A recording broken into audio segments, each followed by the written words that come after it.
We made this video for audiobook lovers like you. If you enjoyed it, please like, comment, and subscribe to support the channel. You can also buy us a coffee via the link in the description. Thank you so much. This is Audible. Macmillan Audio presents Red Bones by Ann Cleeves. Read for you by Gordon Griffin. Chapter 1. Anna opened her eyes and saw a pair of hands, streaked and shiny with blood. No face. In her ears a piercing squeal. At first she thought she was at Atra, and Ronald was helping Joseph to kill another pig. That would explain the blood, the red hands, and the terrible high-pitched sound. Then she realized the noise was her own voice screaming. Someone rested a dry hand on her forehead and murmured words she didn't understand. She spat out an obscenity at him. More pain. This is what it is to die. The drug must be wearing off, because she had a sudden burst of clarity, as she opened her eyes again to bright artificial light. No, this is what it is to give birth. "Where's my baby?" She could hear the words slightly blurred by the pethidine. "He was having problems breathing on his own. We've just given him some oxygen. He's fine." A woman's voice.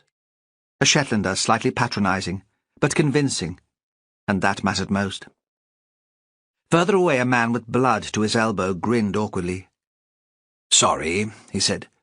"Retained placenta. Better to get it out here than take you to theatre. I thought you wouldn't want that after a forceps delivery. But it can't have been very comfortable." She thought of Joseph again. The hill ewes lambing. The ravens flying off with placenta in their beaks and on their claws. This hadn't been what she'd been expecting. She hadn't thought childbirth would be so violent or so raw.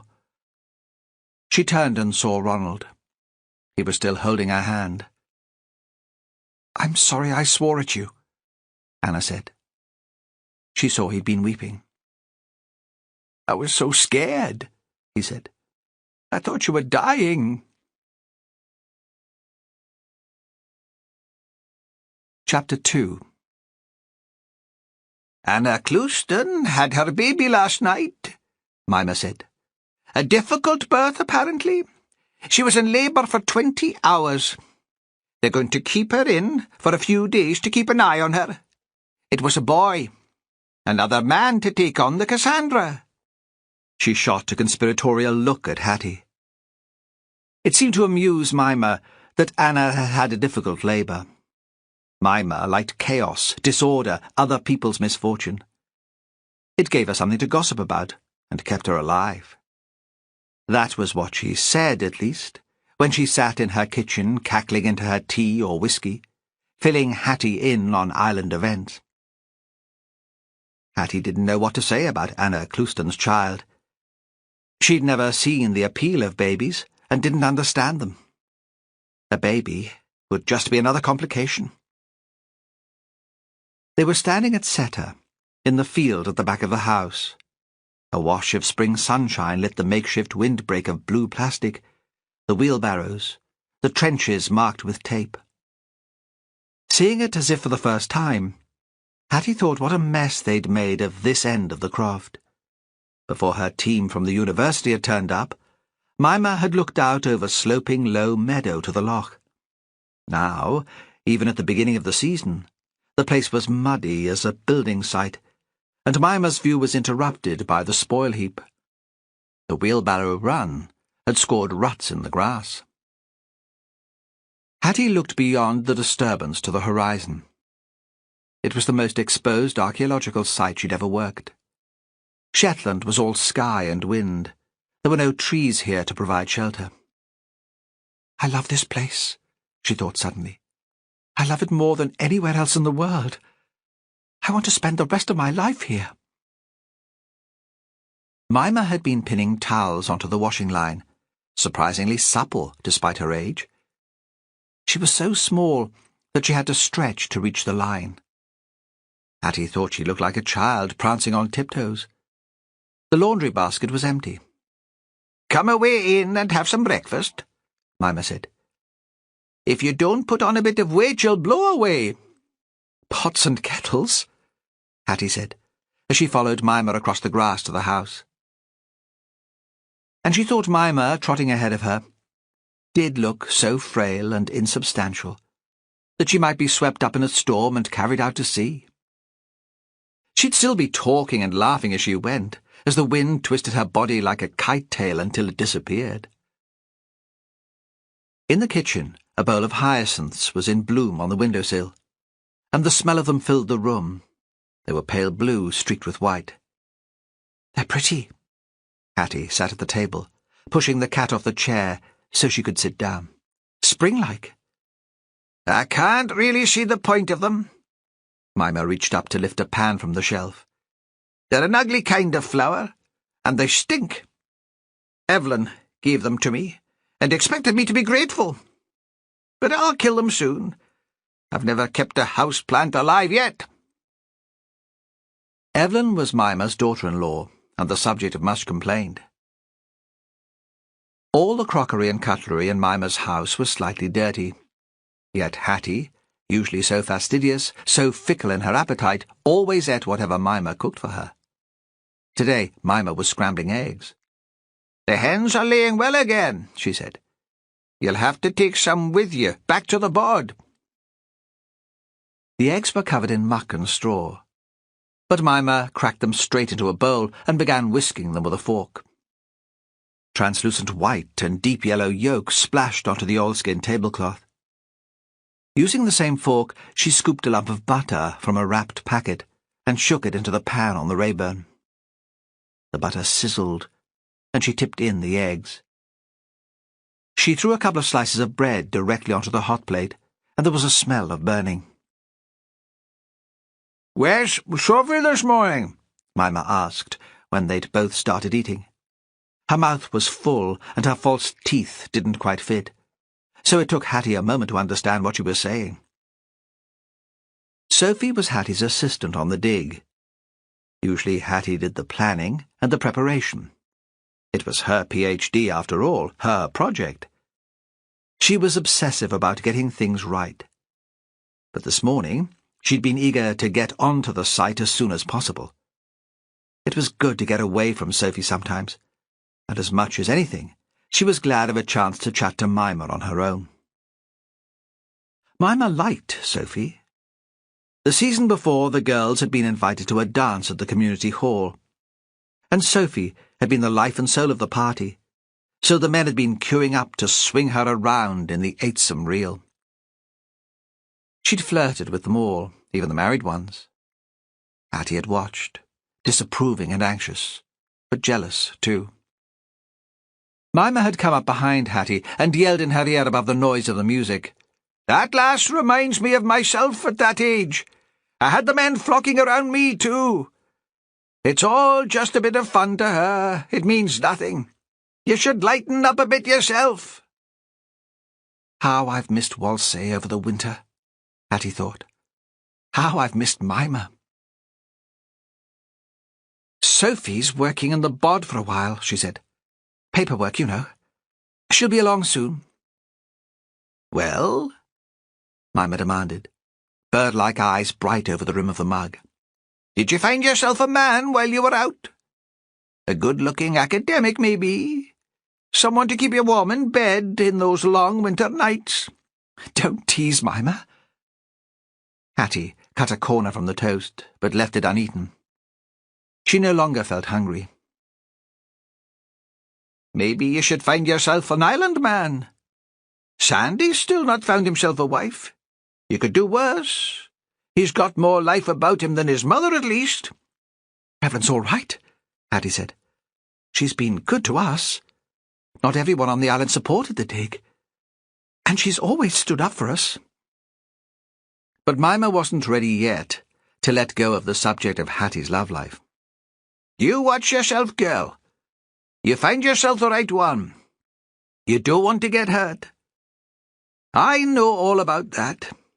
My Jerry wasn't the saint everyone made him out to be. Then, lapsing into dialect, "You can live without a man, they can. I've lived without a man for nearly 60 years. And she winked, making Hattie think that though Mimmer might not have had a husband for 60 years, she'd probably had men enough in her life. Hattie wondered what else the old woman was trying to say. Immediately after the plates were washed, Hattie went back onto the site. Mimmer stayed inside. It was Thursday, the day she entertained Cedric, her gentleman caller. Thoughts of this place had been with Hattie all winter, warming her like a lover. Her obsession with the archaeology, the island and its people, had become one in her mind. Whalsay, a single project and a single ambition. For the first time in years, she felt a bubbling excitement. Really, she thought, I have no reason to think like this. What is the matter with me? She found herself grinning. I'd have to watch myself. People will think I'm mad and lock me away again. But that only made her smile some more. When Sophie arrived, Hattie set her to preparing a practice trench. If Evelyn wants to be a volunteer, we should train her to do it properly. Let's clear an area away from the main excavation. Shit, Hat! Do we really have to have her on site? I mean, she's kind enough, but she's a real bore. Sophie was tall and fit with long, tawny hair. She'd been working as a chalet maid in the Alps over the winter, helping out a friend, and her skin was bronzed and glowing. Sophie was easy and relaxed and took everything in her stride. She made Hattie feel like a neurotic drone. It's a condition of our work in Shetland that we encourage community involvement, Hattie said.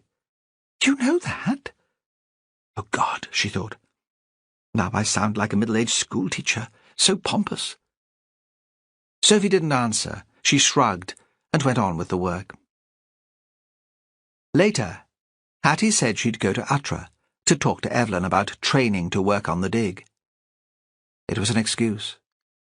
She had another chance to visit her favourite places in Linby. The sun was still shining, and she wanted to make the most of the good weather. As she walked past the house, Cedric was just driving away in his car. Mimmer was at the kitchen window waving him off. When she saw Hattie, she came to the open door. "Will you come in and have a cup of tea?" But Hattie thought Mimmer just wanted to prize more information from her, and to give her more advice.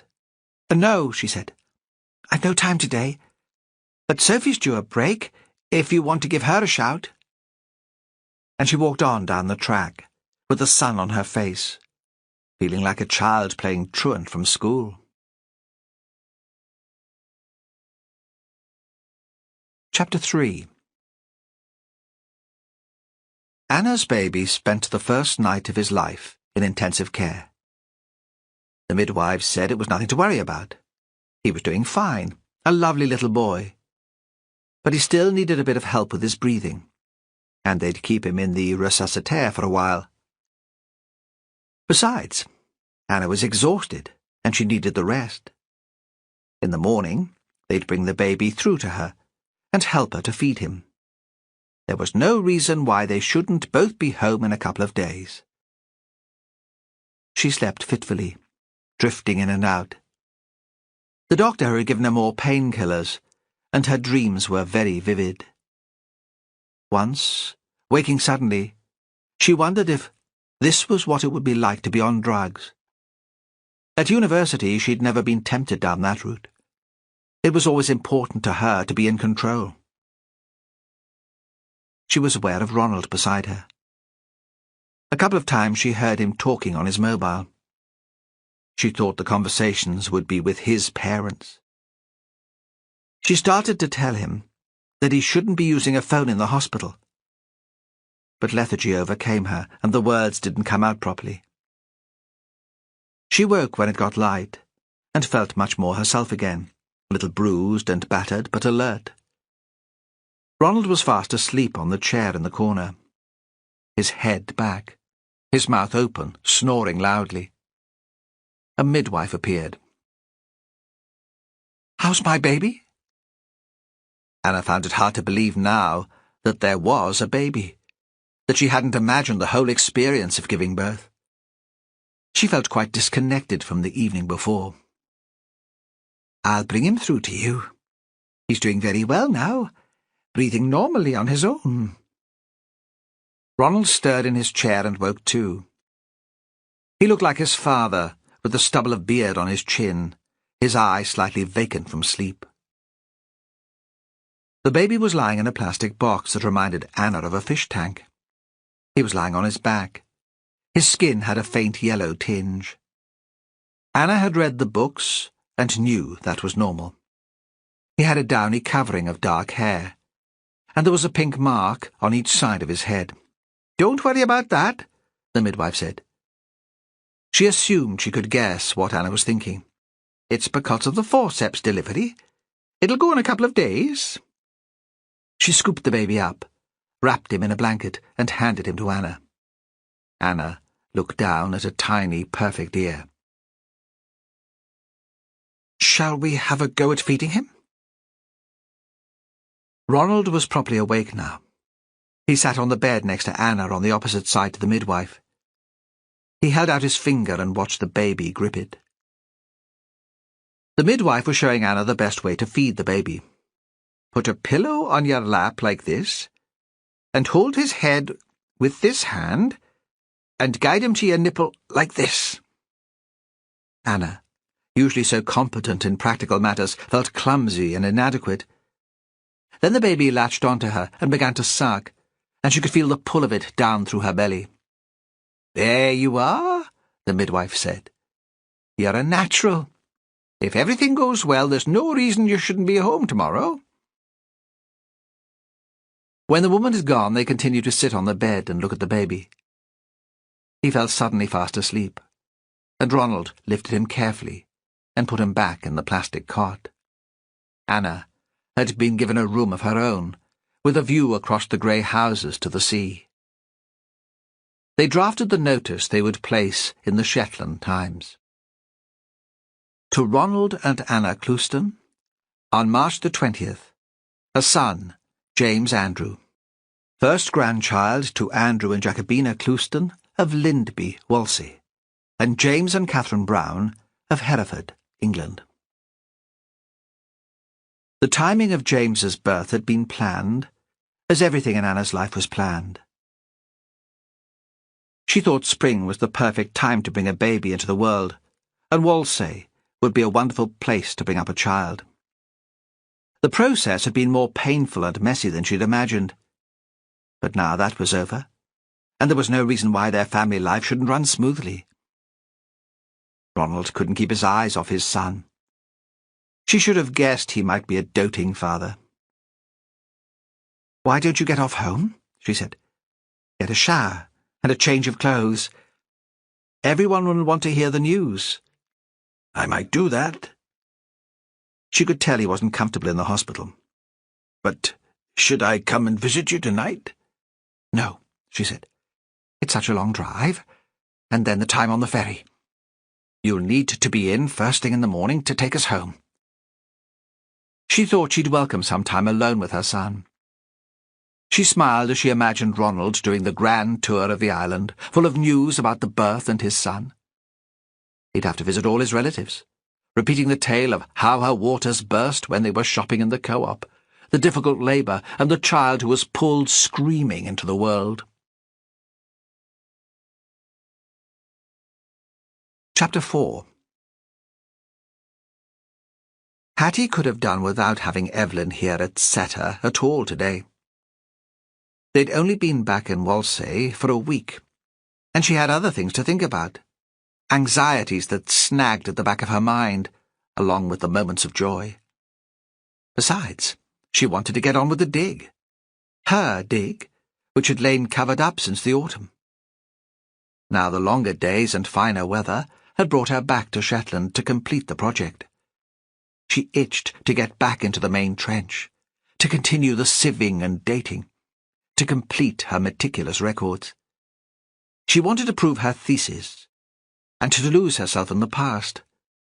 if she could prove that Seta was the site of a medieval merchant's house, she would have an original piece of research for her PhD. More importantly, the discovery of artifacts dating the building and confirming its status would give her grounds to make a funding application to extend the excavation. Then she would have an excuse to stay in Shetland. She couldn't bear the idea that she might be forced to leave the islands. She didn't think she could ever live in a city again. But Evelyn was a local volunteer, and she needed training, and Hattie needed to keep her on side. Hattie knew she didn't handle volunteers well. She was impatient and expected too much from them. She used language they had no hope of understanding. Today wouldn't be easy. They'd woken again to sunshine, but now a mist had come in from the sea, filtering the light. Mimmer's house was a shadow in the distance, and everything looked softer and more organic. It was as if the surveying poles had grown from the ground like willows, and the spoil heap was natural, a fold in the land. The day before, Sophie had marked out a practice trench a little way off from the main site and dug out the turf. She'd exposed roots and a patch of unusually sandy, dry soil, and levelled the area with a mattock so the practice dig could begin. The topsoil had been dumped on the existing spoil heap. Everything was ready when Evelyn turned up at 10, just as she'd said she would, wearing corduroy trousers and a thick old sweater. She had the anxious, eager-to-please manner of a pupil sucking up to the teacher. Hattie talked her through the process. "Shall we make a start, then?" Hattie knew Evelyn was enthusiastic. But really the woman should be taking this more seriously, making notes, for example.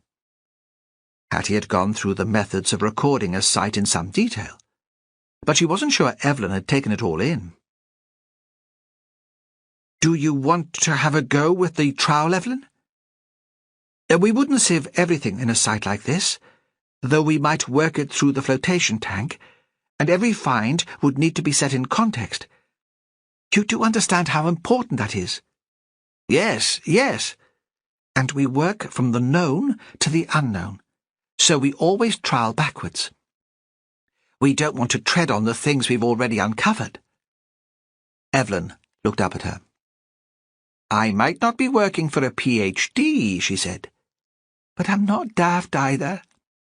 I have been listening." It was gently said, but Hattie felt herself blushing. "I'm no good with people," she thought. "Only with objects and ideas. I understand how the past works, but not how to live with people in the present." The older woman squatted in the trench and began to scratch tentatively with the trowel, beginning in one corner, scraping away the upper layer of soil, reaching up to tip it into the bucket. She frowned like a child concentrating on routine homework. Over the next half hour, whenever Hattie glanced across to her, there was the same expression on her face. Hattie was just about to check on Evelyn's work when the older woman called over to her. "What's this?" Hattie stretched and went to see. Something solid was revealed against the lighter colour of the sandy soil and the particles of shell. Hattie was excited despite herself. This was a fragment of pottery, perhaps. Imported pottery would give the house the status she hoped for. They dug the practice trench away from the excavated dwelling precisely because they didn't want the amateurs to come across any sensitive finds. But perhaps they'd stumbled across a midden, even an extension to the house itself.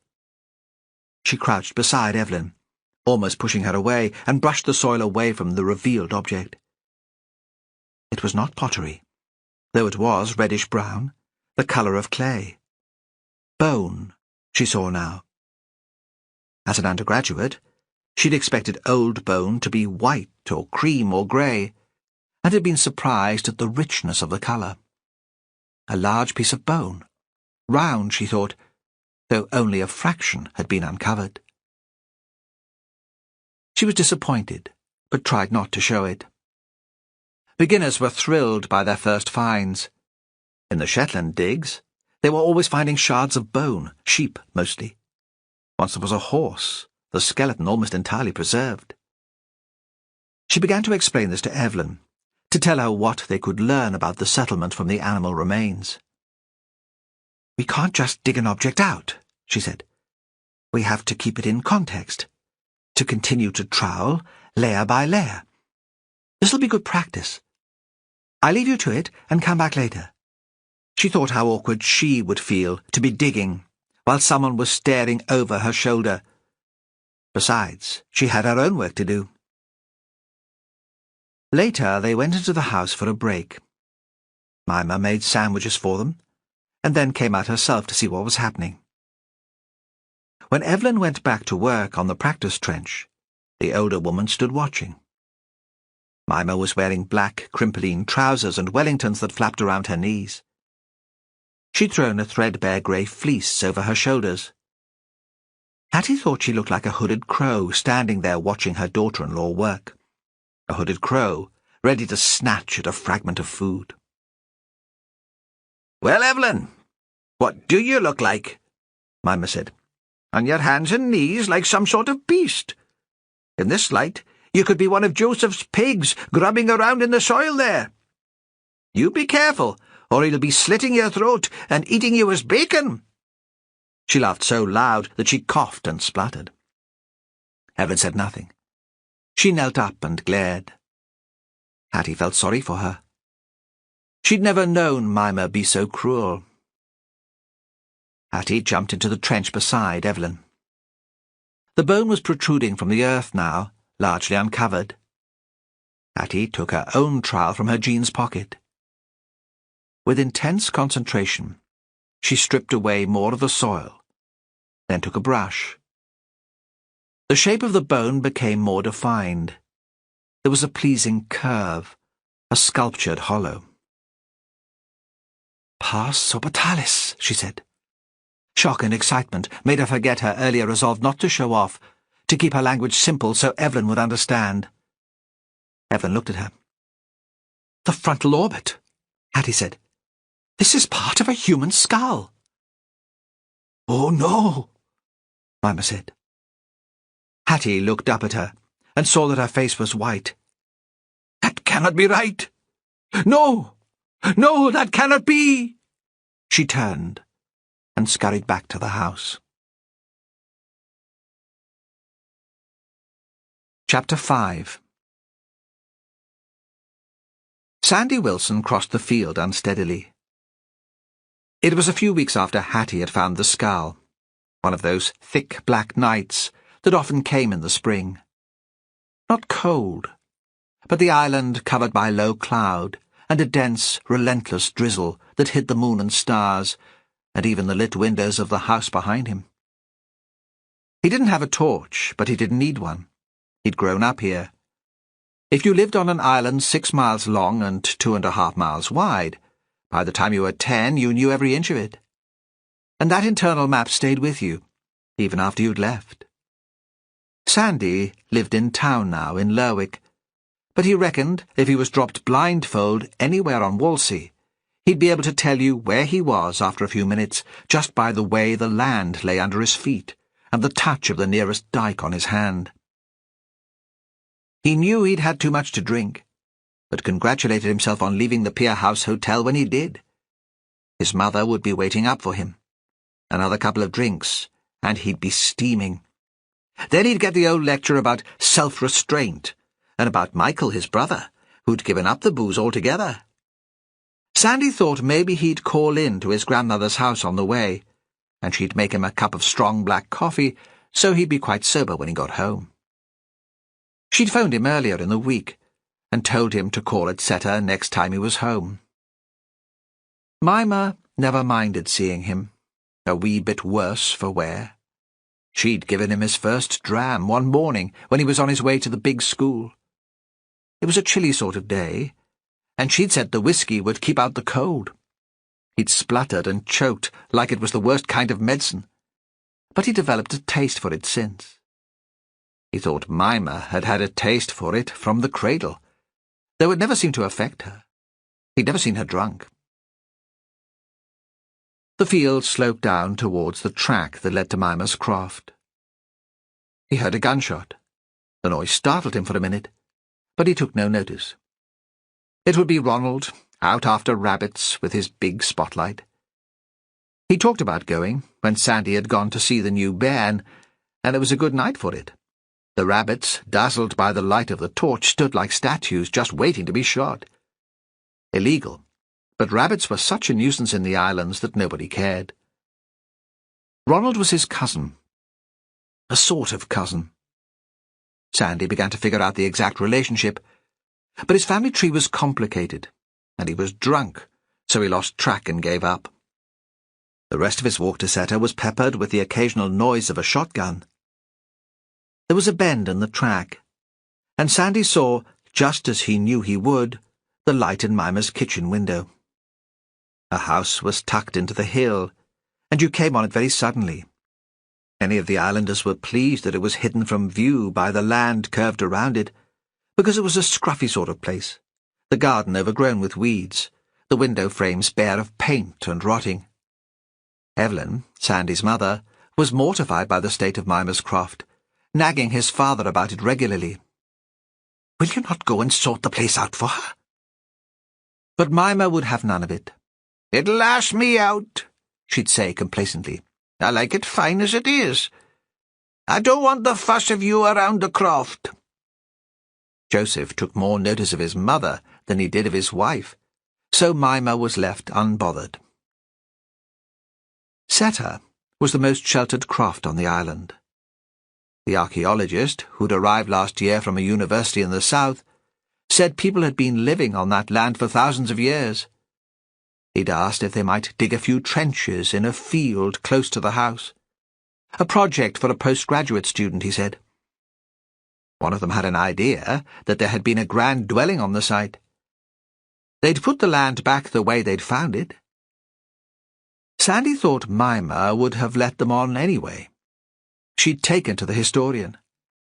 "He's a fine-looking man," she'd said to Sandy, her eyes glittering. Sandy had seen what she must have been like as a girl, daring, shameless. No wonder the other island women were wary of her. There was a noise from the field next to the track. Not gunshot this time, but a muttering, ripping and stamping of feet.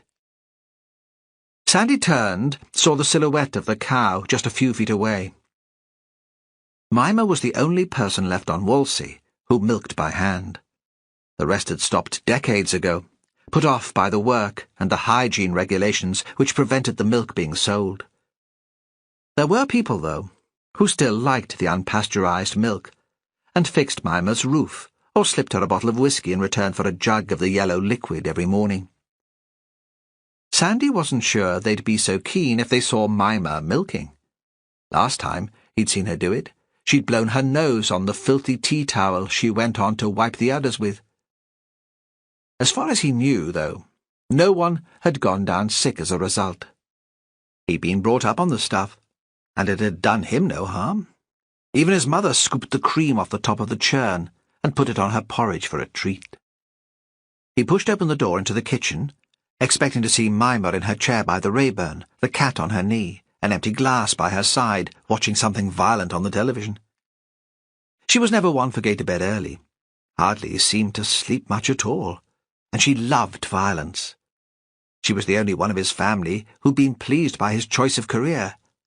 "Fancy," she said, "a cop." She'd had a kind of dreamy look in her eyes, and he'd been sure she'd been imagining New York, guns, car chases. She'd only been south once, to Aberdeen for a funeral. Her pictures of the world came from the TV. Policing in Shetland had never been much like that, but she still enjoyed hearing his stories. He exaggerated them, just a touch to make her happy. The television was on, and the sound horribly loud. Mimmer was going deaf, though she refused to admit it to the family. But the cat lay on its own in the chair. It was large and black and vicious to everyone but its owner. A witch's cat, his mother called it. Sandy turned down the sound, opened the door to the rest of the house and shouted, "Mimmer! It's me!" He knew she wasn't asleep. She'd never leave the light and the telly on, and the cat shared her bed as well as her chair. Mimmer's husband had died in an accident at sea when she was still a young woman. There were rumours of her being a wild young widow, but since he'd known her, she'd lived on her own. There was no answer. He felt suddenly very sober, and walked through to the rest of the house. There was a corridor which ran along the back of the 3 rooms and led into each one. Sandy couldn't remember ever going into her bedroom before. Mimmer had never been ill. It was a square room, taken up with a heavy dark wood wardrobe, and a bed so high that he couldn't see how Mimmer could scramble onto it without a step. There was the same thick brown lino on the floor as in the kitchen. A sheepskin rug, white once, now grey, and rather matted. The curtains, faded and tatty, cream with a design of small roses, weren't drawn. On the windowsill stood a photo of her husband. He had a thick red beard, very blue eyes, and dressed in oilskin and boots, and reminded Sandy of his father. The bed had been made, and covered with a quilt of crocheted squares. There was no sign of Mimmer. The bathroom was a more recent addition, built on to the back of the house, though it had been there as long as Sandy could remember. The bath and the basin were an improbable blue, though there was still brown lino on the floor, partly covered by a bright blue shaggy rug. A smell of damp and wet towels. An enormous spider crawled around the plug hole. Otherwise the room was empty. Sandy tried to think rationally. He'd dealt with missing person inquiries, and knew that families always panicked unnecessarily. He'd made fun of the anxious parent or partner once he'd put down the phone. There was a party at the Hall last night. That's where they'll be. But now he felt the shock of the unexpected, the unknown. Mimmer never strayed from her house at night these days, unless there was a family do at his parents' house, or a big island event like a wedding. And then someone would have given her a lift, and he'd know about it. She had no real friends. Most Whalsay folk were slightly afraid of her. He felt his thoughts spinning out of control, tried to keep calm. What would Jimmy Perez do in this situation? Mimmer always shut her hens up at night. Maybe she'd gone out to do that and tripped and fallen.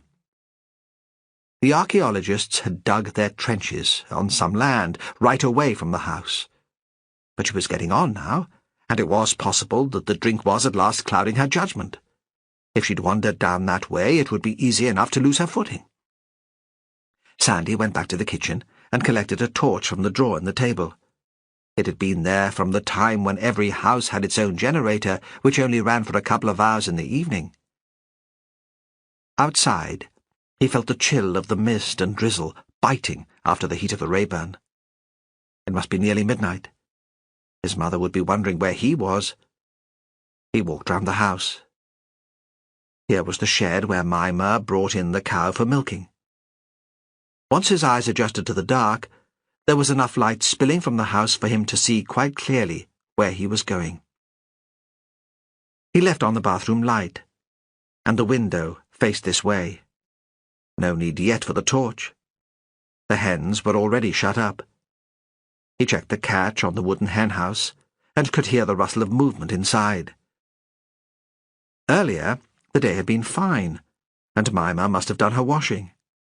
The line stretched away from the house, down towards where the archaeologists had set up the dig. There were still towels and a sheet pegged to the nylon rope. They hung lifeless and heavy, like the sails on a becalmed boat. Other island women would have taken down the washing as soon as the weather closed in. But Mimmer would probably not have bothered if she'd been eating her tea or reading a book. It was this fecklessness that so irritated some of her neighbours. How could she not care what people were thinking of her? How could she keep such an untidy house? Sandy walked past the washing to where the students had been working. A couple of poles with string stretched between to mark out the search area, or maybe for measuring, a windbreak made of blue plastic, strung onto metal stakes, a pile of turfs, neatly stacked, and another of soil. 2 trenches cut at right angles. He flashed the torch into them, but they were empty, apart from a couple of puddles of water. It occurred to him that the area looked like a crime scene in one of the programs his grandmother liked to watch. "Mimmer!" he shouted. He thought his voice sounded very thin and high-pitched. He hardly recognized it. He decided he should go home, switched off the torch and started back to the house. He could phone Atra from there. His mother would know where Mimmer was. She knew everything that happened on Whalsay. Then he saw a coat had fallen from the line and lay in a crumpled heap on the grass.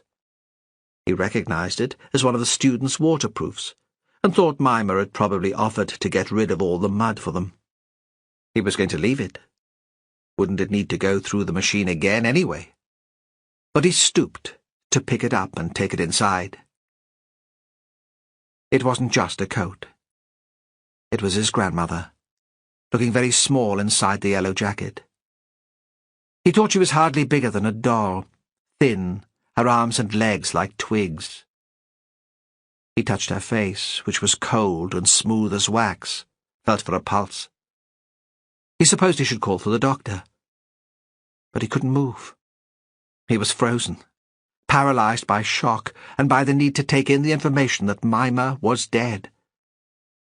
He looked down at her face, chalk white against the muddy ground. "This isn't Mimmer," he thought. "It can't be. There's been some terrible mistake." But of course, it was his grandmother. He looked at the ill-fitting teeth and the wispy white hair, and felt sick and very sober at the same time. He didn't trust his judgment, though. He was Sandy Wilson, who always got things wrong.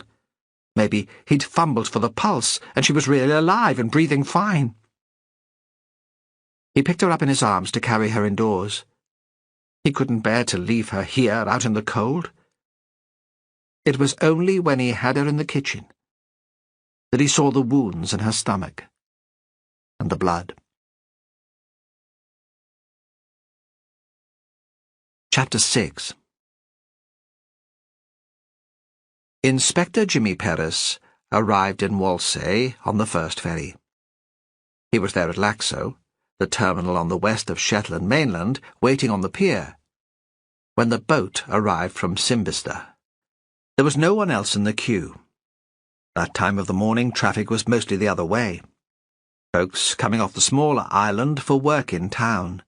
Teenagers too old for Whalsay Junior High, still half asleep, on their way to meet the bus for Lerwick.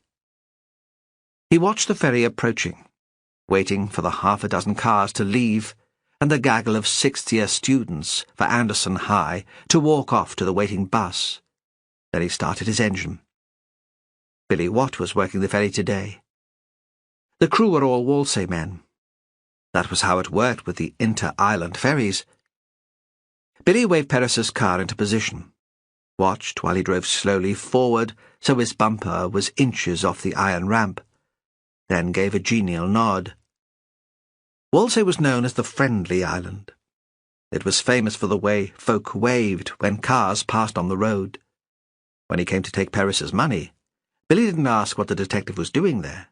He didn't need to. By now, most of the people in Whalsay would have heard about Mimmer Wilson's accident. Perez had been in the 6th form with Billy, remembered him as a pale, quiet boy who'd always come top in French. Perez wondered if he used his flair for languages on the overseas visitors who came to the islands. Not that Whalsay was really on the tourist map. There wasn't anywhere for them to stay, apart from the camping bod that attracted students and backpackers, and one hotel. Simbister was a working harbour, and 7 of the 8 pelagic fishing boats in Shetland put in there. For this reason, Whalsay folk didn't need to sell cups of tea or hand-knitted mittens to make a living. They kept up the old traditions of hospitality and knitting, but money didn't come into it. Sandy's phone call had woken Perez up. His first reaction had been fear, which had nothing at all to do with his work as a detective. His girlfriend, Fran, had gone south for a couple of weeks over Easter, taking her daughter Cassie with her. "My parents haven't seen her for months," Fran had said, "and I want to catch up with all my friends. It would be so easy to lose touch living here." Perez knew it was ridiculous, but when he thought of London, he thought of danger. So while Fran dreamed of nights out at the theatre with her friends, leaving doting grandparents to make up months' work of babysitting, he'd been thinking gun crime, stabbings, terrorism. The anxiety must have been with him, even in his sleep, because the noise of the phone triggered an immediate panic. He sat up in bed and grabbed the receiver. His heart was racing, and he was wide awake. "Yes?" Only to hear Sandy Wilson, mumbling and incoherent as only he could be, with some story about his family, an accidental shooting, his grandmother dead. Perez listened with half his brain, the other half flooded with relief, so he found himself grinning, not because an old woman was dead, but because nothing terrible had happened to Fran or Cassie. He saw from the clock on the bedside table that it was nearly 3 o'clock. "How do you know it was an accident?" Perez had said, interrupting at last. "My cousin Ronald was out after rabbits, and it was such poor visibility. You can see how it might have happened." "What else would it be?" A pause. "Ronald likes his drink." "And what does Ronald say?" "He couldn't see how it could have happened. He's a good shot, and he'd not have fired into Mimmer's land." "Had he been drinking?" "He says not. Not much." "What do you say?" "I don't see what else could have happened." On the ferry, Perez left his car and climbed the stairs to the enclosed deck. He bought a cup of coffee from the machine and sat looking through the grimy glass to watch Whalsay emerge from the dawn and the mist. Everything was muted green and grey. No colours and no hard edges. Shetland weather, Perez thought. As they came closer, he could make out the shape of the houses on the hill. Large, grand houses. He'd grown up with myths about how rich the Whalsay folk were, and he was never sure how much of it was true. Shetland was full of stories of buried treasure and trowy gold. It was said that one year a skipper was worried about the tax he'd have to pay and needed to take some money out of the company accounts. His crew were called to the pier on Christmas morning, and each found a brand-new Range Rover with his name on it. Perez couldn't remember seeing any of the Whalsay men driving a Range Rover, and anyway, the boats were cooperatively run. But it was a good story. Sandy was waiting for him in his own car at the pier. Before the ferry had tied up, Perez saw him get out. He stood, his hands in his pockets, the hood pulled up against the damp, until Perez had driven his car from the boat, then walked up to join him. He climbed into the passenger seat. Perez could tell that he'd had no sleep. "I'm sorry about your grandmother." For a moment there was no reaction. Then Sandy smiled grimly. "It's how she'd have wanted to go," he said. "She always liked a bit of drama. She'd not want to slip away in her sleep in some old folks' home." He paused.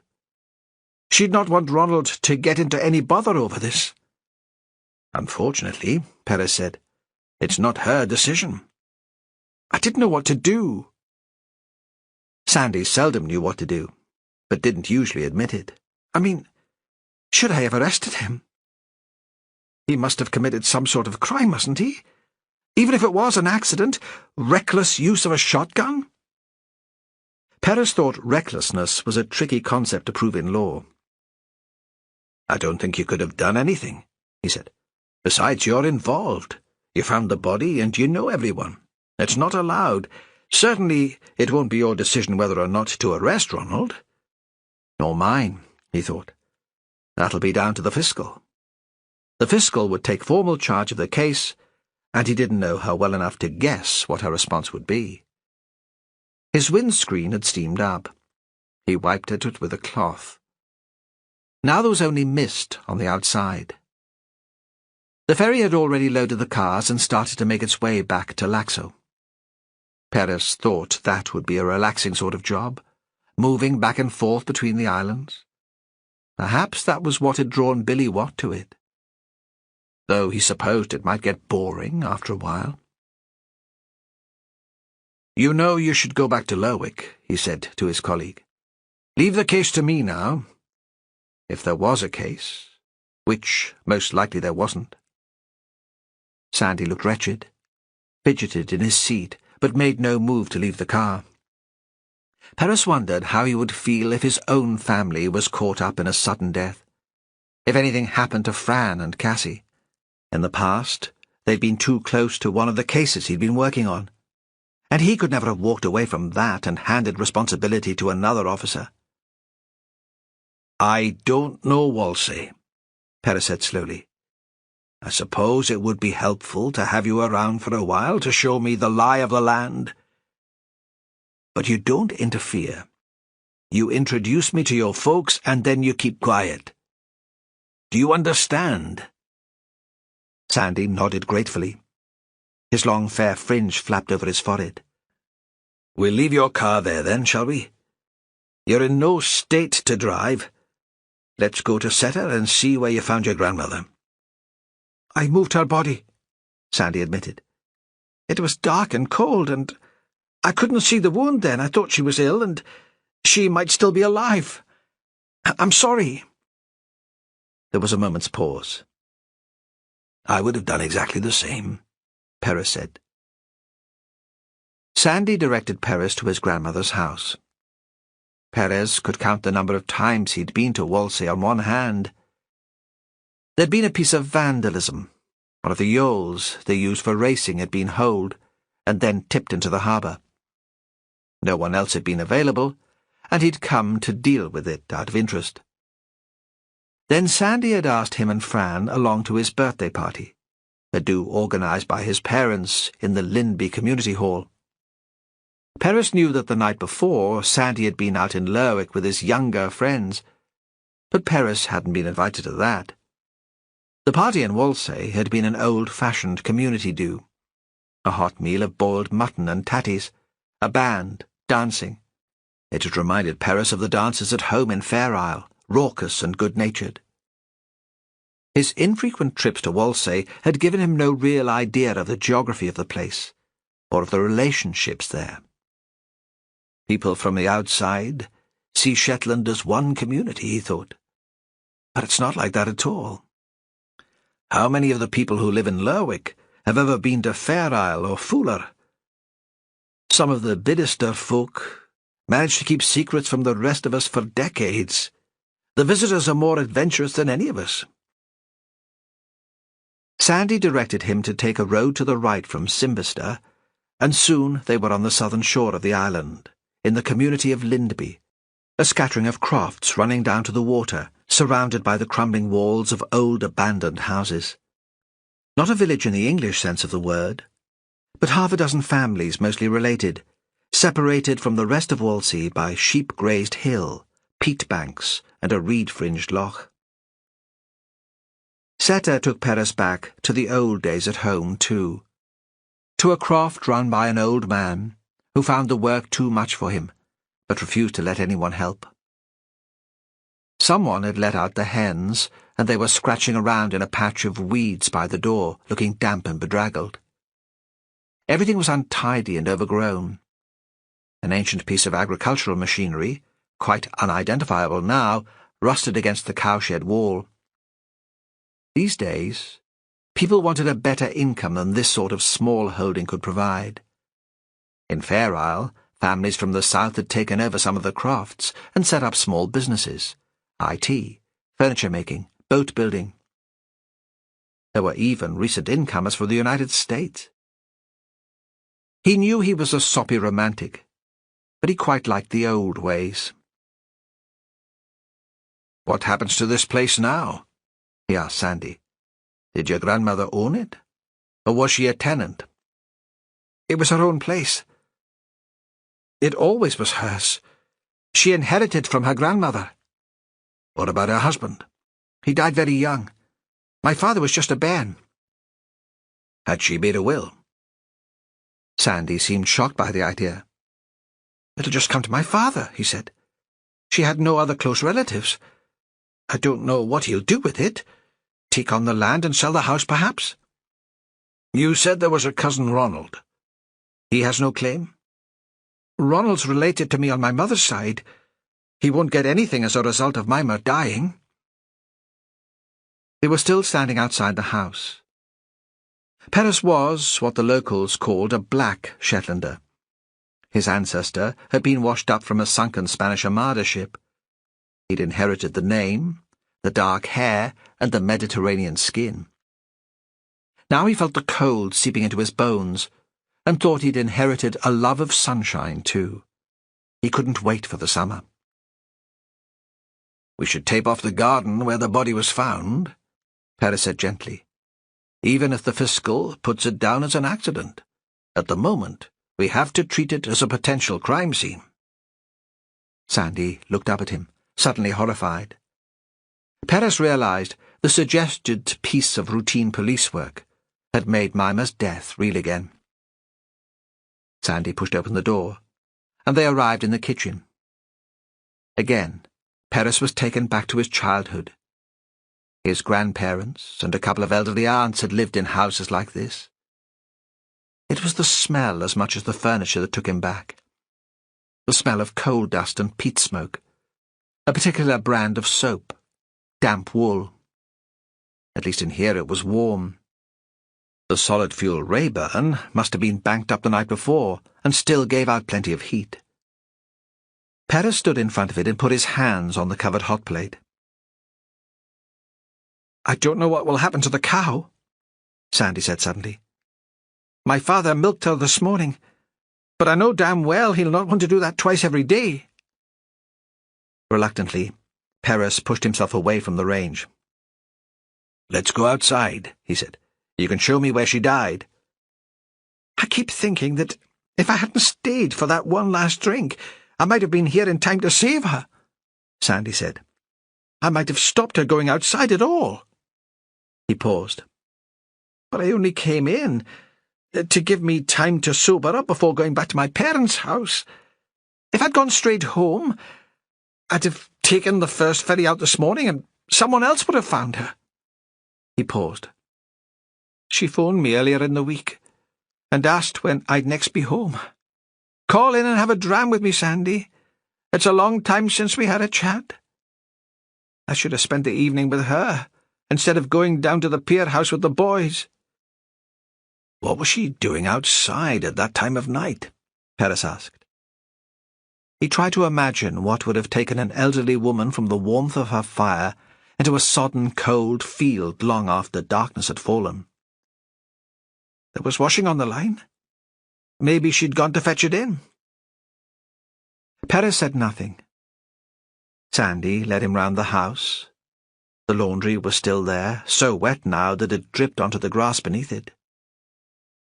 This was rough grazing rather than garden, though a strip of ground running parallel to the washing line had been dug over for planting. Sandy saw Perez looking at it. "My father did that. She'll have one strip of tatties and another of neeps. He sows a planting crop with cabbage each year for feeding the cow." "There's no laundry basket," Perez said. "If she'd come outside to fetch in the washing, what would she put the clothes in?" Sandy shook his head, as if he couldn't see how such detail could matter. "What's going on down there?" Perez nodded towards the trenches at the end of the field. "An archaeological dig. A postgraduate student is researching it for her PhD. She'll be here for the next few months, working on it with her assistant, a couple of lasses. They were here for a few weeks last year, and they've just arrived back. They're camping out at the bod just now. This time of year, there aren't too many people wanting to stay there. There's a professor who visits every now and again to keep an eye on things. He's here at the minute, staying at the Pier House Hotel. He came in with them." "We need to speak to him," Perez said. "I thought you might do. I called into the pier house while I was waiting for your ferry. He said he'd meet us here." Perez was surprised that Sandy had shown so much initiative. Wondered if he should congratulate him, or if that would just be patronizing. In the office, Sandy was always considered a bit of a joke. Perez had shared the low opinion at times. He was still making up his mind how to respond, when a big figure appeared out of the mist, as if Sandy had conjured him up by talking about him. He wore a full-length barber jacket and big boots. He was a big man, very blond, with cropped hair. He approached them, hand outstretched. "Hello. I'm Paul Berglund. You wanted to talk to me?" Despite the foreign name, the accent was Northern English. It was a hard voice and suited the man. Perez wasn't sure what he'd been expecting in an academic, not this large male with his uncompromising speech and his shaved head. "Sandy will have explained that there was an accident here last night," Perez said. "We'd prefer it if your student stayed off the site for the day." "No problem. Hattie and Sophie will be here to start soon. I'll hang on and tell them what happened. Is it okay if I wait in the house? It's a bit damp out here." For a moment, Perez hesitated. Then he recalled this was an accident, nothing more. It wouldn't be sensible to get dramatic about it. "Is that okay, Sandy?" Sandy didn't hesitate. "The Whalsay hospitality again. Sure, why not?" Berglund turned round and left them alone. Perez felt a little ridiculous because the encounter had been so brief. But just now he had nothing specific to ask the man. If he'd asked about the archaeology, he'd have shown his ignorance. Besides, what relevance could the archaeological work have to Mimmer Wilson's death? Instead, he directed his questions to Sandy. "Have the students found anything?" Perez was intrigued by the idea of digging for a living. He thought he'd enjoy it. Detailed, meticulous, picking his way through other people's lives. With the right sort of case, it was what he liked most about his work. Sandy shrugged. "I haven't taken much interest," he said. "I don't think there was much. A few bits of pot, nothing exciting. Though they did find an old skull a couple of weeks ago. Val Turner, the archaeologist from the Amenity Trust, came into the station to report it.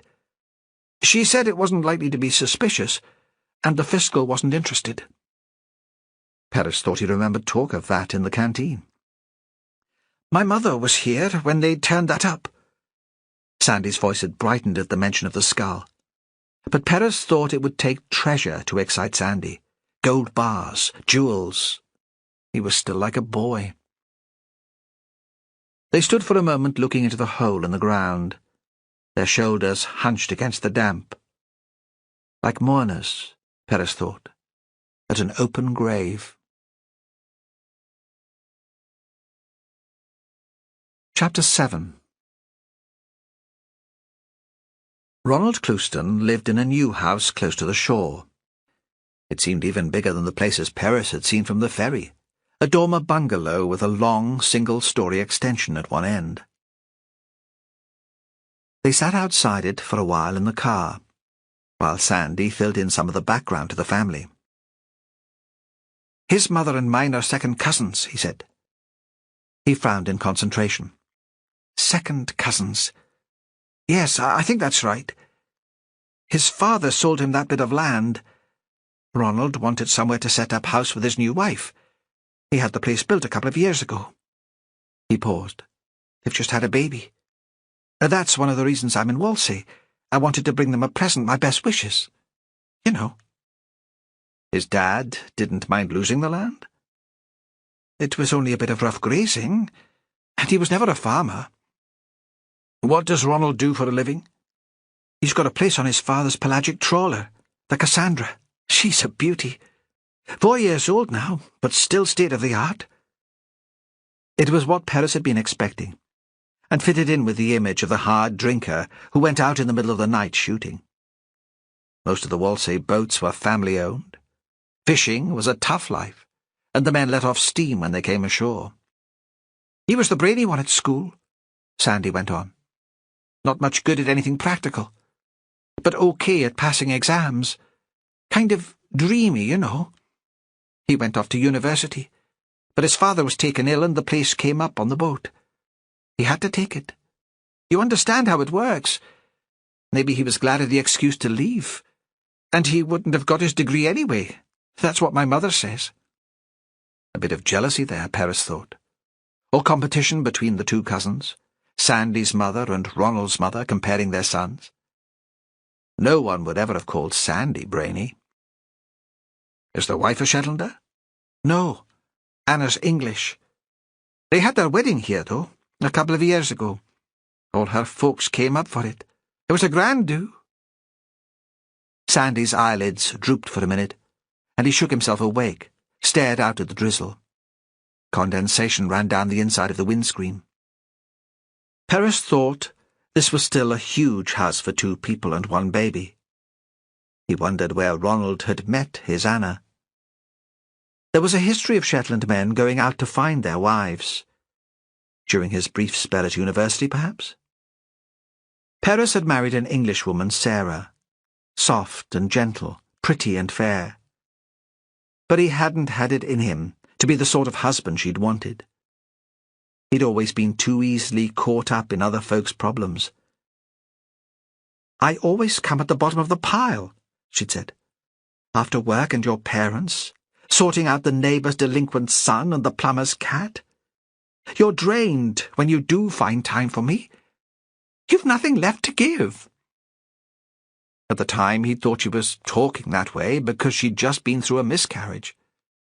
Now he could see there was some truth in her words. He couldn't keep his nose out of other people's business.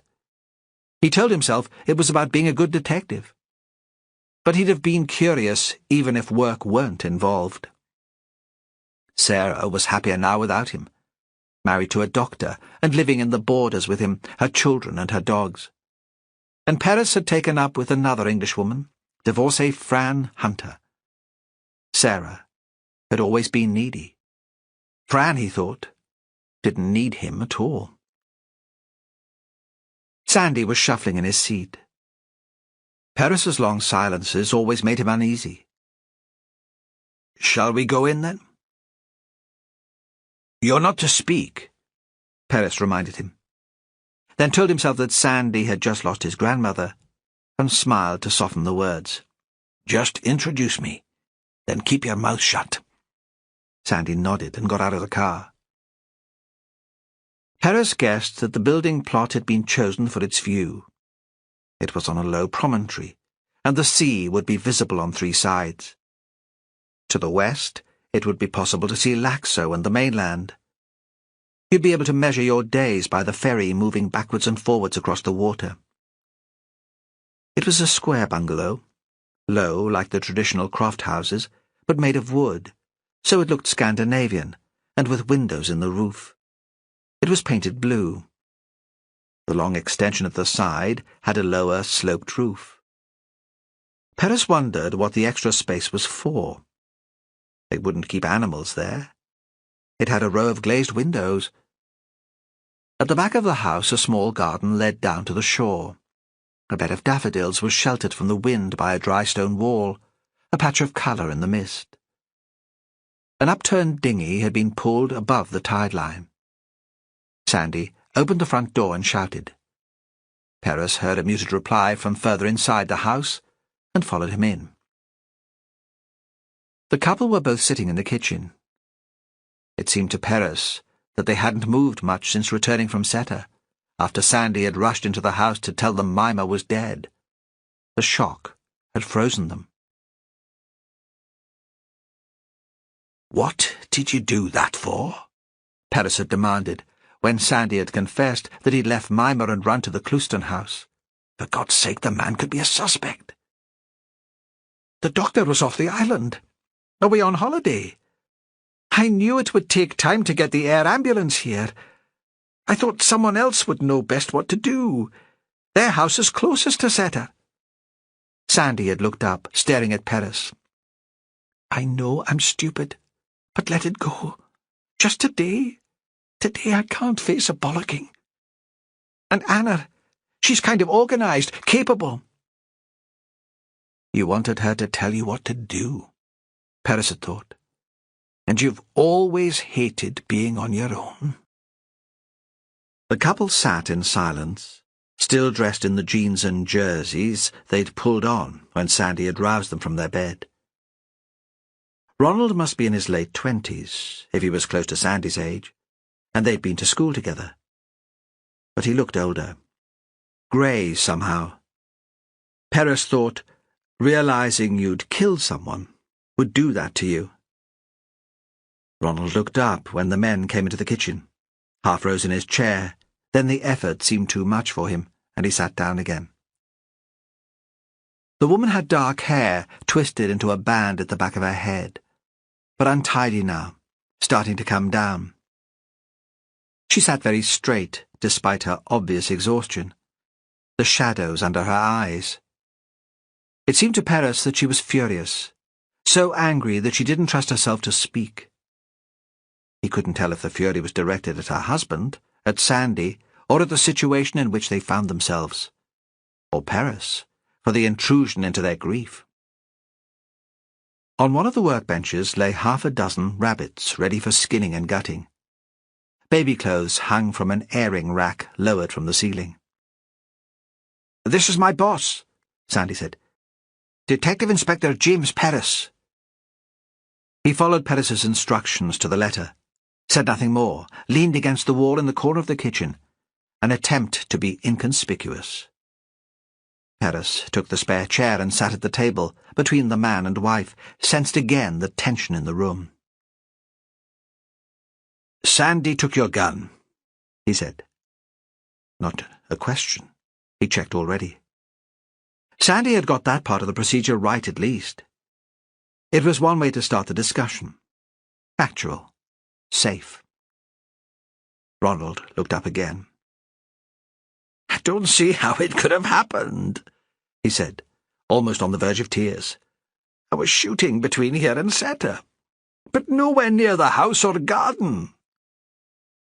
He turned towards his wife. She stared stonily ahead of her. Perez saw that this was the conversation that had been going on all night. The man had spent hours trying to convince the woman that the tragedy hadn't been his fault, and she'd refused to excuse him, to make his guilt any less. Clouston looked like a child desperate to be held. "It was very dark," Perez said. "Dreadful visibility. You must have lost your bearings. It happens." Despite himself, he felt sympathy for the man. This was his curse. What his ex-wife had called emotional incontinence. The ability always to see the world through other folks' eyes. Anna Clouston remained rigid. "Tell me in some detail what happened yesterday evening," Perez said. And now the woman did speak. "He was drinking," she said. Her words were bitter and accusing. "As he does every night when he's not actually working. A couple of cans." Ronald looked up at Perez, pleading. Perez resisted the temptation to reassure him. "Friday night. I deserve a couple of cans." "Were you working at all yesterday?" Perez asked, back to the safety of facts. "No. These days we just do 2 or 3 long trips a year with the deep-sea ships. I got back about a month ago." "So you were in all day?" "No. I went into Lerwick. I wanted to go to the library." Perez would have liked to ask what books the man had chosen. He was fascinated by the detail of other people's lives, even when it had no direct relevance to his work. But Ronald was continuing. "Then I stocked up in the supermarket. The shop in Simbister is fine, but sometimes you'd like something a bit different. Since we brought the baby home, we've not managed to get into town. I got back about 7:30. "Nearer 8, Anna said, not contradicting her husband, but trying to be accurate. Perez thought she was starting to relax a little. At least she was prepared now to participate. He smiled at her. "But you stayed here." "Yes." Perhaps Sandy explained. The baby's only a few weeks old. He certainly hasn't got the hang of sleeping at night yet. I took the opportunity to grab some rest. And Perez saw now that she was very tired. Without the adrenaline triggered by Mimmer's death, she'd be asleep on her feet. "Did you work before you had the baby?" It wasn't relevant, but he wanted to know to understand her better. "Yes, from home. So I'm hoping to get back to it as soon as I can." "What is it you do?" "Traditional crafts," she said. "Spinning, weaving, knitting. I work mostly with Whalsay wool, either the natural colours or I dye it myself. The fish is already disappearing. Sheep prices have gone down. The oil's nearly gone. Eventually we'll have to develop new industries in Shetland, or go back to the old ones." Perez thought it was an old argument. She'd had this discussion many times before. He wondered what the wealthy Whalsay fishing families made of it. "You sell the clothes you make?" He could tell she was confused by his questions. What could this have to do with an old woman's death? But his interest pleased her too. "Mostly over the internet. I hope to develop the business, to teach the old skills to other people. That's why we built on the side of the house. The idea is to run residential fibre workshops. I only started advertising at the end of last year, and I've already got some takers. A small group from the US have booked up for the summer. We won't be quite ready to put them up in the house, especially with a young baby, so they'll stay in the hotel and come here for workshops." For a moment her anger seemed to dissipate, and her face lit up. Work mattered to her. "What will they think when they hear about this? It's the sort of business where you pull in customers by word of mouth. No one will come to the island if they think they're going to get shot." "Fibre workshops?" It seemed an odd sort of title. Besides, he was hoping it would calm her to talk about it. "Any of the crafts based around wool." Perez saw now that she must be wearing one of her own creations, a hand-knitted jersey in natural fleece colours, mostly greys and murred, a rich dark brown. "You spent most of the evening together?" "I had dinner ready for Ronald when he got back," she said. "Neither of us got much sleep the night before. The baby was restless, colicky. I knew Ronald would be tired, and James slept for most of the afternoon." Again, Perez would have liked to ask where the couple had met. Even on this short acquaintance, they seemed an ill-matched partnership. Perhaps Sandy's description of Ronald had coloured his opinion. But Perez thought the man came across as vague, passive, even allowing for the shock of Mimmer's death. Although she looked younger than her husband, Anna was forceful and ambitious. But she cared enough for him to have prepared a meal, to understand that, like her, he'd had a long, tiring week. "Any visitors?" "Sorry?" Ronald frowned. "Did you have any visitors yesterday?" "Sandy came for lunch to see the baby." "And in the evening?" "Aunt Evelyn called in, just as we'd finished eating." Perez wondered what sort of cook Anna was. If she was interested in the old Shetland crafts, was she a traditional cook? He wished there was a lingering smell of the food, some dirty pots by the sink, to give him a clue. Why did it matter? Why was he so fascinated by the minute details of other people's lives? He wanted to recreate in his mind the scene in the kitchen before Ronald had gone out after the rabbits. "Who's she?" he asked, trying to focus again on the conversation. "Evelyn Wilson. Sandy's mother." Ronald shot a quick look at his cousin, almost asleep on his feet, slumped against the workbench. "Where was your shotgun during this time?" "Locked in the cupboard in Anna's office, where it always stays unless I'm using it." "And the key?" "In the drawer in Anna's desk." "What is all this about?" "Nobody else took the gun away. It was there when I decided to go out later." Ronald wiped his hand across his face. Although it wasn't particularly hot in the room, there was sweat on his forehead. "How long did Mrs. Wilson stay?" "I made her a cup of tea," Anna said. "She wanted to talk about the dig. They found the piece of a human skull, and it's been sent away for dating. She's a great one for community projects. She chairs the island community forum and thought it would be a good idea to put a page about my workshop project on the Whalsay website." "She sees you as a natural ally." "Yes," Anna said, considering. "I suppose she does.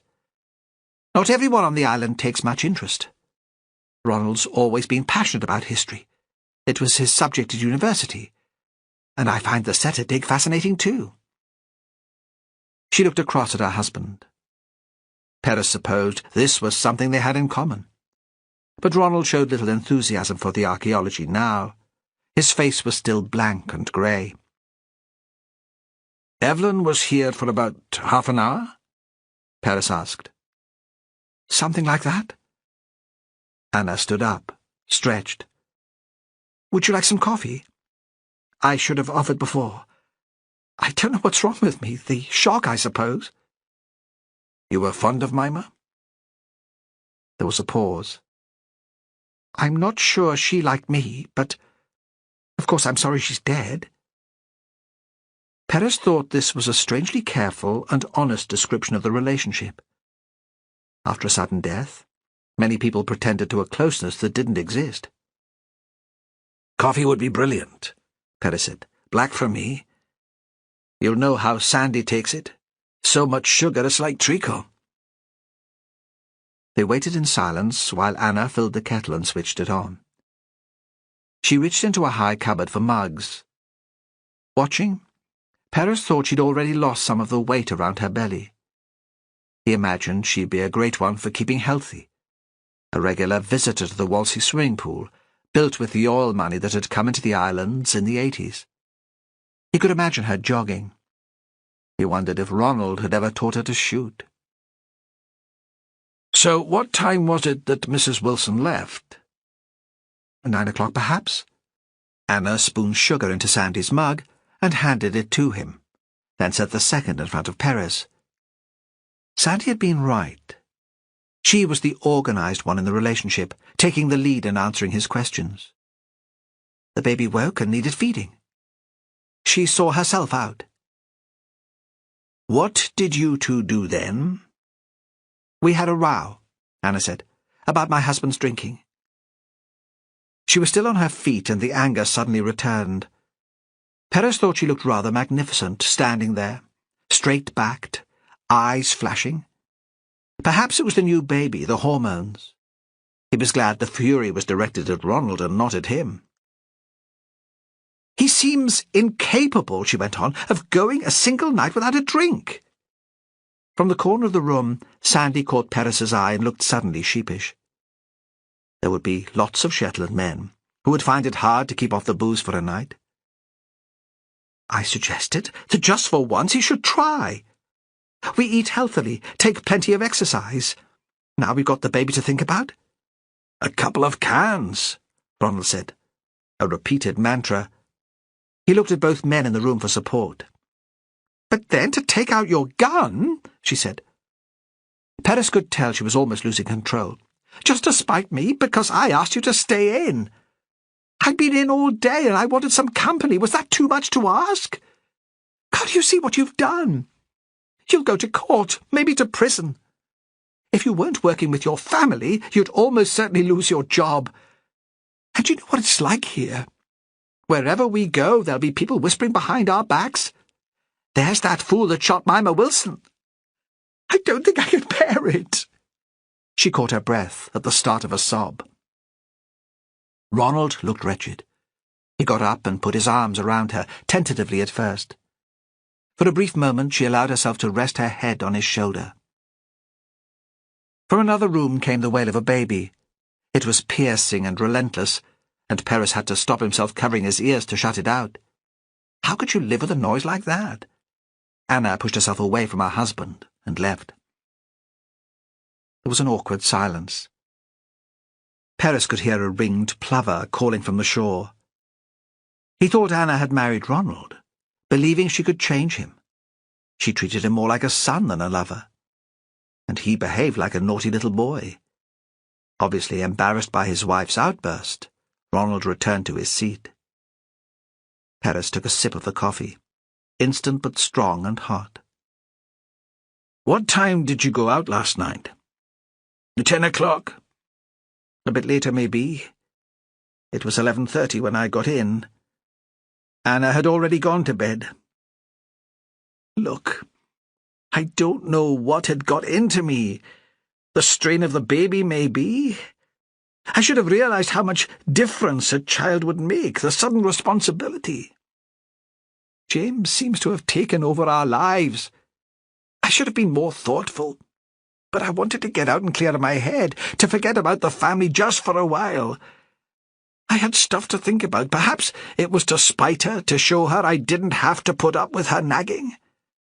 I don't see how I could have hit Mimmer. I wasn't shooting near her house.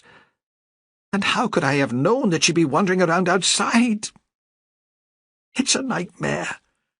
I keep thinking I'll wake up and it'll be over. Were you out on your own? Yes, I was on my own. He looked directly at Perez. Nobody else was out shooting last night. I'd have heard them. I'm not blaming anyone else. I don't know how it happened. Some freak shot, maybe, or, like you said, I must have lost my bearings on the fog. What will happen now? We'll need a statement, Perez said. You'll probably have to come into Lerwick. Not now. I'll let you know. Will I be charged? Not my decision. That's down to the fiscal. Again, Perez felt an impulse to reassure the man. One foolish action, leading to terrible consequences, which would haunt him forever. Most likely it'll go down as a dreadful accident. Although shooting in those conditions was crazy, reckless. There was no criminal intent. We can all see that. Everyone hates the rabbits. But there was nothing kind about making promises he wasn't sure he could keep. He really didn't know what the outcome would be. Perez stood up. Stay here until we get in touch with you. Try to get some sleep. I'll try. But I can't get that picture of Mimmer out of my head. Such tiny bones, like a snipe that's been shot. That frail. On the way out of the room, Perez stopped so suddenly that Sandy, shuffling behind, almost bumped into him. He turned back towards Ronald. Where did you meet your wife? In the end, he couldn't resist the question, which had been haunting him throughout the conversation. Ronald answered immediately. She came into Shetland on holiday. She's always been interested in the traditional crafts, and she came to Whalsay to talk to Evelyn about the island knitting. It has its own unique pattern, apparently, and Evelyn's a kind of expert. We met in the Pier House Hotel one night and kept in touch. She came to visit a few times. Maybe she fell in love with the place, and not the man. Sandy had described Ronald as intelligent. For the first time, Perez caught a glimpse of that. The man turned away suddenly and put his head in his hands. Perez and Sandy saw themselves out. Chapter 8. Sandy felt shattered. He'd always prided himself on being able to manage without much sleep. At Apilogue, he'd kept going for 2 or 3 days without getting to his bed, fueled by the drink, the dancing, and the company. He supposed this tiredness was to do with the shock. He never much understood the response of bereaved relatives when he'd come across them at work. He'd known he should be sympathetic, but their slow blankness and dull, exhausted eyes had irritated him. He'd wanted to shake them. Maybe in the future he'd be less impatient. It had been such a relief when Jimmy Perez had arrived. Sandy had watched the ferry cross from Laxo with a sort of desperation, willing it to put on a bit of speed, knowing it was pathetic to want his boss to take things over, but not being able to help himself. Now he was grateful that Perez had been so gentle with Ronald. Sandy had always got on well with Ronald, even though they were different, Sandy had never been one for schoolwork. He considered Ronald to be his best friend. When he finally took the plunge and decided to get married, he'd asked Ronald to be his best man. Jackie and Evelyn had never been friends. There'd always been the grit of envy and competition, and while Joseph and Andrew had been more civilized, Sandy had sensed a tension there, too. Perhaps he and Ronald had become so close partly because their parents disapproved. Perez hadn't said anything after they'd left the Clouston house, except that he wished he'd thought to bring his wellies because the grass was so wet. He could go half an hour at a time without saying a word, and that really spooked Sandy. He liked chat, even as background noise, always had the radio or the telly on, if he was on his own in the flat. They were back standing by the car. "Where now?" he asked, thinking, if he didn't move them on, they could be here all day with Perez staring out towards the shore. "I don't know about you, but I'm starving. Anywhere where we could get a decent breakfast?" "There are no cafes on the island, but my mother does a good fry-up." As soon as he'd spoken, Sandy knew this was probably a mistake. Evelyn was an embarrassment. She'd be telling the inspector stories from his childhood, bringing out the photographs of him with the chicken pox, asking how soon Sandy could think of putting in for promotion, telling him about Michael's new job in Edinburgh. She could talk for Shetland, mostly about her sons. But it was too late to take back the offer. Perez had already got into the car and started the engine. The inspector leaned forward and wiped the condensation from the windscreen with a dirty handkerchief. "Sounds just the thing. Which way are we going?" They drove down the road past Setter and along the loch where the divers would breed later in the year. Then came to the field with the pig arks and the 4 russet-coloured pigs. Of all the beasts on the croft, Sandy liked the pigs best. His mother must have heard the car coming down the track, because she had the door open and was standing there waiting for them. Utra was the biggest croft in Lindby, because it included most of the Setter land now. Sandy's father had extended the house over the years, bullied by Evelyn, who'd wanted separate rooms for her sons, a decent-sized bathroom. Money had been tight in those days. Joseph Wilson hadn't worked on the boats, had never made as much money as the fishermen. Evelyn had never said, but Sandy thought it must have been hard for her, watching the other women with their smart clothes bought on the trips to Bergen or Aberdeen. "Come in," she said, as soon as they got out of the car. "You'll need to get warm, and you'll be ready for something to eat. The kettle's just boiled. What a terrible thing. I couldn't believe it when Sandy told me. Poor Jackie, I don't know how she'll stand the shame of it." Sandy hoped Perez hadn't picked up the unpleasant note of satisfaction in her voice. Sandy knew what Evelyn was thinking.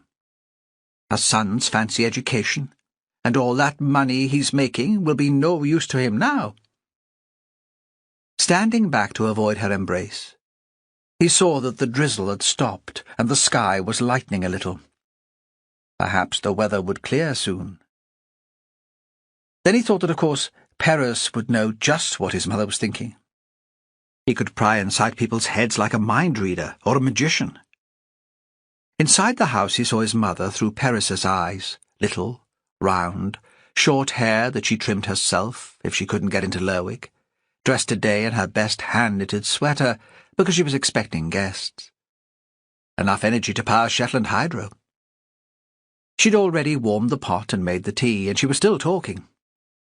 But she's not a stupid woman, Sandy thought, and Perez will see that too.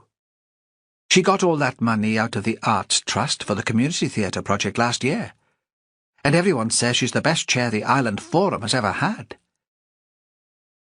There was a newborn lamb in a cardboard box next to the Rayburn. "An orphan," Evelyn said. "We're hand-rearing her. No one else would bother, but Joseph's a soft old thing." Now that the tea was brewing, she turned back into the room. "What can I get you to eat? We've got some of our own bacon, and Mimmer gave me a dozen eggs yesterday, so I've plenty to spare. Will that do you?" Sandy found himself remembering the day his father had killed the pig. Because it was for the family's own use, there'd been no need to send it out to the abattoir. But it was a horrible job. The pig always made a dreadful noise before the throat was cut. He'd seemed to sense what was going to happen to him. Sandy had been on the island that day, but he'd not been a lot of use. He'd stood watching along with Anna. His father had been the strong one, finishing off the job with Ronald's help, and Evelyn had caught the blood in a bowl. "It sounds brilliant, Mrs. Wilson," Perez said. He'd made himself at home already. His shoes were left in the porch, and he'd taken the chair by the table where Sandy's father usually sat. She beamed, took down a heavy frying pan from the wall, opened the Rayburn hot plate. "Mrs. Wilson, indeed. No one's called me that in this house since that politician from the SNP came canvassing at the last election." It was warm in the kitchen, and Sandy felt himself nodding off, heard the conversation between Perez and his mother as though from a long distance. "What time did you last see Mimmer?" Perez asked. "About 2 o'clock. I called round to have a chat about the dig. The 2 lasses from the university were there. What nice wee girls they are, though I think that Hattie could do with a bit of feeding up. She's a skinny little thing, all eyes and bone." She paused to take breath. Sandy knew his mother had hoped he'd take up with one of the nice wee girls. She thought he should settle down and give her grandchildren. Michael, after all, had obliged by marrying an Edinburgh lawyer and producing a daughter who was already attending private nursery. But that wasn't like having a grandchild close at hand to meddle with. Jackie scored now on that, too. Sandy had liked the students well enough. Not Hattie so much, who was intense and far too clever for him, but Sophie, who was more laid back. She liked a few beers and a bit of a laugh. She was kind of flirty, posh, but friendly all the same. The boys teased him, because he always had a different woman on the go. But he was starting to think it was time for him to settle down. It was tiring chasing after the lasses, and there were more single men in Shetland than there were women. But would he really want to be like Ronald, married to a woman who nagged and bossed? It would be like living at home again. "The dig is so exciting." Evelyn was distracted from Mimmer's death by her passion of the moment. "Hattie thinks there's a merchant's house there. It was built at the time when the Hanseatic League was starting to collapse, and folk were told they couldn't trade through Bergen anymore. I found a skull, you know, part of a skull. Hattie thinks it might belong to the merchant who built the house. It's been sent away for carbon dating. They've been exploring the same trench, and Sophie found more bone, part of a rib, and maybe the pelvis. Imagine what a tourist attraction it would be if we excavate the site properly. I'd like to build a house just as it would have been. We could run workshops, family days. We have to look to the future if we're going to provide work for our young people." Sandy stifled a yawn, thought again that Evelyn had a lot in common with Anna. He couldn't get worked up about the island's future. He left Whalsay for Lerwick as soon as he could escape from his mother, and felt more at home in town now. "That bacon's not burning, is it, Mother?" Evelyn shook the pan, scowled at Sandy for questioning her ability to fry a couple of rashers. "When you visited Seta, was Mimmer in the house, or outside with the women?" Perez asked. "We were all inside. The weather had just turned nasty, and Mimmer had invited the girls in for a hot drink. When I arrived, the 3 of them were in the kitchen, giggling over some silly joke. You'd have thought Mimmer was the same age as they were. This project seemed to have given her a new lease of life. That's why this stupid accident is such a tragedy." For the first time, Sandy thought his mother was genuinely upset. She'd always treated Mimmer as a bit of a nuisance, a wayward teenager likely to cause the family embarrassment. But now he saw she'd miss her. Which didn't mean she wasn't a little bit pleased Ronald had got himself into bother over it. His mother was still talking, her words running as a background soundtrack to his thoughts. "I had some tea with them. Then the girls went back out. They'd been drenched through, and Mimmer had put their coats and socks near the Rayburn to dry. It was steaming like a laundry in there, condensation running down the windows so you couldn't see out. Mimmer already had the eggs ready for me, and I couldn't waste any more time chatting. I was driving and got wet just running from the house to the car. The students went back to their work, though. I could see their bright yellow waterproofs from the car. Evelyn lifted the bacon from the pan and put it on a plate in the bottom oven to keep warm. "So you had a little time with Mimmer on her own?" "Just a few minutes." She cracked 4 eggs into the pan, flipped the bacon fat over them, turned back to the table to slice bread. "How did she seem?" "Like I said, on fine form, mischievous, but then she was always that way." "Did she tell you she had any plans for the evening?" "No. She never went out much at night. She liked her telly too much." "Did you notice if her washing was out when you left?" Perez asked. "I noticed it was there when I arrived, asked her if she'd like me to fetch it in for her. She said it had been there 2 days already and one more wouldn't hurt. That was Mimmer for you." She set the table and put the food in front of them.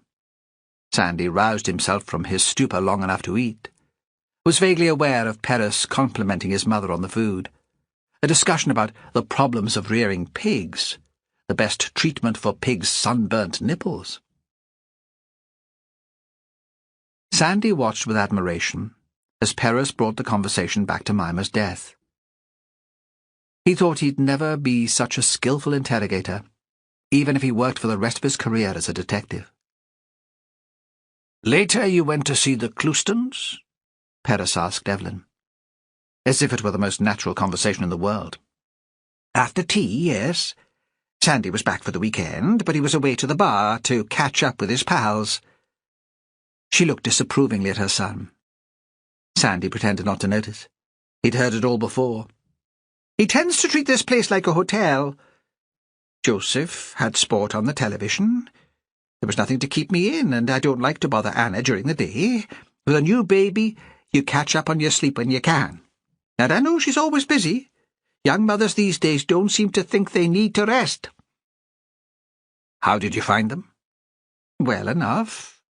Tired, of course, but that's the way when there's a new baby in the house. Anna's always very pleasant, though she seems kind of tense. I wondered if I'd walked in on a row." "And Ronald?" "Ronald's always been a moody sort of man. He was the same as a boy." Now Sandy felt compelled to speak. "You can't say that, Mother. It's just not true. Maybe he wanted some time to himself. Ronald was lucky to find that woman, and he treats her badly." Evelyn piled the plates into the sink and switched on the tap, swished the washing-up water with her hand. "I'll leave these to soak for now. Do them later when you've gone." "Badly in what way?" Perez asked. "She's new here. They've only been married a couple of years. He should make more of an effort to help her settle. The trouble with Ronald Clouston is that he's lazy. He'll not put himself out. The Cassandra suits him just fine. He's only working for a few months of the year. The rest of the time he sits on his backside reading. He likes the money right enough. The Cloustons all like money, but they're not prepared to contribute anything back to the community." She took a towel from the rail of the Rayburn, dried her hands, folded it back neatly. "Fishing's not pleasant work," Perez said. "I get seasick going home to Fair Isle on the Good Shepherd. I'd not fancy weeks in the Atlantic in winter." Evelyn was dismissive. "These days on the fancy ships it's all pushing buttons. Not much different from being in an office." Sandy wondered how his mother could know anything about fishing. If Perez weren't there, he'd have made some sort of sarcastic comment. "You'll know all about that, will you? When was the last time you were out in a force-8 northwesterly? Could you cope with the sleet and cold, the deck running with ice, and the stink of fish?" "Did Ronald talk about his plans to take the gun out while you were there?" "He didn't talk about anything much. Anna had some ideas about funding for the dig. She had experience in putting together funding applications in her previous work. Ronald's always claimed to be interested in the history of Whalsay, but he won't put himself out to preserve it. What did Anna do before she moved here? She was a kind of social worker, specialising in young offenders. But she's always been interested in traditional crafts. That's what brought her here. Sandy caught the inspector giving a little grin, and wondered what was going through his mind. Maybe he was thinking Anna treated Ronald like one of her naughty boys. "Did Ronald have anything to drink while you were there?" Perez asked. "One can. But I was only there for half an hour." "Does Ronald drink too much?" "All the boys here drink too much," Evelyn said sharply. Sandy knew she was preparing to sound off on the subject, and was relieved when they were interrupted by a bang on the kitchen door. Before anyone could answer it, the door was pushed open. One of the archaeology students was standing there. She was small and slight, and to Sandy she looked about 12. She had short, choppy hair and enormous black eyes, and seemed swamped in the cagoule that reached below her knees and met the yellow Wellingtons. "Evelyn," Hattie said, "is it true? I've just heard that Mimmer's dead."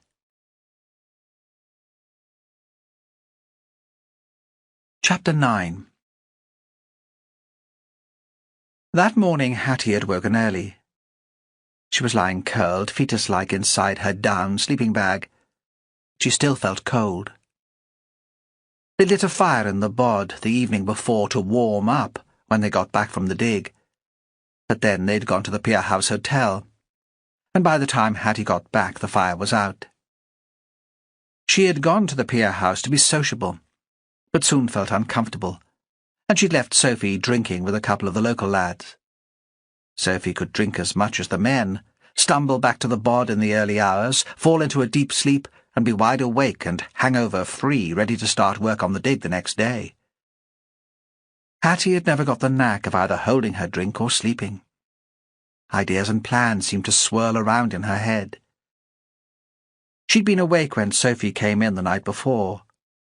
She'd lain still on the hard wooden bunk, but she saw the swinging beam of torchlight, heard the whispered oaths as Sophie tripped, climbing out of her clothes, then, almost immediately afterwards, her regular deep breathing. Sophie sounded like a child when she was sleeping, or an animal. She could hear the same sound now. Sophie's sleeping bag wasn't as good as hers, but the cold never woke her. Hattie flicked on her torch. 6 o'clock. Still dark outside, and still misty. She could hear the regular moan of a foghorn far in the distance. Since they'd returned to the dig at Lindby, it seemed to her that Whalsay had become her entire universe. It was as if the fog cut the island off from the rest of the world. Her mother was a politician, a junior minister, and growing up, Hattie had been surrounded by discussion of current affairs. The latest policy on healthcare, education, overseas aid had governed their daily lives. Here she rarely read a newspaper, only saw television if it was on in Mimmer's house or in Utra where Evelyn lived. World affairs had no relevance to her here. Digging away the layers of soil from the buried house at Lindby, she found herself engrossed in political concerns. The decline of the Hansa, the emergence of wealthy men in Shetland, but ones that had nothing to do with the present. Sophie thought Hattie was driven on by ambition, and it was true that at one time the only future she saw for herself was as an academic. That meant a good PhD, and a reputation as a solid and intelligent archaeologist. Now another more personal obsession had taken over. She wanted to stay in Shetland. The site had been a merchant's house, much grander than she'd first thought. Whalsay had been an important port in the Hanseatic League, the medieval trading community of towns along the Baltic and the North Sea coasts, and she'd assumed that the owner had been a trader. But there were no records, no name for the owner. The university had been working in Shetland for years, and Hattie had come first as an undergraduate, working on the dig at Scatness, She'd come across the site at Seta by chance, and had found herself tantalized by the mystery. How could such a substantial house have disappeared so completely from Shetland's history? It didn't show up in any of the early maps or the records.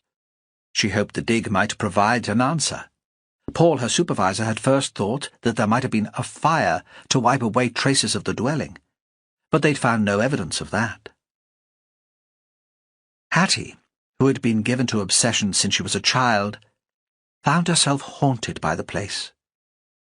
In her imagination she lived there, in 15th century Shetland, when the islands were still culturally closer to Norway than to Scotland, and Whalsay's loyalties were to the other Hanseatic ports, to Lubeck and Hamburg rather than Edinburgh or London. She saw the sailing ships arriving at Simbista, and her husband the merchant counting out gold coins to pay his men for the goods he was importing from Europe, and the money he was paying the islanders for their salt fish and dried mutton.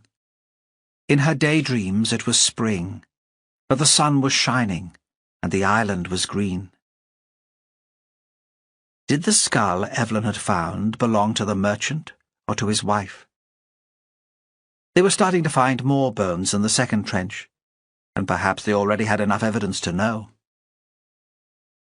There were times in the early morning, as the damp penetrated her body, when she thought the dreams were driving her mad. And it's not just me, she thought. The dig's getting to Mimmer, too. Their last conversation had been pretty weird. At 7 o'clock she began to get dressed, still sitting in her sleeping bag, pulling on the layers of clothes she would need to stay comfortable during the day. On top of the T-shirt, she wore the hand-knitted sweater Evelyn had made for her birthday. The bod was one of a string of bothies spread across the islands, places for backpackers to stay. This was an old croft house, and it just contained 4 beds, a table, and a camping stove. There was a shelf with some pans, cutlery, and crockery, an open peat fire. The bod had 1 cold tap, and they had baths and washed their clothes at Mimmer's house, or more often at Evelyn's. Evelyn was almost as passionate about the project as Hattie, and often invited them to Atra for dinner. She mothered them. Hattie thought she had her eye on Sophie as a potential daughter-in-law. Sophie was easy-going and pleasant. She ate everything Evelyn put in front of her, and she laughed at Sandy's jokes. Hattie knew Sophie would never marry Sandy. She had wealthy parents and ambitions of her own, which didn't include being a policeman's wife in Lerwick. But she might have sex with him for her own amusement. That was the way Sophie was. Sophie didn't wake until Hattie had lit the camping stove and made coffee. Then she stretched extravagantly, blinking in the light of the tilly lamp. Hattie watched her through the open bedroom door. Sophie always slept naked, and now sat quite comfortably, apparently not feeling the cold at all, with her breasts exposed, her long tawny hair falling around her shoulders. Hattie envied her. I was never that comfortable with my body, she thought, not even as a child. Why would any man want to sleep with me? Sophie, her legs still encased by the sleeping bag, looked like a mermaid, or the figurehead of one of the sailing ships that, in Hattie's imagination, had brought goods to trade with her merchant husband. Hattie would have liked to ask who was in the pier house the night before. Who did you stay up drinking with? But as usual the words stayed inside her head. Is there anything for breakfast? Sophie asked. I'm starving. Sophie was always starving. She ate like a horse without putting on weight. A natural athlete, she loped across the island at a pace that left Hattie breathless and panting, and she could work all day without seeming to get tired. Recently she'd been recruited by Anna to take her place in the Whalsay women's rowing team. Hattie had watched her practicing with the group, bending and pulling on the oars, collapsing in laughter at the end of the session. Why can't I be like that? Hattie thought now. I'm scared of the world, and I always have been. I can't blame Paul Bergland for that. The image of her supervisor slid into her brain, filled it with his size and his strength. She felt a return of the old panic and forced herself to breathe slowly, to retreat to her dreams of the merchant house and her island lover. "I'm starving," Sophie repeated. "There's bread," Hattie said. "Some of Evelyn's marmalade. That'll keep us going until Eleven's at Mimmer's." Sophie stepped out of her sleeping bag. Hattie was embarrassed by the sight of the girl's naked body, but fascinated too. She couldn't help looking at it, at the flat belly, the golden pubic hair, the muscular shoulders. She turned away quickly and began to slice bread. Usually Sophie was full of chat about what had happened in the bar the night before, the island gossip, news of any overseas trawlers that had put into Simbister during the day, men she fancied. But this morning she seemed subdued, and got dressed in silence. She opened the main door of the bod and looked outside. "God," she said, "do you think this fog will ever clear? It's getting me down.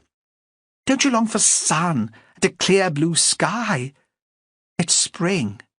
In the south there'll be green leaves and primroses. At least it's not pouring with rain. I left my spare coat at Mimmer's last night, and the other one is still wet." But Hattie found the mist disturbing too. It slid across the island, changing her perspective and challenging her ideas about the landscape and its history. She spread marmalade thinly onto a slice of bread, folded it in half, and forced herself to eat it. There'd been a stage in her life when food had become a source of conflict between her mother and herself. Her mother had decided Hattie was anorexic, panicked, and dragged her off to a specialist clinic. Being Junior Minister for Health made Gwen James sensitive about things like that. Sensitive, at least, about what the press might write if they got the idea that Hattie was unnaturally thin and her mother doing nothing to address the problem. Hattie hadn't been able to understand the fuss. Not eating had been a symptom of her problem, not the root of her illness. Occasionally she got engrossed in her work and forgot to eat, so what? Now she remembered meals as a duty, like taking regular medicine to keep her mother off her back. She was never hungry, and seldom took any pleasure from food, even after a day's work on the dig, when Sophie was ravenous. It astounded her that people could waste time planning what they would cook, that a meal out was considered a treat. Sophie had already finished breakfast and was brushing her hair, her one vanity. It hung halfway down her back, the colour of a barley stalk. Now she tied it back into a loose ponytail at the nape of her neck. "We'd better go," she said. "I suppose we can't really be late with the boss on the island." The boss. Their supervisor, Paul Bergland. Another obsession from an earlier period in Hattie's life. Now she realized the obsession had turned into an unhealthy paranoia. Sophie knew nothing of this. She hadn't picked up on the antagonism between them. To Sophie, Paul was just the boss, someone who turned up occasionally to lay down the law about their methods, treated them to a decent meal out in a restaurant in Lerwick, if he was in a good mood, signed off their expenses. She couldn't know that Hattie was counting the days until he left.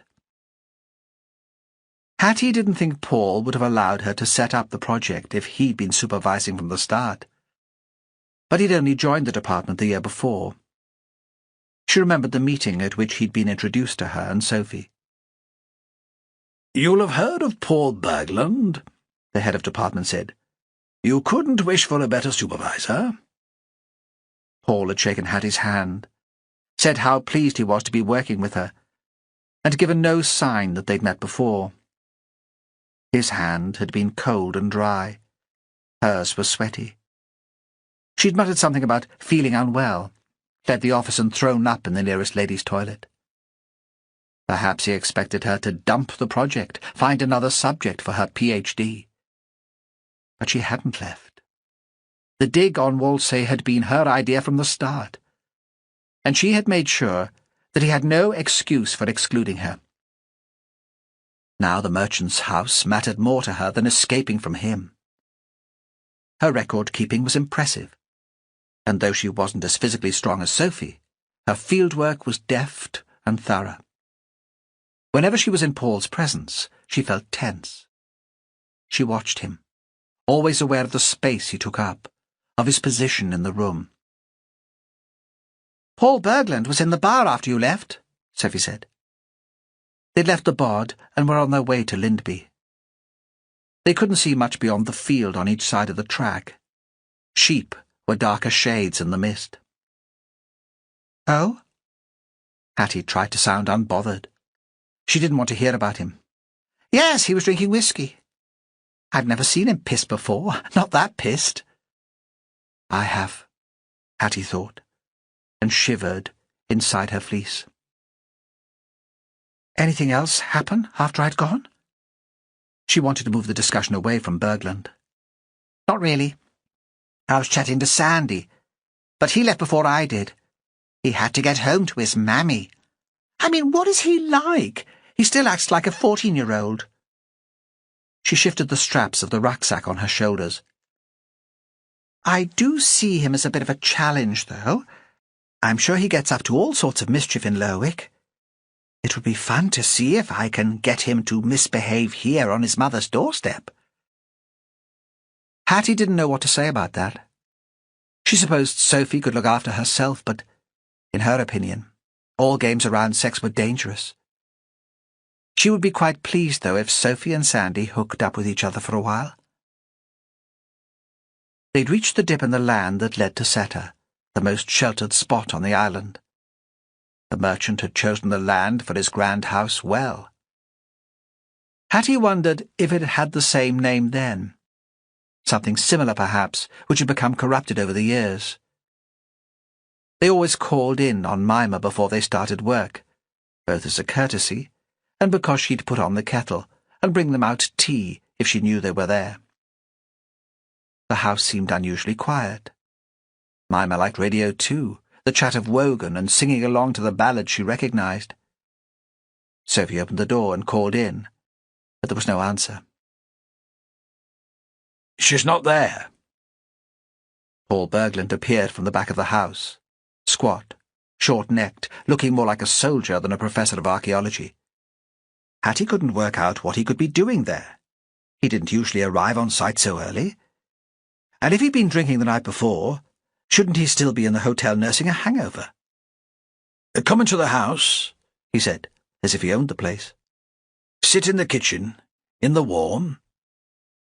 Something awful's happened, Hattie thought. What's he done now? She held back, so Sophie walked into the house first. Usually they would have taken off their boots, but Paul was beckoning them in, and they were used to following his instructions. He'd been cutting up an apple with the knife he always carried on side. It lay on the table, and Hattie thought again what a cheek it was that he should make himself so at home. In the kitchen, the cat wound itself round her legs and almost tripped her up. She picked it up, and it hissed.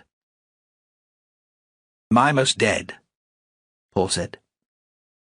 His voice was quiet but matter-of-fact. "The police were here earlier. They called me at the Pier House Hotel first thing this morning and asked me to meet them. There was a dreadful accident late last night. Some guy out after rabbits hit her by mistake." He paused. They were all still standing. "I think it would be better for you not to work today, out of respect for the island. Take the day off. I'll give you a lift into Lerwick if you like. I'm going anyway, to catch the ferry south this evening. I need to get home." "Cool," Sophie said. They must have realized how that sounded. "I mean, about the lift to town and the day off, not Mimmer. We'll really miss her. I mean, what a shit thing to happen." Hattie could tell the only thing Sophie would miss was the tea in the morning and the home baking, sitting in front of the set-up fire when it was raining outside. She didn't care about the dead old lady. "What about you, Hattie?" Paul said. "Do you want to come too?" "No, I'll stay here." She must have spoken more sharply than she'd intended, because they both stared at her. She'd been wondering about his sudden decision to go south. They'd been expecting him to stay for another week. The undergraduates were still on holiday for Easter. "I'll go to see Evelyn and tell her how sorry we are. Ask if there is anything we can do." And before either of them could stop her, she stooped to put the cat on the floor and was out of the house and on her way to Atra. Halfway there, she realized her eyes were streaming with tears. Chapter 10. Perez wasn't sure what to make of the hysterical girl who turned up at the door of Evelyn Wilson's house. At first, he mistook her for one of the island children.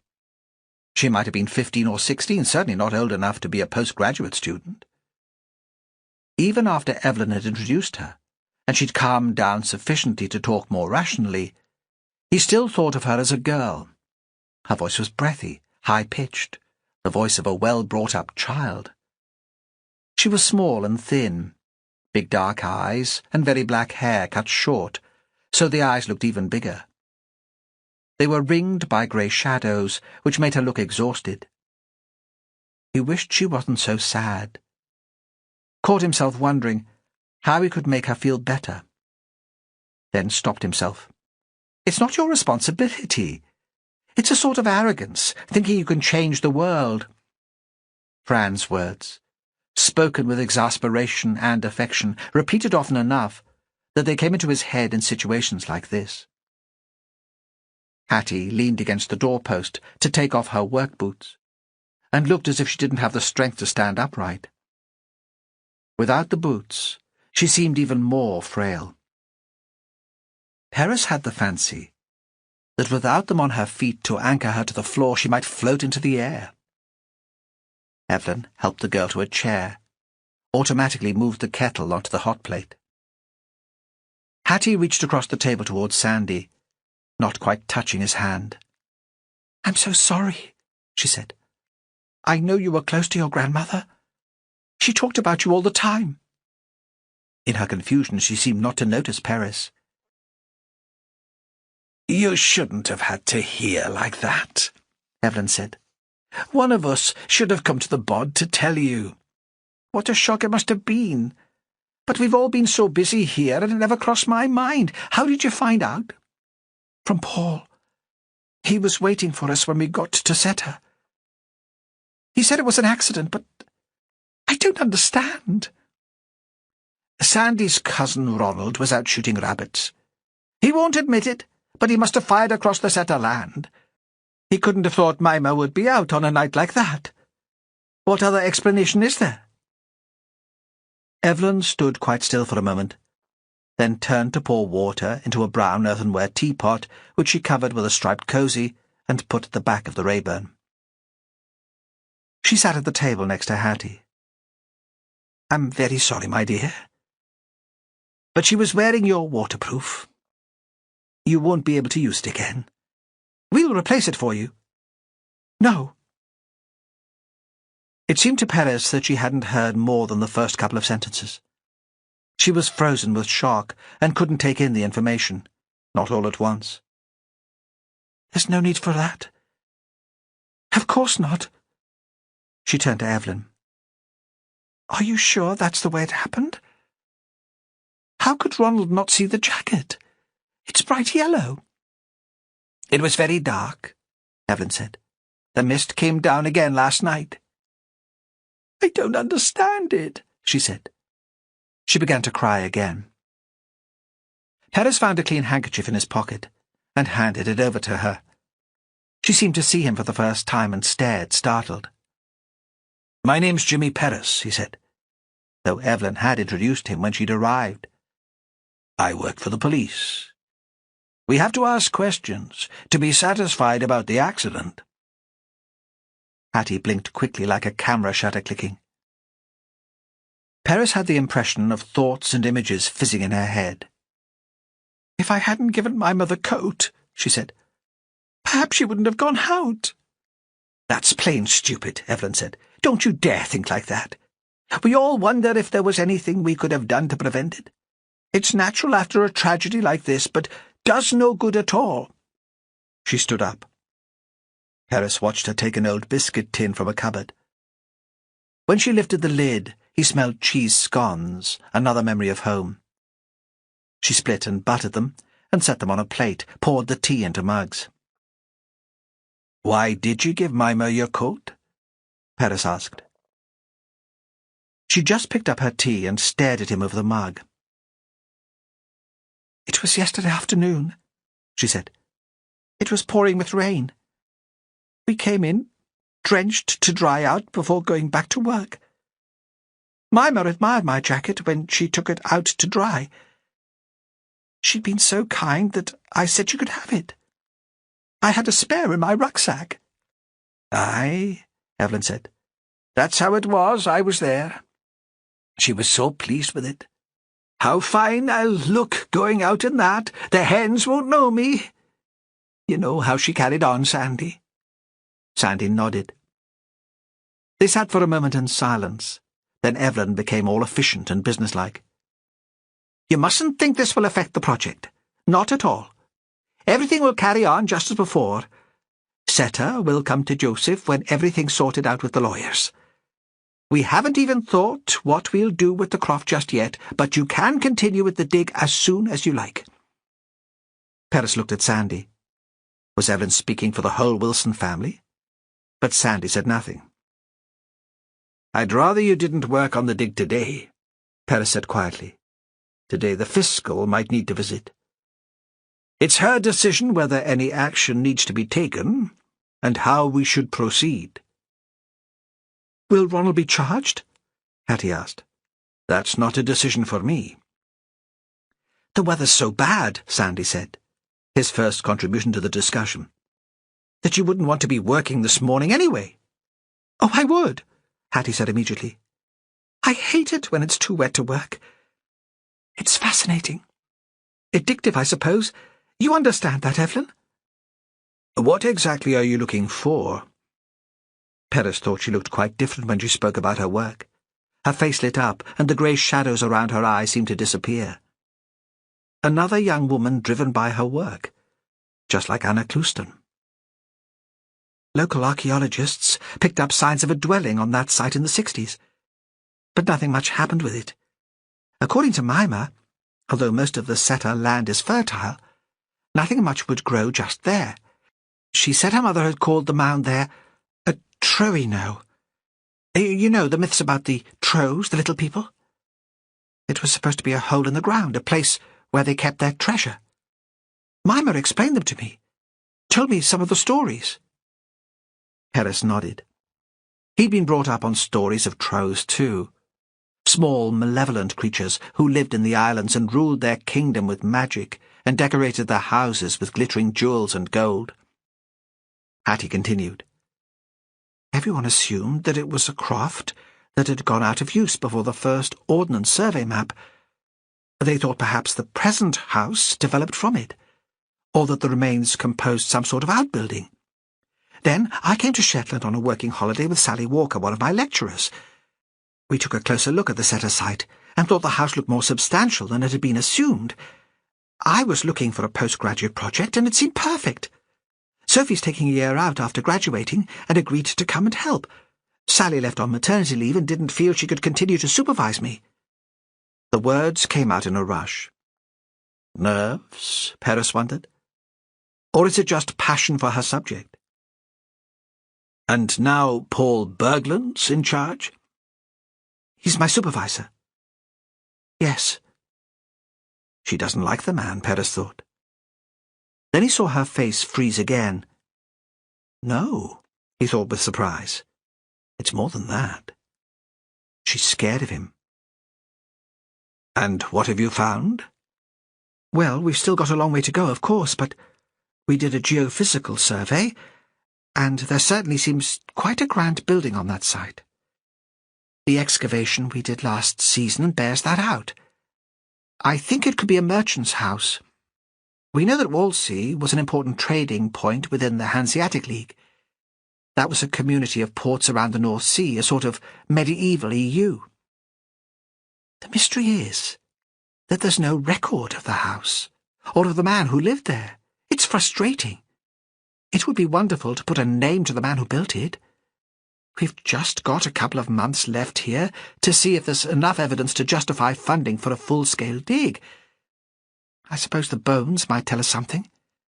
They've gone for carbon dating, but I'm assuming they're 15th century. There's nothing in the context to suggest otherwise. Sandy told me about the skull. We found it in a trench outside the walls of the house. We found other bones there too, presumably from the same individual. It's strange, because you'd expect a body to be buried in a graveyard at that period. I've spoken to people at the university. They say it might be the body of a drowned man, washed up on the shore. Strangers didn't always get a proper burial.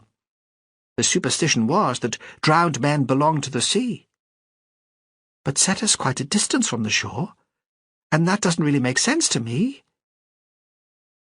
I'd like to think we've found my merchant. She looked up at him. I hope we can go on with the work tomorrow. Time's already running out. He didn't answer directly. Who's testing the bones? Turner, the Shetland archaeologist, came in when we realised what we'd found. She sorted them out, sent them to the lab in Glasgow to date them. He supposed it was a coincidence. 2 deaths in one place, separated by hundreds of years, corpses growing from the same garden. Places couldn't be unlucky, could they? How was Mimmer when you were with her yesterday? She seemed in fine form. Didn't she, Evelyn? Oh, aye, just the same as usual. Evelyn reached across the table and poured more tea. She didn't object to you digging up her land? Perez asked. There wouldn't be many Shetland landowners who'd be glad of that intrusion.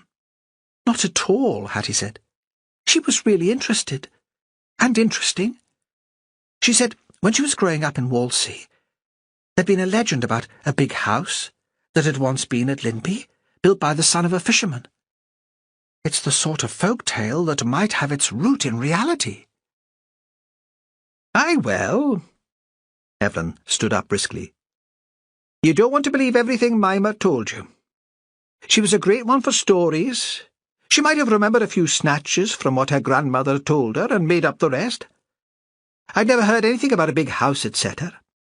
She was a bit of a romantic, was Mimmer. That's what I liked about her, I think, Hattie said. She broke off a piece of the scone on her plate and crumbled it in her fingers. Perez thought she'd just taken the scone to be polite. None of it had got as far as her mouth. She looked up suddenly and frowned. Mimmer seemed shocked when we found the skull. Didn't you think so, Evelyn? Maybe she'd started to believe her own scary stories, Evelyn said. Maybe she thought it was the work of the trolls. Perez thought Hattie was going to say more about the skull, but she changed the subject. I hope Ronald doesn't get charged, she said. Mimmer wouldn't have wanted that. Perez wondered why it seemed to matter to her so much. She'd only been here for a couple of months. Whilst she obviously been fond of Mimmer, the other people in the drama could hardly be more than names to her. How well do you know him? She shrugged. I've seen him a few times in the bar of the Pier House Hotel.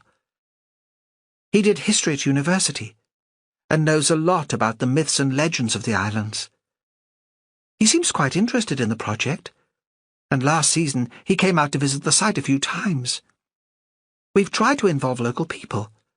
That's a prerequisite of work in Shetland. Turner insists that we explain what we're doing to the community and include them as much as possible. Anna seems keen too. Poor Anna, Evelyn said. She stood up and took the empty mugs to the sink for washing up. Perez expected her to elaborate, but suddenly she turned back to Hattie. Where's Sophie? You should have brought her in for some tea. Sandy would have been pleased to see her again. Perez watched Sandy turn pink. Even when you'd grown up, mothers had the knack of embarrassing you. His own was just the same. Sophie's gone into Lerwick for the day." Hattie's voice was bland, but Perez thought he could hear a trace of disapproval. "Paul's going south on the ferry tonight, and he's offered her a lift into town." "He didn't mention earlier that he was leaving Whalsay?" Perez didn't know why Bergland should, but it seemed a strange omission. "We weren't expecting him to go yet either. He said something had turned up at home." Now that she wasn't talking about her work, Hattie had that closed-down look again, and the shadows had come back. "Perhaps we should try to catch him before he leaves," Perez said. "Thanks for the tea and the breakfast, Evelyn." Sandy was already on his feet, anxious for an excuse to escape his mother. Though the fog was still as dense as before, Perez was glad to be out of the Croft kitchen too. As they walked to the car, he could hear Evelyn urging more food into Hattie. "Look at you, child. You're all skin and bone." The Pier House Hotel was a square stone building close to the ferry terminal. There was nobody behind the desk in reception, and Perez wandered through to the bar, where a skinny middle-aged woman in a pink nylon overall was pushing a hoover across the faded carpet. The room was panelled with brown, varnished wood, and was shabby and depressing. In the evening, with a crowd in, a fire in the grate and artificial light, it might look welcoming. Now it was hard to imagine anyone wanting to spend time there. Perez yelled at the woman, but she had her back to him, and she couldn't hear. He tapped her on the shoulder, could feel the sharpness of her bone through the sticky nylon. She switched off the machine. "I'm looking for one of your guests, Paul Bergland." "Don't ask me, hen. I only do the cleaning, and keep the show on the road." An incomer from Glasgow. She grinned to show that she was happy enough with her role there. "I'll fetch Cedric for you." She disappeared into a back room and returned with an elderly man with a stoop. "Is Paul Bergland here?" He couldn't work out why he felt it so important to speak to Bergland again before he left Shetland. Perhaps it was the way Hattie had looked when she talked about him. The landlord was going to ask who Perez was. Then he saw Sandy, who'd wandered in from the car, and realized he must be police. "He checked out earlier. He's been back since to pick up his stuff. You've just missed him. That lassie from the dig was with him." Outside they could see the ferry was already moored at the pier, a dark shape in the mist. From here Perez couldn't tell if it was disembarking or being loaded with cars. He drove far too fast down to the jetty, but by the time they arrived the boat was sliding away towards the opposite shore. "What do you want to do?" Sandy peered out into the mist. "Nothing. They'd be able to trace Bergland if they needed to speak to him. Besides, Perez was sure that death would go down as a terrible accident. Mimmer had been an old woman, and there was nobody to make a fuss on her behalf. "I'm going back to the office, and I'll talk to the fiscal." "You'll go and get some sleep. Take a couple of days' compassionate leave. I'll see you back at work after the weekend." Suddenly Perez was eager to leave the island. He wasn't sure he could make sense of the place while he was still there. He'd been aware for so long of the Whalsay myths, its wealth, its friendliness, and its traditions. Now, surrounded by fog, he knew it was quite different from anywhere else in Shetland, certainly from the bustling town of Lerwick and the self-contained remoteness of Fair Isle. But he couldn't define it. Perhaps it didn't matter. If Mimmer Wilson's death turned out to be an accident, what did it matter what Perez thought of the place where she'd spent her life? But Perez thought it did matter, and that he needed to be away from Whalsay so he could think about it more clearly. Chapter 11. Perez had offered Sandy a lift back to Lerwick. "If you want to go back to town, that is. You're too tired to drive. You can come back to Whalsay and collect your car another time. For a brief moment Sandy was tempted to leave Whalsay. Usually he did what Perez told him. Not because he thought his boss was always right, but because it was the easier course of action. And how good it would be to drive away and leave the mess surrounding his family behind. An afternoon's sleep, followed by a few pints with the boys in the lounge in Lerwick, and he'd feel fine again. What good was he doing on Whalsay anyway? His mother would deal with all the practical details of arranging a funeral for Mimmer, and he was in no position to provide the reassurance Ronald needed. But he told Perez he'd stay for another night on the island. It was an instinctive feeling that it was the right thing to do. His father wouldn't have run away in this situation, and ever since he was a boy, more than anything, Sandy had wanted to be like his father. Now he saw Perez give a brief nod of approval too, and that reinforced his sense that he'd made the right decision. He watched Perez drive into the ferry, and waited until it had moved out of the harbour. He felt suddenly bereft. His car was still on the jetty where he'd left it after driving down to meet his boss. He switched on the engine, and the clock on the dashboard lit up. It wasn't midday yet. It always amazed Sandy how much Perez could pack into a small space of time. If you met him, you'd think the inspector was kind of slow. It was his way of thinking before he spoke, so you knew that when the words came out, they were just the ones he'd intended. But Perez wasn't slow at all. There was a sort of magic in his asking the right questions the first time, picking up the clues in a situation, knowing when it was time to move on. As he drove past the Pier House Hotel on his way back to Uttara, he saw that Ronald's car was parked outside. Sandy jammed on the brakes, felt the car slide on the greasy road, then pulled in too. Getting pissed at lunchtime wasn't going to help the man. Sandy thought he might not have Perez's brains, but he knew that much. The woman in the pink overall had finished cleaning the bar, but the place still had that smell of last night's beer, mixed with furniture polish, the smell of bars everywhere before customers arrive and start drinking. Cedric Irvine stood polishing glasses. He'd owned the Pier House for all the time Sandy could remember. He'd served the boy his first underage pint, winking as he slid it over to him. There'd never been a Mrs. Irvine, just a series of live-in barmaids and housekeepers who, it was rumoured, satisfied all his needs. The skinny Glaswegian was the most recent. Nobody was ever quite sure what the relationship was between Cedric and these women. When one of the regulars got sufficiently drunk to ask, Cedric would only shake his head and say that gentlemen never spoke of these things. "And neither will you, if you hope to set foot in this establishment again." That was how he spoke. Sandy thought there was something of the preacher about him. Now Cedric looked up from his work and gave Sandy a smile of welcome that was more than professional. He nodded to the corner of the room, where Ronald sat in front of a pockmarked copper table. The man had finished his pint and was halfway through his whiskey chaser. "He needs a friend," Cedric said.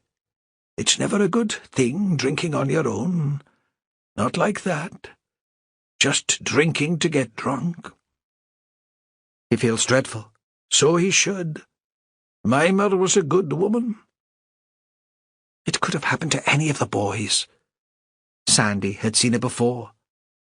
The young men would get fired up on beer, then jump into cars and vans and roar across the island with their shotguns to try for rabbits or geese or anything else that took their fancy, as likely sometimes to hit each other as what they were aiming for. They were lucky there'd been no other accidents. On a number of occasions, Sandy had been with them, whooping and cheering them on, behaving like a moron. It didn't only happen in Whalsay. Whenever men got together and drank too much, they made fools of themselves. Never again, he thought. How would he feel if he'd been the one to kill Mimmer? But he knew that if he were with a gang of his friends, he'd get dragged along on other foolish escapades. He'd never been able to stand up to them. Cedric had pulled Sandy a pint of Belhaven. Ronald still hadn't noticed that his cousin had come in. The whisky glass was empty now, and he was staring out of the window into space. "Give me another pint for him," Sandy said. "Then I'll take him away for you, before anyone else comes in and there's a scene." He carried the pints across to the table. At last Ronald looked up. Sandy thought he'd never seen the man look so ill. "I thought we'd already done the wetting of the baby's head." Ronald glared. "Leave the baby out of this." "I take it Anna doesn't know you're here?" Sandy said. "She'd kill you." He regretted the words as soon as they were spoken, but Ronald didn't seem to have heard them. "I can't see how it could have been me." It came out as a cry. He changed into a shirt and a tie. Perhaps it was his way of paying respect. But it made Sandy see him as a different person. The sort of person Ronald might have become if he'd stayed on at the university for that last year and got his degree. Someone who worked in a museum or a library. When they talked about careers at primary school, Ronald, to the astonishment of the rest of the class, had announced that he wanted to be an archivist. Where had that come from? Not from Jackie and Andrew. Ronald continued. "There were times when I was reckless with a gun, but not last night. Last night I knew where I was and what I was doing. But it must have been me. No one else was out there last night. Am I going mad, Sandy? Help me here. What can I do?" "We can get you away from the pier house for a start," Sandy said. "It'll do no good for people to see you in here, so soon after what happened. Finish your pint and I'll take you back." Ronald looked at the full glass, pushed it away from him so that the beer slopped onto the table. "You're right," he said. "I shouldn't be drinking at all. I'll give it up. It won't bring Mimmer back, but I'll not do that to anyone else. I've got the band to think about now, and it'll make Anna happy. Maybe. You have it, Sandy." But suddenly Sandy couldn't face the beer either. They walked out of the bar, leaving the glasses untouched on the table. They stood together at the cars. The mist was still so low that they couldn't see much beyond the harbour wall. The fishing boats, with their huge winches and aerials, turned into the silhouettes of sea monsters with spiny backs and serrated jaws. "What's Anna up to?" Sandy asked. "She's at home. The midwife was going to visit. I'd only be in the way." Sandy was surprised by the bitterness in Ronald's voice, and wondered what it must be like to live with a woman who made you feel that way. His mother was desperate for him to marry someone with brains and an education, but that was the last thing Sandy wanted. Ronald continued. "I wish I could be at work myself. Usually I hate it, but just now. It would be good to have a few weeks in the Atlantic after the white fish." Sandy couldn't understand that either. Working at something you hated, even if the money was so good. He supposed there'd been pressure from Ronald's family for him to take his place in the boat. And how would they be able to afford that huge house without the money it brought in? "You don't mean that? Not with the baby just home?" Though Sandy thought babies brought out the worst in women. All the female relatives would be crowding into the bungalow, cooing and gurgling, sharing stories of labour and the cowardice of men. He could understand why Ronald had taken himself off on his own with a gun the night before. "Will you be okay on your own?" Something about the way Ronald was talking made Sandy picture him holding a shotgun under his chin and blowing his head off. It couldn't happen that way, of course. Ronald's shotgun was in Perez's boot on the way to Lerwick. But in Shetland, suicide wasn't hard to arrange if you wanted it badly enough. There were cliffs to jump from, water to drown in. Sure. Do you want to come back to Utter for a meal? You could ask Anna to come too. Mother would be delighted to see the bairn. And have Auntie Evelyn reliving what happened last night and enjoying every minute of it? No thanks. We could take a drive up to the golf course, just for a laugh, catch up on the old times. For a moment Sandy thought Ronald was tempted, but the man shook his head and got into his car. He was probably close to the limit for driving, but this wasn't the time for a lecture. He followed his cousin as far as the turning to the Clouston bungalow, and then continued on his way home. In the yard outside his house, he met his father on his way in for the midday meal. All the time Sandy was growing up, Joseph Wilson had worked as a joiner for Duncan Hunter, a Shetland businessman. Joseph had put up with being treated like shite and ordered around as if he was an apprentice and not a craftsman, just for the sake of a pay packet at the end of the week. There'd been times when he had to stay out in Lerwick to get the work finished. The craft had been a kind of hobby, fitted in after the regular work was done. There'd been little time left over to spend with his sons. A couple of years before, Joseph had given up working for Hunter and taken on the craft full-time. Sandy wasn't sure now how he managed for money. Evelyn had never worked. But that wasn't the sort of thing he could discuss with his parents. The new arrangement seemed to be working out fine. Evelyn liked the idea of having a husband who was his own boss, and Joseph had always been happier as a farmer than a builder. Maybe they'd managed to save some money when Joseph was working for Hunter. Recently Perez had taken up with Hunter's ex-wife, and Sandy didn't know what to make of that.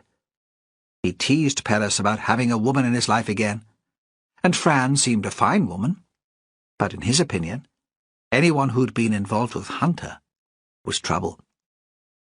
It was lambing time, and Joseph had been up on the hill to check his ewes.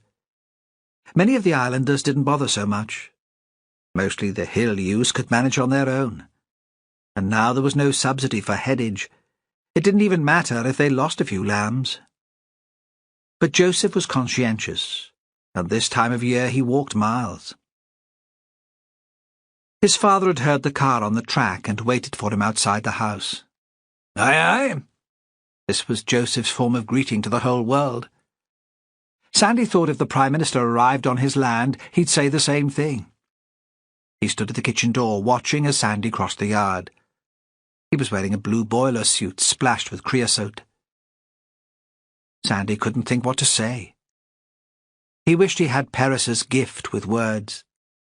Now phrases floated around in his head, and all he could come up with was, "We'll miss her. I'm sorry." He touched his father's shoulder, which was as close as they got to physical contact. He knew Joseph had adored Mimmer. Once, Sandy had heard his mother say to his big brother Michael, exasperated because of something Mimmer had done, "She's a poisonous old witch. I'm sure she's put a spell on your father." And sometimes that was how it seemed. Joseph would drop everything to fix a slate on her roof or hoe her vegetable patch. A brief moment of pain crossed his father's face, then he made an attempt at a smile. "Aye, well, maybe that's the way she would have chosen to go. She never minded a bit of drama. It would have been quick. She'd never have been able to stand illness, hospital." He paused. "I thought she had a good few years yet in her, though." That was his father's way. Things he couldn't change, he made the best of. He said there was no point in taking on the world. He'd never win. Besides, he had Evelyn to do that for him. All Joseph needed to keep him happy was football on the television and a few beers in the evening. He'd worked all over Shetland for Duncan Hunter. Now he'd be quite content if he never left Whalsay again. Evelyn had always been ambitious on his behalf, with her plans for the house, the croft, and her sons. Sometimes Sandy thought she might be happier if she moved away to Edinburgh, maybe, to be close to Michael and his family, that Whalsay was just too small for her. Inside the house, she seemed content enough now. Perhaps, like Mimmer, she enjoyed a bit of drama, needed it to make her feel useful. She was sitting in the old chair feeding the lamb from a bottle. Before she realized they were there, she was talking to it in nonsense language, as if it was a baby. When she saw them, she put it back in the box, ran her hands under the tap, and stood at the Rayburn to stir a pan of soup. "Recent mutton," she said. "I had some in the freezer, and I know you like it. I was thinking of Mimmer while I was heating it through. It was her favourite too." Joseph went to wash at the sink. She came up behind him, turned him to face her, and pecked his cheek. Sandy was still taking his shoes off. "Are you ready for some lunch too, son? Has that nice inspector of yours gone?" "He's away back to Lerwick to see the fiscal. I'll take a small bowl of soup. He thinks a lot of you, I can tell. I'm proud of both my boys." "Have you told Michael about Mother?" Joseph sat himself at the table, laid his hands flat on the oilskin cloth. His fingers were fat and red. Sandy remembered again the day they'd struggled to kill the pig, the noise that seemed to drill into his skull before the poleaxe silenced the animal. The blood. "I rang him at home this morning, but he'd already left for work. Some early meeting. I caught Amelia as she was on her way out and left a message with her for him to call me. He was on the phone a few minutes ago.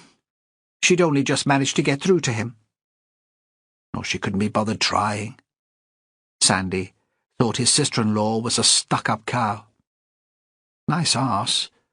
But when it came to a wife, he wanted more than that. He thought Michael could have done better for himself. His mother was still talking. "He wanted to know when the funeral was. I said we couldn't make plans until we know when your Inspector Perez will release the body. Michael will definitely come. He's not sure about Amelia and Olivia." Sandy knew fine well Amelia and the baby would stay in Edinburgh. She had her work, for one thing, and that mattered more to her than the family. She'd brought Olivia to Whalsay once, when she'd been just a couple of months old, and she was still on maternity leave. And then there'd been nothing but complaints and anxieties. She'd gone home earlier than expected. "Oh, I wouldn't dream of missing baby massage. It's the best way there is to bond." Sandy couldn't understand how his mother, usually so clever and on top of things, could be taken in by it all. But he made no comment. This wasn't the time for a row. He watched his mother ladle out 3 bowls of soup, and his father stand to cut the bread. Suddenly, he couldn't bear the thought of Seta without his grandmother. He wasn't optimistic like his father. Despite what he'd said to Perez, he couldn't believe it was for the best. His mother wouldn't stop talking. She got that way at times of stress. Now she was rattling on about Seta and pushing Joseph to make plans for the land and the house. Sandy wasn't really listening to her, and he wasn't sure his father was either.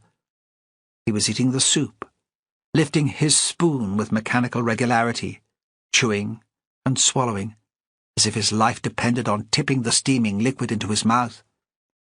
"I've told the lasses from the bod that they can carry on with their work once the police say it's okay. That's all right, isn't it, Josie?" No answer. None needed or expected. "I wondered if the Amenity Trust might be interested in buying the house, in renting it at least. The boys won't want to live there." Her voice continued. But Joseph's spoon was still. "Michael won't leave Edinburgh now, and Sandy has his flat in Lerwick. It would make a fine visitor centre once the excavation's finished." Now Sandy was listening too. He was about to protest when he caught his father's eye across the table. Joseph gave a brief shake of the head unnoticed by his wife, a look that said, "Don't worry, son. It'll never happen. Don't argue over it now. Just leave it to me." Chapter 12. After the midwife went, Anna Clewiston sat in the window of the living room and looked out over the water. She carried James with her and sat with him lying lengthways along her knee. It was unusual for her to be alone with him, and she felt that he was a stranger. She couldn't believe it was the same child she'd been carrying in her body for 9 months. Perhaps that was because they'd had so little time on their own since they'd come back to Whalsay from the hospital. The house had been full of well-wishers, people bringing presents and cakes and casseroles. And then this morning, the police had come. Anna had struggled to adapt to living on Whalsay. It wasn't the isolation that was the problem. That she relished. She liked the drama of living on the island. It was the feeling that she had no privacy, that her life was no longer her own, and she was crowded with people telling her how to run it. What was most difficult was finding that she'd become attached to a family so entirely different from her own. Her parents had started a family in middle age. Anna's father was a junior civil servant, bookish, reserved, and a little distant. She had the feeling he'd been bored at work and had felt undervalued. His work had been routine, and he wasn't the sort of man to put himself forward for promotion. Her mother taught in a primary school. Anna and her sister had been brought up in a family where money was saved, thrift was encouraged, and academic achievement was valued but not flaunted. Treats were only obtained after hard work. It was a suburban, respectable life of church-going, music lessons, and weekly visits to the library. Nobody put their elbows on the table at mealtimes. Restraint was taken for granted. Of course, at university she'd met people from different backgrounds. But she'd come out at the end with her view of the family intact, represented by the smell of the Sunday meal as her mother lifted it out of the oven, the sight of her father deadheading roses in a late summer garden, her sister dressing the Christmas tree with the faded baubles brought out each year. Anna had imagined that she'd replicate it in her turn.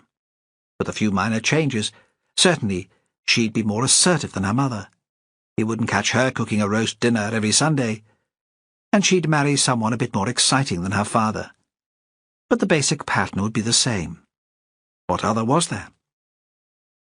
Then she'd met the Whalsay Clewistons and realized there was quite a different model of family life. Their house was always full of noise, the radio playing, Ronald's mother, Jackie, talking, and the gossip of cousins, aunts, and neighbours who regularly dropped in. Restraint didn't feature. If Jackie decided she needed a new outfit, kitchen or car, she had it. There was no question of saving up first. Once Anna had asked where the family money had come from in the first place. Cassandra was only a few years old, and she had been bought from the proceeds of the old trawler. But before that, Anna had asked, how did your father get his first boat?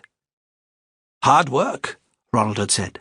It was hard work and the willingness to take a chance. Anna could imagine Andrew would have been a risk-taker when he was young. She'd seen photos of him, big and strong, his head thrown back in laughter. Then he'd become ill, and Jackie had wanted her son to give up college and take his father's share on the boat. She'd got her own way there, too.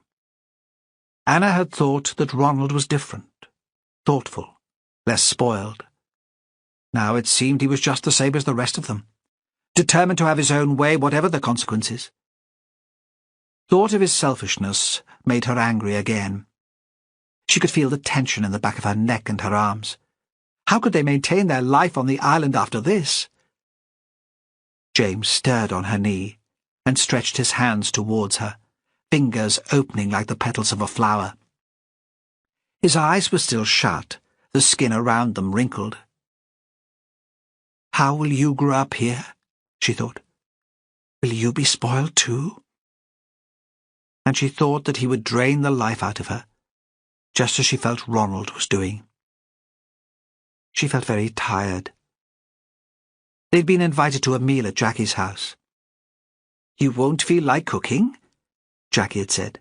Besides, we haven't celebrated the baby properly. You must come here." It hadn't occurred to her that Anna and Ronald might like some time on their own so soon after the birth of their child. Jackie had a knack of transferring her own desires into the wishes of other people. She loved entertaining, so they would be grateful to be entertained. Ronald hadn't seen any problem with the plan. He found it impossible to deny his mother anything. "We don't have to stay long," he'd said when the invitation had been made, and Anna had been less than enthusiastic. "And it'll be great to have a proper meal, won't it?"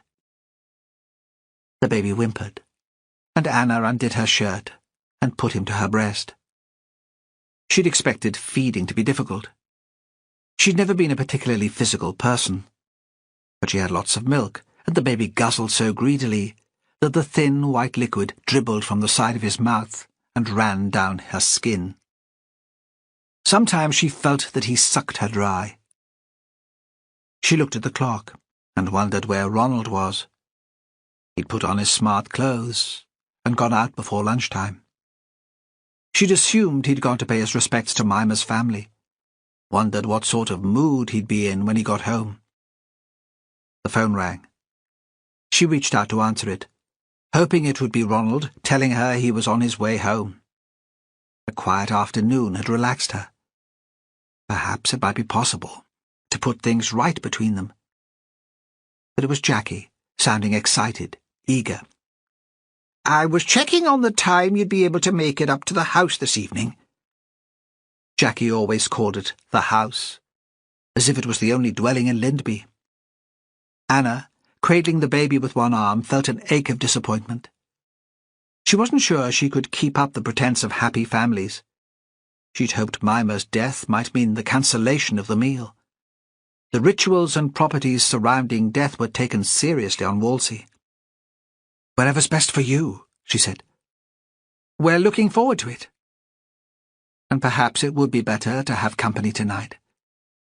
Otherwise she and Ronald would spend all evening going over the incident of the night before, and she might say something unwise, something she'd really regret. Anna replaced the phone and heard Ronald open the door into the house. "We're in here," she said. Outside, the light seemed to have faded early, and she only saw him as a shadow standing just inside the room. "Look at you two," he said. He was still wearing his jacket, but he'd loosened his tie at the neck.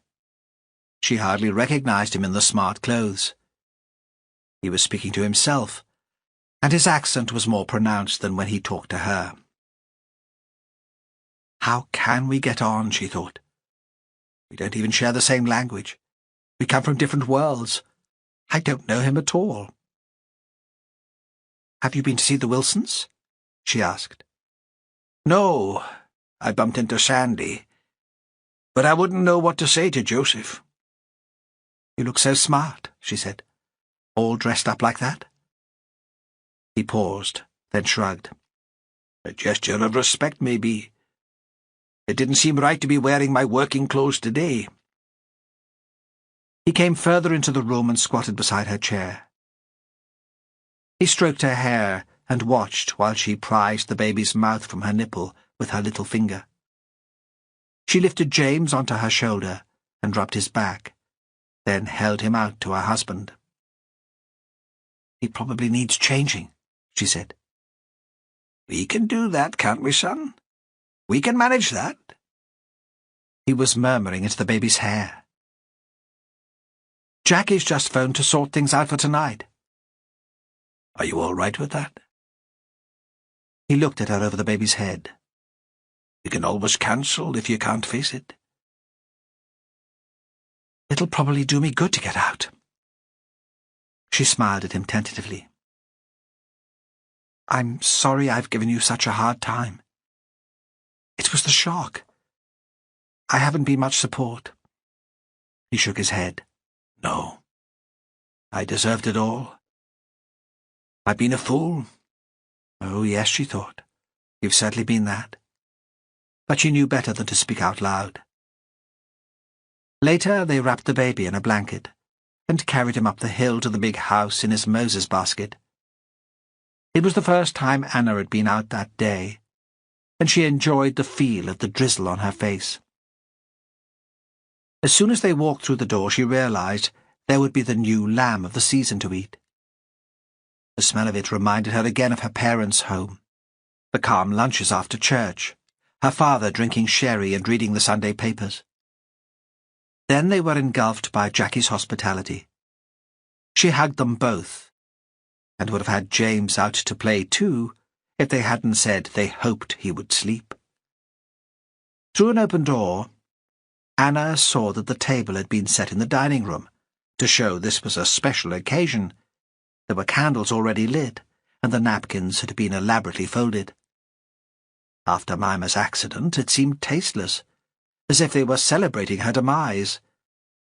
Usually they ate in the kitchen, even if a crowd of guests had been invited. Andrew had been dressed in a shirt and dark trousers, and Jackie wore a little black frock, rather stylish and simpler than her usual taste. Anna felt lumpy and underdressed. She hadn't bothered changing, and there was probably baby sick on the back of her top. She wondered if Jackie's understated wardrobe was a gesture towards acknowledging Mimmer's death. Apparently not, because she seemed in determinedly party mood. "We'll have champagne, shall we?" she cried. "I've got a couple of bottles chilling." She led them through to the kitchen, and there on the table were bottles of very expensive champagne sitting in an ice bucket. Anna wondered if she'd bought in the bucket especially for the occasion. Jackie had taken to internet shopping with gusto. But probably not. Champagne was routinely drunk in the Clouston household for every birthday and anniversary. Jackie put her arm round her son. "Come on now, Ronald. Open a bottle for me." Anna thought Ronald was going to object. She saw him tense with Jackie's embrace, then wriggle free from her. But in the end, the habit of fulfilling Jackie's expectations was too strong for him to refuse. Entering into the spirit of the occasion, he wrapped the bottle in a white napkin to stop it slipping in his hand, twisted the top, and gave his mother a brief grin, more like a grimace, when it made a louder pop than he was expecting. But he wouldn't accept a glass when she was pouring it out. "You'll have a beer, then? Your father never liked this stuff. All the more for you and me, Anna, eh?" "I'm not drinking," Ronald said. "Not after what happened last night." Jackie was going to push the matter, but stopped herself just in time. Anna saw the effort that took. The older woman turned away and took a can of Coke from the fridge, handed it to her son. "Let's not talk about that," Jackie said. "Not tonight. This is supposed to be a party." She poured herself another glass of champagne and led them into the dining room. They didn't talk about Mimmer again until they started the pudding, and then it was Jackie who raised the subject. Anna had found herself enjoying the meal. The wine had relaxed her. She must even have become a little drunk, because she realized she was laughing too loudly at a joke Jackie had made. That would never do. She put her hand over her glass when Ronald next offered the bottle to her. "Perhaps everything will work out," she thought. "Perhaps I can make it work." Jackie, too, had been drinking heavily throughout. Her face was flushed with the cooking and the responsibility of encouraging them to enjoy themselves. "She won't be missed, you know." "What do you mean?" Ronald was poised with a spoon in one hand. Jackie looked up at him. "Mimmer Wilson. She could be a dreadful old gossip. And it was an accident. You mustn't blame yourself." "Don't say that." Ronald's voice was steady. There was a pause while Jackie composed herself. "No, you're right. We mustn't speak ill of the dead." She flashed a look across the table to Anna. "We'll humour the boy. He's upset." Since the stroke, Andrew had spoken with difficulty. Sometimes it took him a long time to work out the words in his head and then get his tongue round them. Occasionally, a whole sentence came out at once, surprising his audience and himself. That happened now, She was a good-looking woman, he said, when she was younger. Then, seeing them all staring at him, he added, Jemima Wilson. I'm talking about Jemima Wilson. He retreated into a shocked silence.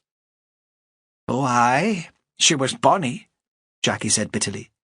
And didn't she know it? When she was middle-aged, she was flirting with men half her age. Anna wondered if Andrew had been one of Mimmer's younger men. There was an awkward silence. I always liked her, Ronald said quietly. When we were bairns, she told great stories. Oh, the bairns liked her right enough. They were round her place like bees at a honeypot. Jackie seemed about to continue, but stopped short.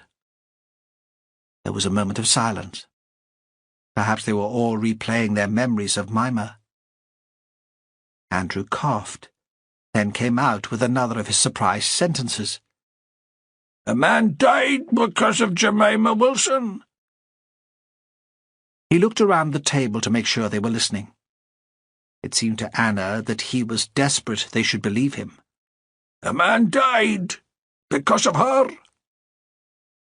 Satisfied that he had their attention, he added, Well, now she's gone to join that husband of hers.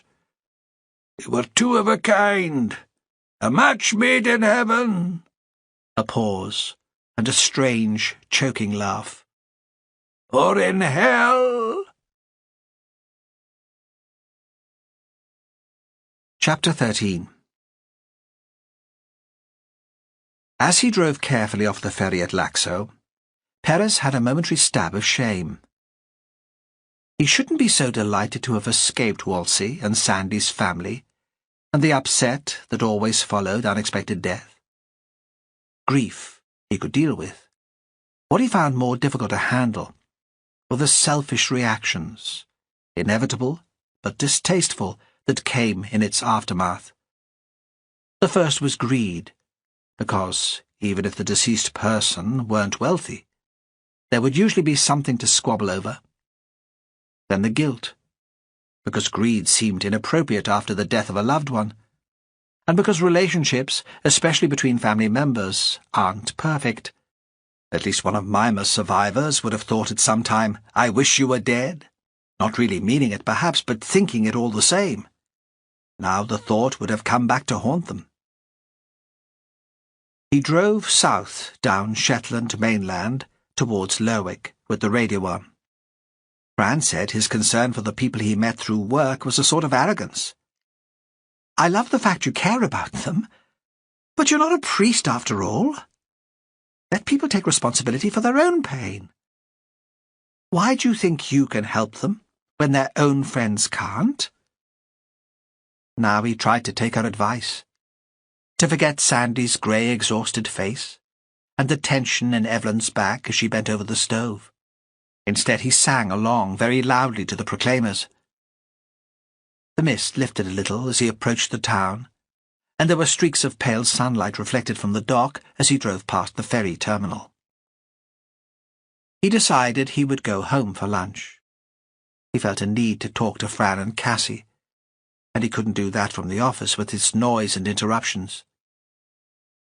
He lived in a narrow old house built right on the waterfront, so you could see the high water mark on its outside wall. By now the mist had cleared sufficiently for the island of Whalsay to be visible. It was the warmest day of the spring so far, and he opened the living-room window to let in the sound of the gulls and the tide, the salt-laden air. He was missing Fran more than he thought he would. He hadn't told her, of course. She would despise it, and think it was a sign of his easy emotion. Whenever he phoned, she was full of the people she'd met, the shows she'd seen, the galleries she'd visited. Sometimes he worried that she wouldn't want to come back. It occurred to him now that the Whalsay women he had met had that in common with Fran. Sandy's cousin and father were content with life on the islands, but Evelyn and Anna looked at the world outside and wanted more. It seemed to him that in their demands for change, They might spoil the place they claimed to love. He'd bought a second-hand filter coffee machine at one of last summer's Sunday teas. He folded the filter paper and spooned in the coffee, waited for the delicious smell as the coffee dripped through. Fran envied his ability to drink strong black coffee all day and still sleep at night. He realized she was in his head whatever else he was doing, a backdrop to all his other thoughts. He dialed the number of her parents' house, but there was no answer, and he replaced the receiver when the answering service clicked in. He didn't like the idea of them picking up his message and listening to his stumbled words in an accent that must be all but unintelligible to them. It had become an obsession that he should ask Fran to marry him. The idea had come to him as a fleeting whimsy the summer before. But now it had returned, and wouldn't let him go. If he suggested that they live together, he knew she would agree at once. They'd known each other for more than a year, and he spent as much time in her house at Ravenswick as he did in his own place. She'd said recently, making a joke of it, but obviously wanting to test his reaction, "If we sold both homes, we'd be able to buy somewhere with a bit more space." He'd been non-committal, and he knew she'd been disappointed, but too proud to let on. He had no moral objection to their living together, and he couldn't care less what people, even his parents, thought. But still he was haunted by the idea of marriage. It was to do with permanence and stability. He knew that Fran wanted another child, and he was terrified of being the cause of a fragmented family. There was a less noble motivation, too. Fran had married Duncan, hadn't she? If she refused Perez, wouldn't that mean she loved him less than Hunter, with his affairs and his wild parties? Perez was tortured by the possibility of rejection, but couldn't let the idea go. He poured another mug of coffee, then called Fran's mobile. He wanted to talk to her, and was willing to put up with a background noise of laughter and traffic.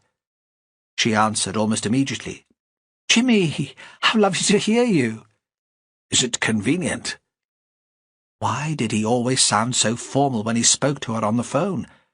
He might have been talking to one of his colleagues. Brilliant timing.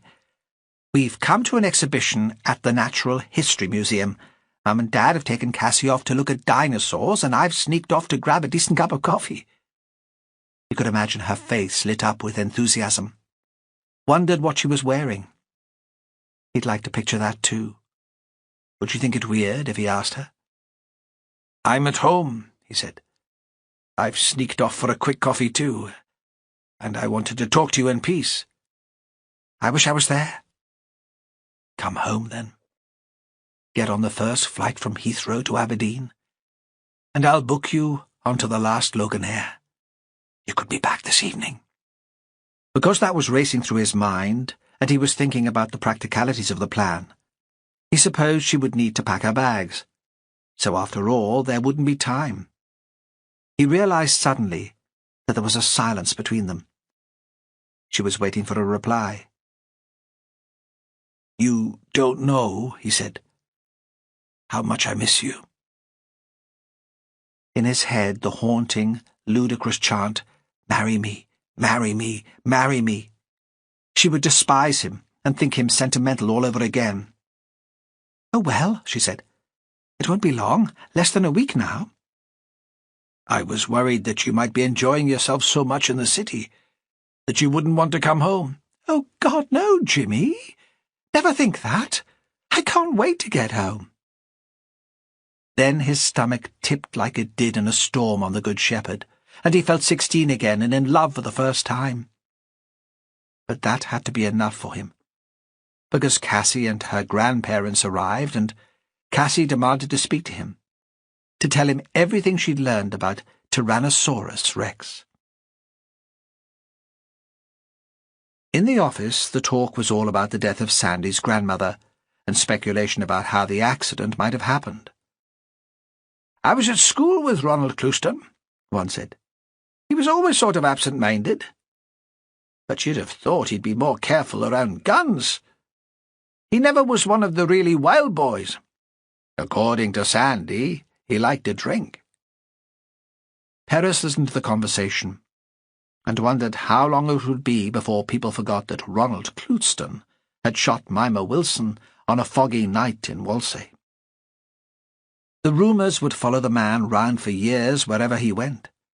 Even if no criminal charge were brought, the story would stay with him until he died. To avoid getting drawn into the gossip, he picked up the phone and set up a meeting with the Procurator Fiscal. Before going over to her office, he jotted down some notes on a scrap of paper. He still wasn't sure what angle she would take. He didn't want to make light of the accident, of Ronald's folly in going out with a gun in the fog after having taken a few drinks, but hoped he'd be able to persuade her it was reckless, not criminal. He found it hard to explain the role of the Fiscal to English colleagues. Even Fran couldn't grasp it. But what does she do? Perez always said she was a cross between a magistrate and a prosecuting lawyer, but Fran didn't even get that. All she understood was that the Fiscal was his boss. Rona Lang, the new Fiscal, was a cool 50-something, with a cutting tongue and a designer wardrobe. Rumour had it that she flew south to Edinburgh every month to visit her hairdresser. Perez never believed Shetland's stories, but he could almost believe the blonde hair was natural, and the way it was cut took 10 years off her age. Her passion was sailing. She'd come to Shetland on a yacht from Orkney and fallen in love with the islands. In an unguarded moment, at the opening of the new museum, she told him that from the sea, Shetland looked like paradise. He'd wanted to ask what she thought it seemed like from the land, but by then she'd been swept away to meet more distinguished guests. She lived alone in an old schoolhouse near the marina in Aith, and managed to keep her past and her present entirely private. All that anyone knew about her was that she owned a catamaran, the biggest and most expensive sailing vessel in the islands. Perez didn't know quite what to make of her. She was efficient and organised, but rather ruthless, he always thought. There were rumours in the islands that she had political ambitions. She would like to be a member of the Scottish Parliament. Certainly, he thought, she would like the power. She got up from her desk when he came into the room, and they sat in easy chairs across a small table. A moment later her assistant brought in coffee. "You hear about Jemima Wilson?" She poured the coffee, turned her flawless face to him. "It looks like one of those unfortunate accidents. A man out for rabbits with a torch after dark. He couldn't have known the elderly woman would be wandering round outside. We still don't know why she was there." "Lamping for rabbits is illegal," she said. "Aye, but everyone does it. And we've never yet taken anyone to court." There was a moment of silence. He could hear the tapping of a computer keyboard in an outer office. A phone rang. "When I first moved here, I was asked to give a talk to a group in Brescia," she said. "I asked the organiser what people would think of having a Fiscal who was a lowland Scot and a woman. He paused for a while, and then he said, 'Folk won't consider you to be the enemy.' Another pause. 'No,' he said. 'Rabbits are the enemy.' She looked up and smiled. He was only half joking. 'So you won't be popular if you prosecute?' 'For lamping, no. A death is a different matter. There is the question of recklessness.' She was wearing a cream trouser suit. Now she crossed her legs at the ankles, and he saw the slim, flat shoes that matched in colour exactly. To be reckless, Mr. Clouston must have considered it a possibility that Mrs. Wilson would be outside her house that late at night. "Mimmer was known for keeping indoors after dark," Perez said. "In that case, I don't see that we have a crime here." She looked up at him and smiled. What do you think, Inspector? I certainly don't see Clouston as a criminal. But... She gave a frown, not of impatience exactly, more of surprise. She thought her decision on the matter to his satisfaction as much as hers. He claims not to have been shooting over Mimmer Wilson's land. Perez wished she hadn't picked up on his hesitation. The slight emphasis on the man's name. After all, he'd got what he'd come for. A natural response, surely. He must have been devastated to discover what he'd done. In similar circumstances, we'd all want to avoid the guilt, to persuade ourselves we weren't responsible. Perhaps. She looked at him. It was hard to imagine this immaculate woman managing her boat single-handed in a force-8 gale, though he was aware of the strength of character that allowed her to enjoy the experience. "Tell me what's troubling you, Jimmy? Off the record." I wish I knew what Mimmer Wilson was doing outside in that weather. And I'd be happier if Ronald Clouston admitted to shooting over her land. "What are you saying, Jimmy? That someone else killed the woman?" Somewhere in her voice he picked up a hint of sarcasm, almost of derision. But there was no sign of that in her face. Clouston says he was out on his own last night. He's not trying to lay the blame elsewhere. So if someone else did kill Jemima Wilson, it wasn't an accident. Is that what you're saying, Jimmy? You can't seriously expect me to open a murder investigation just on the slight possibility that Clouston didn't fire close to the house? You know how much that would cost the taxpayer? Now that the words were spoken, Perez realized that the possibility of a conspiracy had been at the back of his mind since he'd first seen the scene of the shooting. He dismissed it as ridiculous, melodramatic. I can't see why anyone would want to kill her, he said. She's Sandy Wilson's grandmother. She's lived in Whalsay all her life. A bit of a character by all accounts, but not a natural victim. I only have reservations because I don't understand how the accident happened. The fiscal paused, sipped her coffee. We are sure that it was Clouston's gun that killed her? With a shotgun, it's impossible to tell. It's not like a rifle where each weapon leaves an individual trace on the bullet. We'll track down the ammunition used, but my guess is that everyone on Whalsay will use the same when they're out after rabbits. She leaned back in her chair. Despite the expensive makeup, he saw the fine lines on her forehead, the wrinkles at the corners of her eyes. I don't have enough here to put it down as anything other than accidental death, she said at last. Anything else would cause unnecessary distress to the deceased woman's family, and the sort of hysteria in the community that doesn't help anyone. I couldn't justify it. He nodded. There was no other decision she could have taken. We're agreed that we won't charge Clouston? It wouldn't be popular in the community. Oh, yes, he said. We're agreed about that. As for your reservations about the details of the shooting, I understand them. Perhaps the best course of action would be a discreet inquiry. Nothing formal at this stage. We'd have a post-mortem anyway in a death of this kind. Let's see what you turn up in the next week or so. Keep me informed. A clever decision, he thought. She was covering her back.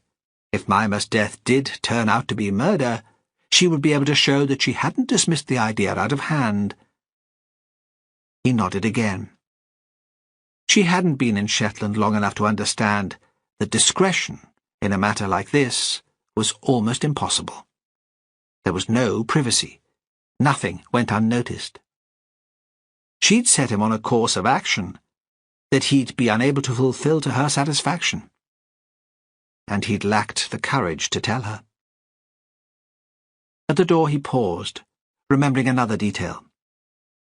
A skull was found on Setter land a couple of weeks ago. Val Turner reported it to Sandy. He did tell you? She raised her eyebrows. Do you think that's relevant? I don't know. It's old, he said. Just a fragment of skull. Part of an archaeological dig. A coincidence. Chapter 14. Sandy woke from a deep sleep. He heard the sheep outside and smelled baking, and immediately realised that he wasn't in the cramped and messy flat in Lerwick, but at home at Atra Croft in Lindby. His mother baked most days, even when she and Joseph were alone in the house. Having Sandy there gave her an excuse. He lay for a moment, looking around the familiar room.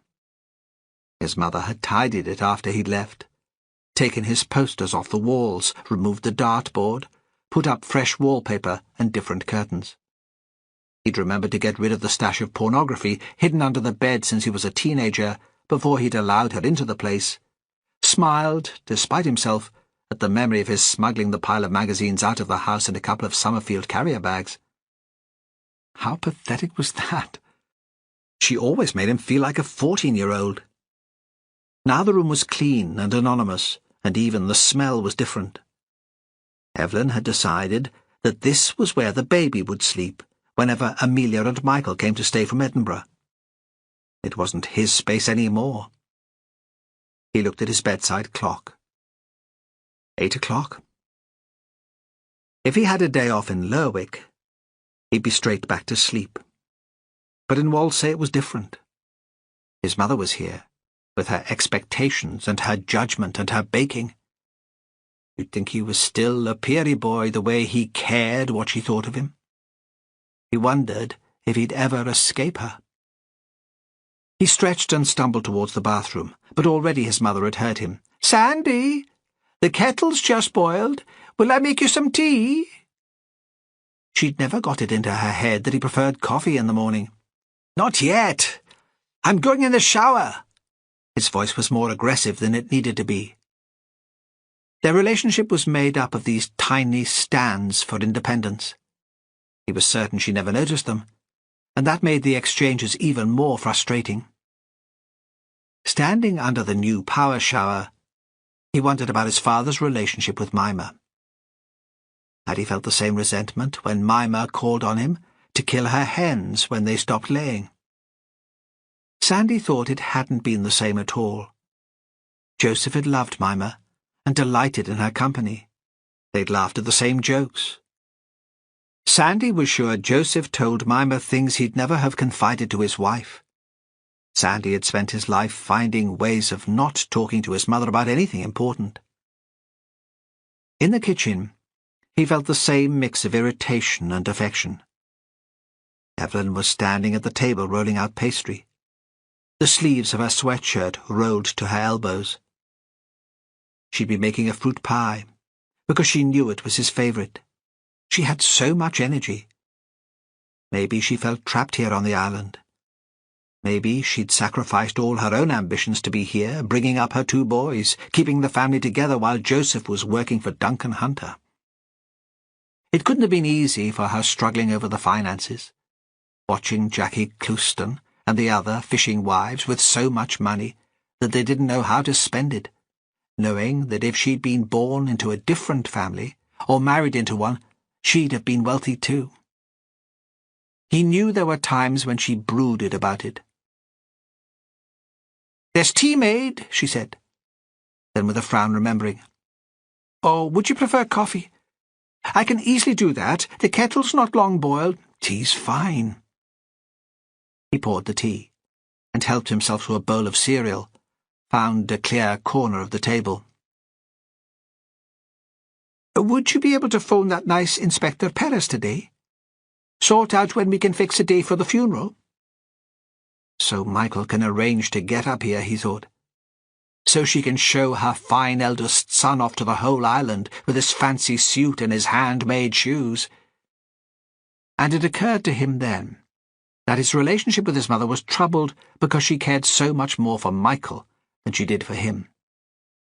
"I'm jealous," he thought, astounded. That's what all this is about? How could I have been so dumb that I didn't realize?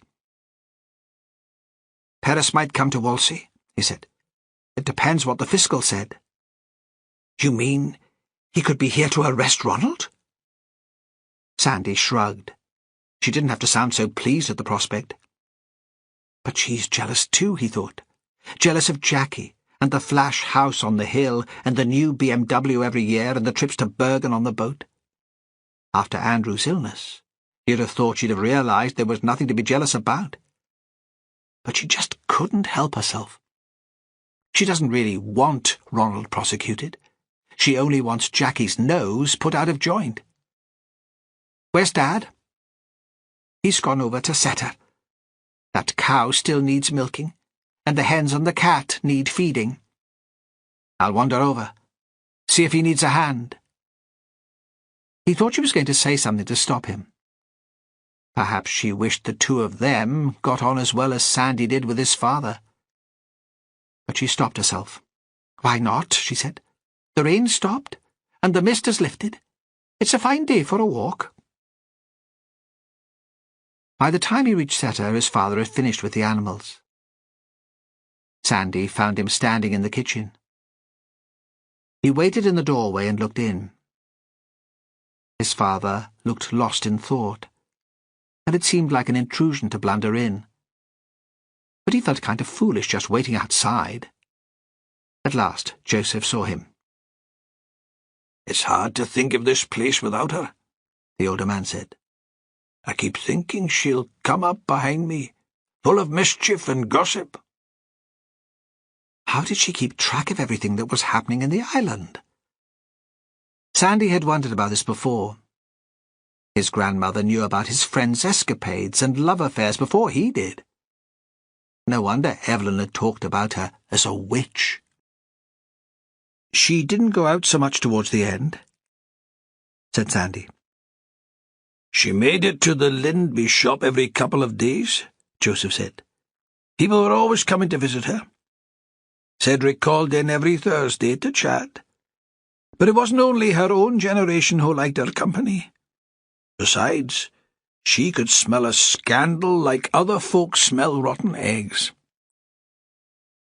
He looked around the room, seemed to be scoring the details onto his memory. The postcard from Michael and Amelia's last foreign holiday, propped on the dresser. The religious sampler, which perhaps she'd stitched as a child, that seemed out of place in any room where Mimmer had lived. The enormous television, the dirty glasses by the sink.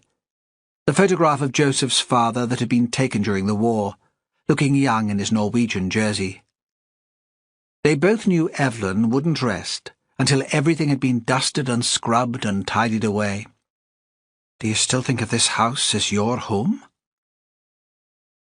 As soon as he'd spoken, Sandy thought that was a daft sort of question. Joseph had lived in Atra since he'd been married. Atra had been in Evelyn's family, and had been a tumble-down wreck when they'd moved in. Joseph had made a home almost from nothing. But his father considered before speaking, and then it wasn't a direct answer. It wasn't easy growing up here, he said. My father died while I was still a baby, and Mimmer was never the sort of island wife to have a meal on the table when I got in from school and clean clothes for me to put on each morning. I learned to look after myself pretty quickly. But it was a happy time. She was full of stories. She said it was us against the world. He laughed. She always did have a dramatic turn of phrase. I grew up with tales of my father, about how well off we'd have been if only he'd lived. He promised me the earth, fine clothes and a fine house. She loved telling stories. It was a mix of real island characters, make-believe and myth. I could have listened to her for hours, though sometimes I'd have preferred to do it with a full belly. For the first time, Sandy could see what had attracted his father to Evelyn. She'd make sure there was dinner ready for him when he got in from work, and the house was always clean, the clothes washed and ironed. Why do you think she went out that night? Why did Mother do anything? Joseph laughed. I'd known her all my life, and she was still a mystery to me. Sandy thought that was too easy, and was just about to push it when there was a tap on the open door. He saw the two lasses from the dig standing outside. Sophie was wearing a shirt that was open at the neck, and one size too tight around the chest. She had on shorts with walking boots and thick socks. That should have made her look like a geek, but her legs were long and brown and shapely. He tried not to stare. He didn't want to get attracted to a girl with a brain. It was Hattie who spoke. We wondered if it'd be all right to get on with our work. The police don't mind, but we'll understand if you'd prefer it if we left it for a while. I mean, I suppose you might rather we stopped the project altogether. Sandy could tell that was the last thing she wanted. He chatted to her a couple of times in the Pier House Hotel, when he was there visiting the boys. She was always on the edge of the crowd, and her work was all she could talk about, all he could imagine her being passionate about. He remembered her leaning over the table towards Ronald Clouston, giving him a lecture about Iron Age tools. Sandy thought it was good to have the lasses in Linderby. They'd brought a bit of life to the place.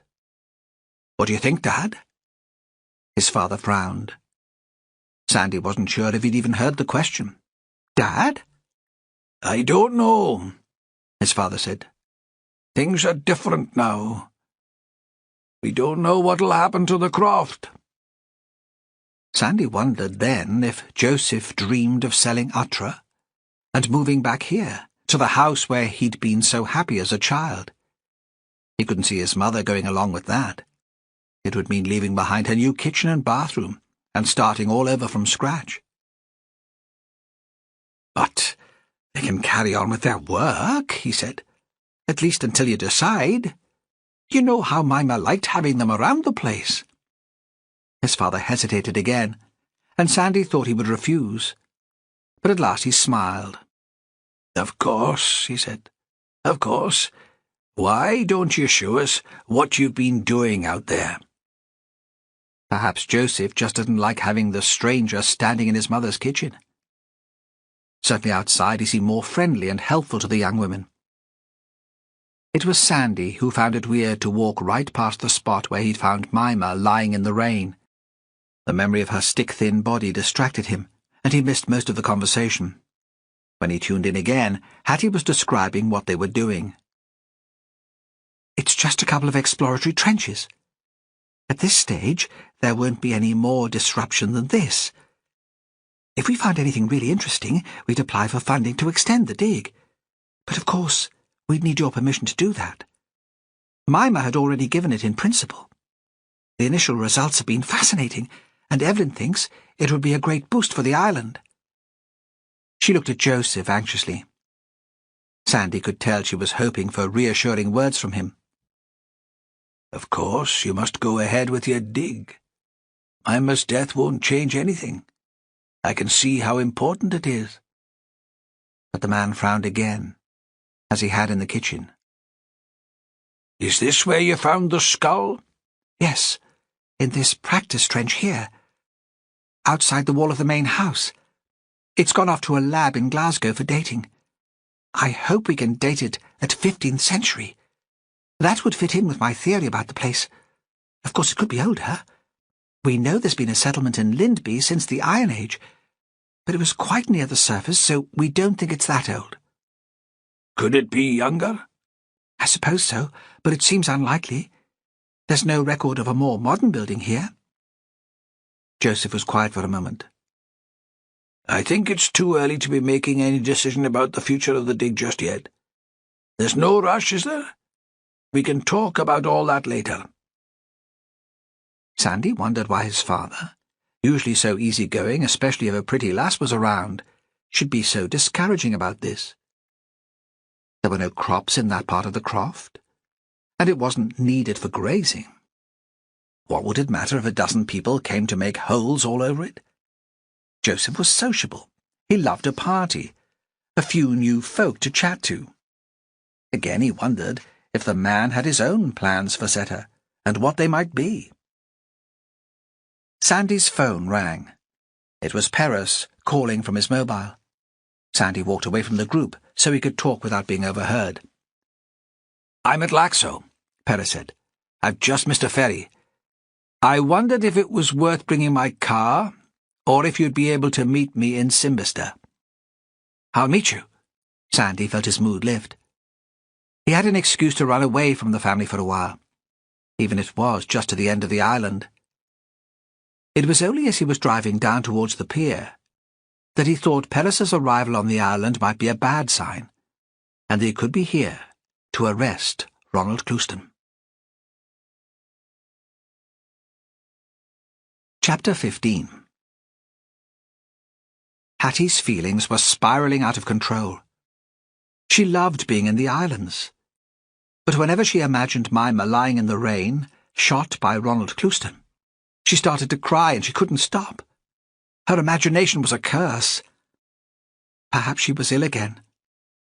Depression had first appeared when she was at school, but then it had been insidious, almost gentle, so for some time the people around her hadn't recognized what had been going on. When her mother had finally bullied her into seeing her GP, he'd prescribed medication, talked about stress, said it was unlikely to happen again.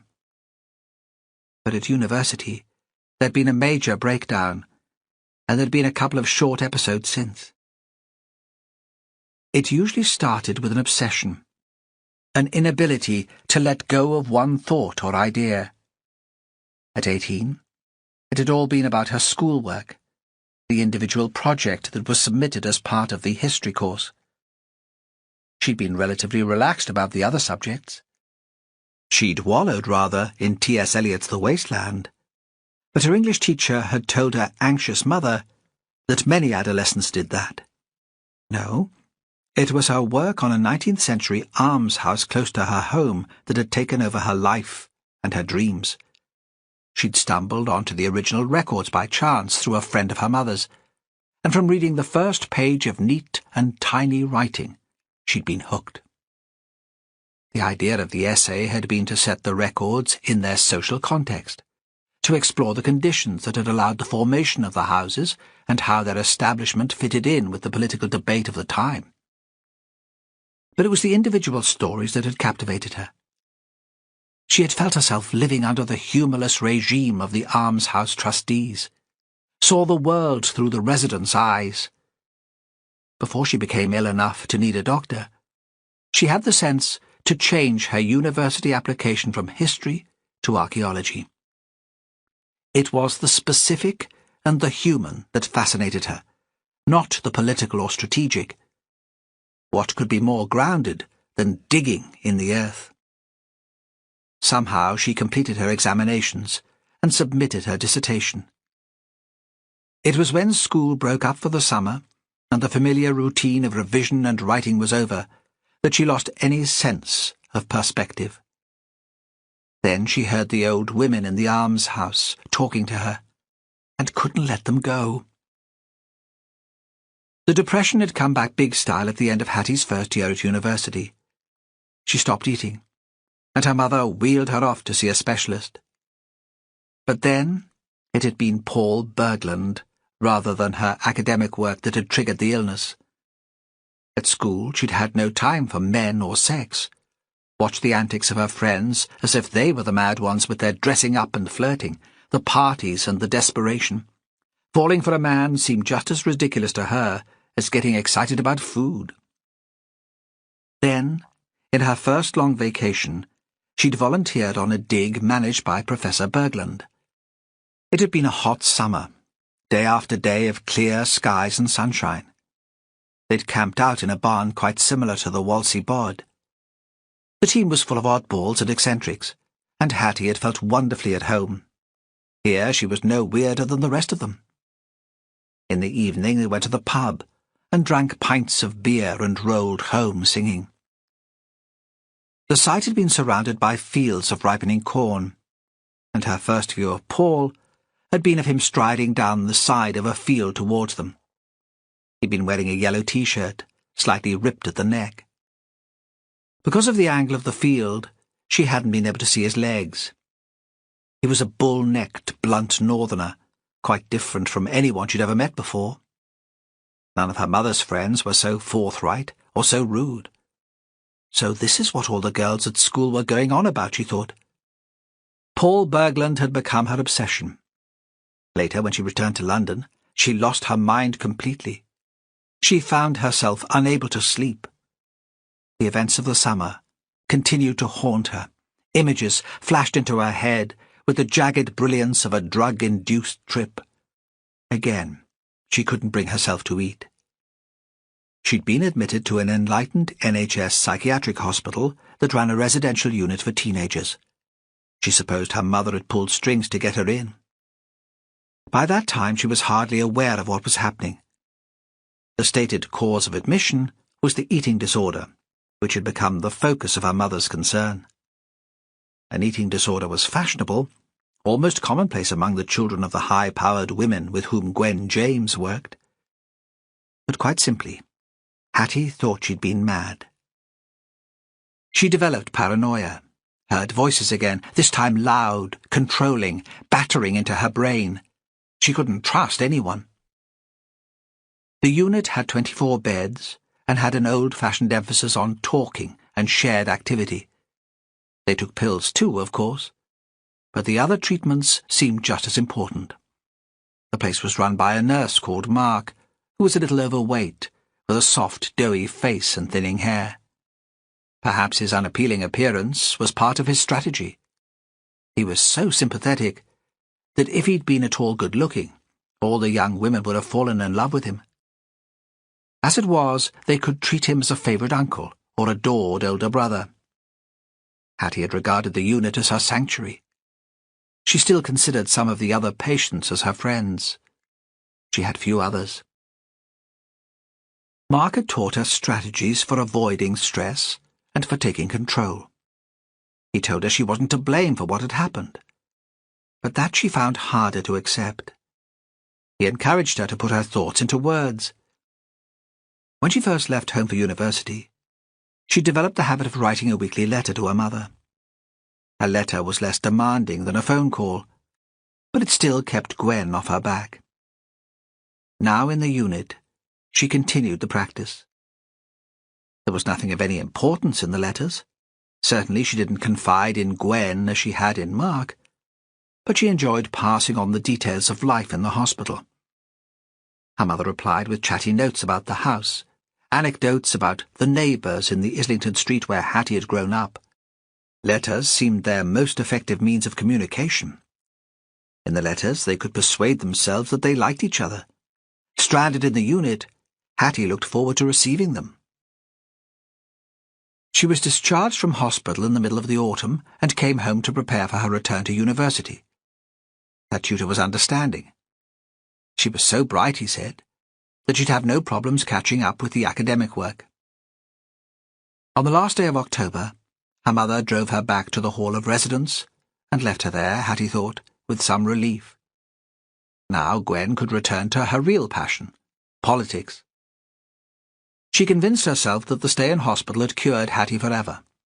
The illness would never come back. Now, Hattie knew she had developed another obsession. She'd returned to Whalsay full of hope and dreams. Then Mimmer had died, and everything had become more complicated. Perhaps she was ill again, though she didn't recognize this as depression. She was suffering from the same symptoms as before: the difficulty in sleeping, a reluctance to eat, the inability to trust her own judgment, but it didn't feel at all the same. It had been very different when she'd first arrived back in Whalsay. Then the summer had spread ahead of her, full of possibilities. Mimmer had realized how happy she was. 2 nights before she'd been shot, she'd called Hattie into the house. She'd poured glasses of whiskey, put them on a tray with the bottle and a little jug of water.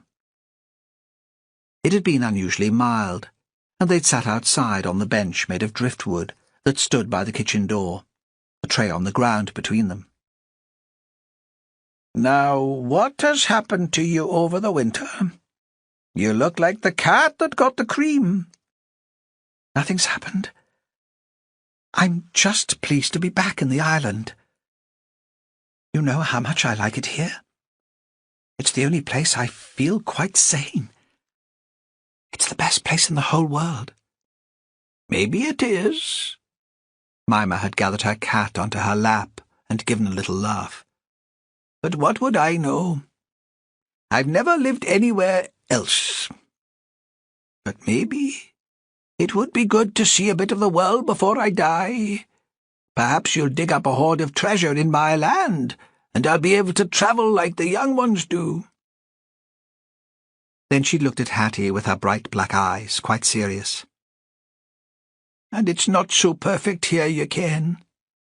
Bad things happen here the same as everywhere else. Terrible things have happened here." Hattie had taken another drink of whiskey, which she thought tasted of peat fires. "I can't believe that. What are you talking about?" She'd expected gossip. Mimmer was a great gossip. She thought there'd be a list of the usual island sins, adultery, greed, and the foolishness of bored young men. But Mimmer hadn't answered directly at all. Instead, she'd gone on to talk about her own youth. "I got married straight after the war," she said. "I was far too young. But my man worked with the men of the Shetland bus, and we got used to seeing them taking risks. You'll have heard about the Shetland bus?" Hattie shook her head. She was dazed now by the whiskey, the low spring sun in her eyes. "It was after the Germans had invaded Norway. Small fishing boats were used to carry agents in and bring folk out. They called that the bus. It was run from the big house in Lanner. There were a few Whalsay men who helped, and they got close to the Norwegian sailors. I'm never sure exactly what happened. Jerry never liked to speak about it, and he wasn't quite the same afterwards." She stared into the distance. "We were all crazy then." Hattie had thought Mimmer was going to explain. But she'd wrapped her arms around the cat, poured herself another dram and laughed. "Certainly more mad than thee." "I hope it didn't upset you too much to see the skull in the practice trench." Hattie had remembered Mimmer's white face, the way she'd fled into the house. "It's not that unusual, you know. Old bones turning up at a dig. I suppose we're used to it, and we're not squeamish any more." "I'm not squeamish." Mimmer's voice had been almost brutal. "It was a shock, that was all." Hattie hoped she was going to explain further, but the old woman pushed the cat from her lap and stood up. It was clear Mimmer was ready for her to go. "You'll have to excuse me. There's a phone call I must make." And Mimmer had stomped into the house without saying goodbye. Hattie had heard her voice through the open door. It sounded angry and loud. Now Mimmer was dead, and Hattie would never find out what had so disturbed her. Seta felt quite different without Mimmer there. Even from outside it was different. Before, they'd have heard the radio, Mimmer singing along or shouting at it if she disagreed with one of the speakers. Sophie saw Sandy through the window as they were walking past, and it was her idea to go in. "Come on," Sophie said in her loud, confident public schoolgirl voice. "We'd better go in and tell him we're here. Besides, he might have the kettle on." They hadn't seen Joseph at that point, and could hardly turn round and go out again when they realised Mimmer's son was there. Then Hattie had brought up the matter of the dig. So eager to please, so apologetic, the words had tumbled out. And Joseph had frowned and refused to give any sort of commitment about the future of the project. At least, that was how it had seemed to her. She thought she might be banished from Shetland and never allowed back. Why didn't I keep my mouth shut, she thought. Why didn't we just sneak past the house and go on with our work." After Sandy's phone had rung, he and his father left Seta. Hattie watched them go, and it was only as she felt her pulse steady at their departure that she realized how anxious the men had made her. She was kneeling in the main trench, carefully easing her trowel around what could have been the base of a stone doorpost. The soil was a slightly different colour here, and she wanted to dig in context. Sophie had gone to turn on the outside tap, so the water would run into the float tank. She was planning to wash the soil from the second trench, allowing the soil to float off, and the more dense fragments to sink and be collected in the net beneath. Sophie called over from the tank. "Do you get the impression that Mimmer's son doesn't want us here?" Hattie was surprised. She'd got exactly the same impression, but had wondered if she was being paranoid again. "Yes," she said. "Yes, I did." Sophie stretched her arms above her head to ease the tension out of her muscles. "I don't think we have to worry about him throwing us off the croft. Evelyn's all in favour of the project, and none of the men in that family stands up to her." Hattie looked up at her and considered. "Do you think so? Joseph seems very easy to manage, but if there was something he really wanted, I'm sure he'd get his own way in the end." Sophie gave one of her wide, easy, slightly predatory smiles. "All the men on this island are easy to manage. Don't you think so?"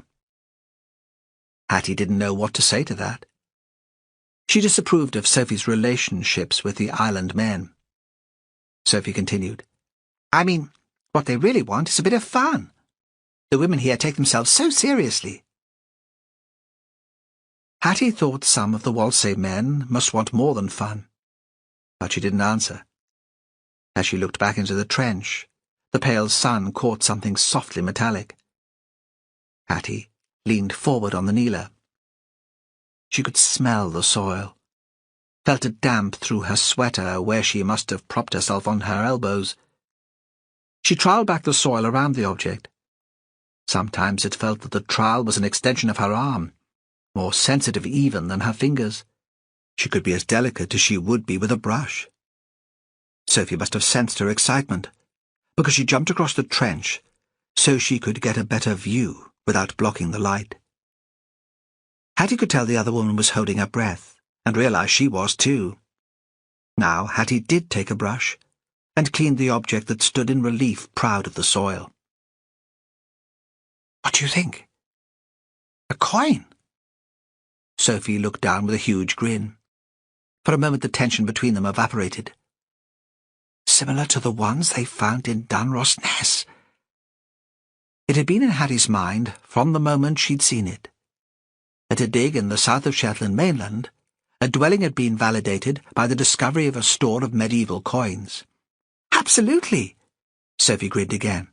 "I'd say you found your merchant's house, and I think the boss will be in on the next plane." And now, Hattie thought with relief, I'll be able to stay in the islands forever. Chapter 16. Perez walked off the ferry to Whalsay after the cars had driven down the metal ramp.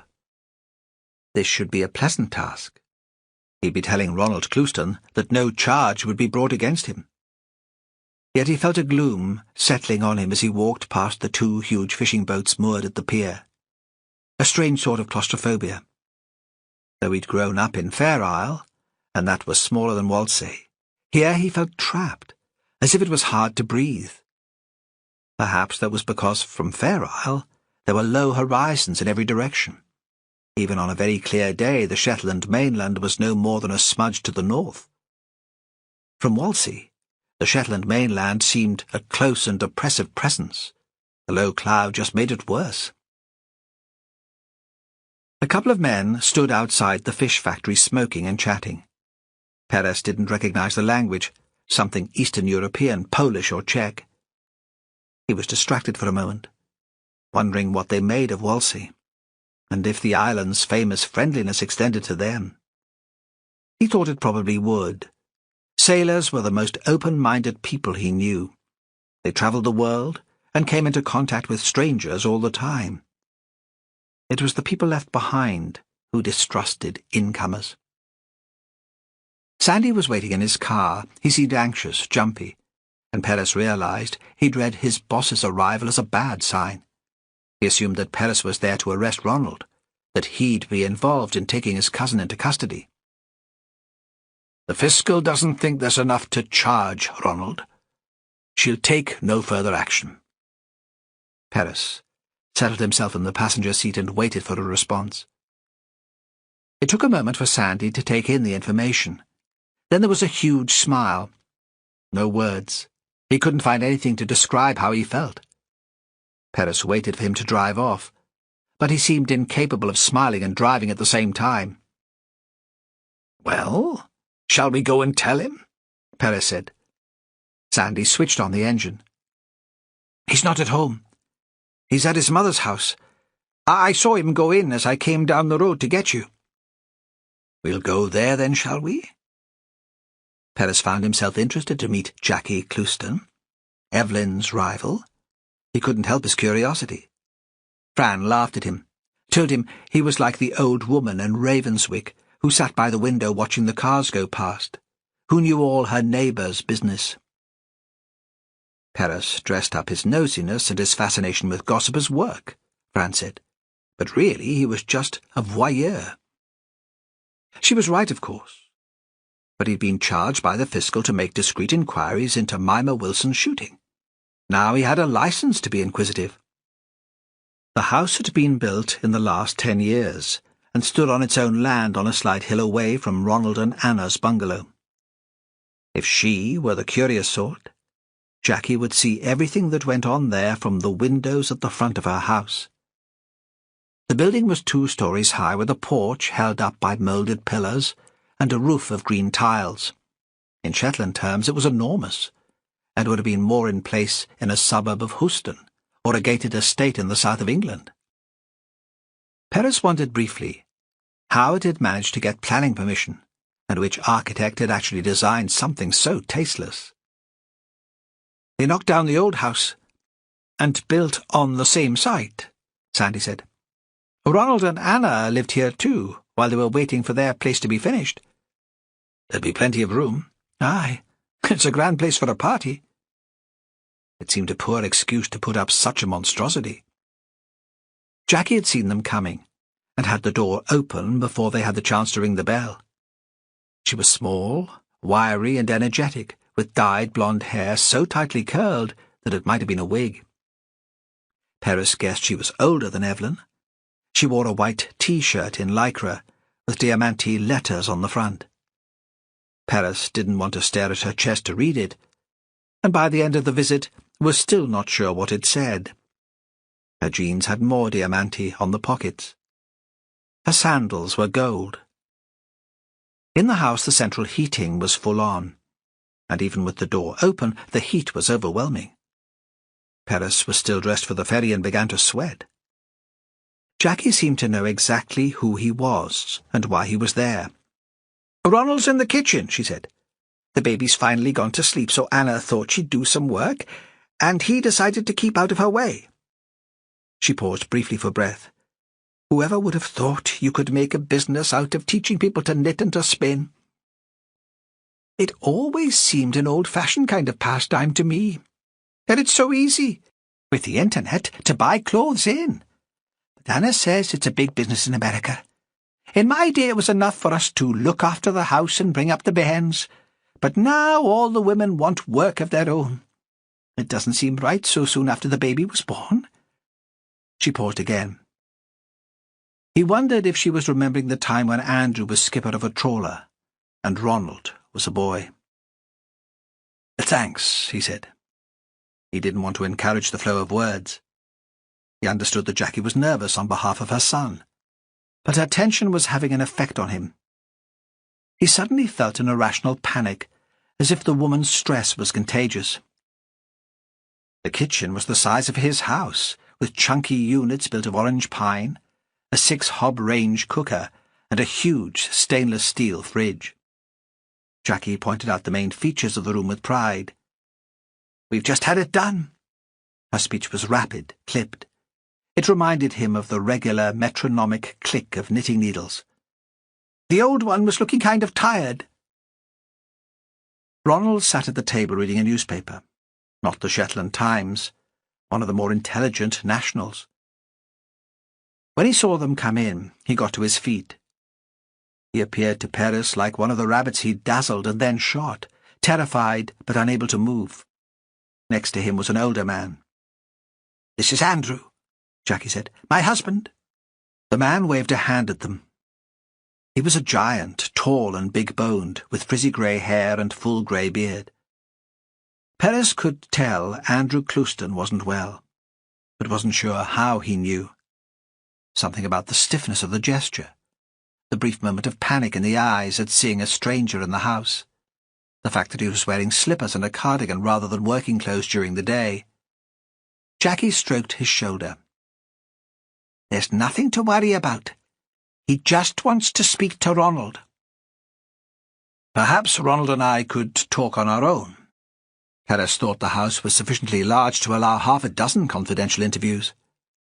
It wasn't that he felt the need for privacy, but he wanted to escape the woman's words for a while. "You can use the office," Jackie said. Ronald seemed to have lost the power of speech. The office was on the ground floor, just off the lobby. There was a desk with a PC, printer, and scanner. Perez shut the door behind him and leaned against it. He nodded to Ronald to take the chair. "The Fiscals decided not to proceed with the matter," he said at once. "You won't be charged." Ronald stared at him speechless. "She couldn't get a conviction to any criminal charge at this point," Perez went on. "It'll go down as an unfortunate accident. But I killed a woman! You couldn't have known she would be outside. You had every reason to think she'd be in her house, not wandering about on her land.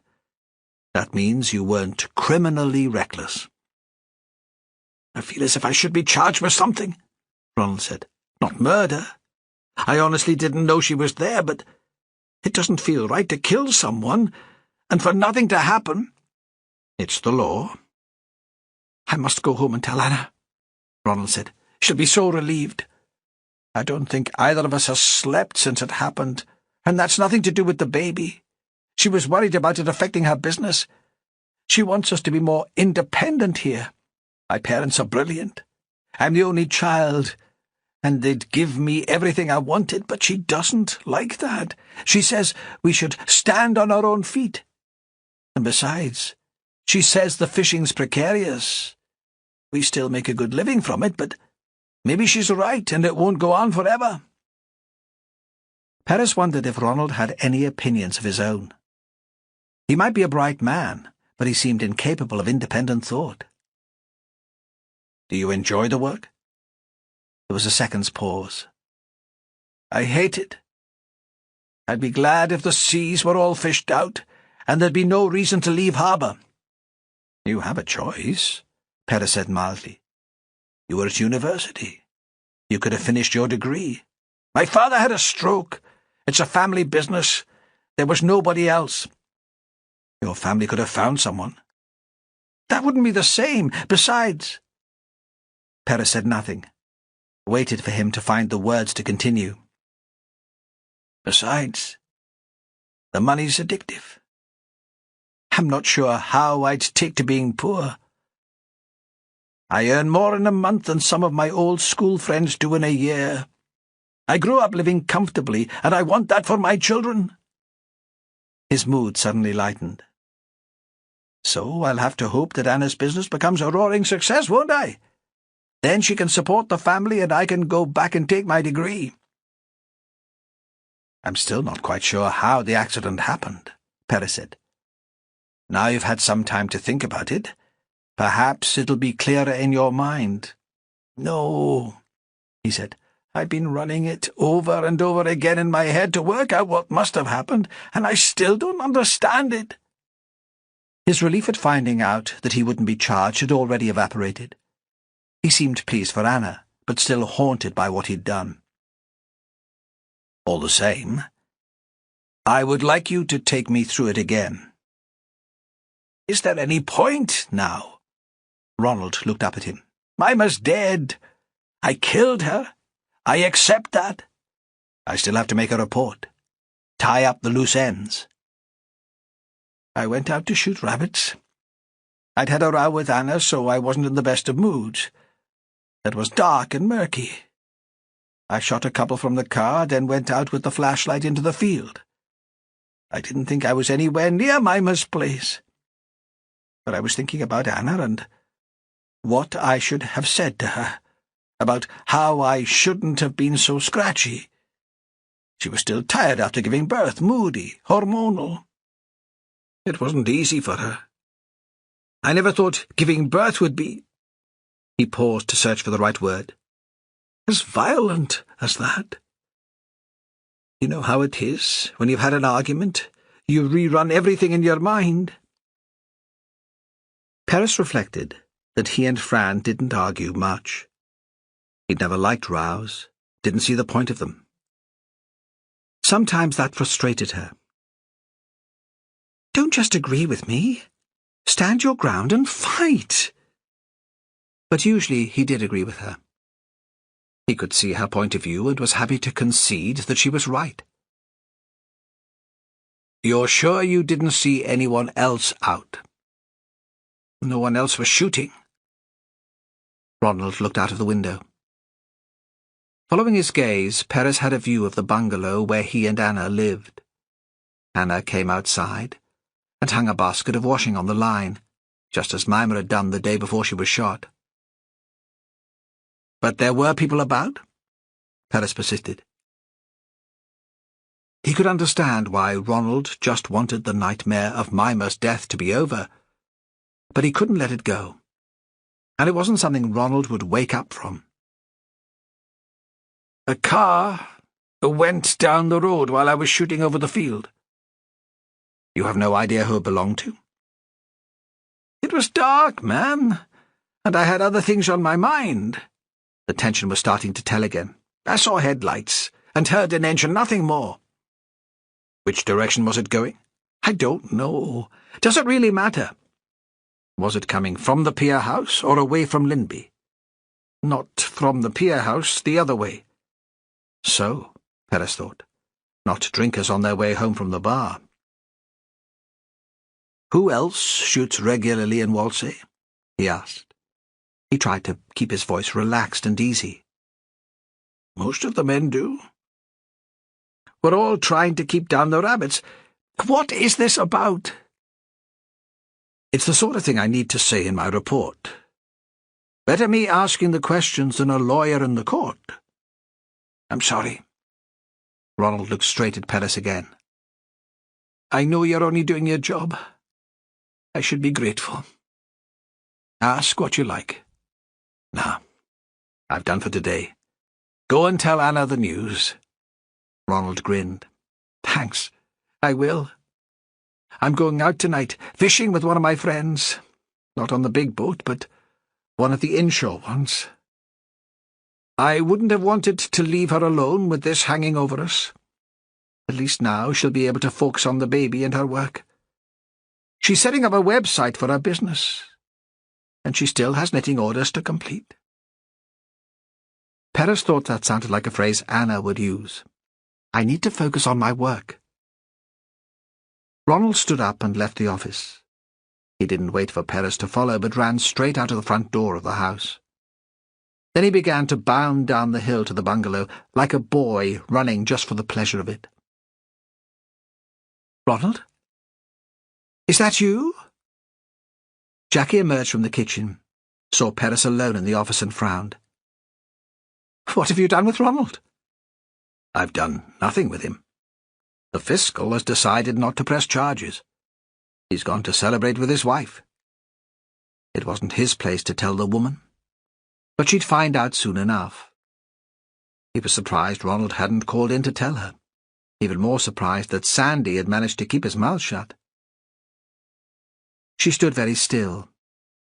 Suddenly, Perez realized that the gaudy clothes, the silly hairdo, the talking had been her way of fending off the possibility of her son's disgrace, to keep up appearances in front of her husband.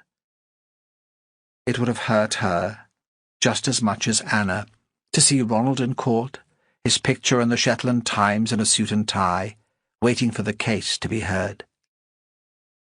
"Thank God," she said, her voice so low that he could hardly make out the words. Then, quietly triumphant, "This will stop the talk on the island. Evelyn Wilson will have to watch what she says about us now. There'll be no more spreading of stories and lies." Sandy had walked into the hall to see what was going on. He heard the words and blushed. Chapter 17. They went for lunch at the Pier House Hotel. Fish and chips served in the bar, blessedly free of smoke since the ban.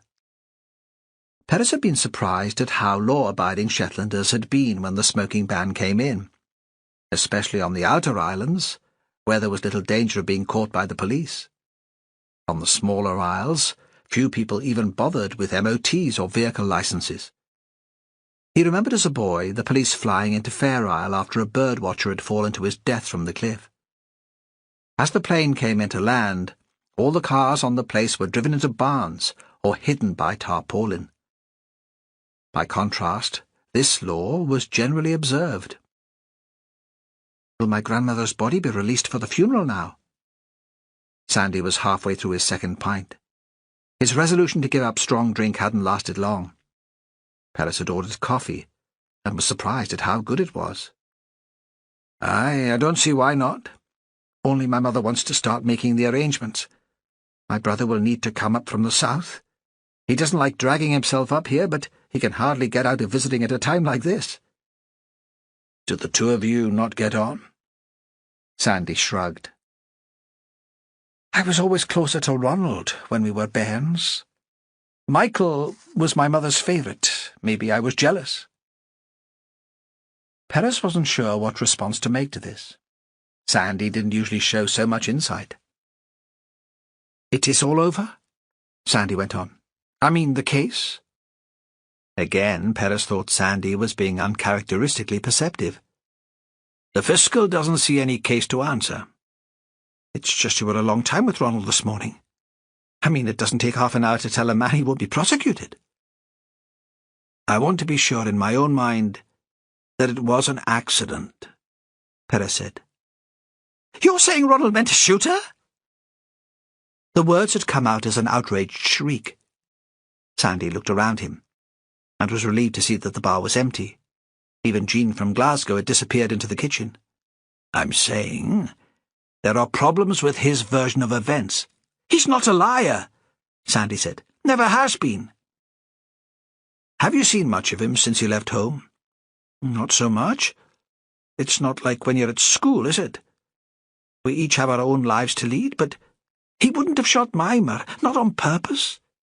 She was much of grandmother to him as she was to me."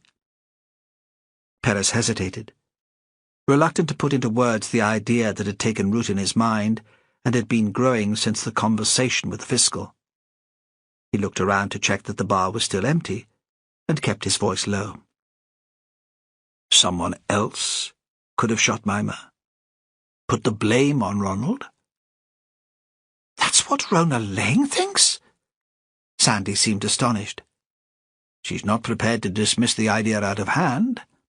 It's one explanation for the facts, for Mimmer being outside on a night like that, for Ronald's certainty that he wasn't shooting over the Setter land. But she doesn't want any sort of fuss made, in case she upsets her friends in high places." Everyone in Shetland knew about Rona Lang's political ambitions. "Aye, something like that." Perez paused. "You said Mimmer asked you to call in the next time you were in Whalsay. Did she give you any idea what she wanted to discuss?" "No." Sandy looked up at him. "You don't think she realized she was in danger?" "I'm just considering possibilities." "What will you do about it?" For a moment Perez thought. What in fact could he do? He could only afford a limited time in Whalsay, and from his office in Lerwick he had no chance of getting any sort of sense of what was going on here. It might only be a short ferry ride from Shetland mainland, but this was an enclosed community, and it took an insider to understand what was going on. "Do you have any leave to take?" Perez knew Sandy always had leave. He was famous for it. He managed to carve out time for himself from his official working day, and always complained at the end of his leave year that he still had holiday to take. "Aye? A few days?" Sandy was suspicious. They'd had arguments about this before, Perez on the warpath. "If you've been out on the piss and wake up with such a hangover that you can't face work, take it as holiday. Don't invent imaginary dental appointments." Maybe now would be a good time to use them up. Stay here. Help your mother sort out the funeral. Ask a few questions. Perez looked at Sandy, just checking that he understood what Perez was asking. "But I'm involved," Sandy said. "They're all family. You said yourself I should have got out as soon as the investigation started." "This isn't an investigation," Perez said. "You're making informal inquiries. Mimmer was your grandmother. It's hardly surprising that you're interested in how she died. But be discreet. The fiscal was absolutely clear about that." "The fiscal? Asked me to follow this up?" Sandy stared back. The fiscal had never been particularly complimentary about his abilities as a detective. Perez was saved the necessity of lying, because they were interrupted by the arrival of two young women.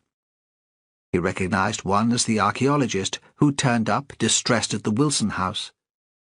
The other was taller, stronger, with long corn-coloured hair, a wide mouth, freckles. She was talking, almost dragging Hattie behind her into the bar. "Come on, a find like that. We can take a bit of time off to celebrate." "After what happened to Mimmer, I don't feel much like celebrating." Hattie seemed even thinner. "Anyway, we should keep this quiet. We don't want treasure hunters turning up at the site hoping to make their fortune. This is Shetland. Do you really think you're going to keep this a secret?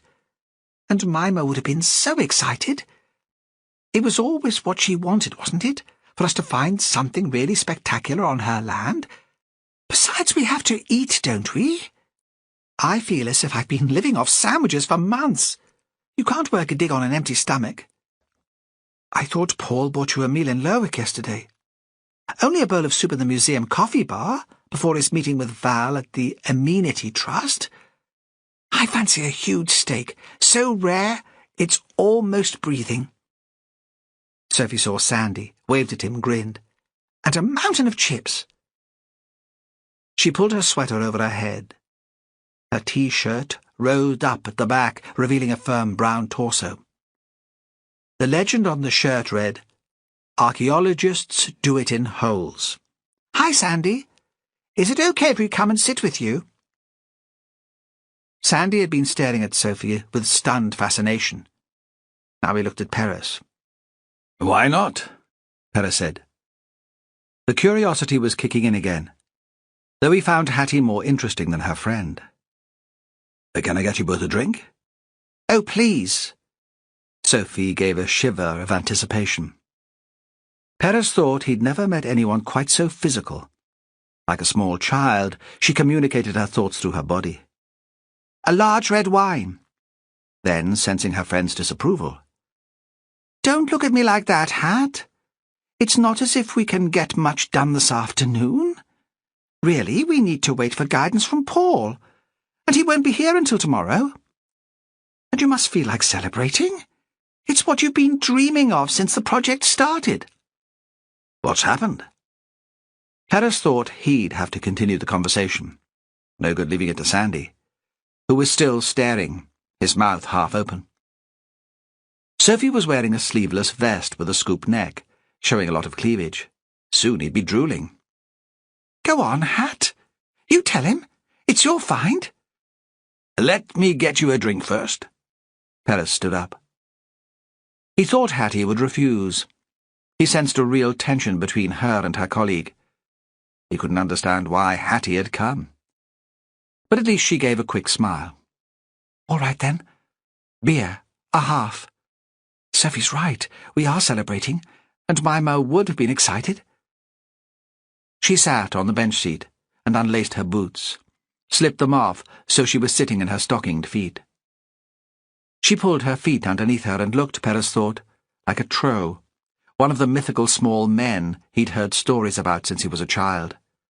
When he returned with the drinks, and Sophie had ordered food, Perez repeated his question.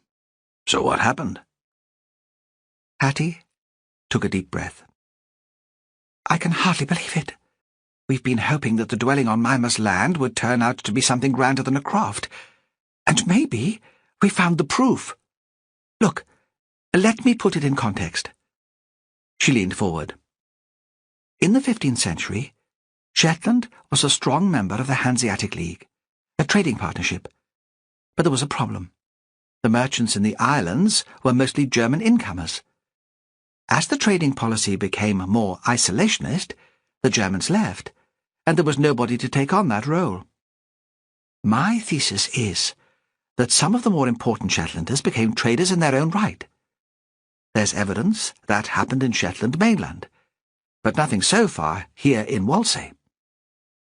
She paused and looked at Perez to check that he was following. He nodded.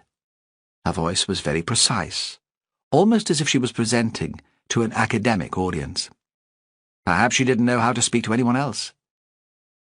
The remains of the building, etc., are bigger than you'd expect for a croft. But there could be reasons for that. Perhaps there were extensive outbuildings, a workshop. The foundation stone we found is even, dressed. It's not the rough boulders you'd expect to make up the wall of a croft. But that hasn't provided the proof I was looking for. Today, though, we made a find that would suggest the inhabitants were much wealthier than they'd have been as crofters. This is a big deal.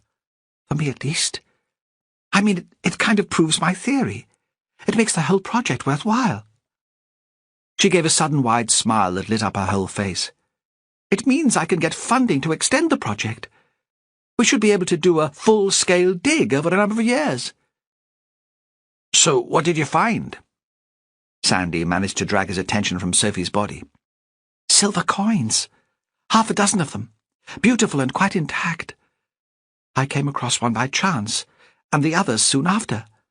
It's likely that the floor would have been made of wood rather than beaten soil, though of course there's no trace of that now. We can't tell how the coins got left there. Maybe they slipped through the cracks in the floor and into the hole in the foundation. Maybe they were hidden there. We might find more. Hattie took another breath. 2 silver coins of the same age were found during a dig at Wilsness, Dunroness, in Shetland mainland. In the dunes, close to the airport.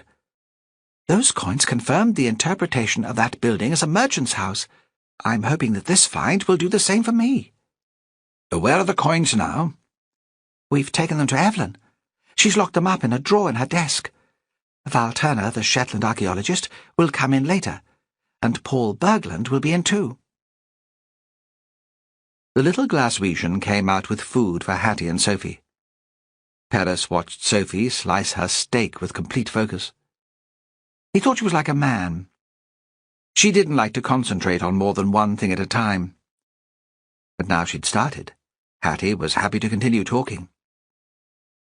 We'll get an expert to look at them, of course. I mean, they could be more modern, but they look like right to me. And Sophie thought so too, as soon as she saw them.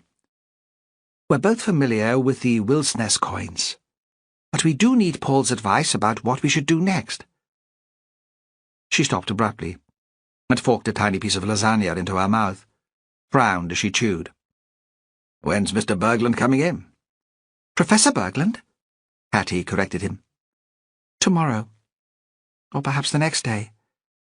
He'd hardly got home when he got our call. He needs a bit of time to sort things out at home. He's got a young family. Perez thought she seemed subdued. Did she resent her supervisor coming in and taking over her project? Or the fact that he hadn't left immediately to return to Whalsay? "Are these coins worth anything?" Sandy asked. "They're invaluable." "But if I was to try and sell them on the open market?" "You mean money?" Hattie seemed startled by the question. "Aye, money." Sandy looked at her, as if he was tempted to add, "What else would I mean?" "I don't know. If they were sold at auction to a collector, perhaps they would." She seemed uncertain. The whole concept of private collection and trading in artifacts was strange to her. Perez felt a rush of sympathy. She seemed too frail and innocent to be living alone here in Whalsay. Sophie, the Sloane Ranger, was no sort of guardian. How would Hattie survive in the big world outside? He wanted to ask if she kept in touch with her parents. He imagined a protective mother, who'd had to find the courage to let her daughter go, but who had sleepless nights about her, who held her breath every time the phone went in case there'd been a disaster. Because somewhere in Hattie's history, there must be illness or tragedy, he thought. No one got that guarded look if they'd had a happy childhood.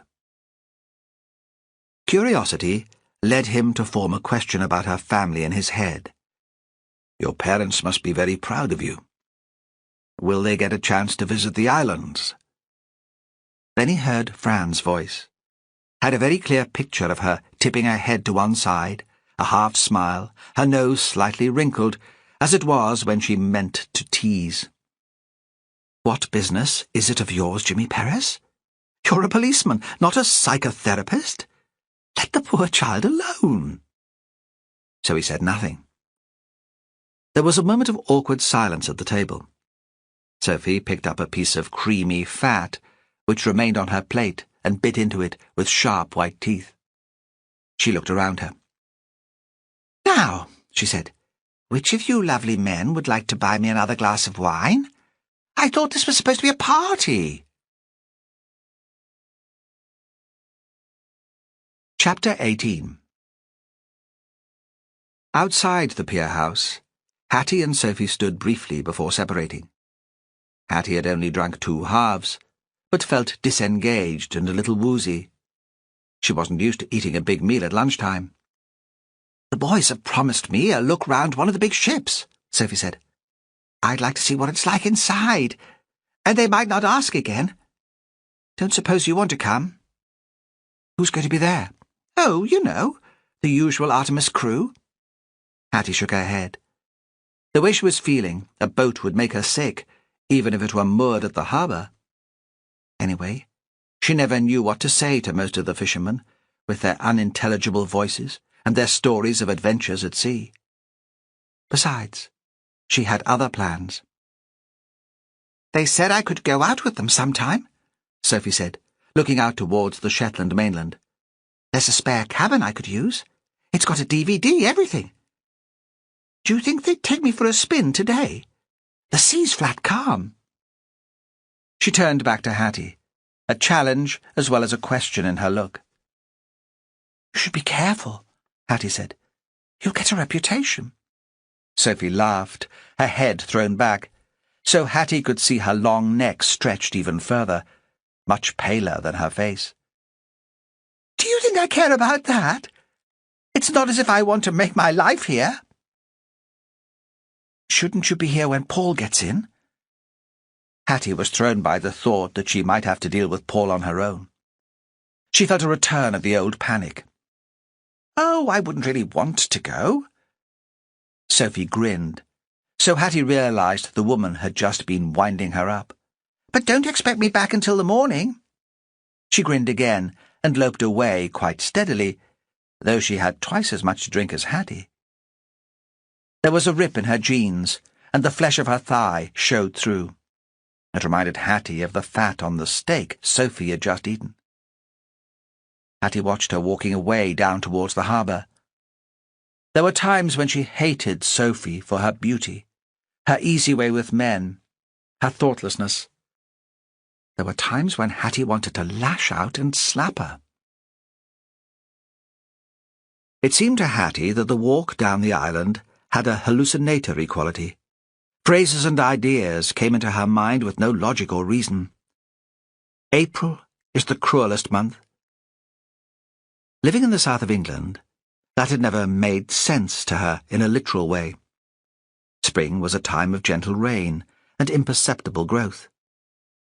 Now she thought of the last ewes, lambing untended on the hill with the ravens circling above, Mimmer lying on the sodden ground, etc. She repeated the phrase under her breath to the beat of her footsteps. She wasn't used to drinking in the middle of the day. Perhaps that was it. She hadn't slept the previous night, consumed by recurring paranoia that the shot that had killed Mimmer might really have been meant for her. The implication of that was so shocking that now she couldn't bring herself to consider it in any detail, and she allowed her thoughts to float away from her. Instead, she tried to relive the moment of finding the silver coins in the setter dig, from glimpsing the first glint of metal. The scene was so close to what she dreamed of that she found it hard to believe in the reality of it. Still walking, keeping the rhythm of her feet on the road, and the words of T.S. Eliot at the back of her mind, she took her hands out of her pockets and looked at them. Under the fingernails, she saw the soil in which the coins had been buried. In that one moment, the instant of rubbing the earth from the dull silver, she justified the project, established a future for herself in the islands. Unreal, she thought. It's unreal. She decided to walk onto Atra. She'd ask Evelyn to open the drawer of her desk and show her the coins. There was a British Museum website with images of coins, and she wanted to check it out, see if there was anything similar to her find. Evelyn had a computer with internet access. Hattie thought, if she didn't do something constructive in her present state, she'd go crazy, maybe even manage to convince herself that the find was a dream. In the past, after all, she'd muddled fantasy and reality. She wished Mimmer was still alive. She'd always helped Hattie get things in proportion. As she walked down the track that led to Atra, she passed an elderly couple. The old man was pushing a wheelbarrow with a hoe and a fork balanced on the top. The woman carried a plastic carrier bag containing something so heavy that one shoulder was lower than the other. Hattie didn't recognize them. They stopped. The man smiled and said a few words of greeting.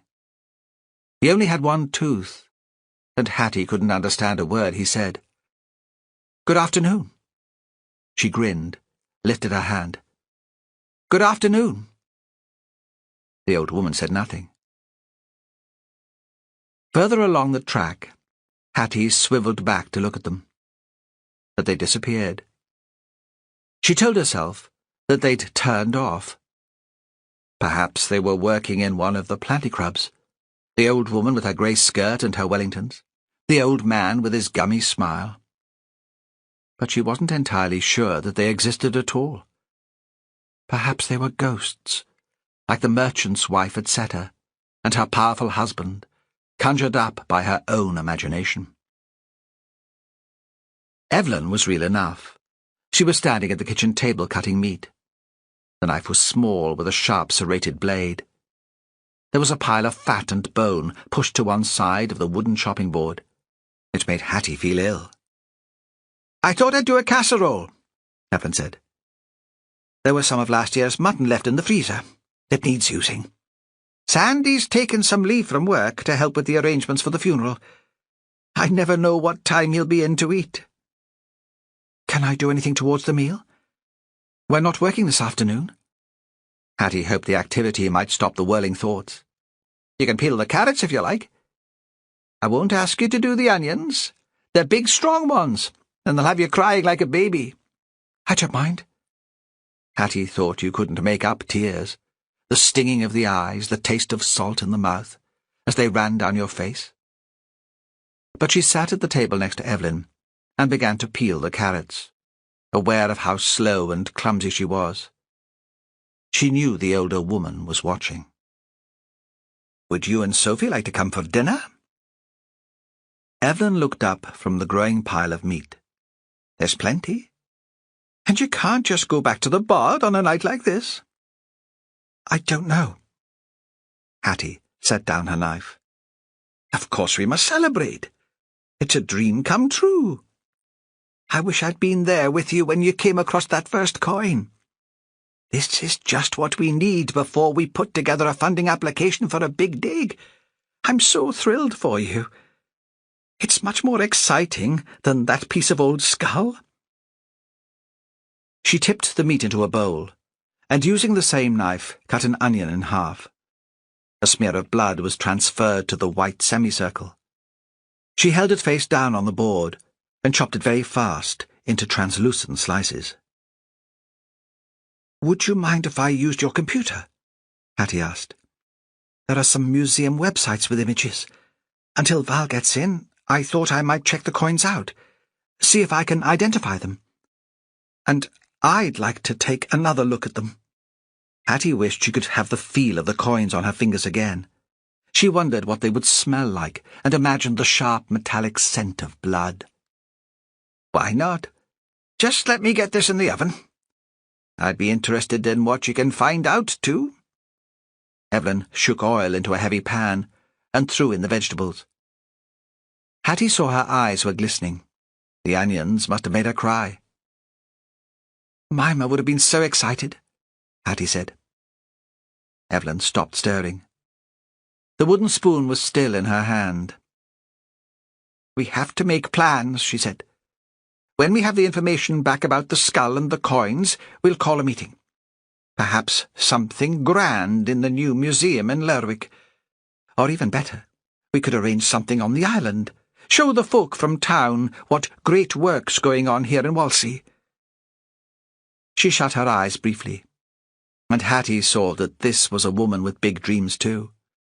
She was imagining a glittering evening, with all the important Lerwick folk in Whalsay, wine and canapes, and Evelyn at the heart of it. We can turn Setter into a museum now. A celebration of Whalsay history. Wouldn't that be a fine thing? We could name it after Mimmer. I'm not sure that would be what she wanted. Hattie paused, remembered conversations in the Setter kitchen, drinking tea.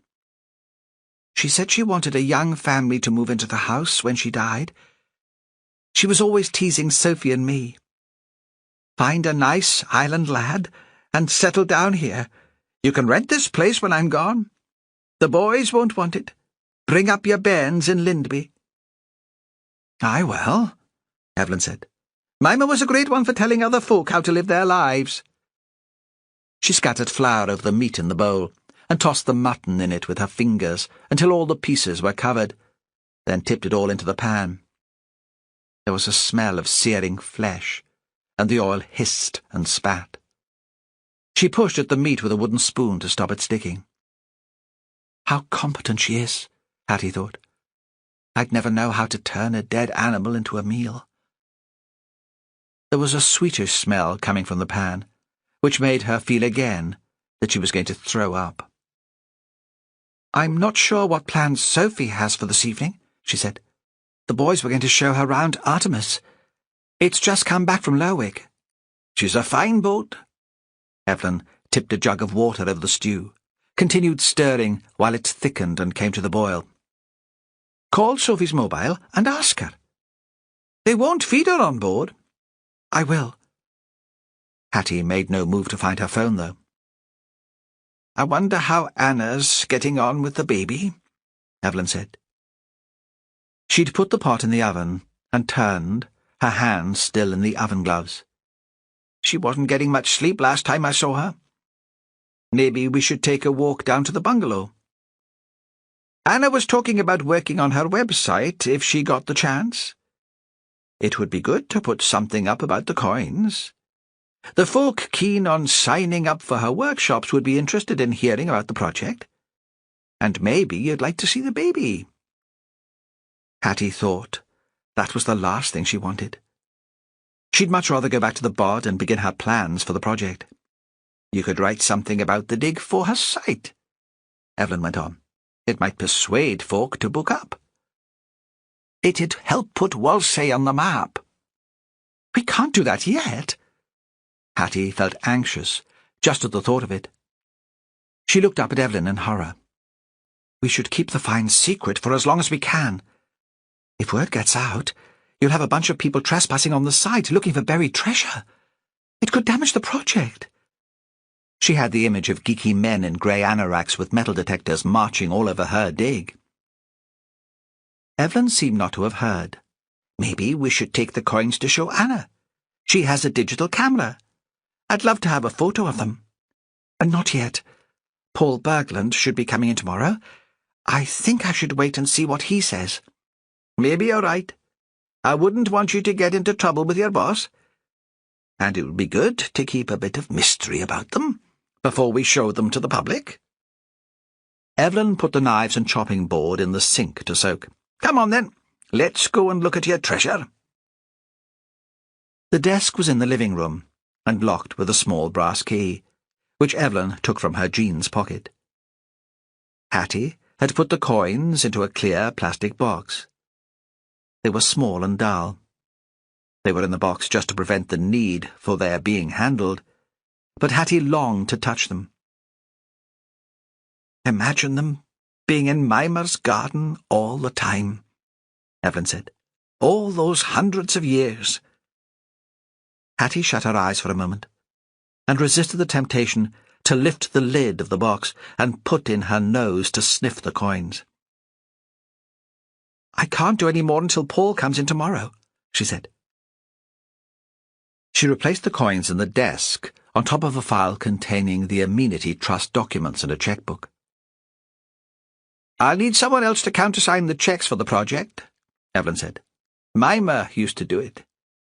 If we're going to expand the project, it might make sense for you to be a signatory." Hattie wondered how the woman could discuss Mimmer's death so dispassionately. She still felt herself falling apart whenever she thought about it. What would it feel like to know that you were dying? To be lying in the grass in the rain, knowing there was no one to help you or hold you? But perhaps a farmer's wife who helped slaughter animals took death in her stride. It was all part of her competence. Later, after they had looked at the British Museum website, they walked to the Cloustons' bungalow. Evelyn insisted, and Hattie didn't know how to stand up to her without appearing rude or standoffish. They found Anna in the workshop, not in front of her computer. She had switched on the light, and for a moment they stood outside and looked in through the long window, watching what she was doing. She had no sense that they were there. There was no sign of Ronald. It seemed to Hattie a terrible intrusion, to be staring in at her. The baby was in his basket on one of the big trestle tables. Next to him, some cloth was soaking in an old tin bath. Anna was carding some fleece, preparing it for spinning, combing it between the carders with strong, easy movements. The process seemed very complicated to Hattie. She could work out the theory, but knew she'd be useless in practice. The fleece was combed between flat hardboard sheets pierced with thin nails. Anna moved the untangled fleece from board to board, then pulled it free of the nails and curled it into a loose roll. Now it was ready for the spinning wheel. Another competent woman, Hattie thought. I can't even peel a carrot with any sort of skill. Then Anna noticed them through the window. Their presence had obviously startled her. She stared at them sharply before waving them to come in. She met them at the workshop door, and there was a moment of awkward silence. Hattie almost expected her to send them away. "You've heard about Ronald?" She kept her voice low, though there was no one to hear except the baby. "The police have decided to take no further action. They've accepted Mimmer's death was an accident." "He's a lucky man," Evelyn said. "I know that. And so does he. He's going out fishing with Davy for the night. I told him it would do him good to get away for a while." Hattie found the atmosphere in the bungalow almost unbearable. "I'm going to faint," she thought. "At least we can go ahead and organize the funeral now." Evelyn walked ahead of Anna into the workshop, The Fiscal has agreed to release the body. Ronald wants to be there, Anna said. But he's not sure what Joseph would feel about that. Joseph's an easygoing sort of man. He's not one to bear a grudge. Thank you. Anna reached out and touched Evelyn's shoulder. I hope this doesn't change things between us. There was a brief pause before Evelyn said, Of course not. Why should it? Hattie had the impression that suddenly Evelyn was very pleased with herself, but she couldn't work out why. She'd never been any good at picking up unspoken communication. Sometimes she felt lost, a stranger in a foreign country, only half understanding the language. I shouldn't be here, she thought. She had to control an impulse to turn and run away. Have you heard about the find at Seta? Evelyn took a seat at the table where Anna had been sitting. No chance of keeping it secret, then. Hattie didn't know what to say. She thought Evelyn had used her as an excuse to be there. She wanted to make her own excuse and leave, but couldn't think of a way of doing it with any sort of dignity. Tell me all about it. Anna leaned against the trestle, and Hattie could see the swelling around her belly where the baby had been. Hattie mumbled an explanation of the significance of the coins. The baby started crying, a griping gristle, as if he was in pain. Anna lifted him out of his basket, rocked him in her arms. Suddenly she held him out to Hattie, a kind of challenge. Would you mind taking him while I tidy this away? He's got colic, and he'll scream the place down if I put him back in his basket. She gave a tight little smile. Actually, he's been driving me mad today. Hattie found the baby in her arms before she could object. She held him gingerly, slightly away from her body. He seemed very light and fragile. She had a moment of panic when she imagined herself dropping him. In her imagination, she deliberately opened her arms wide, and he slipped from her grasp, and his head cracked on the floor like one of Mimmer's big white eggs. There'd be a puddle of blood. The picture was so vivid that she was surprised that there was no sound, no crying and shouting. But the two Ireland women were chatting about the next forum meeting, and seemed to take no notice of her. The baby smelled very sweet. When the time came to hand him back, Hattie wanted to protest, and to hold on to him. Perhaps, after all, it wouldn't be so terrible to be a mother. Evelyn seemed to have forgotten her decision to invite the archaeologists to supper, and Hattie was pleased. She couldn't bear the thought of another meal in the Atra kitchen, forcing herself to eat to keep Evelyn happy. She knew Sophie wouldn't be back for hours. She'd be in Artemis with the boys, drinking and flirting, the nearest she'd get to her wild London social life here in Whalsay. Hattie wondered what else she'd be getting up to. She started walking down the road towards the bod. It was the beginning of dusk, what Shetlanders called the darkening. But there was still light enough to make out the colours of the stone in the wall and the peat on the hill. She began to think of Mimmer again, recalled their conversation sitting outside the house of Seta, Mimmer's anger, and her loud words shouted into the telephone. Chapter 19. Perez woke early. He'd been dreaming about Fran, turned and panicked when he found the bed next to him was empty. He lost the details of the dream on waking, but was left with a sense of unease, a premonition of danger that he knew was ridiculous. He had to lose the notion that life away from the islands was risky. He'd seen too many parents reluctant to give their children the freedom to move away. Another week, and Fran and Cassie would be home. But he couldn't return to sleep. He found himself running over the details surrounding Mimmer's death. It was absurd to let the incident haunt him. Ronald must have killed the old woman in a freak accident. Any other explanation seemed so melodramatic that it was ludicrous. The Fiscal had been right. He didn't really believe Sandy's stay in Whalsay would result in fresh information. He thought they would be left with the worst possible outcome, not really knowing what had happened.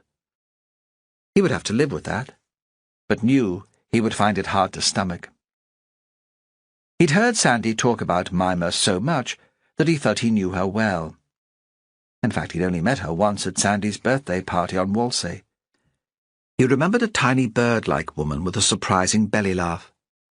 She'd matched the men drink for drink, but apart from flushed cheeks, hadn't shown any sign of inebriation. It hadn't affected her ability to dance the most intricate of steps. He wondered what there was about her that might have invited violence.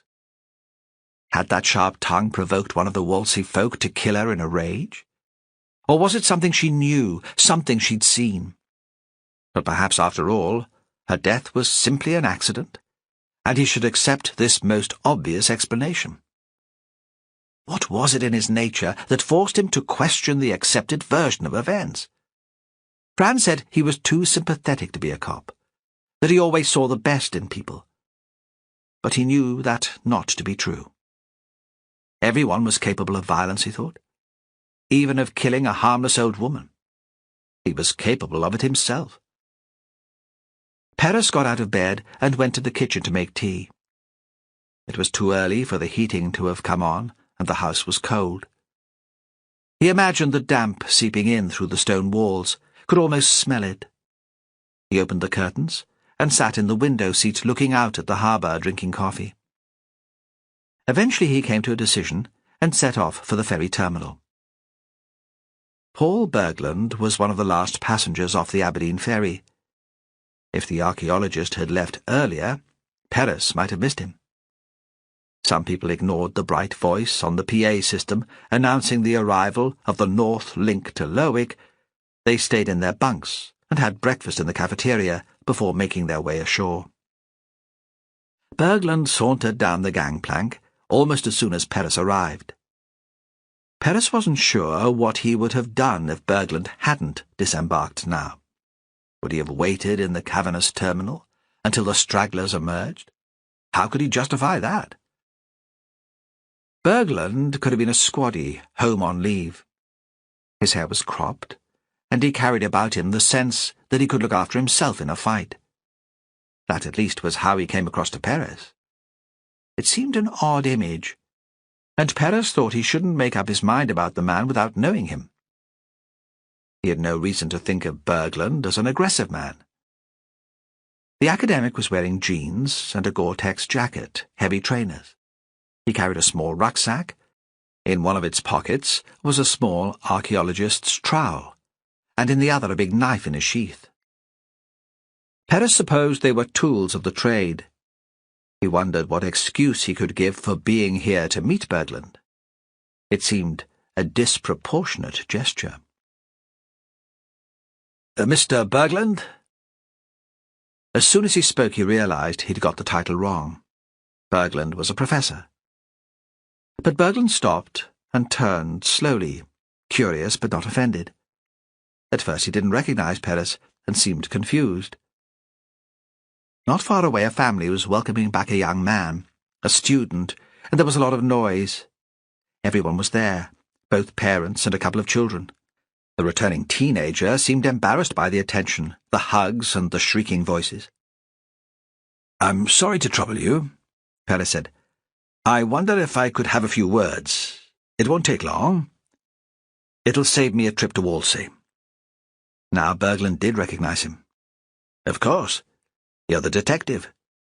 A pause and a frown. "What's happened now?"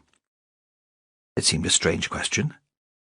Perez wanted to ask, "What were you expecting to happen?"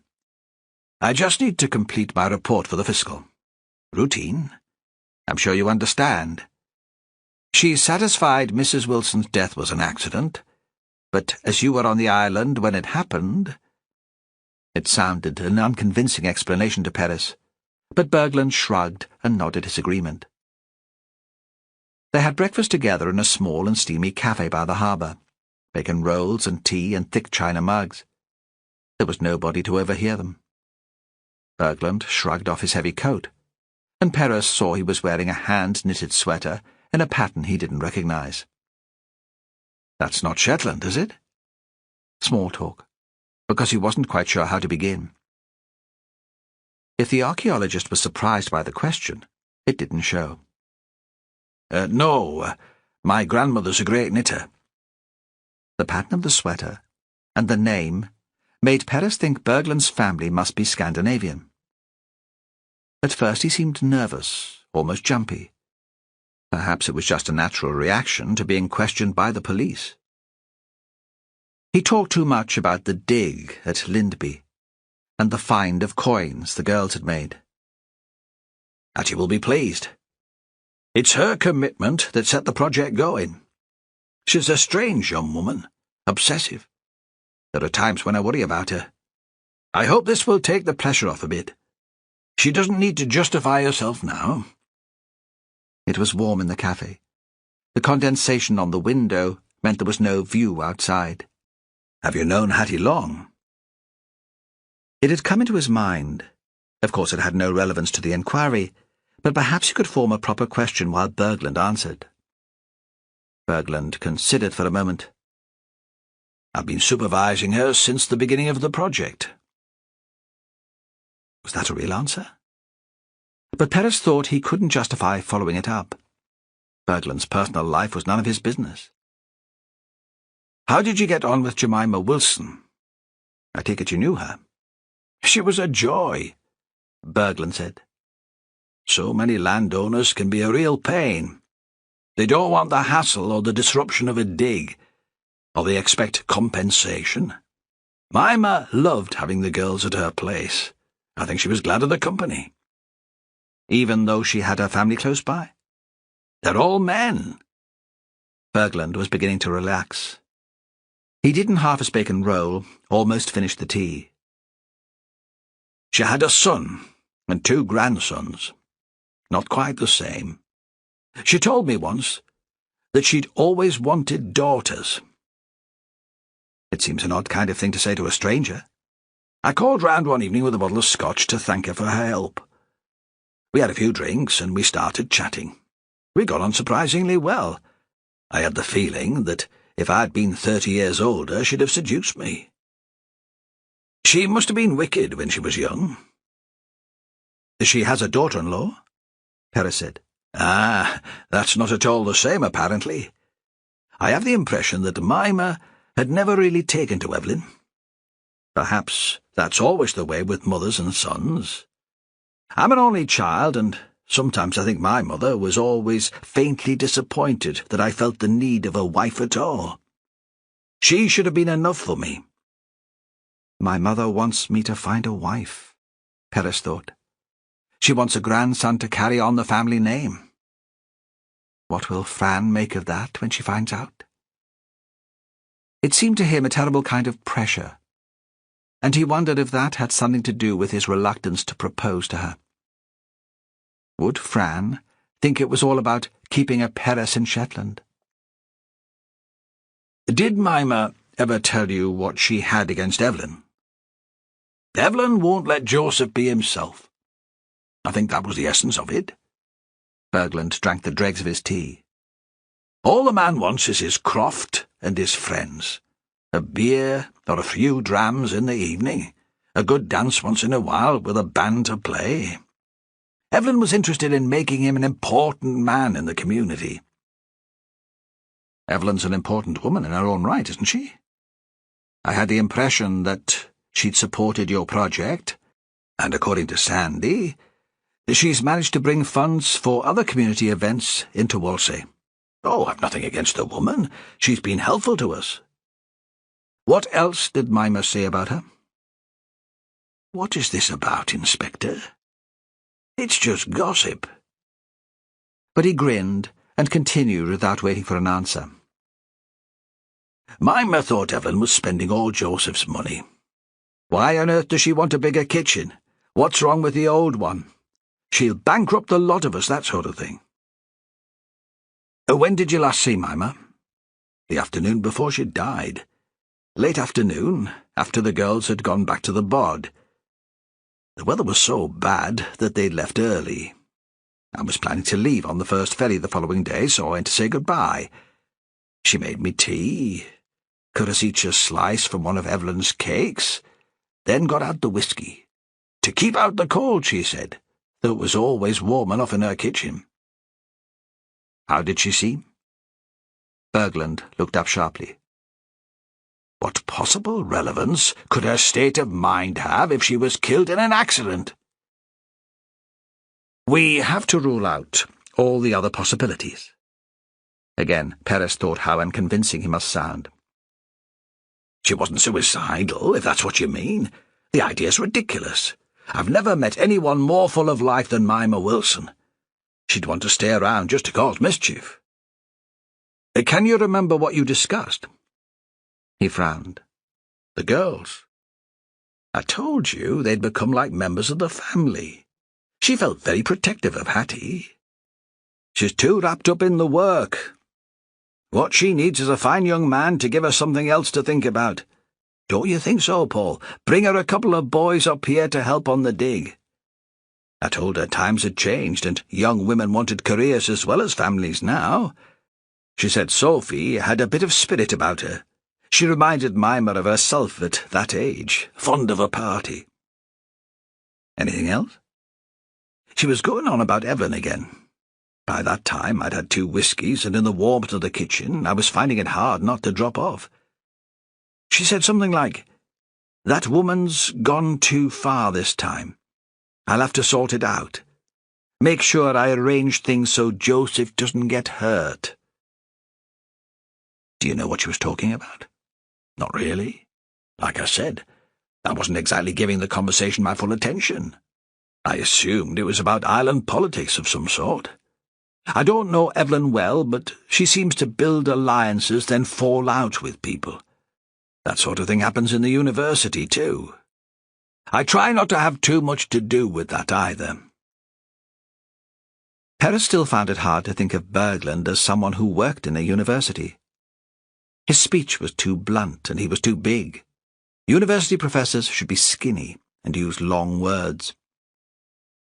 This discovery Hattie made. Wonderful, Bergland interrupted enthusiastically. It's just what she needs at the beginning of her career, and fascinating. Nobody had any idea there was a house of such proportions on Whalsay. Hattie seems to have an instinct for domestic archaeology. I'm still not sure how she got it so right. Perez supposed the fact that Mimmer was shot just days before the coins were found by the students was a coincidence. He disliked coincidence, but he couldn't see how the 2 events could be related. Not if things had happened that way round. Then there was the skull.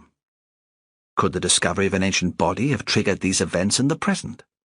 Of course not, but he wished he knew more about it.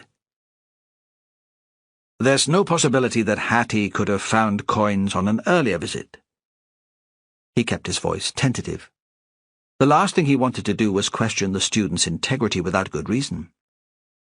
But if Mimmer, or any of the other islanders, had known there was something of value on her land, it would bring a new perspective to her death. It seemed to Perez a more natural order of events. Why wouldn't she tell anyone? Hattie and Sophie always work on the site together. There are all sorts of health and safety constraints that prevent solo work. Besides, she's not a thief inspector. She's passionate about the project. There's no way she'd remove objects from the merchant's house, etc., without recording them properly. Of course, Perez said. It was a foolish idea. But he was wondering if anyone else had been rooting around on the site, if any other objects of value had been found there. He imagined the misty, rainy night. Perhaps Mimmer heard something from her house, or went out unexpectedly late to shut up the hens. Of course, if the intruder came from Lindby, she would recognize them, even from the faint light seeping out of the back of her house. She'd grown up there. Everyone was familiar to her. Islanders had been encouraged to take an interest in the dig, but Mimmer wouldn't expect anyone there once the students had left. Had she challenged the person, shocked them into violence? He realized Bergland was staring at him. The archaeologist wasn't a man for quiet contemplation. "Is that it?" Berglund asked. "Can I get back to Whalsay now? I'm interested to see the coins for myself." "Of course." Perez, though, was lost in thought. Would Hattie have noticed if someone had been visiting the site when she wasn't there? And what might the intruder have already found? He remembered the conversation between Sandy and Hattie in the Pier House Hotel. Sandy's questions about the value of the coins. Perhaps other people would believe them worth stealing. He should find out if there was a black market in objects like this. Later in his office he tried to call Val Turner, the Shetland archaeologist. He thought she would know if the coins had any sort of value. She'd put the Whalsay dig into context for him, and because she could have had nothing to do with Mimmer's death, it would be possible to talk to her more freely than to Paul Berglund. But she wasn't in, and he had to leave a message on her answering machine. He just replaced the receiver when his phone went. He expected it to be Val, and was thrown to hear the breathy little girl voice of Hattie James. "I wonder if it might be possible to speak to you." "Of course," he said. No, not on the phone." Were you planning to come into Lerwick in the next couple of days?" No, she said again, frustrated, because he didn't seem to understand her. "That wouldn't be possible. My boss has come in today." "You'd like me to come there to talk to you?" At last, he could see what she wanted from him. The idea of returning to Whalsay filled him with an unexpected dread. He liked the island, what he knew of it. Why was he so reluctant to return? Why the clammy claustrophobia of impending imprisonment? Perhaps it was the fog, the lack of any recognizable horizon, or the twisted family ties that seemed to pull him in too, so he lost his objectivity. He was tempted to suggest that she speak to Sandy, but he thought she needed careful handling, and even the new, perceptive Sandy would frighten her off. "Oh, please!" The relief in her voice was palpable. "Is it urgent? Could it wait until this evening? Shall we meet in the Pier House at 6? She paused. "No," she said. "Come to the bod. I'll make sure I'm on my own there." Chapter 20. Sandy stood at the north end of the island and watched the small fishing boat approach. This was nothing like the Cassandra, the huge pelagic ship owned by the Clouston family. When that went to sea, it was away for weeks, far out in the North Atlantic. It landed its catch in Denmark, and then went back to the fishing grounds again. There were stories all over the island about how much it had cost when Andrew bought it just before his stroke. A fortune, they said. But as long as Sandy could remember, the Cloustons had had money. This boat belonged to Davy Henderson, had just been on a short trip, and was already on its way home. It had been kind of Davy to take Ronald with him. It would have done him good to get away from Whalsay, even for a short while. The wind blew Sandy's hair across his eyes. He'd driven up the island to score, because he needed to get away from Atra for a while. A little way inland was the most northerly golf course in the British Isles, green and manicured, despite his exposure to the weather. He came occasionally with Joseph to play, and his father was pretty good, though they never took the game too seriously. Now he wished Davy had asked him to go out on the boat too. He wasn't much of a sailor, but it would be worth a few hours of discomfort to get away from his family and the discussion of the funeral. He wanted his grandmother to have a good send-off, of course he did. But she wouldn't have wanted all the fuss.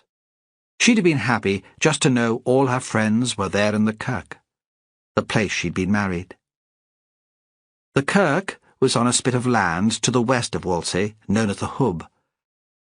It was surrounded on 3 sides by the sea, and Mimmer always said that being there made her think of her sailor husband. It was a bit like being in a ship. She'd have wanted lusty singing during the hymns and a bit of a party afterwards. Nothing else would have mattered to her. Now his mother was wound up about getting rooms ready for Michael, Amelia, and the baby, planning the food as if she was preparing for the 30-day siege, working herself into a state about who else they should invite. He relived the scene at breakfast. His mother had been at the kitchen table, drinking her second cup of tea, surrounded by lists. Lists of food and drink and people who should be told. Joseph had had the sense to make himself scarce, and was already out on the croft checking the ewes. "Do you think Paul Bergland would want to come?" His mother's question had come out of the blue, sharp, underlaid by a barely controlled hysteria. I don't know. Sandy thought it unlikely. Why would someone with a life want to go to the funeral of an old lady he barely knew? "He's a professor," Evelyn said. What has that to do with the price of fish? "I was thinking Michael might get on with him." Michael will get on just fine with Ronald and the rest of the lads. But was that true? The last time Michael had been home, it was like he was a different man. Sandy sat on the grass and watched the boat come in against a stiff southeasterly breeze. It was one of those bright and gusty days. 1 minute there was sunshine, and the next a bit of squall would come up. At least the fog had cleared. He wished his mother could relax more. When she was relaxed, she was a lovely woman. He'd thought with his father working at home, and both of the boys gone, she'd be able to enjoy herself, become less tense. He didn't know what to do to help her. Once, confiscating cannabis from a couple of German students who'd been camping on Fettler, he'd wondered flippantly if that might provide an answer, chill her out a bit. Years ago he'd gone to visit Michael at Edinburgh University, and someone had made hash cakes. He laughed at the thought of slipping some dope into his mother's baking, wondered what Michael would say about the idea. Once he'd have laughed too. But now Sandy wasn't so sure. That evening, when they'd sat round with his friends in the student house, candles lit, music in the background, was probably the last time they'd really talked. Maybe he should suggest to his mother that she should see a doctor. His understanding about women's health was sketchy, but perhaps this anxiety, these swings in her mood, were to do with her age. Wasn't there a pill she could take? Like the cannabis, but legal. He knew he'd never bring up the subject with her, though, partly because he would be too embarrassed, and partly because he was scared of what her response might be. It was pathetic, but she could still terrify him when she was angry. Something positive had come out of the discussion over breakfast. He was going to move into Seta when Michael and Amelia came up from the south. His mother had agreed as soon as he'd suggested it. Sandy knew she was worried he'd show himself up in front of Michael's smart wife. Though she made out it was because they needed his room for the baby. It occurred to him that she might like Joseph to move out too, in case Amelia got upset by his drinking, his table manners, and his limited conversation. He hoped so. He and his father would get on fine together there. The boat was getting closer, bucking and twisting where the tides met. Sandy thought he'd drive down to the harbour at Simbister and wait at the pier house for the boys to come in. They'd been out all night, but they might be ready for a few pints before they hit their beds. He knew he was supposed to be making discreet inquiries into Mimmer's death, and he didn't want to let Perez down, but everyone was entitled to some time off. Besides, perhaps he might learn something from sitting with the boys in the bar. That was how Perez worked, after all. The inspector listened to folk talking, just throwing in a question occasionally, like tossing a pebble into a pool and waiting to see what the ripple stirred up. Sandy was in the Pier House Hotel with the gang of men. Davy was there. But there were boys from the pelagic boats too. By now it was mid-afternoon. Sandy had had a couple of pints while he was waiting for his friends to come in. But they'd already caught him up, and now they were steaming. They were laughing and joking, because Sophie had come to look round the big boat the day before. One of the older men had said it was bad luck having an English woman aboard. There were lots of superstitions about the fishing. Words you shouldn't say, rituals to follow. But Sandy had never heard that one before. Ronald wasn't in the bar. Sandy had asked Davy where he was, but the man just made a gesture with his thumb to show that Ronald was well under Anna's control. These days, he seems to spend all his free time with that stuck-up wife of his. He's as daft about the new baby as a lassie. Anyway, he says he's given up the drink. The men gathered at the bar looked at each other and began to laugh. Sandy felt excluded. It was as if they were sharing a joke he couldn't understand. Because he lived in Lerwick, he didn't really belong here any more. Aye. Well, Andy said, aware that his words weren't as clear as they should be. If I'd shot a woman, I'd stop drinking too. There was a brief lull in the conversation then, before someone shouted to Cedric for more drink, and the talk moved on. Soon after, Sandy decided he would leave. It didn't feel right to be here drinking, when Perez thought he was working. He shouldn't let his mother get to him in this way, niggling away at him until he was as tense as she was. He should be more like his father, and just let her panic wash over him. After the dark of the bar, it was a shock to come out into bright sunshine, to realize that it was still daytime. A couple of bairns ran up the street ahead of him, whooping and laughing, until a pretty young woman came out of a house near the high school and called them in to their tea. He decided he would leave the car where it was and walk back to Uttera. On the way, he'd call into the Clouston house and see how Ronald was. At first it seemed that the bungalow was empty. He opened the front door and everything was quiet. Then he thought perhaps the baby was asleep and Anna was resting. He didn't want to shout in case he woke them, so he closed the door quietly and started to walk back up the path. "Sandy?" It was Anna. She was leaning out of the workshop window. "Sorry, I didn't see you. I was dyeing some yarn. Come on in." Ronald had explained to Sandy about Anna's ambitions to set up courses in spinning and knitting. It seemed odd to him, an Englishwoman presuming to teach other folk the traditional island crafts. He would have understood if that had annoyed his mother, but she'd said very little about it. He went into the large room that was already kitted out for students. She lifted a hank of yarn out of a big old pan with a pair of stained wooden tongs. The wool was a sludgy green colour. He couldn't imagine anyone choosing to wear it. "What do you think?" she said. "It's a new recipe. Lichen. Pretty, isn't it?" Aye.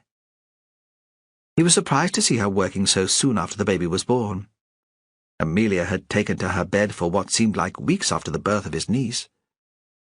Evelyn had gone down to Edinburgh to help out, to cook and clean and shop. "Is Ronald in? I ken he went out with Davy earlier, but he's back now, isn't he?" "He was," Anna said, "but he went up the road to see his mother." Sandy thought Anna still sounded angry. He had a picture in his head of a pan of soup standing on the Rayburn and ready to boil over. He thought that was how Anna was feeling, ready to boil over at any minute. It couldn't be easy having a mother-in-law like Jackie living just up the hill, and a baby crying and keeping you awake all night. She phoned to say that Andrew's had a bad day.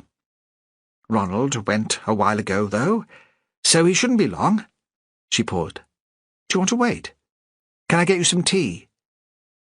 Sandy wondered if his mother would have been more pleasant and easy to get on with if she'd had a little business of her own like this, if she hadn't been forced to live her life through her sons. "Aye," he said. "Why not?" He followed her when she walked through to the kitchen, carrying the sleeping baby with her in a basket. She was talking about some of the emails she'd had from women wanting to book on her course. Their enthusiasm seemed to have excited her. Sandy had never seen her so lively, so lit up. There was one from Idaho who said she'd knitted Shetland patterns for 20 years and never thought she'd actually make it to the islands.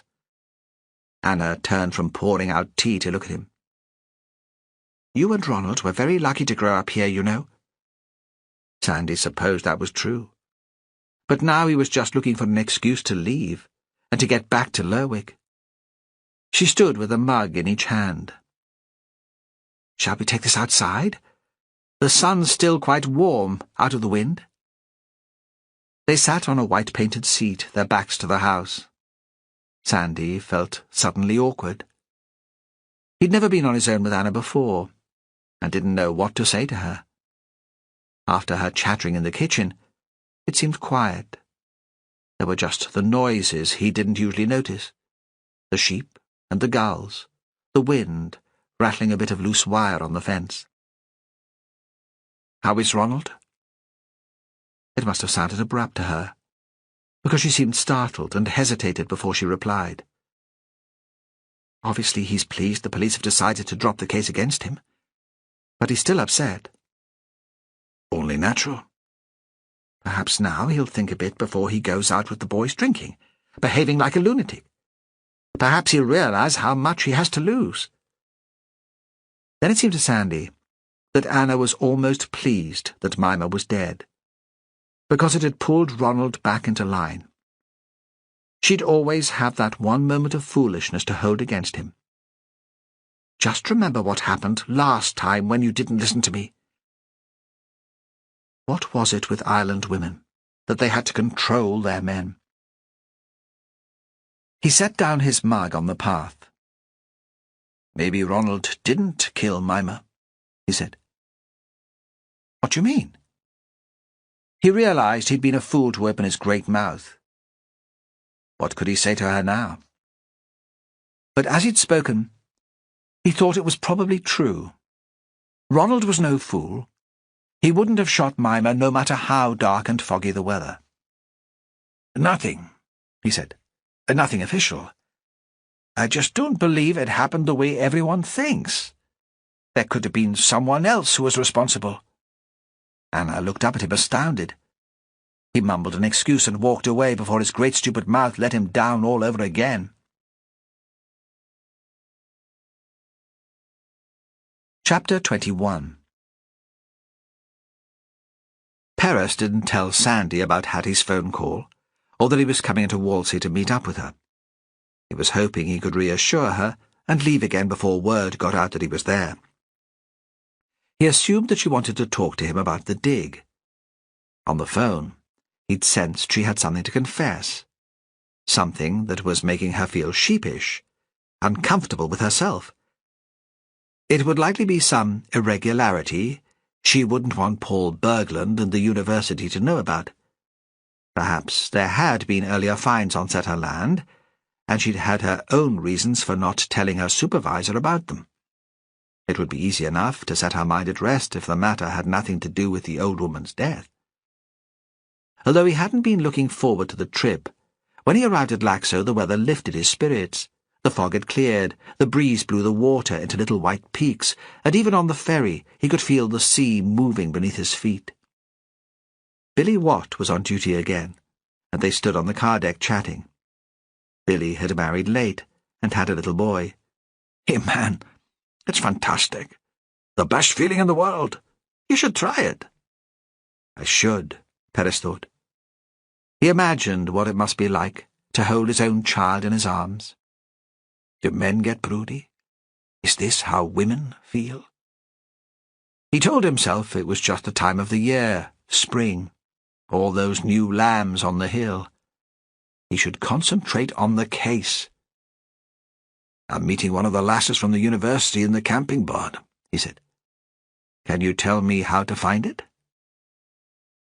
So when he drove off the ferry at Simbista, he knew exactly where he was going, and he didn't have to ask.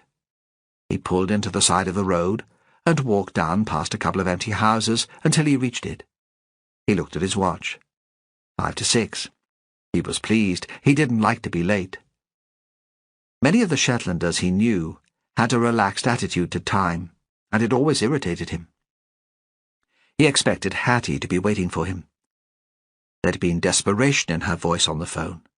Although she said it wasn't urgent, he knew she'd been eager to talk to someone. But there was no response when he knocked at the door. 10 minutes later he was feeling uneasy. He looked inside. It seemed quite primitive. A bare floor, a camping stove and a pile of assorted plates, cutlery and tins on a wooden shelf. Equipment for use with the dig was stored there too. A theodolite, camera and tripod, surveying poles. On the table a pile of pink sheets of thin paper that seemed to be used for recording finds. There was no sign of Hattie, and no explanation for her absence. He walked into the house, in case she'd left a note for him, and once inside couldn't help looking around. Beyond the kitchen there was a bedroom with 4 bunks, 2 against each wall, the lower of each made up. One was tidy, the sleeping bag straightened for use, clothes folded on a plastic chair at one end. The other, which he presumed was Sophie's, was a mess. "What the hell do you think you're doing?" He turned, startled and embarrassed. The inside of the house was in shadow, and the figure was silhouetted in the doorway. "I was looking for Hattie." "In our bedroom?" Sophie stood accusingly where she was, blocking his exit. "I'm sorry," he said. "I didn't know. We'd arranged to meet here. I thought she might have left a note."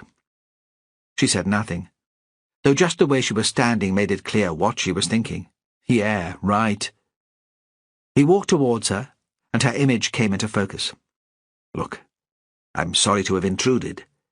There must have been a misunderstanding. Just tell me where she is, and I'll leave you in peace." Still, she stood her ground. She was almost as tall as he was. She wore a sleeveless vest under a denim jacket. Her stomach was flat and firm. She had the poise he associated with film stars and models.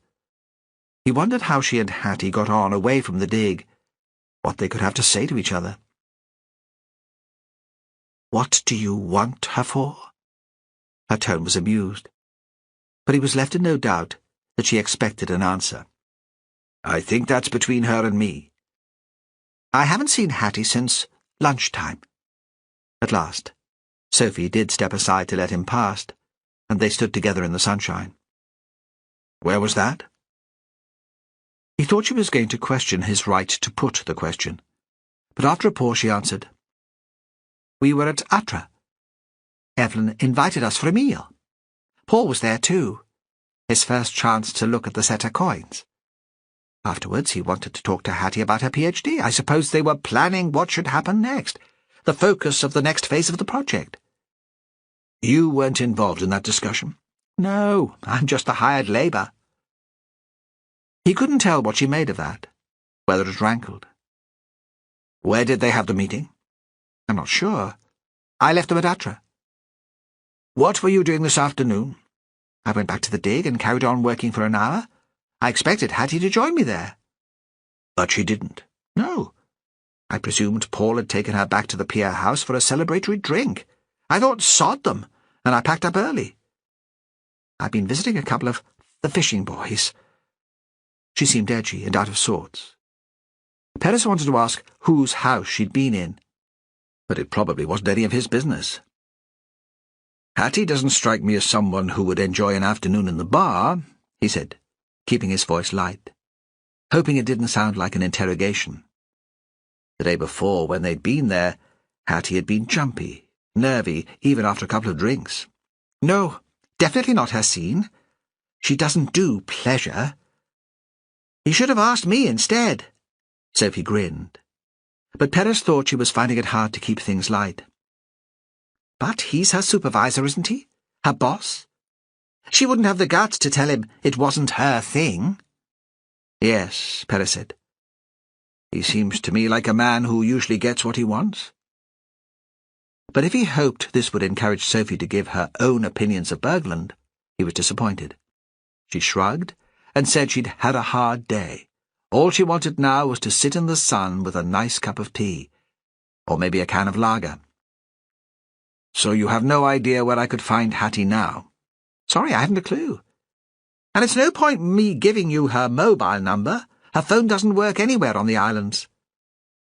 If she comes back, tell her I'm looking for her. Sure, Sophie said. Sure. But he thought she was a mischief maker, and he didn't know how much he could trust her. He found Berglund sitting alone in the bar of the Pier House Hotel. There was a tray of coffee on the table in front of him, and he was scribbling notes on an A4 pad. Perez saw that the writing was large and spidery and quite unintelligible.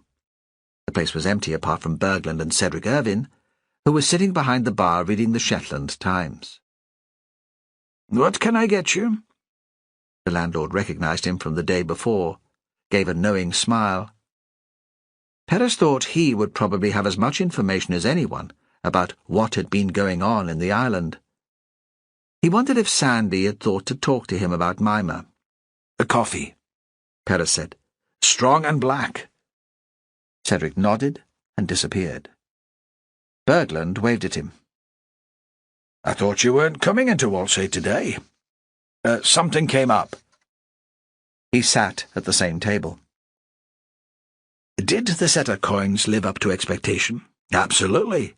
They're in fine condition, too." "I'm looking for Hattie." Berglund raised his eyebrows. "What do you want with her?" Perez smiled. "Just a chat, more loose ends. I presume she's in the bod. I've just been there. Sophie said she was with you." This was becoming ridiculous. He didn't want to play hide-and-seek throughout the island, looking for a neurotic girl. He had better things to do with his time. "We had a quick chat earlier, just about where she should take the project from here, but I haven't seen her for a couple of hours." Cedric came over with Perez's coffee. Perez waited until the landlord was engrossed in the newspaper again before continuing. "You didn't bring Hattie in here?" Berglund pulled a face. "Good God, no. Earlier on, the place was full of men from the trawlers. It was pretty rowdy, and Hattie's a sensitive sort of flower at the best of times. We just walked along the shore below Utra.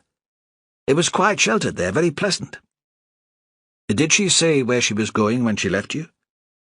"She was going to walk on a little way just to collect her thoughts, plan out in her own mind how she should organize the work, etc. I thought she would go back to the dig later. Sophie was already there. I came here. As I said, it was pretty wild in the bar. I sat in my room to make some phone calls. We need to get the coins validated. But I have other work at the university, too." Perez sipped at his coffee. He supposed Hattie had regretted the phone call to the police station as soon as she'd made it, and was hiding from him, too embarrassed to face him. People often behaved irrationally in their relations with the police. The sensible thing would be for him to go back to Lerwick. But he could still hear the desperation in Hattie's voice when she'd called him. Even if she changed her mind about confiding in the police, perhaps he could convince her that she needed to talk to someone. Fran would understand if he missed the call to Cassie tonight. He left the pier house without discussing his plans with Berglund. Perez walked to Setter along the edge of the loch. He stood for a moment looking out over the water, and a red-throated diver flew in. It was the first diver he'd seen that spring. He supposed later it would breed there. It called. Fran had once said that the cry made her think of a lost child desperate for help. He'd laughed at her then, but now he knew what she meant. The old folk called the diver the rain goose, and the superstition was that its arrival predicted storm or disaster. Setter looked just as unkempt as on his first visit. There was the same pile of rusting junk by the side of the house, and the nettle patch and untidy hens were still there. The scabby cat was sunbathing on the roof of the byre. Perez wondered what his father would have made of Mimmer Wilson. He set great store by keeping his Fair Isle property tidy, and would have disapproved of her wild ways and her drinking. He knocked at the door. He thought he heard a sound inside, but when he tried the door it was bolted from the inside. He looked through the window into the kitchen. Sandy's father was sitting in the one easy chair. He had his head in his hands, and he was weeping. Perez knew he couldn't intrude on an old man's grief. He looked quickly over the site of the dig to check that Hattie wasn't there, and then he walked away. Chapter 22. Perez missed the last ferry home and ended up taking a room at the Pier House Hotel. He'd expected a quick trip into the island, to be home in time for supper, and now felt stranded there, marooned. But he knew he wouldn't sleep much if he did get back to Lerwick. He wanted to be here if Hattie turned up. He'd sat with Evelyn for most of the evening, while she phoned all her neighbours. Nobody had seen Hattie since Paul Bergland had walked away from her on the shore.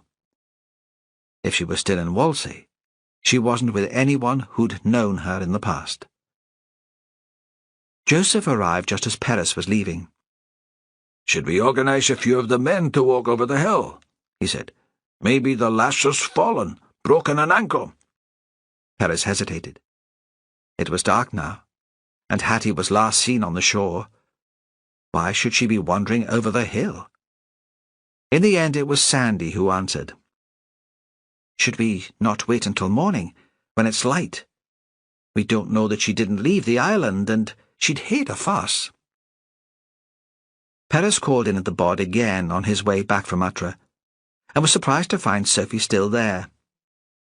He didn't have her as the sort of woman to spend a whole evening in on her own. She was lying on the bed reading a book, a can of lager in one hand, and didn't move when he knocked. She just shouted for him to come in. Now the sun had gone in, it was cold in the stone building, but she didn't seem to notice. Her rucksack was beside her on the floor with clothes spilling out. "Is there still no news?" Now she did seem almost concerned. At least she did look up from her book. "It's not like her. She doesn't usually do much except work." "I wondered if you had a phone number for her mother." "No. I don't think they keep in touch a lot." She set down the novel and twisted her body so she was lying on her side facing him. "Hattie's mum's a politician. More worried about her work than her daughter. Hattie didn't say so, but that was the impression I got." "What about her father?" Sophie shrugged. "He's never mentioned it at all. But we don't really go in for girly heart-to-hearts about our families." "How has Hattie been lately?" "Well, she's always been kind of weird. I mean, intense. Mostly on digs, you work hard during the day, then party in the evenings. I think she'd keep working all night, given half the chance. And she definitely has a problem about food. Most people eat like a horse on a dig. It's hard physical work. She hardly swallows enough to keep a sparrow alive. But towards the end of last season, she lightened up a bit. Maybe the place was getting to her, helping her to relax. When she came back this time, she seemed full of the joys of spring." "Finding the coins must have made her feel she doesn't have to put in so much effort." "You'd have thought so, wouldn't you? But since Mimmer died, she seems to have gone super weird again, withdrawn. I've had enough of the mood swings, and I'm not sure archaeology is my thing after all.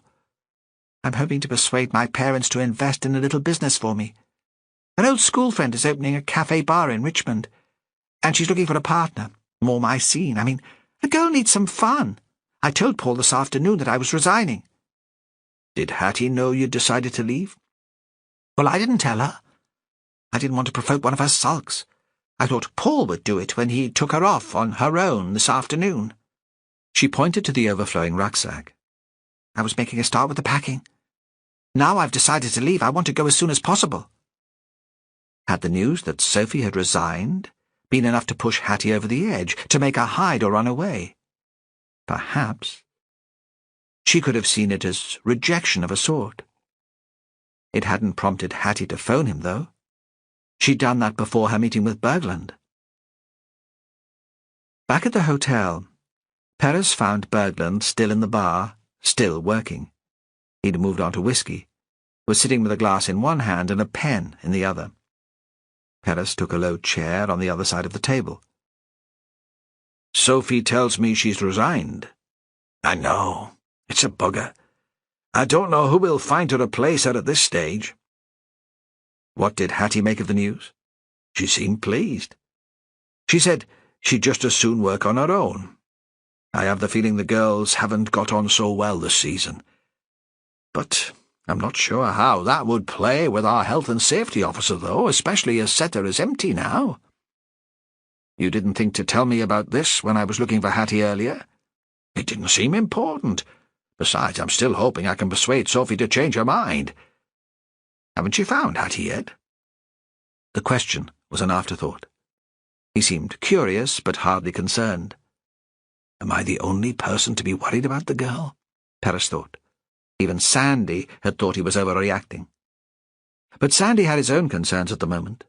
A grief-stricken father, and a funeral to prepare. No. I thought I should check with her family in case she's left the island. I don't want to organize a full-scale search if she's not here. Do you have a phone number? He expected Berglund to resist, but perhaps thought of the search, the publicity it would bring to the university, made him suddenly cooperative. I'll have it in a file on my laptop. Give me a few minutes, and I'll get it for you. Perez made the phone call from his room.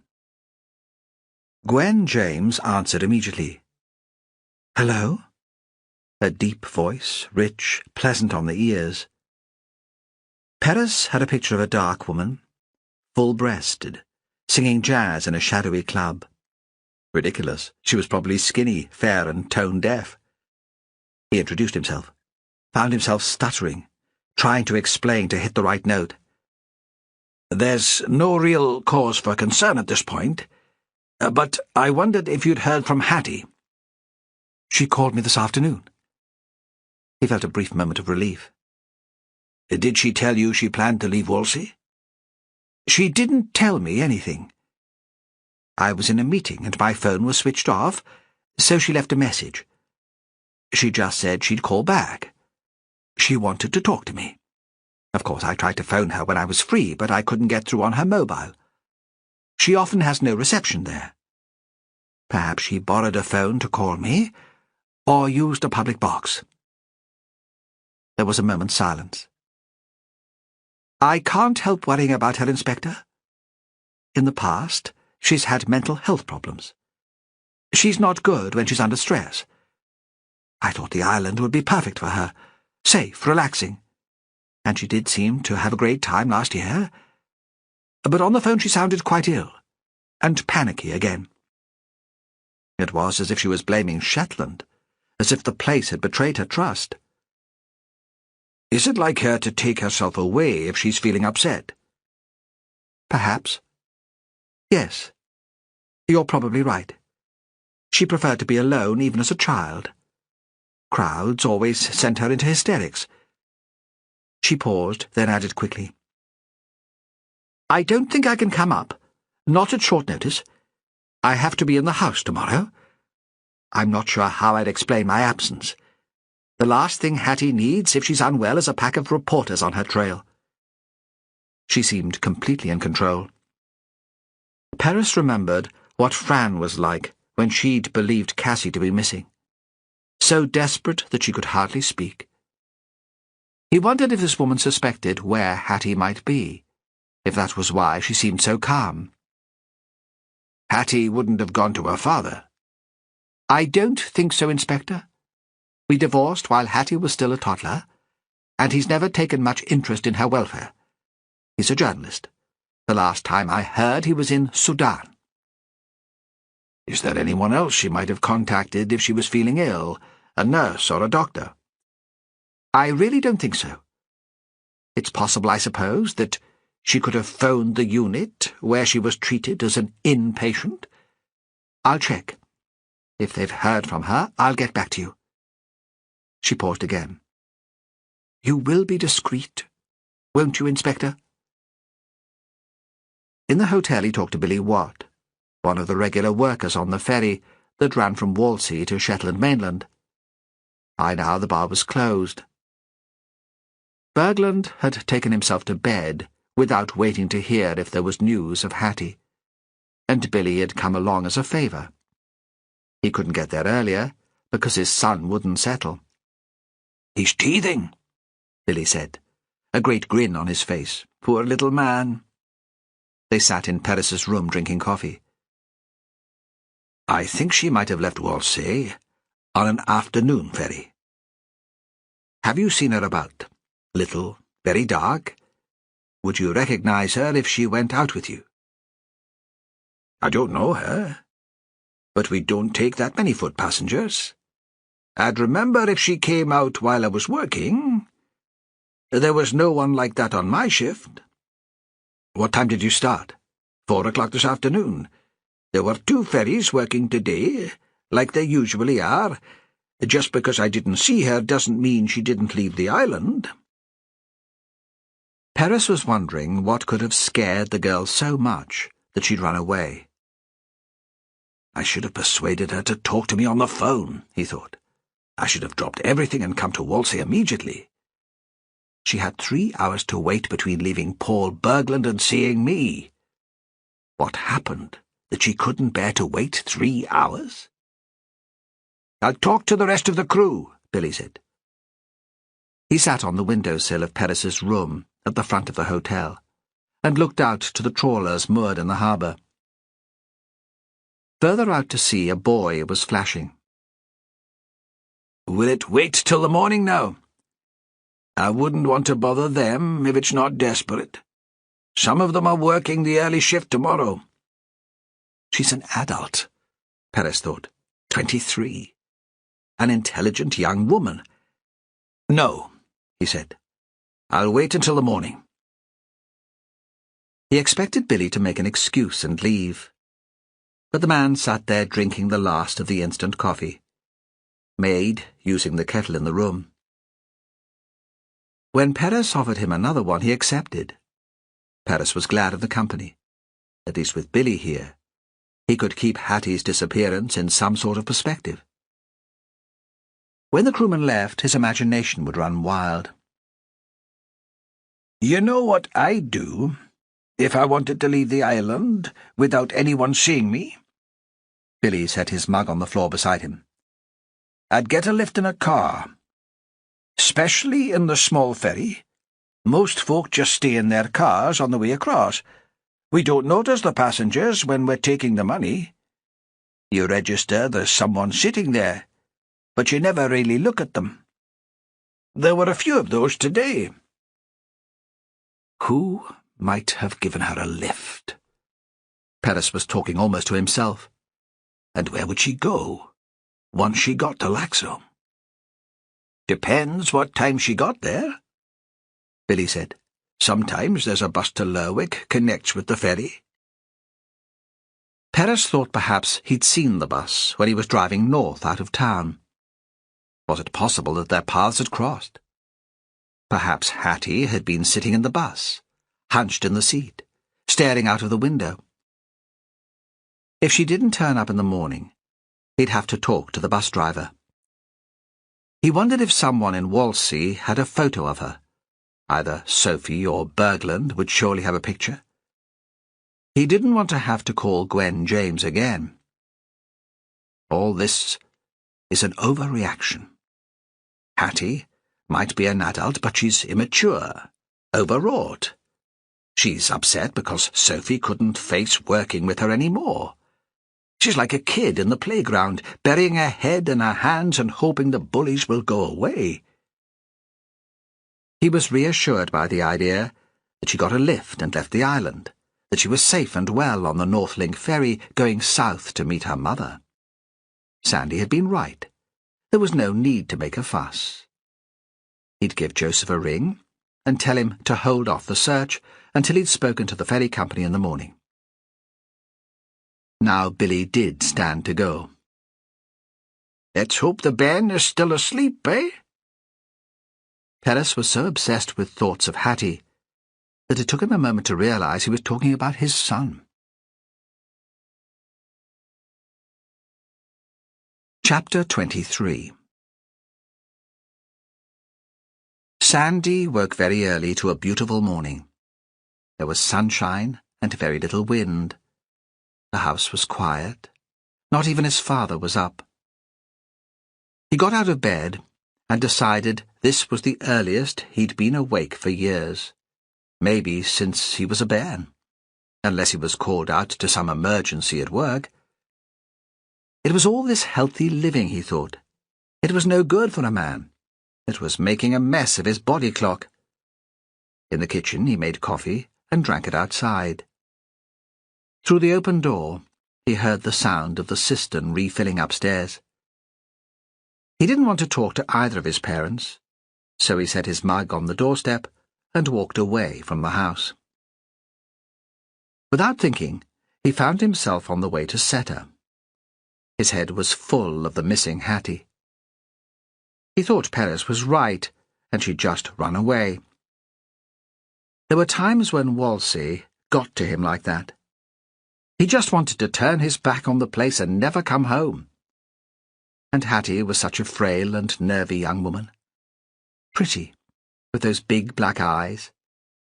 And he could see that some men would find her attractive. Men who wanted a woman they could look after and protect. But Sandy thought life with Hattie would be kind of complicated, and he liked to keep things simple. When he got to his grandmother's croft, he let the hens out before going into the house to have a piss and to make another cup of coffee. There were signs that someone had been in the kitchen. A half-full bottle of grouse and an unwashed glass, an ashtray full of cigarette butts. That would be his father. Sandy knew Joseph came to Setter to escape Evelyn, and to remember Mimmer in peace. The kitchen had a squalid feel to it that made Sandy feel miserable. He hated to think of his father sitting alone here, smoking, drinking, and grieving. Outside the sun was still low. It glittered on the sea. The silver line at the horizon mirrored again on the loch at the end of the field. A twisted, woody lilac bush, bent by the wind, was coming into bloom close to the house. Over the water, a scattering of gulls was making a terrible racket, and in the clear morning light, they looked very white against the sky. He remembered Anna's words. "You're lucky to have been born here." He supposed on a day like this, the place was kind of perfect. He walked across the field towards the dig, his coffee mug still in his hand, and paused, as he always would now, at the spot where he'd found Mimmer's body. Would it be such a terrible thing, to give up his work in Lerwick and take over Setter? He was good with beasts, and it would make his father awful happy. If he sold his flat, he could bring some cash and some energy into the place, make a real go of it. But even as the thought came into his head, he knew it was impossible. He'd end up hating his family and the island. It was better to stay as he was, and just come every now and again to visit. By now he'd reached the practice trench where his mother had found the skull. He peered inside. What was he expecting? More bones, growing out of the ground, an elbow maybe, bent like a huge potato tuber? Or a row of toes? Of course there was nothing, except the earth scraped flat by his mother's trowel. He sauntered onto the deeper trench, where the medieval house had stood, where the silver coins had lain hidden for hundreds of years. He knew he was putting off his return to Atra. He couldn't face the stoic good cheer of his father, or his mother's restless energy. He had a hazy recollection of television documentaries. What if he found a whole heap of coins, gold and silver, jewellery maybe? He had a picture of a pile of rubies and emeralds glinting in the morning sunshine. Wouldn't that be considered treasure trove? Wouldn't it make enough money so his parents could take a holiday? So they wouldn't have to work quite so hard to keep up with the Cloustons and the other fishing families. He checked himself. He was making up fairy tales in his head again. As a child, he'd been told stories of the Trows, who hoarded shiny, glittering objects. But it would never happen in real life. But as he approached the rectangular hole in the ground, for a moment, it seemed as if the childish fantasy was being played out in real life. The sunlight was reflected from an object within it, a dull gleam that might be buried treasure. He looked down, excited, although he knew how foolish he was being, and saw Hattie James lying at the base of the trench. She was on her back, and she stared up at him. Her face was marble white in the shadow. She was dressed in black, and the image had the washed-out look of a photographic negative. Even the blood looked black, and there was a lot of blood. It had spurted into wave-shaped patterns on the bank of the trench and seeped into the soil. It was on her hands and her sleeves, and on the big, brutal knife, with which, it seemed to Sandy, she'd slit her wrists. The cuts weren't made across the wrists, but were deep, lengthways slashes, almost up to her inner elbow. The sunlight continued to reflect from the knife blade, and made a mockery of the earlier image he'd formed in his head. He couldn't take his eyes off her face. The sight and shape of it were swimming in front of him. He realized he was about to faint and leaned forward, forcing himself to stay conscious. He turned away, then had to look back to check it wasn't some awful nightmare.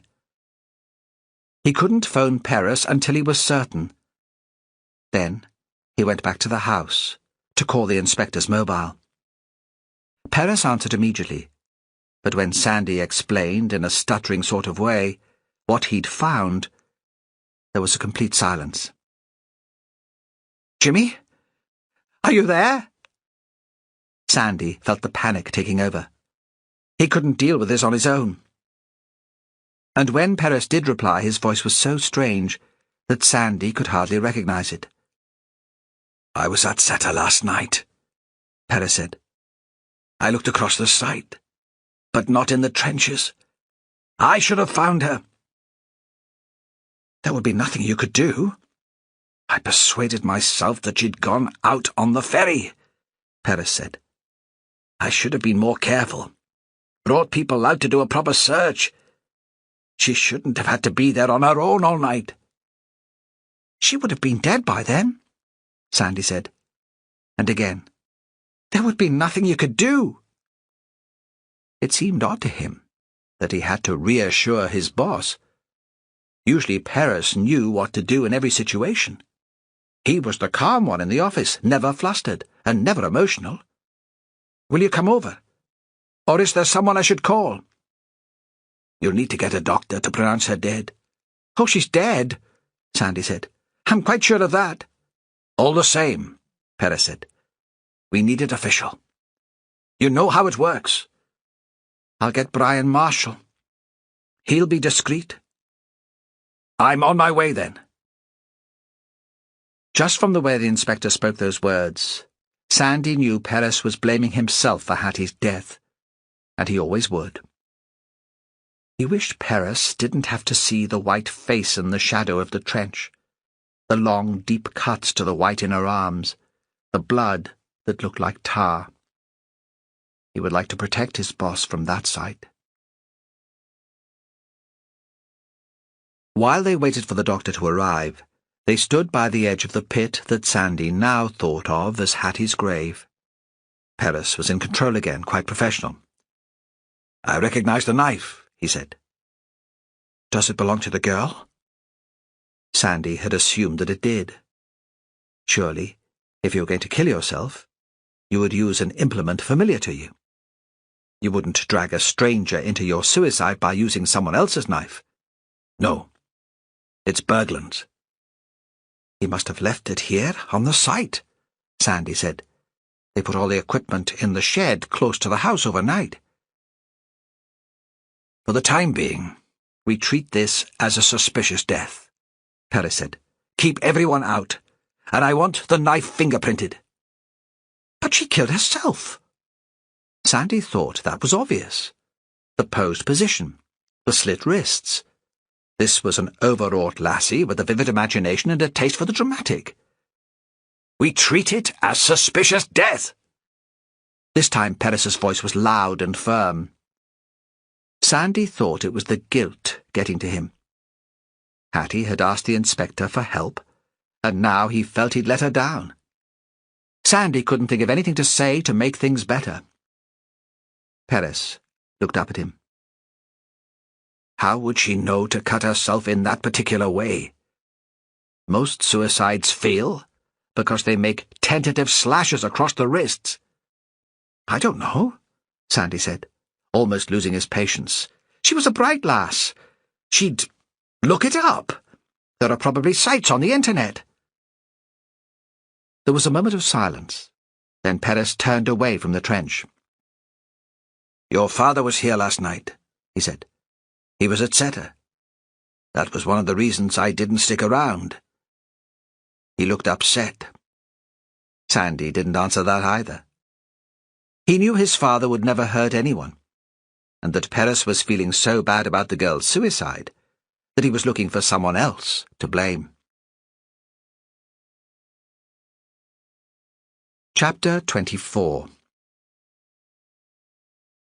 The Fiscal was wearing a soft suede jacket and a cashmere sweater in pale green. She'd put on Wellingtons before coming onto the archaeological site, folding her trousers carefully into them so they wouldn't be creased when she came to take off the boots. The three of them looked down at the girl in the trench. Perez could hardly think straight. Ideas and pictures were dancing round his head. He struggled to hold himself together in front of the Fiscal.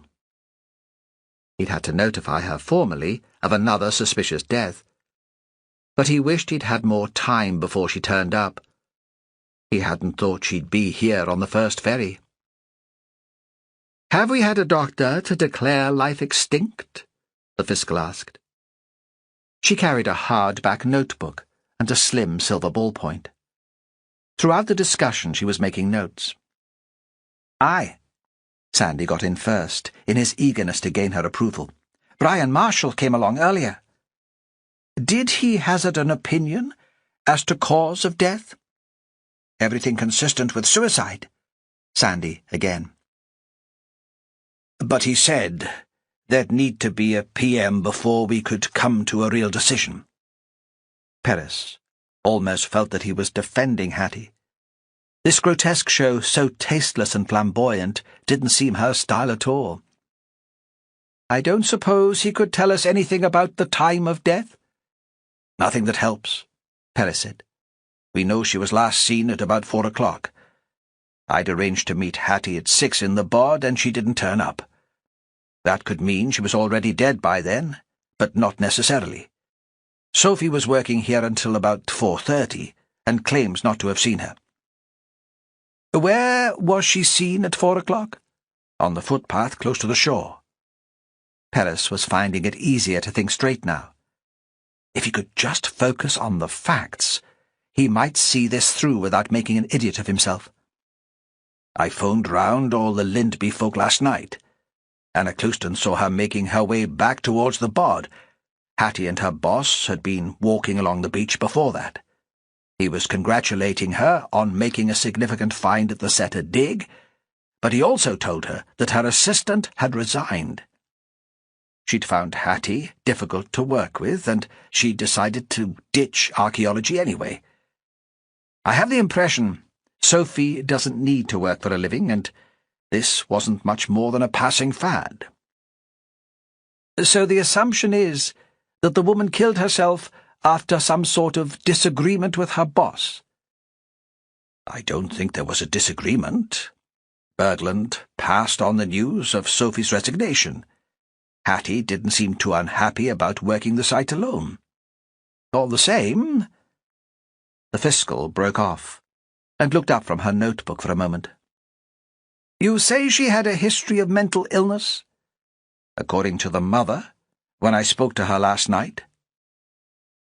There must have been an implied criticism in Sophie's decision to leave, don't you think? Sophie obviously didn't enjoy working with Hattie. That would have been hurtful to a sensitive young woman. Perhaps. Perez hoped she could tell by the tone of his voice that he didn't agree. Any previous suicide attempts? We didn't go into that sort of detail. But she did say she'd been treated as an inpatient in a psychiatric hospital, and the mother was obviously worried about her, though not worried enough to come to Shetland to see for herself. Her colleagues both say that since Mimmer's death, she's become more isolated and withdrawn. Even her success at the dig doesn't seem to have raised her mood very much. They'd found some silver coins to validate her theory about the building. Everyone expected her to be very excited. She was. She talked to me about her plans for the future of the project. But she still seemed troubled. Mimmer Wilson's death seems to have affected her deeply. You'd met her then? Couldn't the resignation of her colleague have pushed her over the edge? Unlikely, I'd have thought. She seemed very self-contained to me. I had the impression that she preferred to be alone. Her boss didn't seem to think that Sophie's wanting to leave had upset her very much. The fiscal seemed to come to a decision. We need to talk to the mother before we commit ourselves on this. If the girl has attempted suicide before, we don't want to turn this into a full-blown murder inquiry. That means bringing the team in from Inverness, which had implications for budget, not to mention the Shetland tourist trade. The fiscal wouldn't make herself popular with the politicians if she called it as murder, and it turned out to be something less dramatic. And at the moment, she was very keen to keep in with the politicians. I'm worried about the coincidence, he said. 2 sudden deaths, one explained as an accident, another as a suicide. I can't accept it. That had crossed my mind too. Gently sarcastic. I'm not a fool, Jimmy. Her voice hardened. But I won't be drawn into conspiracy theories. She was a depressive young woman. This looks like a classic adolescent suicide. She was 23, Perez said. Hardly an adolescent. The fiscal stretched. It was as if he hadn't spoken. Yes, the most likely cause of death is suicide, and that's how we'll play it for now. Is the mother coming into Shetland? Perez paused, remembering the phone call he'd made to Gwen James earlier. The silence on the other end of the line, broken eventually by a single sob. Not immediately. She says she can't face it, not yet. I have the feeling that she would hate to break down in public, and that she'll be hiding out in her own home for a while. How did he know that? He wasn't sure, but he thought it was true. The fiscal frowned. We need some background on the girl's medical history. You'll have to talk to her, Jimmy. Again, Perez remembered the earlier call. I'm not sure. That's a conversation we could have on the phone. The fiscal considered for a moment. Perez thought she was weighing up the cost of a trip south against the value of providing good customer service to a politician. Get yourself to London to talk to her, then. Get this afternoon's plane south. Give me a ring when you get back. Sandy shuffled his feet, making the shingles scrunch and shift. Perez knew what was going on in the Whalsay man's head. Take me too. He wasn't sure if Sandy had ever been to London, perhaps once on a school trip. He pictured him wandering around the streets, staring up at the buildings he'd only ever seen in films or the television news. Sandy looked up at Perez and caught his eye, pleading. Perez read the expression exactly. He'd sensed the tension in Uttara, Sandy was desperate to escape, even if only for a couple of days. But there was no way he could justify both of them being away from Shetland. Perez took a risk, knew he would probably come to regret it later. It was as much about showing Rona Lang that he wouldn't be bossed around as giving Sandy a chance. I wonder if this is a job Sandy could do. It would be fine experience for him. Fran was in London. If Perez went himself, he'd have the opportunity to spend the night with her. But she'd want to introduce him to her friends. He knew how it would be. Some trendy wine bar, loud voices discussing topics about which he had no knowledge and no opinion. He'd show her up. So this was about cowardice too. Rona Lang raised her eyebrows. This is a sensitive job, Jimmy. The woman's a politician. Sandy wasn't exactly famous for his tact or discretion, or his brains. I think he's ready for it. We'll talk it through before he goes. And I want to be here. She shrugged. Your call.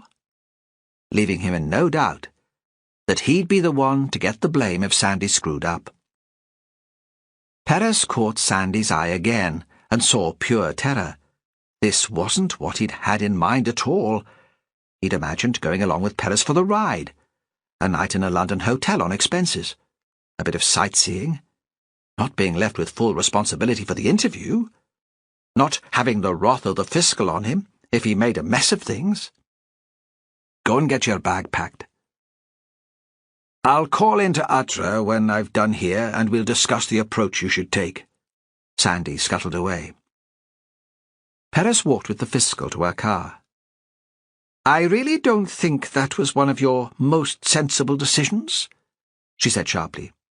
I'm not sure he'll even get as far as London without a minder. I think I've underestimated him in the past. He's shown a lot of sensitivity on this inquiry. Besides, Gwen James will be good at handling questions from sophisticated interviewers. She does it all the time in the Commons, and with the media. I hope Sandy's simplicity will get under her guard. The fiscal looked at him as if she didn't believe a word, as if Perez were mentally ill himself, but said nothing. News of Hattie's death had got out around the community, as Perez had known it would. A small group of onlookers had gathered at the gate, drawn by the drama, rather than by any sense of involvement with the dead woman. She was one of the lasses working on the dig, that was all. Even Evelyn only thought of her as part of the project. Mimmer was probably the only person on the island to have really known her. When the fiscal drove off, the people started to drift away, and Perez saw Sophie on the edge of the group. I'm sorry, he said. He could see that she'd been crying. She wasn't the sort to cry easily, and he was surprised by the display of emotion. He watched the other people walk back to the road. Most of the islanders had cars there. Jackie Clouston scurried back on foot to her mansion on the hill. Had she left Andrew alone to check what was going on? Sophie sat on the grass beside the track. She was wearing combat trousers and a university sweatshirt, walker's sandals. Her toes were wide and brown. I feel dreadful. There I was, slagging her off yesterday, and all the time she was planning to kill herself. You had no idea anything like that was in her mind. He sat beside her. There was a pause. Perez thought she was preparing to say something significant, but she seemed to decide against confiding in him, and only shook her head. I never knew what she was thinking at all. You won't be able to work here. Not for a while, at least. He still thought the Setter land should be treated as a crime scene. When were you planning to leave? I thought I'd stay until after Mimmer's funeral, Sophie said. I decided when I heard what had happened. Hattie would like me to be there for that. In Utra, Sandy was in a state of terminal panic. Joseph was nowhere to be seen. His mother was ironing a shirt for him, and there was a pile of underpants on the kitchen table. Evelyn was obviously proud that her son had been chosen for the mission, but was ratcheting up the anxiety. Edinburgh she could understand. Michael had been to college there and lived there. It represented sophistication. London was a different world, alien and violent, a place of hooded gangs and foreigners. "You'll only be away a night." Perez took a seat. "Where will I stay?" "I'll get Morag to book somewhere for you. And I fixed up for you to meet Hattie's mother in her home. It's in Islington, not far from the Underground. I'll show you a map. She's been told about her daughter's death. Don't worry, man. This time tomorrow you'll be on your way back into Sombra." "I'm not sure I can do this." He didn't have to speak the words. Perez knew what he was thinking. Evelyn finished ironing the shirt and hung it on a hanger on the door. She folded up the ironing board and propped it against the wall. Then she left the room with the underpants in one hand and the hanger in the other. They could hear her banging around in Sandy's bedroom. She obviously considered him incapable of packing for himself. "Look," Perez said, "the woman's a mother who's just lost her daughter. That's all you have to concentrate on. Forget about what she does for a living. Imagine how Evelyn would be feeling if your body was washed up on the shore." "Guilt," Sandy said after a pause. "She'd be wondering what she could have done to prevent it." "And Gwen James will be feeling just the same. You don't want to make her feel bad about what's happened. She'll be guilty enough without you adding to it. Your role is to get her to talk about her daughter. Don't ask too many questions. Just give her time and the sense that you're really listening to her. She'll do the rest." "Couldn't we suggest she fly up here? Then you could talk to her." Sandy had the air of a man desperately clutching at straws. "I did suggest it, and I'm sure she'll want to come up, but she says not now. She prefers to be in her own home, and I prefer you to see her there, on her own territory, where she'll feel most comfortable. You could do this, Sandy. I'd not send you to London if I didn't think you'd do it well." Perez left Sandy to get ready and went outside to find Joseph. The older man was in the barn doing something to the insides of an ancient tractor. When he saw Perez, he wiped his hands on an oily piece of cloth. He looked very pale. "This is a terrible business. 2 deaths on Setter land." "Nothing to do with the place, surely," Perez said. "I don't know. That's how it seems. You were there last night." "How'd you know that?" The older man looked up, startled. It was as if Perez had performed some sort of conjuring trick. "I saw you through the window. You looked upset. I didn't want to disturb you." "What time did you get there?" "I don't know. After my tea." "Did you go outside? "Down to the dig." "No." "Did you see anything, hear anything?" Perez looked at Sandy's father. In the gloom of the barn, it was hard to tell what he was thinking. "No," Joseph said. "I just go there some nights to drink and forget. I didn't hear a thing." Chapter 25. Sandy arrived at Heathrow at the height of the rush hour. He'd never liked the idea of the Underground, even before the bombings were all over the television. It seemed unnatural, being shut in a tunnel, not being able to see where you were going. Anyway, he'd had a look at the map on the back of the A to Z Perez had loaned him, and it all seemed too complicated for him to work out. He couldn't make sense of the different coloured lines. Instead, he got the direct bus to King's Cross. That was where it terminated, so there should be no danger of getting out at the wrong place. Perez had asked Morag to book him into a travel inn in the Euston Road.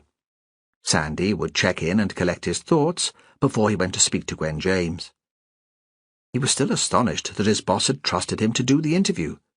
felt extreme pride and extreme fear in the space of a minute. The bus was full of people. Sandy looked to catch someone's eye and start up a conversation with a local, a person who would be able to reassure him when he reached his destination. But they all seemed exhausted after their flights. They sat with their eyes closed. Those who did talk weren't speaking English. Whenever he went to Edinburgh or Aberdeen, Sandy had the same reaction of claustrophobia for the first couple of days. It was being surrounded by tall buildings, the sense of being shut in, of not being able to see the sky or the horizon. This was just the same. But the buildings were even taller and closer together, and there was a feeling that the city was endless. There would be no escape from it. Coming into the city centre, he had the odd flash of excitement when they passed a street name he recognized, a signpost to a famous monument. But it didn't last. He was here for work. This was one interview he couldn't get wrong. He peered out into the streets, looking at the people who were walking past. Perez's woman, Fran Hunter, was in London at the minute. He'd feel happier if he could glimpse just one familiar face. Of course, he knew it was impossible. What was the chance of seeing her among all those thousands of people? But it didn't stop him looking. Walking to his hotel, he had to push against the flow of people hurrying to King's Cross and St. Pancras stations. He felt he couldn't breathe. If he stood still for a moment, they would flatten him, walk right over him without hesitating, without stopping to find out what was wrong. In the hotel, the receptionist struggled to understand his accent. But the room was booked, and he was given a plastic card instead of a key. It seemed a very grand room. There was a big double bed and a bathroom. He looked out over the Euston Road at the line of traffic and the pavements heaving with people. He was so high up that the only noise was a dull hum, a background roar like waves on the shore on a stormy day. The sound Mimmer had called the hush. He turned on the television, so he couldn't hear it. He had a shower and changed into the shirt his mother had ironed for him. She'd folded it carefully in his overnight bag, and it was hardly creased at all. I should be nicer to her, he thought. She's looked after me so well. Why can't I like her more? It took him a while to find the kettle hidden away in a drawer. But then he made himself a cup of tea, and ate the little packet of biscuits. He didn't feel like eating a proper meal. Perez had said he could get something on expenses. But he'd wait until after the interview.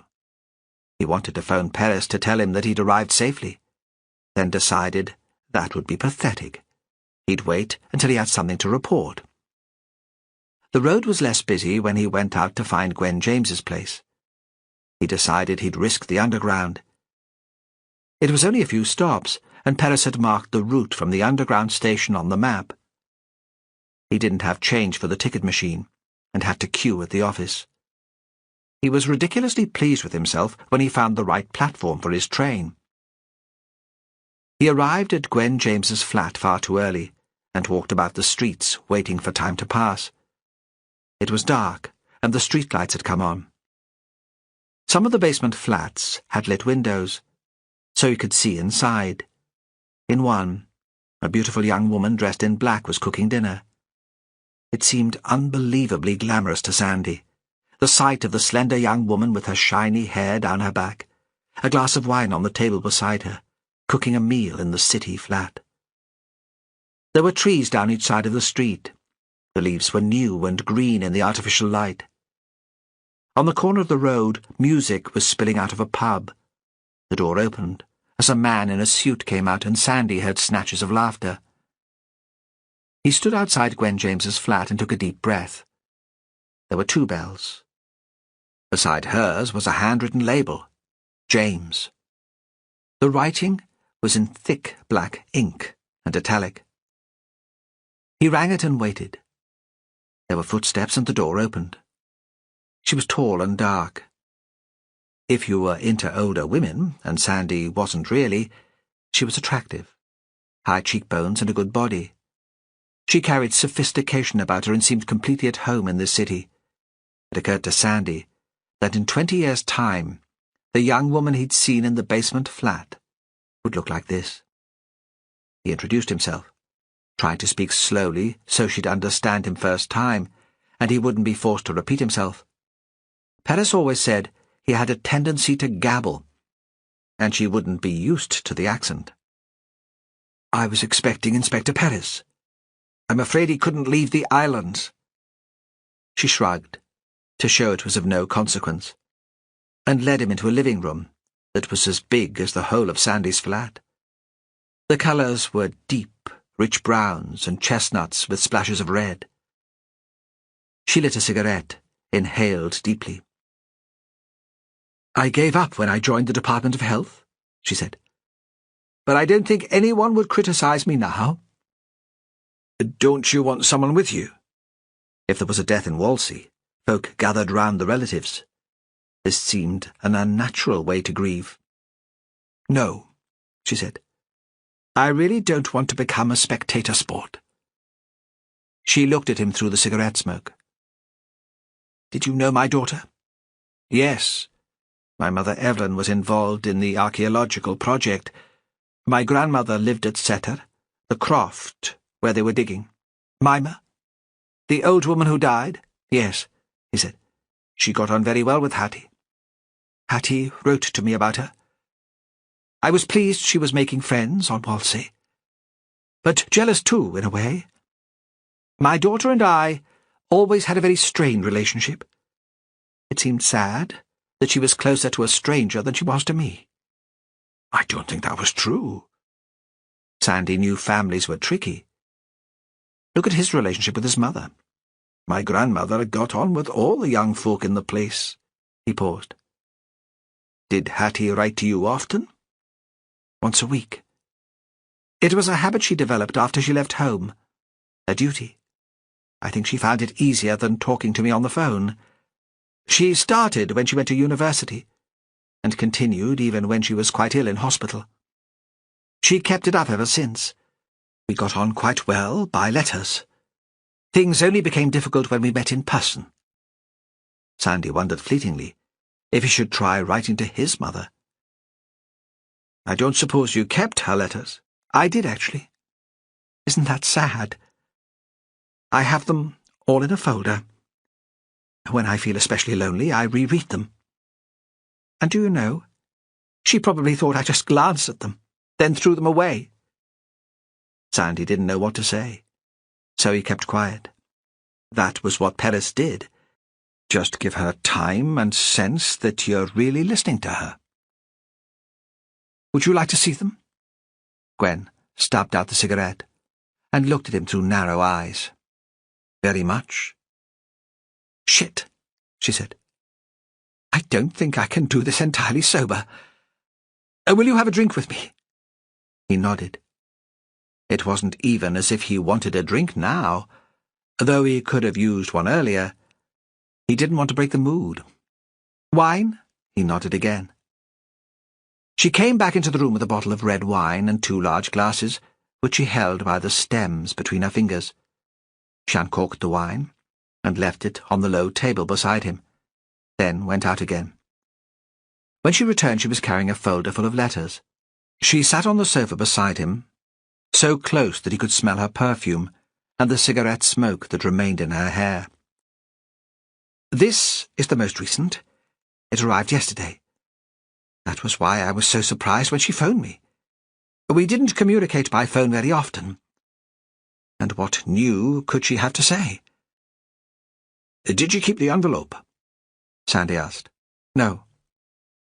"I wondered when it was posted." "Oh, I can tell you that. Just the day before I got it. I was impressed. It had come all that way." She handed in the sheet of paper. It was A4, white, unlined. It seemed to him that the writing was very neat.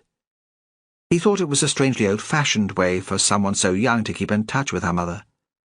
He always phoned home, and even Evelyn used email. "Dear Mum, it's been a very odd week. On Tuesday there was a terrible accident. Mimmer, who lives at Setter, where the dig is based, was shot. It's hard to imagine a tragedy like that on a place like Whalsay. Apparently, one of the islanders was out after rabbits, and she was hit by mistake. She was wearing my coat. I can't help feeling responsible. You'll say that's the old paranoia coming back, and perhaps you're right.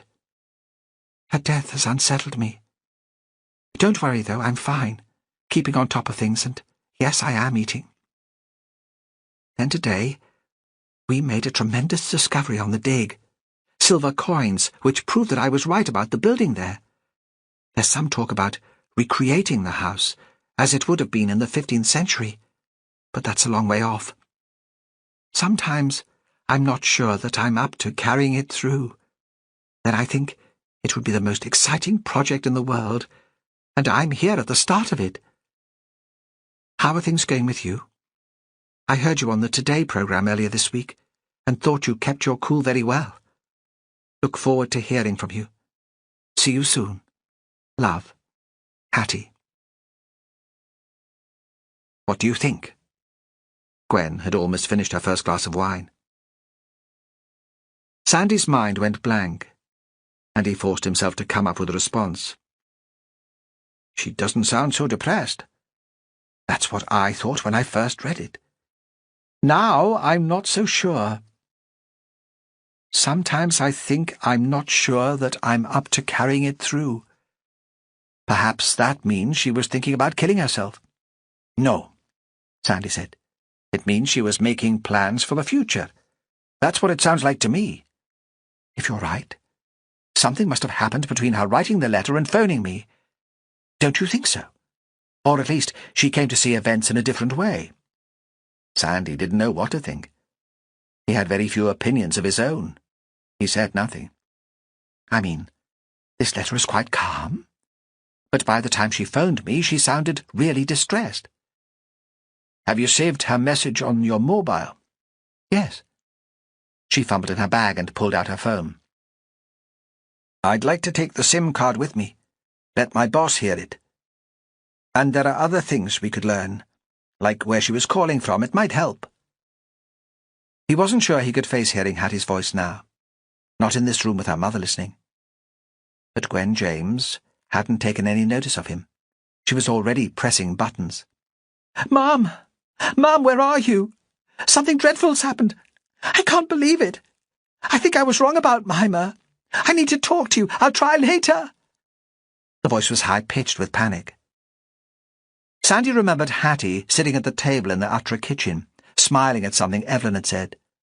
She'd been upset when she'd learned Mimmer was dead, but this was quite different. This was real distress. Had Hattie ever tried to kill herself? He asked. I know she was ill in the past. No, Gwen said listlessly. She was still staring at her phone.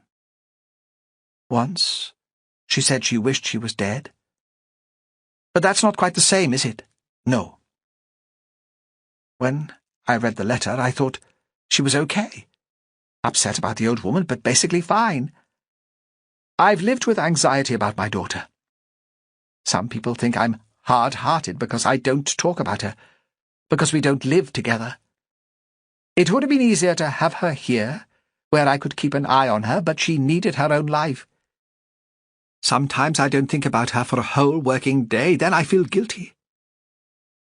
I dreamed that one day the anxiety would stop, that I could stop worrying about her. There'd be some magic new medication, or she'd find a man to love and take care of her. Over the winter, it seemed that had happened. Shetland had worked some sort of magic. She still had her bad days, but she seemed calmer, almost happy. She paused, breathed in a sob. Now I'd give anything to have the worry back. Sandy held his glass and sipped the wine. He wished he could say something to make it easier for the woman. Perez should have come. He would have known what to say.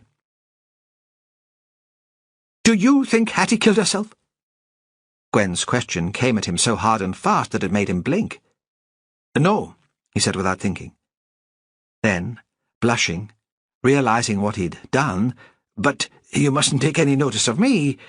That's just my opinion, and I get things wrong all the time." She looked at him. "I'm grateful that you've come all this way. My family is from Whalsay.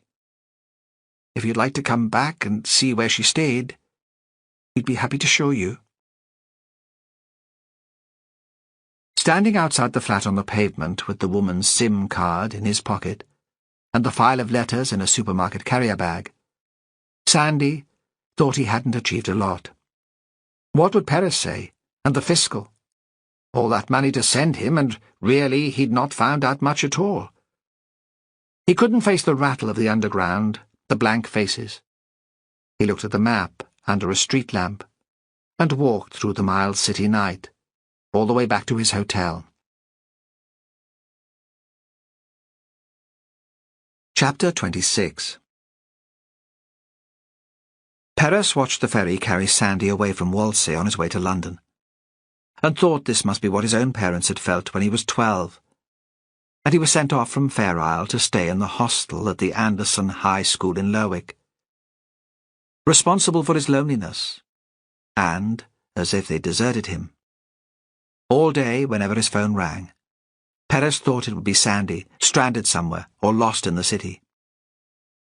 He found Bergland still in the Pier House Hotel. He seemed to have taken up residence at the table by the window, turning the place into his office, filling it with his laptop computer and his piles of paper.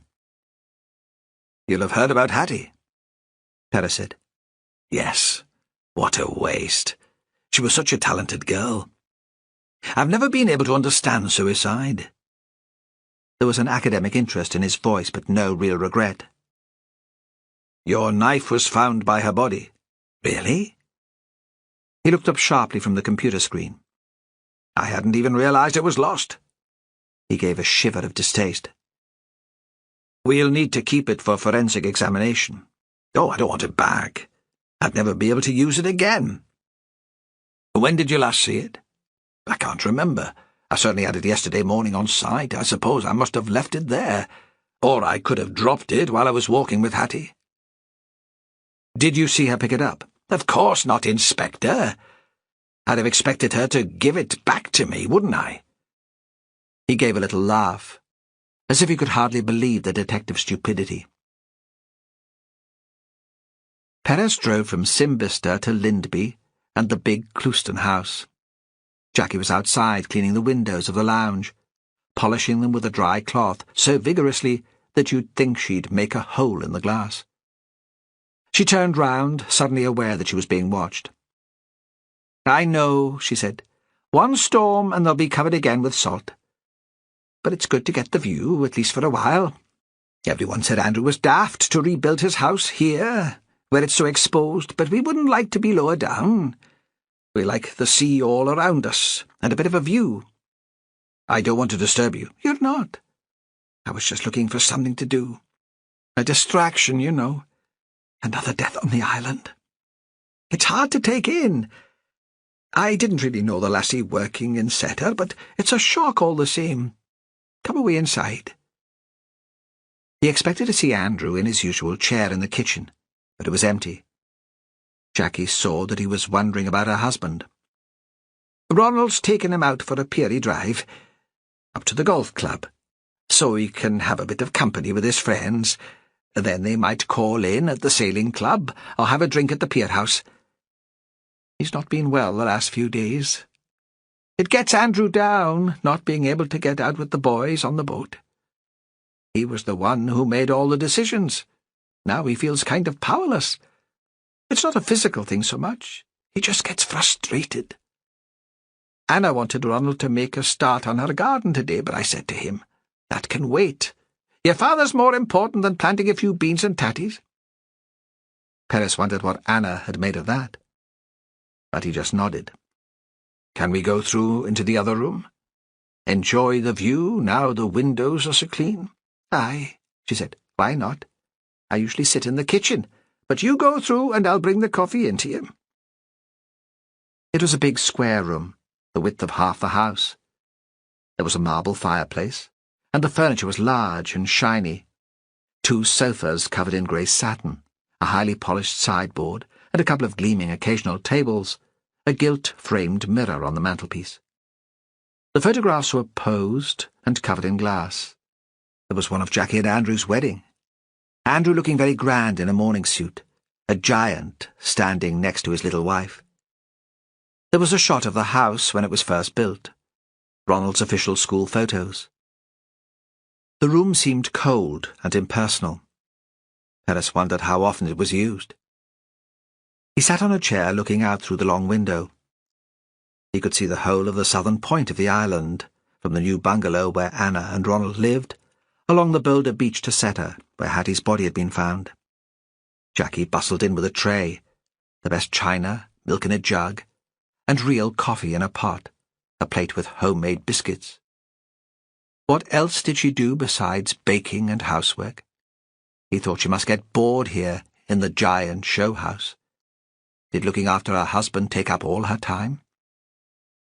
She seemed to guess what he was thinking. When we built the new house, I thought I might take in paying guests. Not so much for the money, but because I'd enjoy the company, meeting folks from all over the world. That's one of the reasons why it's so big. Sounds like a good plan, especially with Anna running the workshops. It would save her having to put people up in the pier house, or in the bungalow. Aye, well. Andrew doesn't like the idea, not now. Since the stroke, anything out of his usual routine upsets him. He couldn't face meeting strangers. She shook her head, dismissing the dream she'd had once. Perez poured coffee, waiting a moment to enjoy the smell. "Did you see Hattie James yesterday?" "No. I didn't really know her. We went on visiting terms. Evelyn took it on herself to look after the lasses, but that's the sort of woman she is. She has to poke her nose in everywhere, especially when money's involved. She's not the saint everyone makes her out to be." How would money be involved? He was genuinely curious. They'd surely get a fee for the dig, etc. He sensed there was something more she wanted to say, but she snapped her mouth shut. Perez left the subject alone. He thought he should defend Sandy's mother, but really, how much did he know about the woman? Except that she was hospitable. He found the bickering between the cousins depressing. Suddenly he was back in Fair Isle, at a Sunday school lesson in the hall, him a child of 7 or 8, listening to a gentle, elderly woman talking about a love of money being the root of all evil. The love of money, you see, not the money itself. It's when money takes over our lives that things start to go badly wrong. Is that what's happening here, he thought? It's not the wealth itself that's soured relationships between these two families. It's the bitterness and envy that surrounds it. "So the lasses from the dig never came in here?" "No. Once we used to have grand parties, and invite most of the island. We'd push back the furniture. Someone would start playing music. Grand times. Then the house would be full of young people. Ronald would bring in his friends from the high school, and all the boys from the boats would come along with their wives and kiddies. Andrew was a great one with the accordion. There'd be songs and dancing. But Andrew can't deal with big numbers of visitors these days. He finds it a strain just with the family." "Of course." Perez helped himself to more coffee. "You must miss the old times." "Oh," she said, "you'd never guess how much." She looked down towards her son's bungalow. Perez thought her head was full of fiddle music, memories of parties and laughter. Had she expected Anna to take on her role as hostess and party-giver? Was she disappointed in the daughter-in-law, who seemed more interested in building a business than having a good time? "Hattie and her boss went for a walk along the shore here yesterday afternoon," he said. "You have a great view from the house. Maybe you saw them." "Andrew wasn't so good yesterday. Sometimes he gets an idea in his head, and he can't let it go. He worries away at it, and it drives him crazy. I had to call Ronald in to calm him down." "What was it that troubled him?" "It was the accident with Mimmer. Something about the shooting took him back to when he was young. He's a good few years older than me, and he can remember Mimmer's husband. Andrew's father worked with Jerry Wilson, building little inshore boats to go out to Norway on the Shetland bus. The boats they made were used by the Norwegian resistance and agents in the field. It was a long time ago. Mimmer's man died years ago, not so long after the war ended, when I was a very young bairn. So what could he have to do with the accident? But sometimes that's the way Andrew's mind works. Things that happened when he was a peery boy seem more real than what went on yesterday." "So you didn't get the chance to look at the view of the shore? You won't have noticed Hattie and Paul Bergland out there?" She flashed him a smile. "Yesterday, I didn't get the chance to go to the toilet without Andrew standing at the bottom of the stairs and asking where I was. Ronald managed to calm him down a bit when he got here. He's good with his father, more patient than I am." "Perhaps you saw her later, when she was on her own?" "No," Jackie said. "I didn't see her at all." "But you saw the fiscal come in this morning. I noticed you with the others." "I saw the crowd gathering when I was upstairs making the bed. I went down to settle to see what was going on. Pure nosiness. That was the first I heard the girl was dead. I couldn't stay long. Andrew was in the house on his own." She looked up at him. "How did the lassie die?" "I'm sorry," he said gently. "It's not something I can discuss." "No," she said. "I don't suppose you can." She paused. "They're saying it was suicide." "Really? At this point, we don't know." "What must her parents be going through?" Jackie said. "We do anything to protect our children, but we can't save them from themselves." She smiled at him. "Do you have children, Inspector?" He shook his head automatically. "But surely I do. Cassie feels like my daughter." "How would I feel if she was so desperate that she jumped into a hole in the ground and slit her wrists?" Chapter 27. Sandy was surprised when Perez was at Sumborough Airport to meet him. He'd left his car there, and he could have driven north fine by himself.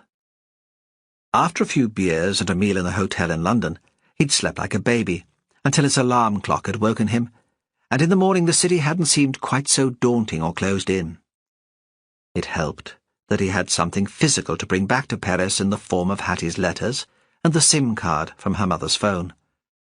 He'd made some notes about the conversation, too. But he didn't trust himself much with words. At least he wasn't coming back empty-handed.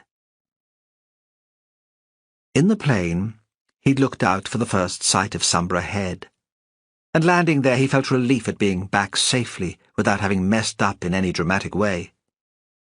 Then he saw Perez waiting for him in the terminal, leaning against the wall by the car rental desk, and he felt nervous all over again. "What's happened?" His first thought was that Gwen James had been on the phone to complain about him. Sandy wasn't sure what he might have done wrong, but that had never stopped him getting into bother. Then he worried about his family. "Nothing," Perez grinned. "I was just curious to hear how you'd got on. I got a lift down from Val Turner. We had a meeting in Lerwick. She's flying south for a day for a conference." "What did you have to talk to her about?" "I wanted to ask her about these bones the girls have been digging up at Seta.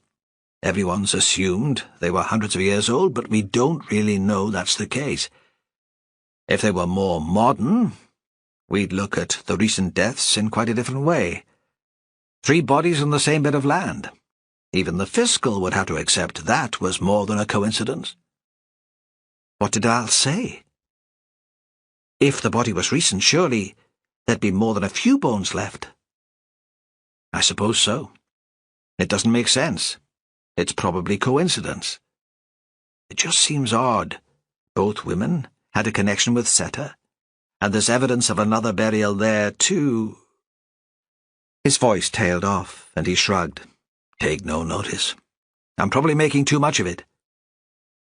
Sandy thought Perez would never have talked to him like that a few months ago. Never have taken him into his confidence. There was a moment of the same sort of panic he'd felt before setting off to London. How could he live up to these new expectations? There were always strange stories about Seta, he said, tentatively. What sort of stories? Perez looked up sharply. Now Sandy wished he'd kept his mouth shut, because he didn't really know, not the details. He half remembered tales of ghosts and the dead walking at night. Some folk didn't like to go out there after dark. Old folk. It's all forgotten now. Would your mother know the stories? Sandy shrugged. Even if she did, she wouldn't tell you. She'd be frightened of looking foolish. He changed the conversation. So what did Val say about the bones? She thought they must be ancient. Another theory down the drain. But she's fast-tracked them for testing, and she'll let me know as soon as she can. The airport was quiet, and they sat drinking coffee at one of the tables outside the shop. Have you read all the letters? Perez was watching an elderly couple in conversation with the guy at the check-in desk. Sandy followed his gaze. They were holding hands. Gross, he thought. At their age, they should keep that sort of thing for their own home. No. Only the most recent one. Of course, Sandy thought. I should have looked at the letters. Perez would have stayed up all night reading them, worrying at them. He wouldn't have got pissed on expensive lager in the hotel bar and fallen into a drunken sleep. In the plane on the way home, Sandy had read a glossy men's magazine with a topless model on the cover. He hadn't really given a thought to the case. But Perez made no comment. What was your impression of Gwen James? Asked Perez. Like you said, she felt guilty. She'd done what she thought was the best for her daughter. Sandy found himself wanting to show Gwen in a good light. She didn't want to intrude on Hattie's life, but you could tell she cared about her. I mean, work obviously takes up a lot of her time, but that didn't stop her worrying. Does she think Hattie killed herself? She says that Hattie talked about wishing she was dead when she was very depressed. But she'd never attempted suicide. And she doesn't think Hattie was so depressed at the moment. All winter in the university, she'd been positive, looking forward to getting back to work in Whalsay. The last letter seemed to be about plans for the future. It was only the phone call that really worried her. And we can listen to that? Yes. I brought back the SIM card. Sandy had checked his pocket at least a dozen times to make sure it was still there. Now he took it out and gave it to Perez, pleased to be relieved of the responsibility. I said she could have it back once we've finished with it. It's the only record she has of Hattie's voice. Of course. You did well to persuade her to let you have it. They finished their coffee. Sandy had the impression that there was something else Perez wanted to say. They sat for a moment in silence. Should we go, then? He said at last. He'd never had Perez's patience. Again there was a moment of hesitation. It came to Sandy that Perez was as reluctant to go back to Whalsay as he was. It was the muddle that made things difficult. Should they treat the deaths as crimes or not? Were they on the island as part of the community, or as investigating officers? The fiscal would only support them if it suited her, and at the moment she was keener on pleasing the politicians. Aye, Perez said. We can't sit here and drink coffee all day. Sandy was going to say that Perez was lucky. At least he didn't have the funeral of the decade to live through on the following morning. Then he thought that might sound childish and ungrateful, and it didn't tie in with his new adult image. And it might sound disrespectful to Mimmer, too. He was proud that he was learning when to keep his mouth shut. Sandy had expected Perez to come all the way back to Whalsay with him, but the inspector asked to be dropped off at his house in Lerwick. He said he didn't need to be in Whalsay. He had other work to do, and he should let the fiscal know how the interview had gone with Gwen James. He'd come back to the island when there was word on the date of the bones. In Atra, Sandy's mother hardly seemed to notice he'd returned.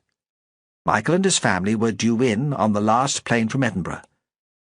Sandy had thought she'd be full of things to say about Hattie, but the girl's death seemed to have slipped from Evelyn's consciousness, pushed out by essentials like what the baby might eat for breakfast, and whether Amelia could possibly cope with towels that didn't match the bed linen. Sandy was surprised that the whole family would make the trip from Edinburgh to Whalsay. He wondered what his sister-in-law hoped to get out of the trip. Did she think Mimmer had anything worth leaving? Joseph had made himself scarce too. Evelyn said he was in Seta, making sure the Rayburn was lit and the house fit for Sandy to stay in. "I'll go and see if he needs a hand." Sandy had bought a bottle of single malt at Heathrow. He tucked it into the inside pocket of his jacket and walked down the track towards Seta. The weather was fine and still. He thought in London it would never matter what the weather was like and which way the wind was blowing. Joseph was squatting in front of the Rayburn. The fire had gone out. He was plaiting twisted pages of newspaper and laying kindling on top of it. He heard Sandy come in and smiled when he saw who it was. "There's a pile of peats in the yard. You'll not go cold, at least." Sandy took the bottle from his jacket with the air of a conjurer. "You'll take a dram?" "Aye, well, maybe a small one. Can't go back drunk with Michael and his wife about to arrive. What would your mother say?" They smiled conspiratorially. "Well," Sandy said, "if it gets too much for you over the next couple of days, you can always hide away here." Joseph put a match to the paper, and the kindling flared and caught. He set a peat on top of it, then another.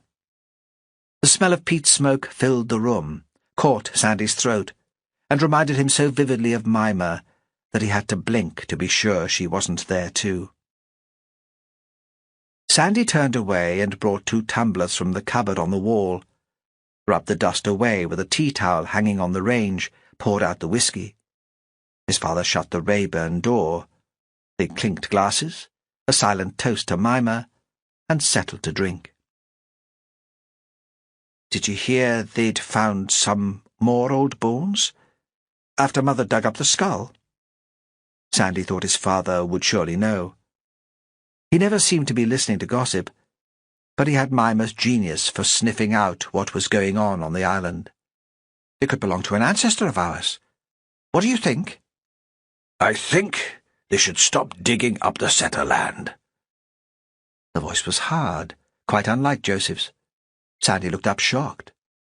He'd never heard his father talk like that before, even when he was a boy and he'd misbehaved.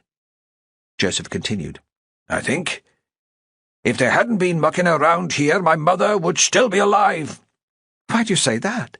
2 deaths in a week, Joseph said. "When was the last time anyone died from anything other than natural causes on Whalsay?" Sandy wasn't sure his father was expecting a reply, said nothing. "Well?" Joseph demanded. "I don't know." "I've been trying to think," Joseph said. "My father was lost at sea. That was more than 50 years ago. I can't mind any accidents since then. And now 2 people dead in a week. I never liked the idea of strangers rooting around in the ground, and I wasn't the only person in the island to feel that way. Mimmer was an old woman, but she wasn't ready to die.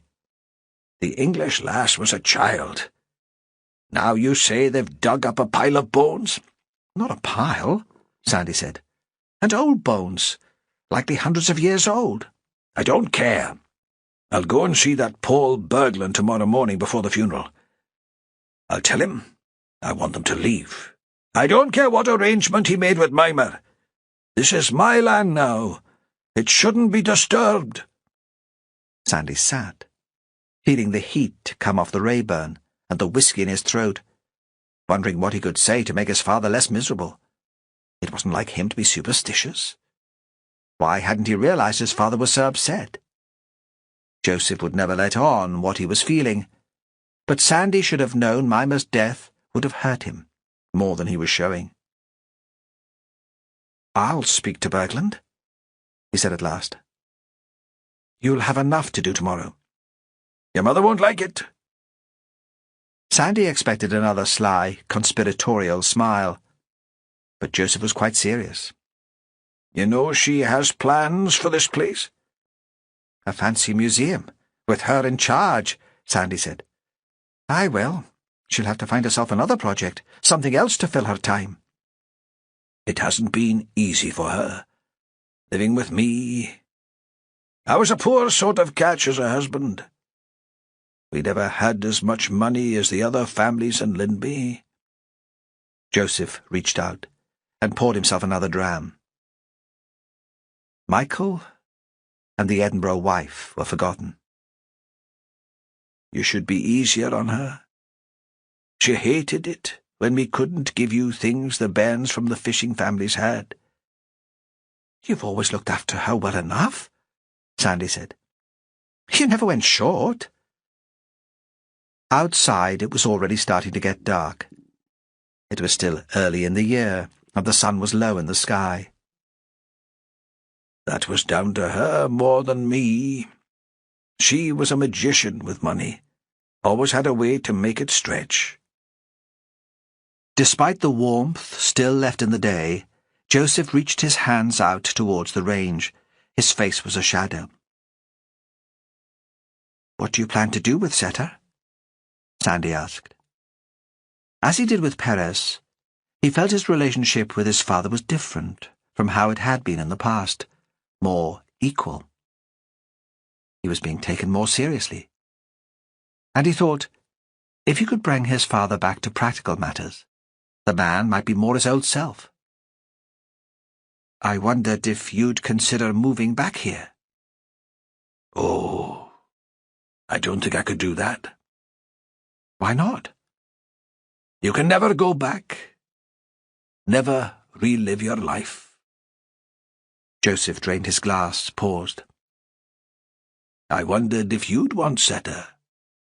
I always thought I'd make a good crofter out of you. You've got away with the beasts." "No." Sandy realized he sounded horrified, and that his father would be offended.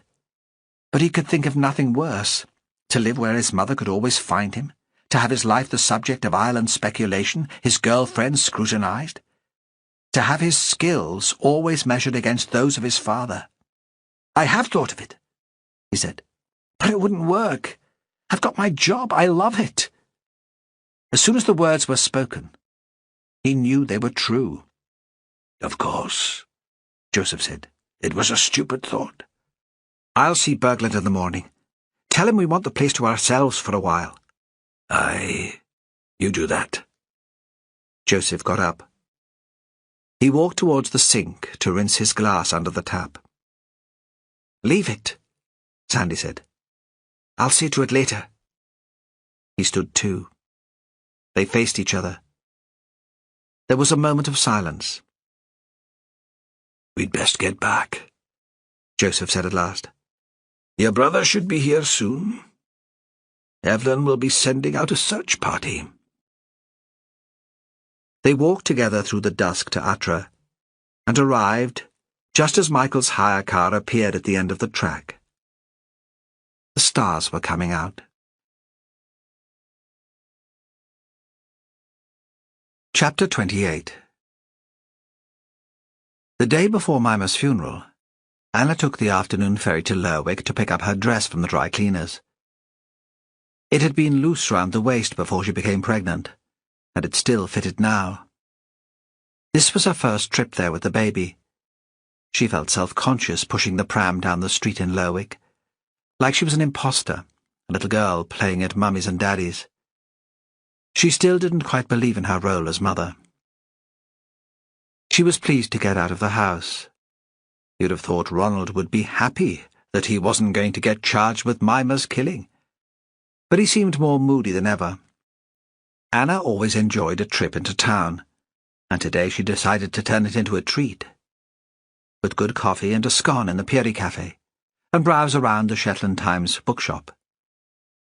She was almost feeling like her old self again, and the baby had stopped squawking, for this afternoon at least. On her way into the cafe, she bumped into a woman she'd met at a seminar the year before. Organised by the Shetland Islands Council, it had been for first-time entrepreneurs. Jane was setting up her own computer business. They had coffee together, and time passed quickly as they chatted. First about the baby, of course, but soon after about plans for their respective businesses. Jane was a southerner too, a little older than Anna, and she'd never had children.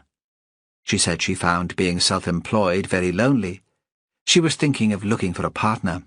When Anna had first come up with the idea of the fibre workshops, she'd considered asking Evelyn to come into partnership with her.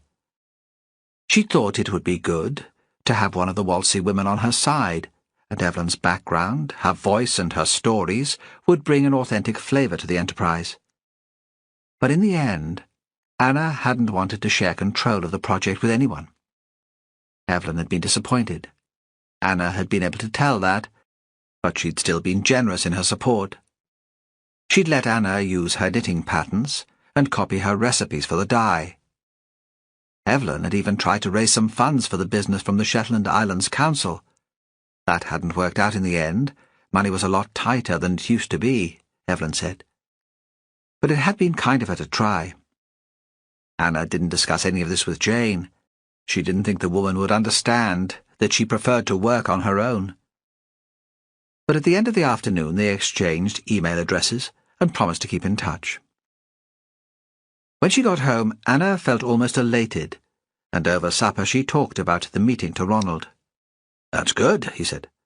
"I'm glad you had a fine afternoon." But she sensed he was preoccupied with his own thoughts. He wasn't listening to her at all. "What is it?" she asked. "Something I can help with?" He shook his head without speaking. She felt another little stab of impatience. Why wasn't he stronger and more decisive? She could forgive him almost everything except his weakness. On the morning of the funeral she dressed carefully. As soon as she got up, she took her dress from its plastic wrapper and laid Ronald's suit on the bed.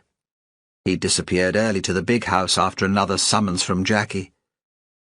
She went to have a bath and saw the suit was still there when she came back to the bedroom. Sitting in front of her dressing-table mirror to fix her makeup, she could see its reflection, reminding her that Ronald was still not home. Soon the neighbour, who had offered to mind James, would be here. Anna thought it would be embarrassing if Ronald hadn't appeared before the woman arrived. She didn't usually bother with makeup, but today she wanted to show that she'd made an effort to look good. It was the only way she could face meeting all those people. Besides, her confidence could do with a boost too. She'd felt so lumpy and awkward in the last stages of pregnancy. She glanced at her watch again, although she knew quite well what time it was and wondered when Ronald would get back from his parents' house. In another half an hour, they would have to leave for the kirk. His lateness was making her feel tense. Where was he? She suspected he might have changed his mind about going to Mimmer's funeral. I shouldn't have let him go up to the big house, she thought. I shouldn't have let him out of my sight. Anger began to bubble inside her. He always managed to let her down. She began planning what she should do if he didn't turn up. Should she go to the funeral alone? Then she heard the front door and felt the usual mix of fury and relief. She looked at her watch again. They'd just have time to make it. He came into the bedroom. He was flushed. She thought he'd run down the hill. "My father won't come," he said. "I don't know what's wrong with him. He's been in a state all week, but never this bad. And my mother won't leave him. We'll just have to go on our own then." Anna thought this would be a blessing in disguise. She'd rather have Ronald to herself. They'd be more discreet, just the two of them. Much better than turning up mob-handed. Jackie was always fierce in defence of her son and capable of causing a scene. Anna turned to look at him, wondering if he planned to use his father as an excuse not to be at the funeral, but he was already getting undressed. "Do you think I've time for a shower?" "If you're quick." Still in front of the mirror, she watched him coming out of the bathroom with the towel wrapped round him. She would have liked to take him into her arms and dry him, but she felt quite shy, and instead watched him secretly, pretending to brush her hair. There was a knock on the door, and she left him alone and went to let the neighbour in. They crossed the spit of sand that attached the land where the kirk had been built to the rest of Whalsay. Theirs was the last of a line of cars. The kirk was packed with people. There were folk here from other communities on the island, from Simbister, Score, and Isbister, as well as from Lindby. Looking for spare seats, Anna saw the blonde girl from the dig and the university professor sitting together. The pews were so full that they were pushed against each other, their shoulders touching. The girl was wearing black jeans and a black V-neck sweater. The story on the island was that her parents were very rich, so Anna thought she could have been able to come up with something more suitable to wear than that. The professor wore a suit and a black tie. At least he'd come prepared. Evelyn and Joseph sat in the front seat with Sandy and his brother Michael. Anna had only met Michael once. Evelyn had brought him down to the bungalow when he was visiting, keen to show off the successful son who'd made it big in Edinburgh. Now Anna thought he looked rather strained, his shoulders hunched, his hands clasped, as if he were praying. Sandy stared ahead of him like a small boy trying very hard not to cry. People had stared when she and Ronald walked in. There were nudges and whispers. Ronald had paused beside her, but she'd taken his hand, and they carried on walking, both looking straight ahead of them. They found seats next to an elderly couple she only knew by sight. She often saw them together, casting peat or working the planticrub on the hill close to Setter. When the first hymn began, Anna found herself crying. She wasn't in the least musical.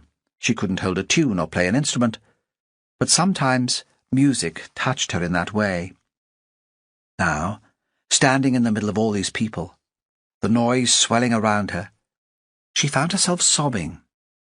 Ronald gave her his handkerchief, took her hand in his and stroked the back of it with his thumb.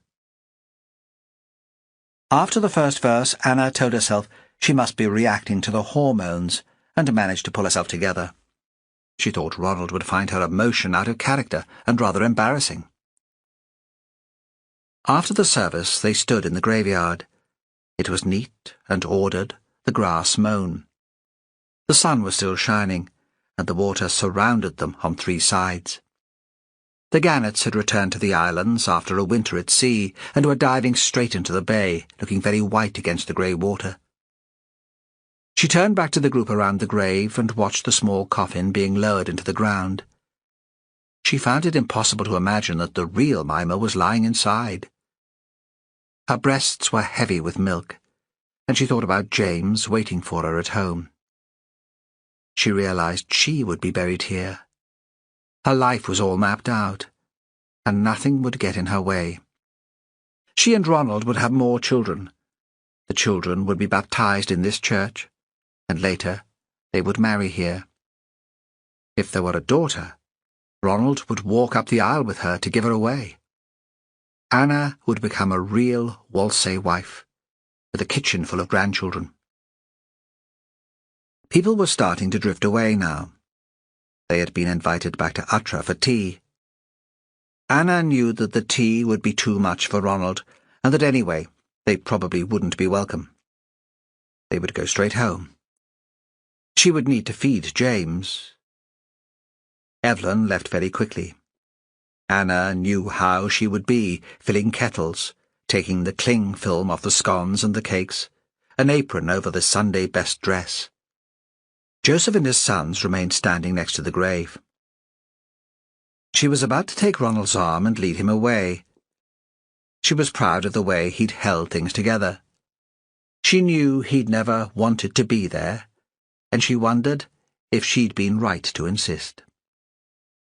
But without her noticing, he'd moved away from her and gone to talk to Joseph and the boys. He held his hand out to Michael. She couldn't hear what he said. Michael hesitated for a moment, looked at his father and his brother, and then took the offered hand. Anna remembered Evelyn telling her that he'd become quite religious after his marriage, Amelia's influence. Perhaps he felt it was his duty to forgive. Then Sandy had his arm around Ronald. Both men seemed to be close to tears. Joseph kept his distance, but didn't seem hostile. "It'll be all right." She realized that she'd actually spoken the words under her breath. There was nobody close enough to hear, and she repeated them a little louder. This had been a terrible week, but they'd got through it.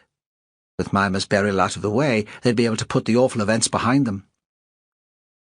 As she waited for Ronald to finish talking to Michael and Sandy, Sophie and Paul Bergland came up to speak to her. It seemed they'd walked to the kirk. Sophie looked so pale and drawn that Anna thought she must be sick. Then she remembered that the girl's friend had died too.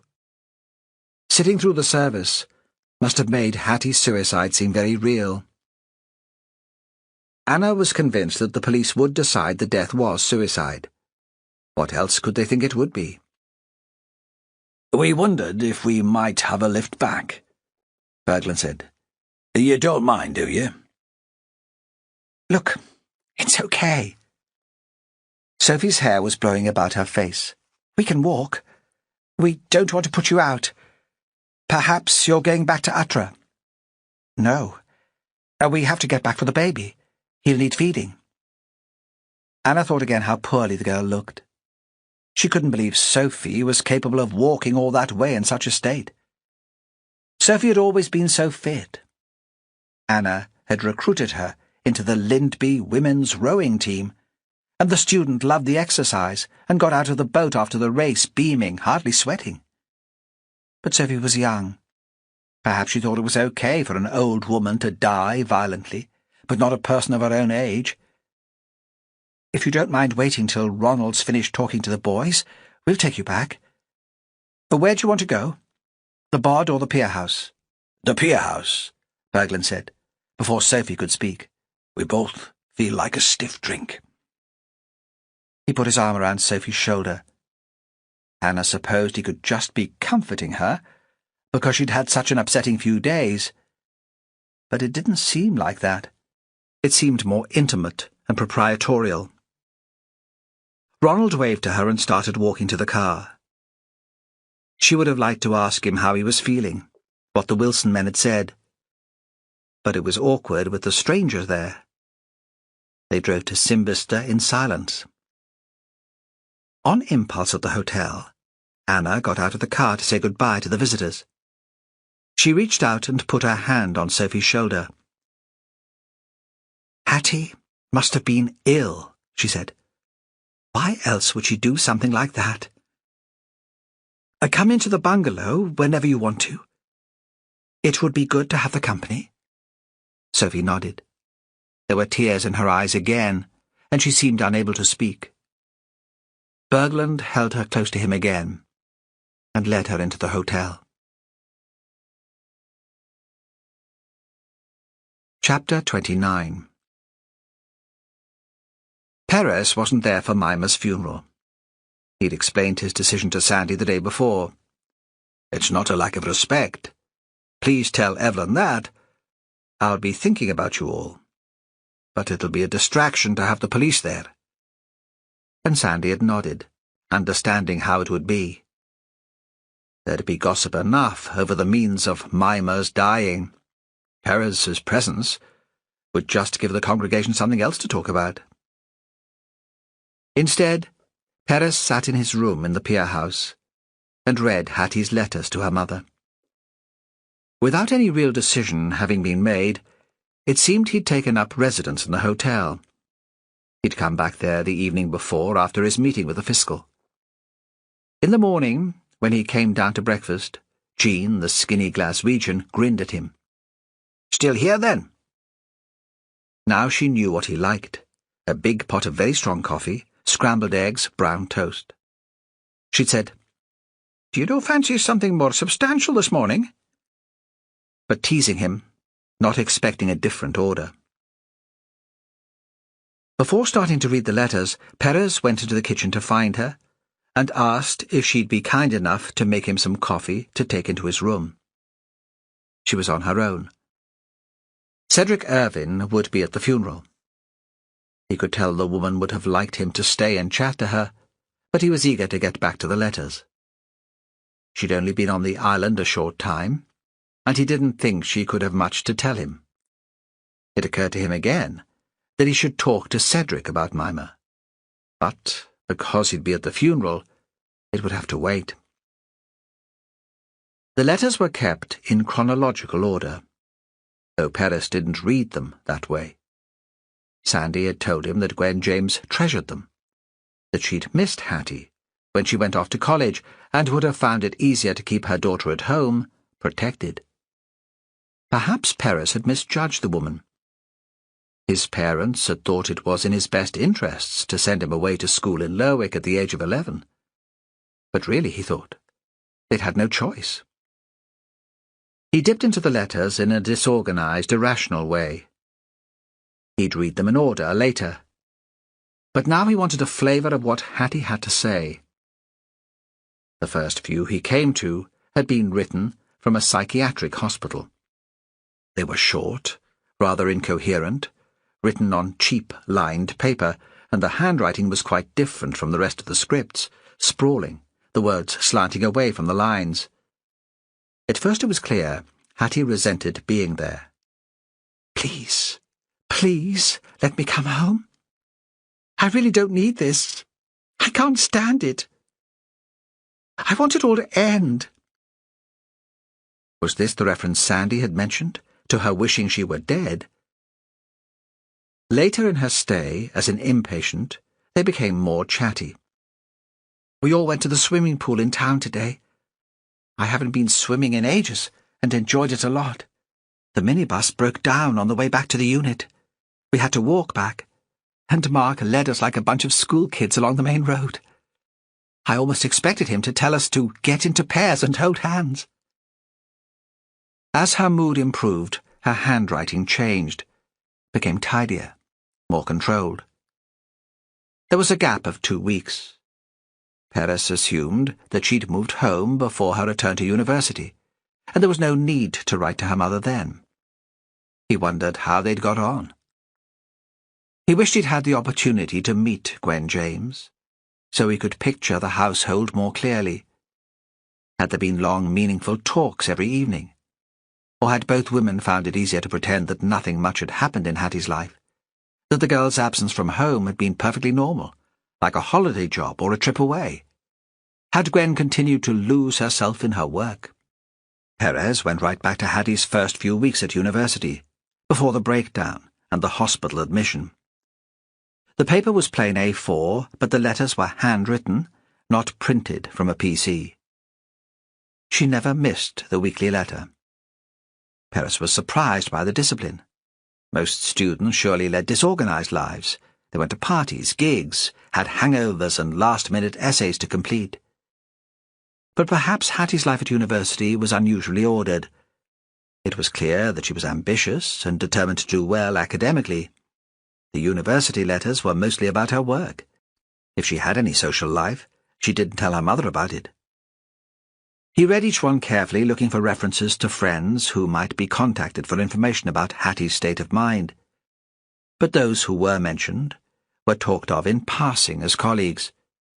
It seemed unlikely that Hattie had kept in touch with any of them. He'd almost given up hope of learning anything from the letters, apart from an insight into Hattie's life. He finished the coffee and stood up to stretch, looking down at the harbour. Everything there was unusually quiet. A ferry was making its way towards Laxo, but no other boats were moving. He supposed that most of the island would be at the funeral. Then, reading a letter from an address he didn't recognize, He saw a familiar name. It was dated at the end of June and came in Hattie's first long vacation, the summer before the stay in the psychiatric unit. The tone was happy and enthusiastic. Perez thought how relieved Gwen James must have been to read it. "I'm loving every minute of the experience. This is definitely what I want to do with my life. Paul Bergland, who's in charge of the dig, came onto the site today and seems delighted with the way things are going. He took us all out to the pub after we'd finished for the day. Had a bit of a hangover the next morning." There was no other reference to Bergland in that letter. Perez thought that if that was their only contact, the professor could be forgiven for not recognizing a student who'd helped as a volunteer. However, 2 weeks later he was mentioned again. "Paul took me out to dinner to thank me for my help on the project. He's such a nice man, and the best in his field in the country. I'm even thinking of changing my course so I can work in his department. I don't want to lose touch after he's given me so much help." Perez's attention was caught by the sound of a car outside his window. It was Ronald Clouston's enormous four-wheel drive. He wondered if the funeral had been so difficult for him that he was coming into the bar to drown his sorrows. But Ronald didn't get out of the car. Bergland and Sophie got out of the back seat, then Anna emerged from the front. Perez couldn't hear the conversation. Anna got back in beside her husband, and the car drove off. Bergland and Sophie came into the hotel. Perez was eager to talk to Bergland. When he'd asked him how long he'd known Hattie, why didn't he mention meeting her as an undergraduate? But he didn't want to ask him in front of Sophie. He went back to reading the letters. Hattie didn't mention Paul again, and there was no other reference to her changing courses, so she could work with him. Perhaps her stint as a volunteer was over, because again, there was a gap in the letters to her mother. The next ones came from the hospital. He wondered what had changed so dramatically in her life to turn her from an excited young woman to a depressive who needed inpatient treatment. When she returned to university, she never regained the excitement of her time on the dig managed by Paul Bergland. The news was conveyed in a flat, unenthusiastic way, and it was all about her academic work. The handwriting was tight and cramped. She didn't talk about how she was feeling, but Perez could sense her unhappiness. She might not be ill, but she was very sad. He found the text hard to read. He imagined her in her small cell-like room in the University Hall of Residence, quite alone, writing to her mother every week, because it was what she always did. The street was very quiet outside, so Perez heard the door of the hotel and the footsteps walking away. He looked out of the window and saw Sophie hurrying off. Her back was towards him, so he couldn't see her face. Bergland was in the bar. No one else was there, not even Jean, but she must have been there earlier to serve him, because he was holding a large glass of red wine.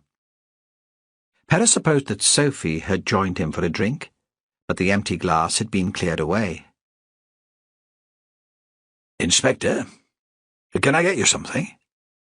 He was still wearing his suit, but he'd taken off his tie and undone the top button of his shirt. Perez would have liked another coffee, but he didn't want to call the barmaid in. This was a conversation he didn't want anyone listening to. He shook his head and sat down. "The church was full," Bergland said. "Mimmer must have had a lot of friends." "I wanted to talk about Hattie, of course. Another funeral you'll have to attend." Bergland seemed shocked. "I suppose I will. Someone will have to represent the university. That makes it seem horribly real. I presume her mother will deal with the details once the body is released. I plan to phone Mrs. James tomorrow to offer our condolences. and see if we can help in any way. You gave me the impression that you hadn't met Hattie before you started supervising this project. Did I? Berglund frowned. He didn't have much of a neck, and now he tucked his chin towards his chest so it disappeared altogether. It gave them the look of a cartoon bulldog. Perez looked at him but said nothing, waiting for an explanation. I met her when she was an undergraduate, Berglund said. A few years ago. That hot summer. She was volunteering on a dig I was managing in the south of England. He stopped speaking, stubborn, challenging Perez to ask more detailed questions. Why didn't you tell me you'd met her previously? Perez kept his voice pleasant. If the man felt threatened, he might stop talking altogether. It slipped my mind. I've worked with a lot of undergraduates over the years. Then, when I did remember, I didn't want to make too big a deal of it. I thought you might misinterpret the incident, take it out of context. You took her out to dinner, Perez said. One evening, in that hot summer.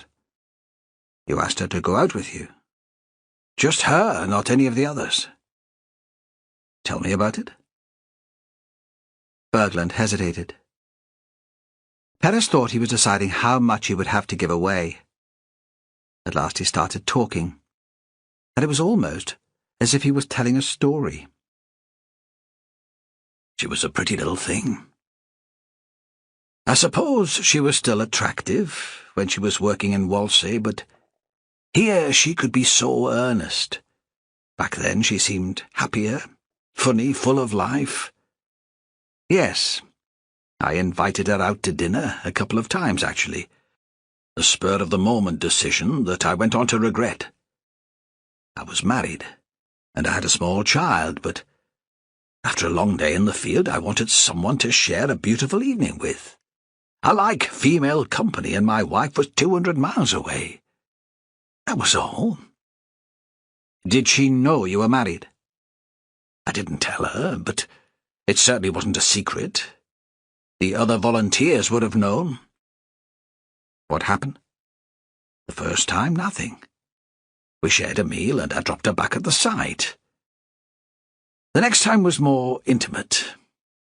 We had a meal in the pub where I was staying. The windows were open, and there was honeysuckle in the garden. I remember the smell of it.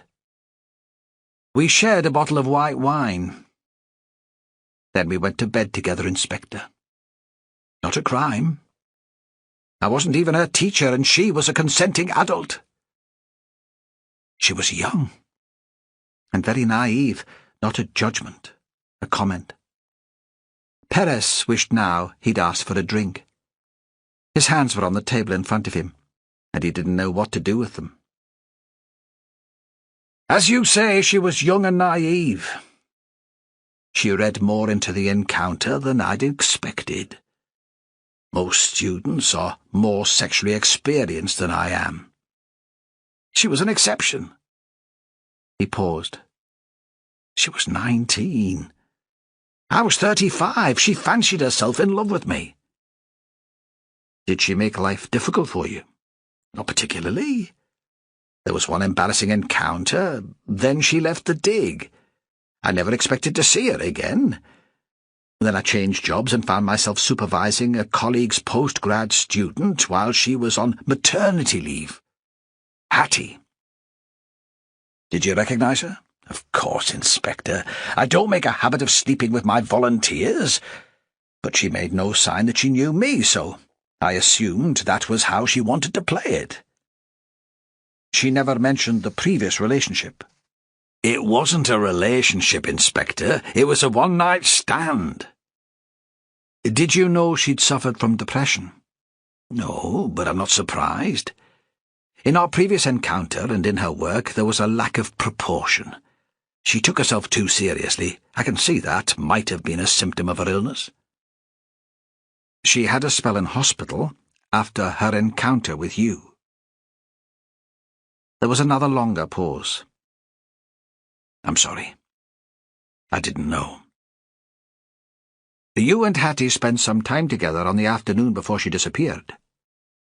Was any of this mentioned then? Absolutely not, Inspector. It was a professional conversation between colleagues, just as I explained earlier. Is it significant, do you think, that she used your knife to kill herself? If that is what she did. You think she still felt rejected by me? That the suicide was some sort of romantic gesture? Perez sat for a moment, looking at the man on the other side of the table. Berglund seemed almost flattered by the notion, and that made Perez feel ill. He thought Berglund had deceived him. He was missing something, and he hadn't been told the full story, but he wasn't sure which questions to ask. He couldn't face reading any more of Hattie's letters just now. He went back to his room and phoned Fran. She asked about the inquiry, but he refused to talk about it. He wanted her to tell him about Cassie and about everything they'd been doing. He wanted her to make him laugh. Chapter 30. It seemed to Sandy that the funeral service in the kirk passed in no time, like a kind of dream. The place was full of people. The tradition was that it was mostly men who came to a Shetland funeral, and when a woman had passed away, there were fewer people in the congregation. But today the kirk was packed, and there were as many women as men. He wasn't sure why that was. More because they didn't want to miss out on the drama, he thought, than that they'd miss her. She'd always had more male friends than women. Sandy remembered sitting there in the front row and thinking that Mimmer would have liked the singing. She'd always been one for a great tune. Joseph hadn't said anything throughout the service, but Sandy could hear his mother's voice speaking the Lord's Prayer and in the hymns. She had a high piping voice that could keep a tune, but that still wasn't very pretty. Sandy thought he'd like to marry a woman with a pretty voice. Then they were outside in the sunshine watching the coffin being lowered into the ground. There was a crowd of gulls fishing from the point below the kirk, and he wondered if that meant there was a shoal of mackerel there.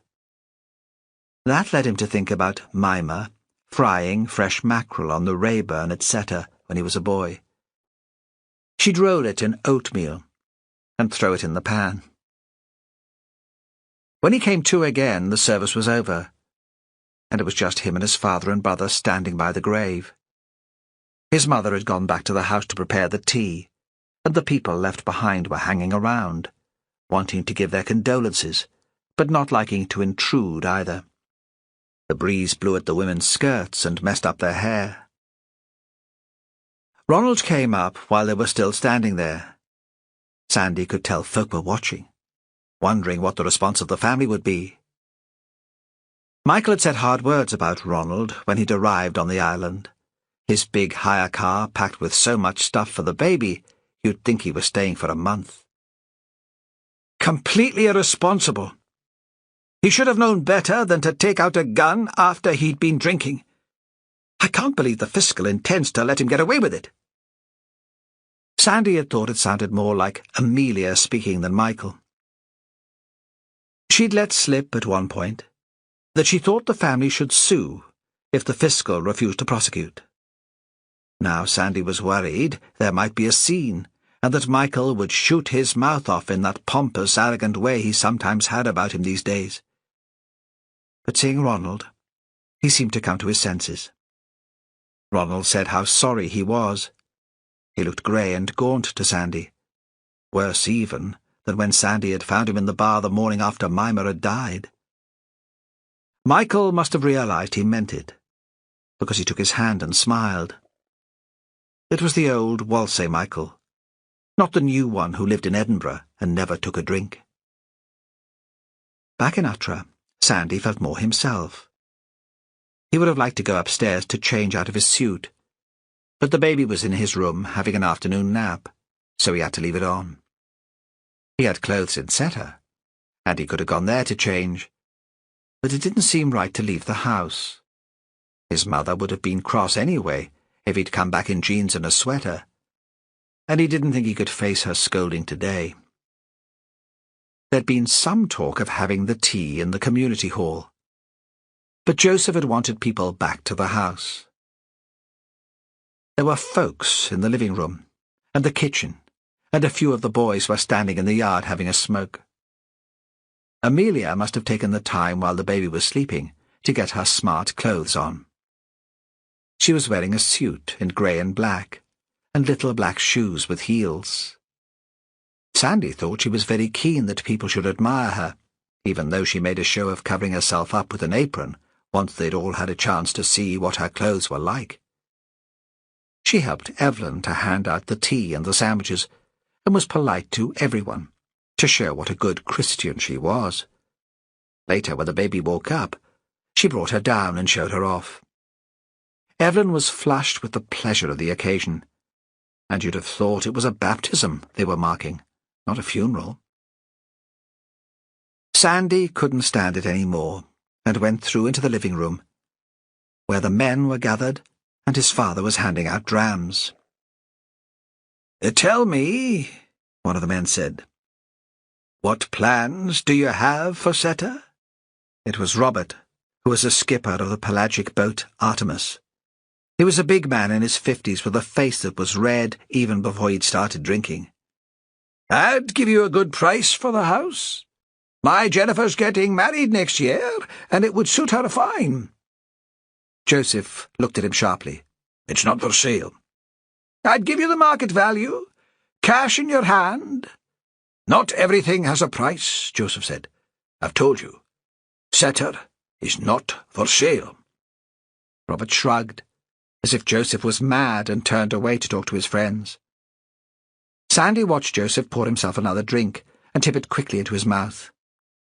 He wished all the people would go home, so his father could grieve in peace. It was almost dark by the time the visitors had all gone, and the lights were on in the house. Michael and Amelia were upstairs trying to settle the baby. Evelyn was at the sink, rinsing the dishes for the machine. Sandy put the kettle on and offered to make them tea. He was relieved that it was all over. Soon he'd get back to Seta. He thought Perez might drop by to tell him what he'd found out from Hattie's letters. Joseph brought a tray of empty glasses through from the living room. He looked more tired than Sandy had ever seen him. More tired than when he'd been travelling out on the first ferry every day to work for Duncan Hunter. I'll just light a fire in there, Joseph said. A day like this, a fire would be kind of comforting. Do that. Evelyn looked round from the sink and smiled at him. The fire was made, and they sat in there drinking tea. The weather had changed, and there was a rattling of rain against the window. Drawing the curtains, Sandy thought the wind had gone northerly. A north wind always brought the weather into this side of the house. The baby was quiet now, but Michael and Amelia hadn't reappeared. Evelyn took up her knitting. She found it impossible to sit and do nothing, even on a day like today. Suddenly, she seemed to make up her mind about something. "Robert spoke to me," she said. "He wants you to sell Seta to him." I know. Joseph looked up from his tea. He spoke to me about it too. Sandy could tell his father was angry, though there was nothing in his voice to give him away. It was quiet and even. "You won't sell it to him, will you?" Evelyn continued to knit, the needles clacking a background rhythm to her words. I won't. I told him. Seta is not for sale. Evelyn seemed not to hear the last words, or perhaps she already had her own speech prepared in her head, and nothing would stop it coming out. "Because if you are going to sell, I think we should approach the Amenity Trust. We need the money right enough, and I think they would give us a decent price. The coins the lasses found give the place an even greater value, don't you think?" Don't you listen to a word I say, woman. Seta is not for sale. It came out as a cry. Not so loud, but much louder than he usually spoke, the words passionate and bitter. The sound was so shocking that the room fell silent. Even the knitting stopped. Looking around the room, Sandy saw Michael in the door, frozen and horrified. Sandy didn't know what to do. Occasionally his father teased his mother about her projects and her meddling in other folks' business, but he never raised his voice to her. Sandy hated what was going on in his family. For the first time he began to think he would find it hard to forgive Ronald for killing Mimmer. He hoped Perez was right and someone else was responsible. Someone he would feel it was okay to hate. In the end, it was his mother who put things right. She set down her knitting and went up to his father and put her arms around his shoulder. "Oh, my dear boy," she said, "I'm sorry. I'm so sorry." Over Joseph's head, she motioned to her sons to leave them alone. Sandy thought his father was crying. Embarrassed, Sandy and Michael stood in the kitchen. Sandy longed to get out of the house. "You've not been into Seta since you got back," he said. "Would you like to come, see the old place?" "Aye, why not? Amelia's asleep on our bed. She finds this sort of family occasion exhausting." Sandy bit his tongue, another sign of his greater maturity. They walked to Seta, despite the wind, which made it feel like winter again, and the sudden showers of rain. Sandy felt more awake than he had all day. The range was still alight in the kitchen. Sandy brought in peat from the pile outside and set it beside the Rayburn to dry for later. Without thinking, he poured a dram for both of them. "Sorry," he said. "Mother tells me you don't drink any more." Michael smiled. "Oh, don't believe everything she tells you. I make an exception for special occasions." "It seems so strange in here without Mimmer. Don't you think so?" "When I was growing up," Michael said, "there was one time when I believed Mimmer was a trowy wife. Did you ever hear those stories?" Sandy shook his head. The Trows were part of Shetland folklore, but he'd never believed in them, even when he was a Peary boy. "Maybe it was before you started school. It was one of those crazes that start suddenly then disappear. They said she was a Troy wife, and she put a spell on her husband and made him die. For a couple of weeks, I wouldn't come here on my own. Then the kids had something else to talk about, and I forgot all about it. Until now." "Are you saying it was a Trow killed Mimmer?" Michael laughed out loud. "A Trow named Ronald? I think he's kind of large, don't you?" Sandy was tempted to tell Michael that maybe Ronald wasn't the culprit, but things between the men seemed easy now, and he didn't want to spoil that. "Mother's right about Seta," Michael said. "Father should sell it." "He'll never do that."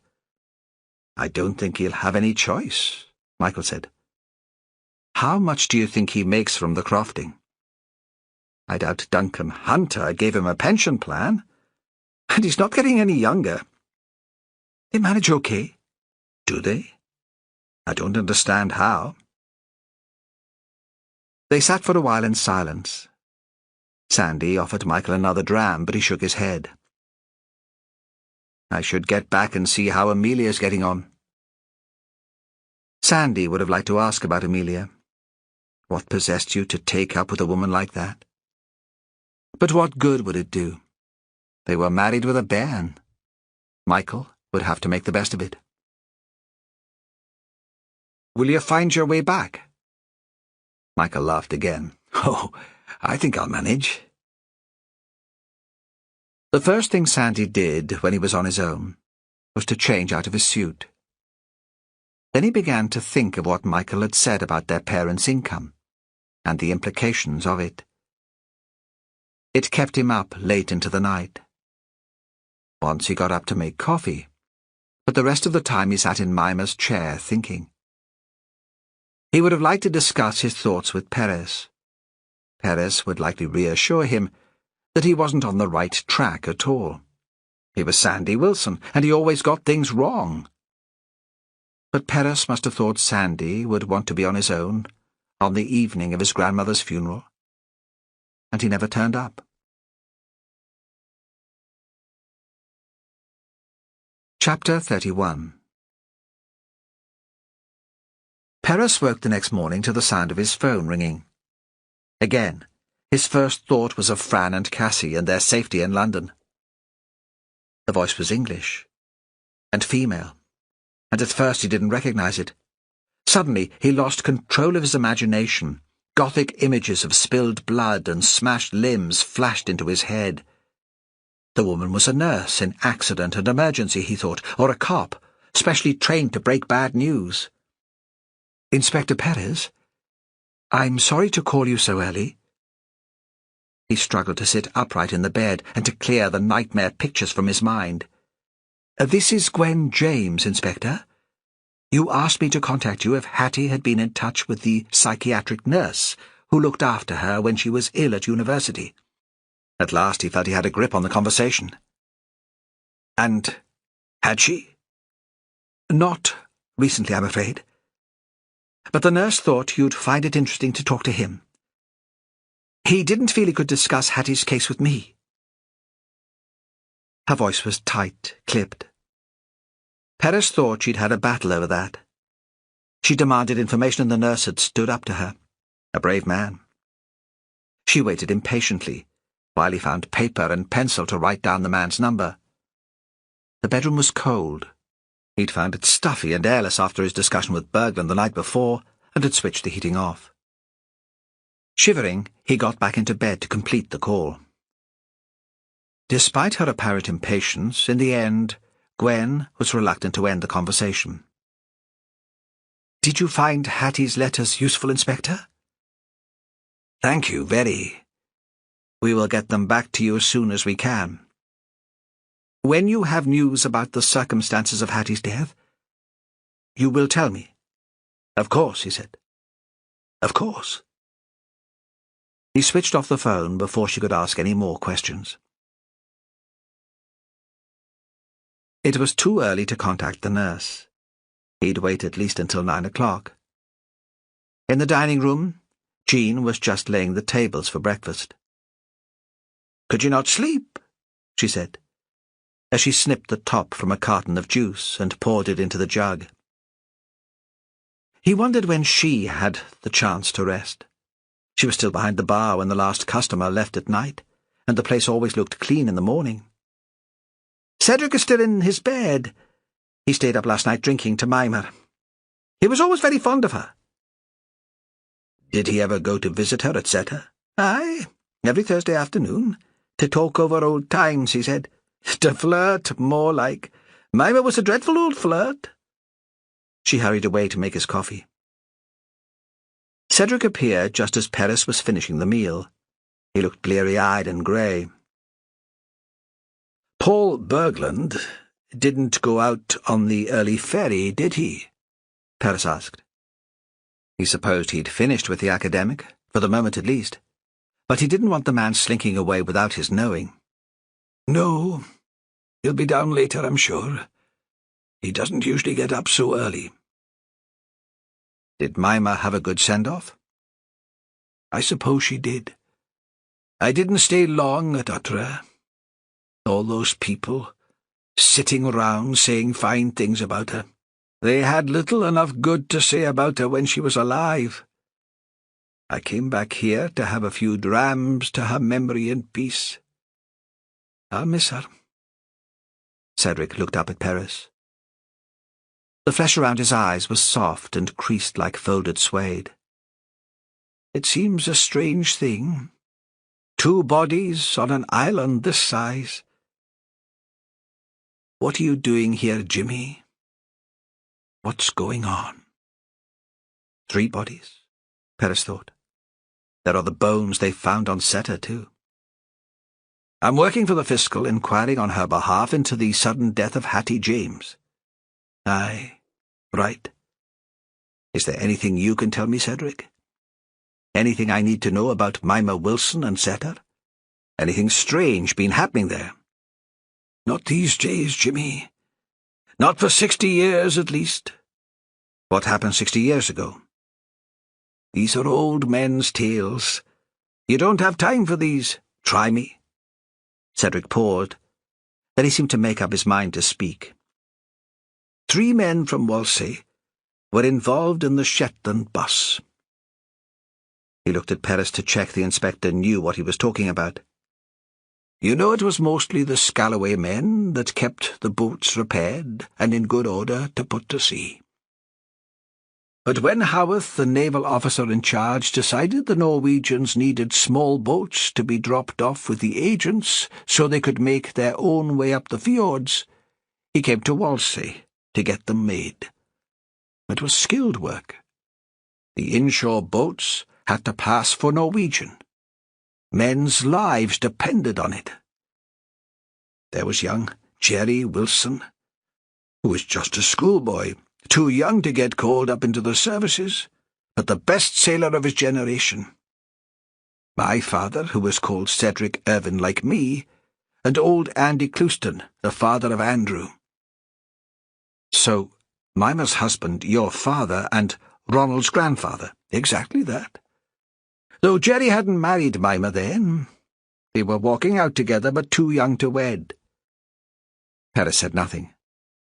Cedric would want to tell the story in his own way, and Perez had told him he'd have time to listen.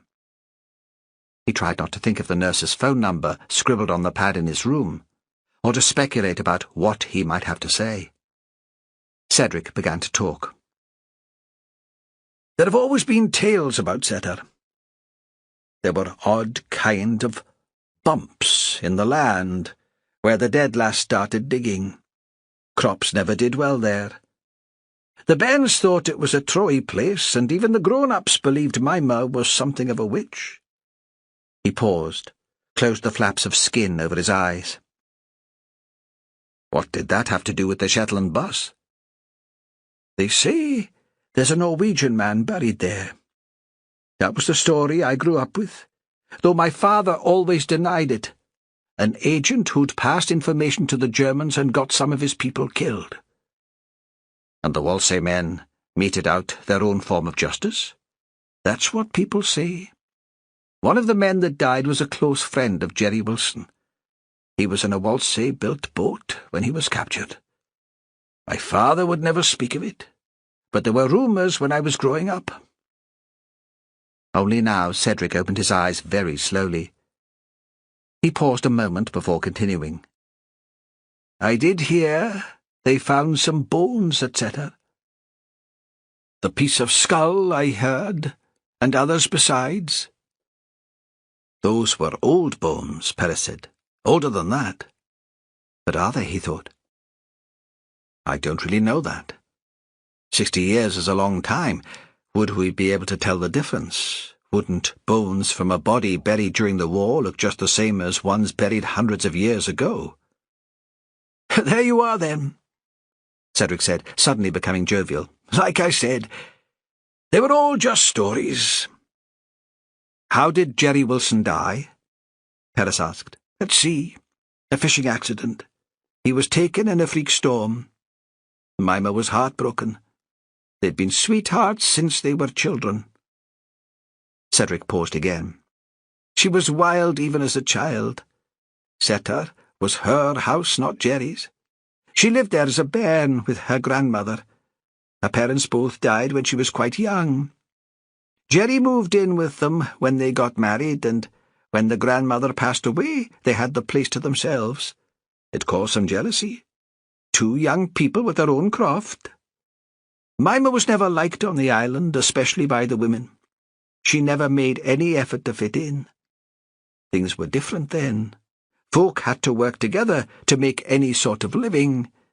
The men went out to the fishing, and the women were left to do most of the work on the crofts. Mimmer was strong and fit. She could cast peat and scythe hay as well as a man. But she was never what they'd call now a team player. If she didn't feel much like working, she'd stay at home in front of the fire. Cedric stopped to pour himself a cup of coffee from the pot on Perez's table. Then when Jerry was drowned, and she was single again, she was a threat to all the island wives. She was a bonny young girl with her own house and her own land, and they were scared their husbands would run off with her. She was still in love with Jerry, though, with his memory at least. She had plenty of offers, but she never married again. She enjoyed her independence too much for that. I'm surprised so many people turned out for her funeral if she wasn't so well liked. Oh, Cedric said, folk wouldn't want to miss it. She was a kind of celebrity in her day, and the young ones all liked her. It was her own generation who had the problems. How did she get on with Evelyn? Cedric shot him a sharp look under the hooded lids. Let's say they never exactly saw eye to eye. After Jerry was drowned, Joseph was all Mimmer had. She used to call him her peery man.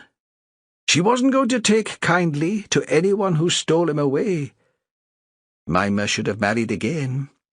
She didn't have the temperament of a single woman. Were you one of the ones to propose to her? Cedric laughed again. I knew better than to ask her. She'd have thought I was a poor thing after her Jerry. Everyone in Shetland knew he was a handsome man.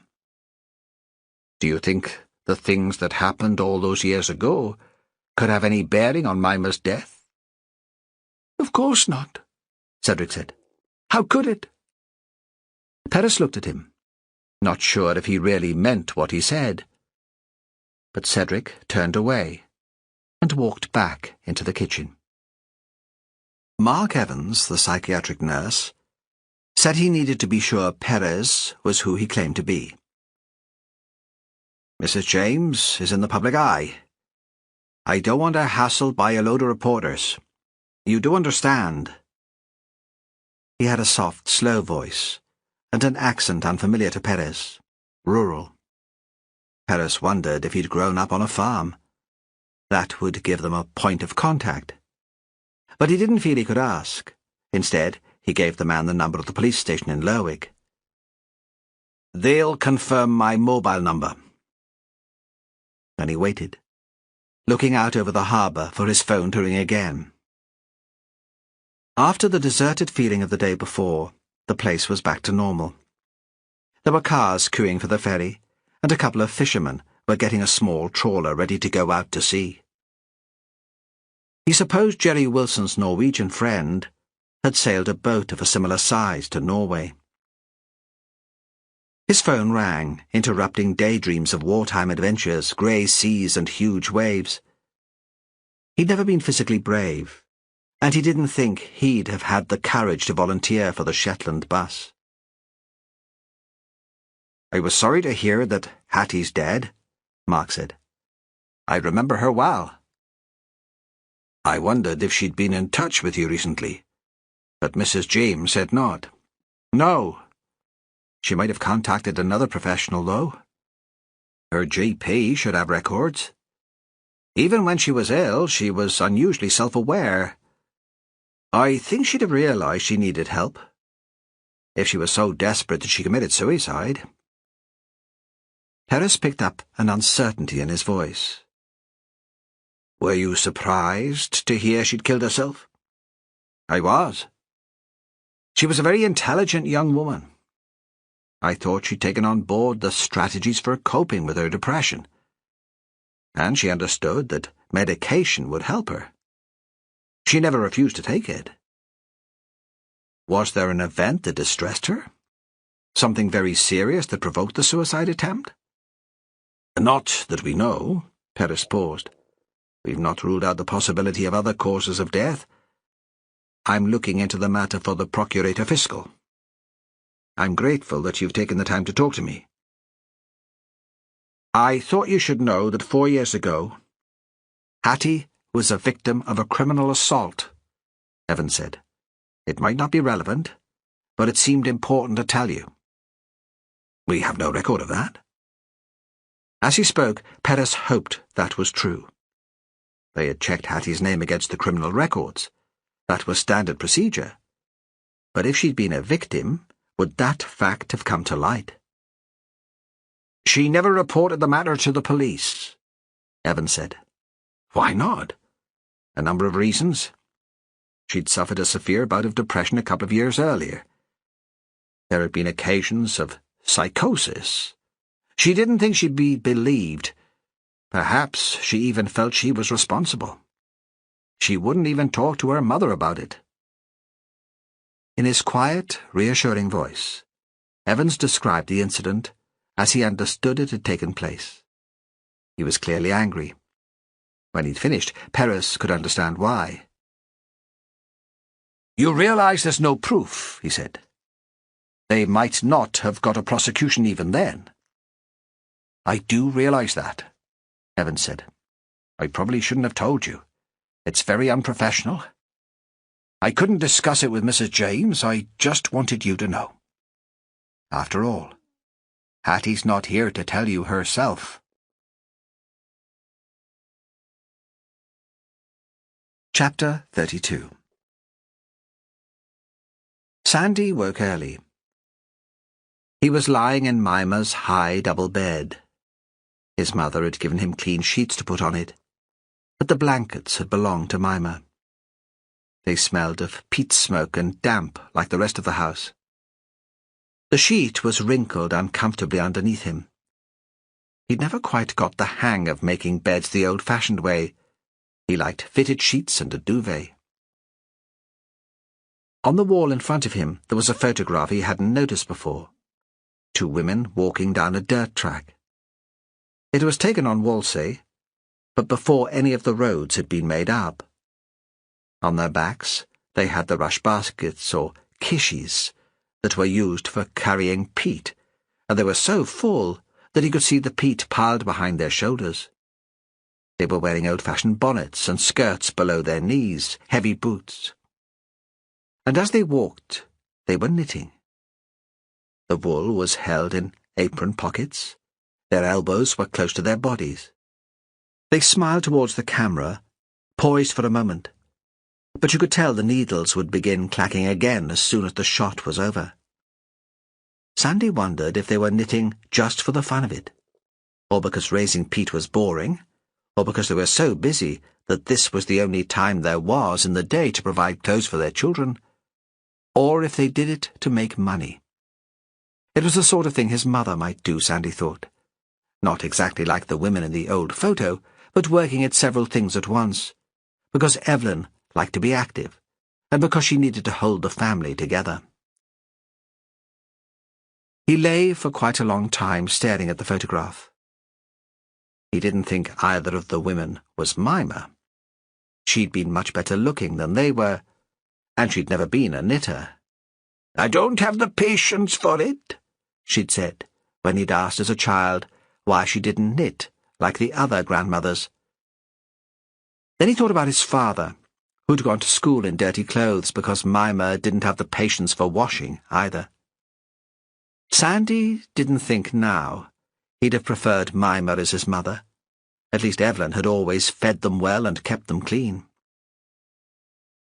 Michael and his family were going south on the afternoon plane. Evelyn and Joseph was travelling down to the airport in Sombra to see them off.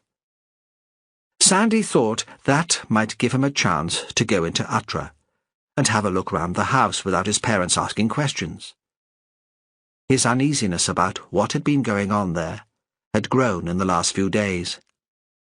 Michael's words about their parents' future had brought it into sharper focus. He thought that was what had made his father so tense, too, a vague anxiety that things weren't quite right. In Mimmer's kitchen he made himself coffee and dialed Perez's mobile.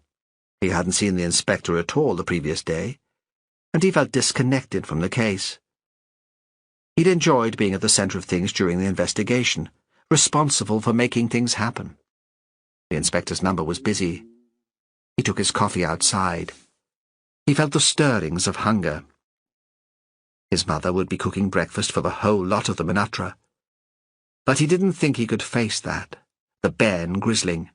Michael talking about how well he was doing at work. Amelia being saintly. He went back inside, found an old packet of bourbon biscuits in the cupboard, and tried Perez's number again. This time it was answered. "Sandy, how are things?" Well enough. He had wanted to discuss his concerns about the situation at Atra with Perez, but now he couldn't find the words to do it. Besides, this was probably something he should deal with on his own. There was a brief pause before Perez spoke again. "Did Mimmer ever talk about the Shetland bus?" Not to me. Of course Sandy had heard the stories, but the old folks' reminiscences had never meant much to him. All that seemed so long ago that it was no longer relevant. They could have been telling tales about Trows. He wondered why Perez was interested now. "Apparently your Uncle Andrew's father helped build the little inshore boats that the Norwegian vessels carried across the North Sea." Aye, I did hear that.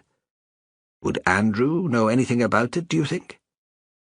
I should think he would. He was always interested in anything to do with the sea. "Would he tell you what he knows?" He might. Some days he talks better than others. He minds things that happened long ago better than stuff that went on yesterday. "Would he still talk to you, if I was there too?" Aye, I think he would. "We need to ask him if there's a Norwegian man buried at Setter." Perez went on to explain why the question should be asked.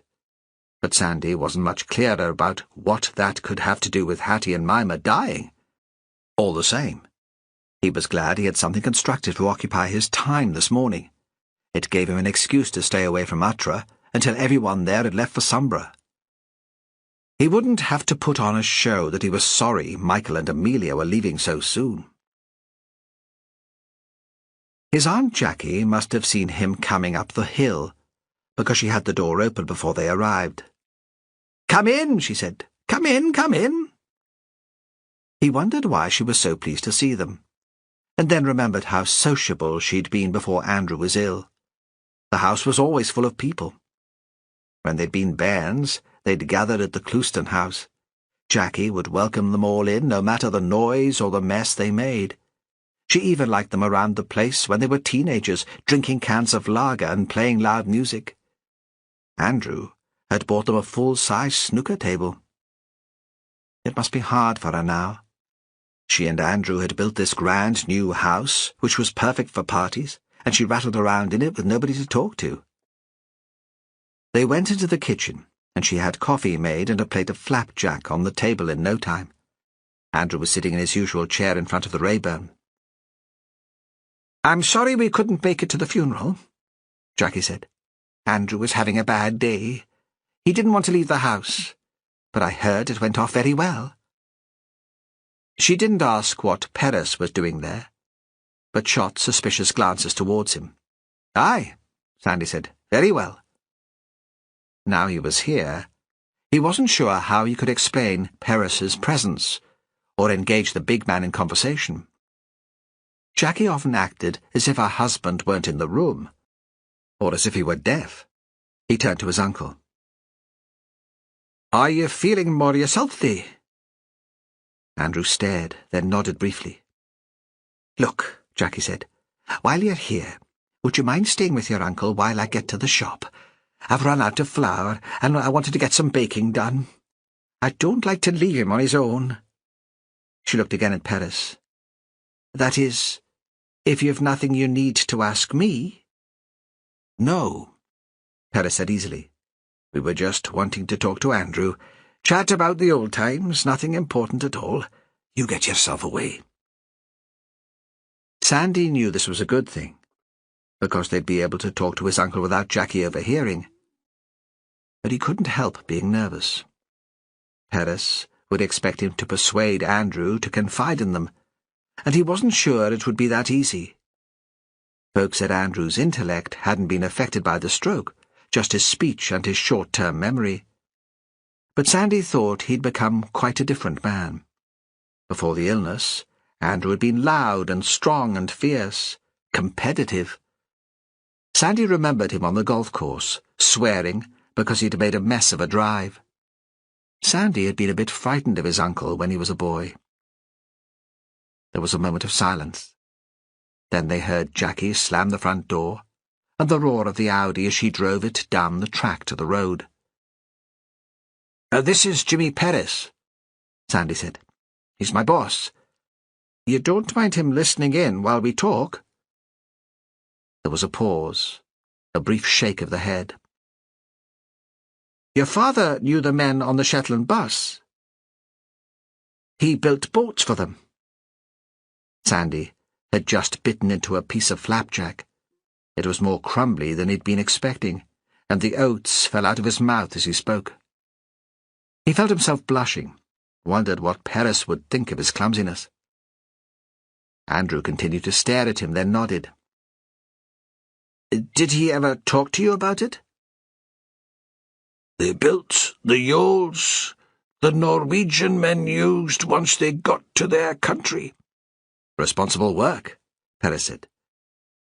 They'd have known the Norwegians' lives depended on it. Andrew stared at him and nodded again. The Whalsay men took the yawls out into the open sea to test them. It must have been scary, out there in a tiny boat. They were young, Andrew said. Reckless. They thought they'd live forever. And they were all pals together. He stumbled occasionally over a word, but he knew what he wanted to say.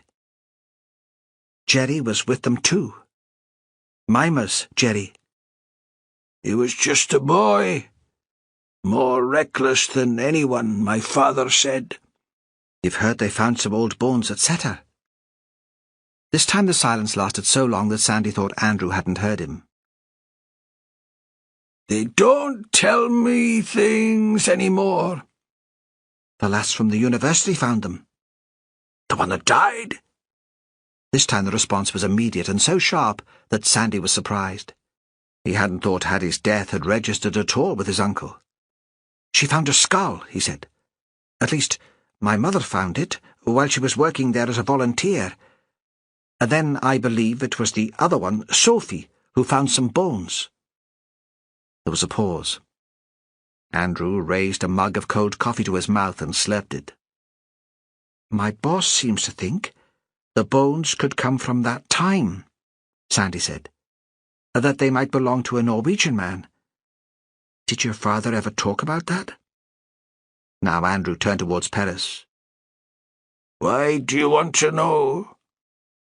Why are you still here if the woman killed herself? Oh, you understand how it is, Perez said. There are forms to fill in, boxes to tick. Andrew nodded, apparently reassured.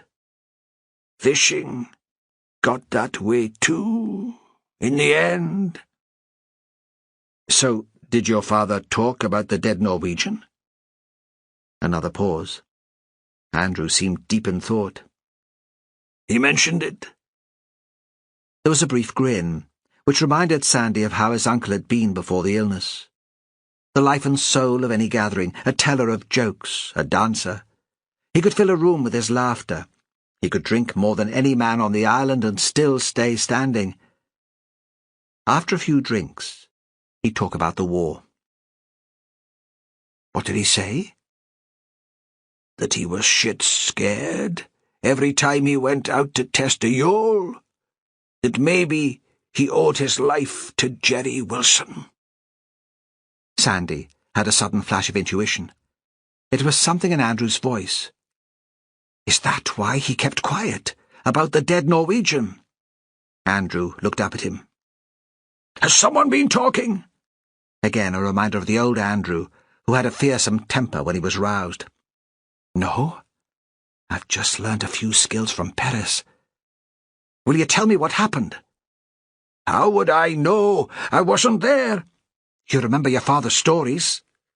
Maybe they shouldn't be told. 2 people have died, Sandy said. It has to stop, and folks will go on thinking Ronald shot Mimmer if we don't find out what happened. They'll soon forget. Will they? Sandy demanded. Will his wife? Andrew sat in silence again. for so long that Sandy thought Jackie would soon be back from the shop. "I only know what my father told me," Andrew said at last. "I can't say if it's true. I think it's true, but I can't be sure." "I understand that. Old stories. Who knows what to believe?" "They say that Jerry Wilson shot a Norwegian lad." "I heard that. It was because he'd betrayed some Shetland boys to the Germans." "No," Andrew said. "that was the story they put about on the island when the folks started asking questions. But that wasn't what happened, not according to my father." Throughout the conversation, Andrew's speech had become more fluent. But now he stopped. "So why was the Norwegian shot?" "Because he was Mimmer's lover." There was a sudden pause. Andrew seemed surprised that he'd spoken the words. He continued in a rush. "And one day Jerry found them together. The Norwegian had come into Whalsay to try out one of the new yawls. He was stranded there because of the weather or because there was a problem with a boat. I don't know. My father never said that part. Just that Mimmer had been flirting with him all day and they ended up in bed in the pier house. Jerry was out in the Lunner house to talk about future operations and he wasn't expected back. Then he came back, and he found them in bed together." "But Jerry went on to marry her." "He didn't blame her. Not so much, at least. Though the marriage was never as fantastic as everyone made out. That was what my father said. She was only a girl too young to understand what she was about. Jerry blamed the Norwegian." "So he took him out and shot him?" "That was what my father said. Jerry was never—" Andrew paused to find the right word. "Stable." "And he buried the body at Setter?" Sandy didn't get that bit. Why Setter? Where Mimmer and her grandmother lived. Was it to be a constant reminder to his new wife that he wouldn't be messed with? "That was the story." Andrew leaned forward and very carefully set his mug on the table. Sandy saw that his hand was shaking. "One of the stories." Sandy looked at Perez, wondering if he wanted to continue the interview, but the inspector nodded for him to go on. "I don't understand why Mimmer allowed the dig on her land," Sandy said. "She must have realized there was a chance the body would be found." "She didn't know," Andrew said. "She might have guessed, but she didn't know." They heard the sound of Jackie's car approaching the house. Andrew didn't register it. Sandy reached out and took another piece of flapjack. This was his breakfast after all, and he felt he deserved it. Jackie opened the door and came in laden with carrier bags. "Thank you," she said. "I hope you've not had such a boring time. Andrew doesn't have much to say for himself these days." Chapter 33. Berglund had hired a car from Bolt's in Lerwick. It was still parked outside the pier house. Perez could see it from his bedroom window. He phoned Bolt's office and asked how long they expected Berglund to keep it. "He's travelling south on the North Link this evening. He'll drop it off in the car park at the terminal at around 4:30. That was what we arranged, at least." Perez wished he had a reason to keep Berglund in Whalsay, but there was no way he could justify it. It was possible that the Setter project would be abandoned altogether now, without Hattie to champion it. Bruna Ling was determined that Hattie's death was suicide, and that the use of Berglund's knife had no significance. And perhaps she was right. The professor had been on the island when Mimmer was shot. But what reason could he have for killing an old Whalsay woman? He didn't even have access to a shotgun as far as Perez knew. Hattie was a different matter. Perez could understand why the man would want her dead, and he was the last person to see her alive. But was it possible that the two deaths were unconnected? Coincidental? He wondered if he should ask Berglund to stay at least, if he should arrange a more formal interview before the man left. But if he did that, he'd be showing his hand. Berglund was a clever man. Better at the moment to let him think his secret was safe. Perez continued to sit at the window, waiting for the moment when he saw Berglund drive down to the pier and onto the ferry. He wanted to be sure the man was off the island. He had almost an hour to wait before that happened, but Perez didn't become restless or bored. He valued times of inactivity. He could think more clearly then. In his head, he considered the characters playing out this drama in Whalsay. Were any of them capable of killing two people? There were occasions when his stillness drove Fran crazy. Sometimes she'd scream at him, laughing but irritated too. "How can you just sit there? What is going on inside your head?" He was never quite sure how to answer. Stories, he thought. I just tell myself stories. His mind left the inquiry, drifted back to Fran, and again to marriage. Would she laugh if he proposed to her? It would seem an old-fashioned concept to her and quite outdated. Ridicule would almost certainly be her response. When the ferry sailed off, he got up. He went to the shop in Simberster and bought bread rolls, cheese, ham, fruit and cakes. There were other customers there, and they fell silent until he left. When he was aware of a sudden buzz of conversation behind him, he turned back to the shop to buy a couple of cans of beer, and was amused that the silence returned. He put his purchases in his car and drove to the bod to see Sophie. With Berglund out of the way, he supposed he'd find her alone. She was sitting inside the bothy at the formica table, seemed to be filling in some sort of form. He could see her through the grimy window. Remembering the time she'd found him there uninvited, he was careful to knock and wait outside until she called him in. She seemed disappointed. "Oh, it's you." "Who were you expecting?" She hesitated. "I thought Paul might call in before he left." "No," Perez said. "He's already gone. I saw him go off on the ferry." "I'm tidying up the paperwork for the project before I leave." Sophie turned round in her seat. "There's no point my hanging around here. I might as well go back to London.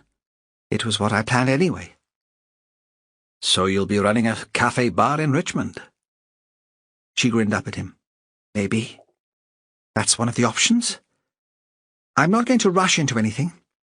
Maybe I'll just take some time out." Perez was going to ask what she would do for money, but he saw that was no real concern for her.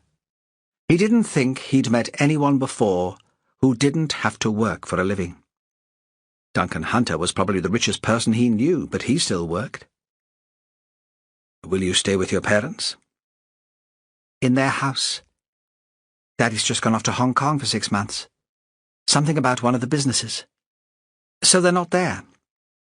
"You don't want to be with them?" He thought, despite the confidence and the loud voice, she could use some support. "Why would I want that?" Her voice was scathing. "I'm a grown-up. I'm not going to run away to Mummy every time I feel a bit miserable. Besides, all my friends are in London." "Why are you miserable?" She stared at him, as if he were completely mad. "Why do you think? The person I've been sharing my life with for 2 months just killed herself. But don't worry. A couple of decent nights out and I'll be fine." "Is that what you believe? That Hattie killed herself?" "Of course. What other explanation is there?" He didn't answer directly. "I've got a picnic," he said. "Let's go up the island and have a bit of a walk." Again she stared at him as if he was a madman. "It's all right," he said, though he wasn't quite sure why she might need reassuring. I just want to go somewhere we won't be disturbed or overheard." They parked near the golf clubhouse. Again the weather was unusually mild. A gusty breeze blew, startling white clouds, and there were moments of bright sunlight. There were no other cars there, and the golf course seemed deserted. They walked right to the end of the island, and sat on rocks looking out to the Skerries, the inhabited island which stood very clear on the horizon. "I've lived all my life in Shetland, and I've never been there," Perez said. He handed her one of the cans of beer and spread the food on a flat rock. A red-throated diver flew over their heads, calling. Last time I heard that sound, Perez thought, was just before Hattie's body was found. Although he knew it was superstition, he felt uneasy. What terrible thing would happen now? He turned his attention back to the Skerries. Maybe I should pay a visit one day. Sophie tugged on the ring pull of the can. "What is all this about?" she said. "What do you want from me?" She was wearing shorts again, and the big boots, a loose sweater with holes in the elbows. No bra, he thought. She leaned forward with her arms on her knees. "What do you think of Paul Berglund?" Perez asked. He pulled apart a crusty roll and cut a piece of cheese off the block of Orkney cheddar with his penknife, handed the makeshift sandwich to her. "I've always found Paul okay," she said. "He's been all right to me." "Really?" "Yeah. You could have a worse boss. He can be a good laugh." "What about Hattie?" He broke off a piece of chocolate and put it in his mouth. He thought she sounded defensive. "Was he all right to her?" Sophie didn't reply. A gull swooped down, scavenging for bits of food. A curlew shouted in the distance. He went on. "Did Hattie tell you about Paul? Maybe warn you about him? Did she think the two of you were getting close and want you to know how he treated her?" She stared out to the islands on the horizon. "Paul hasn't done anything wrong," she said. "He wouldn't have." "Did he tell you that?" She didn't answer. "Something made Hattie kill herself," Perez said. "If that's what happened. She used his knife to do it." She turned away from him. "I hate it here," she said. "Everyone knowing each other's business. At first it was okay, different from anywhere else I've ever lived. The boys from the boats were good fun.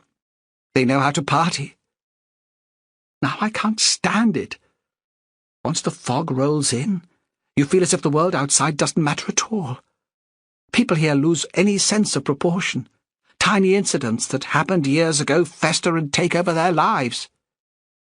"What incidents?"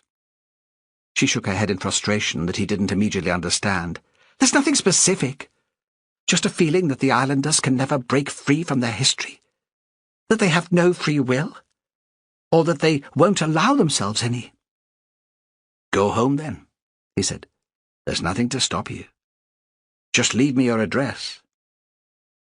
She pulled out a piece of heather and was tearing the tiny dead flowers off the stalk one by one. Perez thought it might take more than a night of clubbing and drinking to make her feel happy again. "Did Hattie talk to you before she died?" he asked. She turned, startled. "Of course she talked to me." "You got on okay?"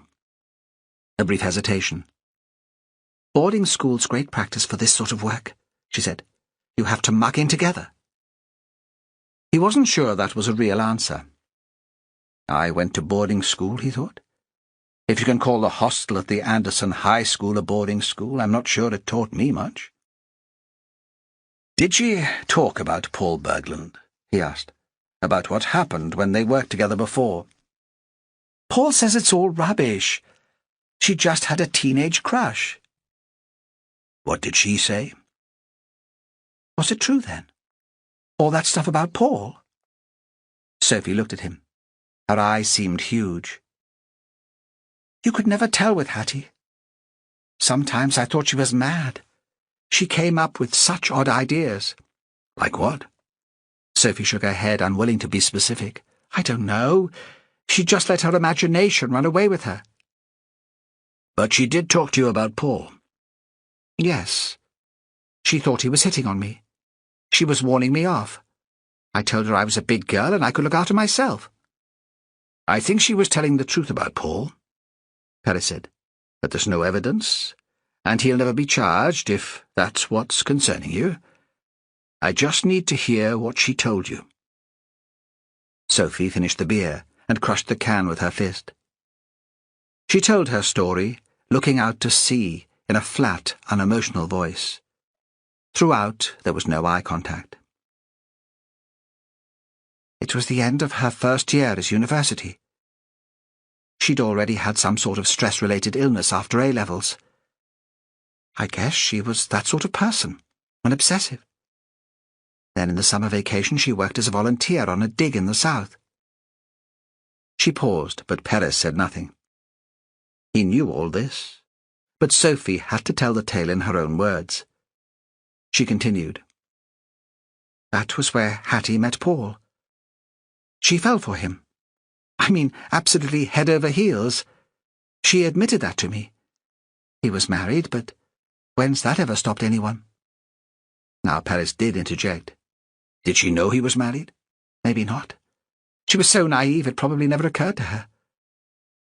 He must have been flattered. She was young, bright, quirky. He took her out a couple of times, enjoyed her company but wanted more. Men do always want more. She paused again and continued to stare into the distance. Perez wished he knew what she was thinking about. One evening, they'd both got drunk. He invited her into his room for coffee. She went, expecting coffee, maybe a kiss and a cuddle. Like I said, she was very naive. Paul expected more than that. He raped her, Perez said. No, she said. And now she did turn towards him, shocked. Not rape? That sounds horrible. Rape is horrible. They were both drunk. He misread the signals. She never actually told him to stop, not really. Not so he understood. And perhaps that was true, Perez thought. Hattie had so little confidence. After a while, perhaps she had just given in, and let the man do what he wanted, too scared to shout and make a fuss. And afterwards, she'd blamed herself instead of him, and the anger had eaten away at her and made her ill. Had it turned to paranoia here in Whalsay? Had she been scared it would happen again? Did she imagine him watching her, waiting for his moment? But everyone said she'd been happy until Mimmer's death. It didn't quite make sense. He didn't want Sophie to think he was blaming her. He looked out at the water too, at the reflected sunlight shifting with the movement of the waves and the wind-blown shadows. Are you having a relationship with Berglund? No. Perez had an image of the two archaeologists, as he'd seen them the day before, standing together outside the pier house after Mimmer's funeral, both dressed in black. Berglund had put his arm around Sophie's shoulders, but she'd resisted and walked away. He thought she was telling the truth. He stood up, starting to feel cold. Despite the brightness of the light, there was still a chill in the rock where they sat. Have you discussed her allegations with Paul? I couldn't help it.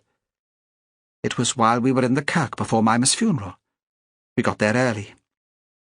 Everything was so solemn and dreary. I couldn't just sit there in silence.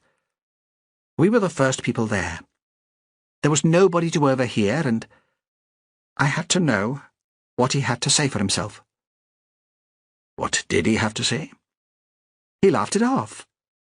Said she was a screwed-up kid with a serious crush on him, and she didn't know what she wanted. She hesitated. Then he warned me off. Don't go spreading rumours about me, Sophie.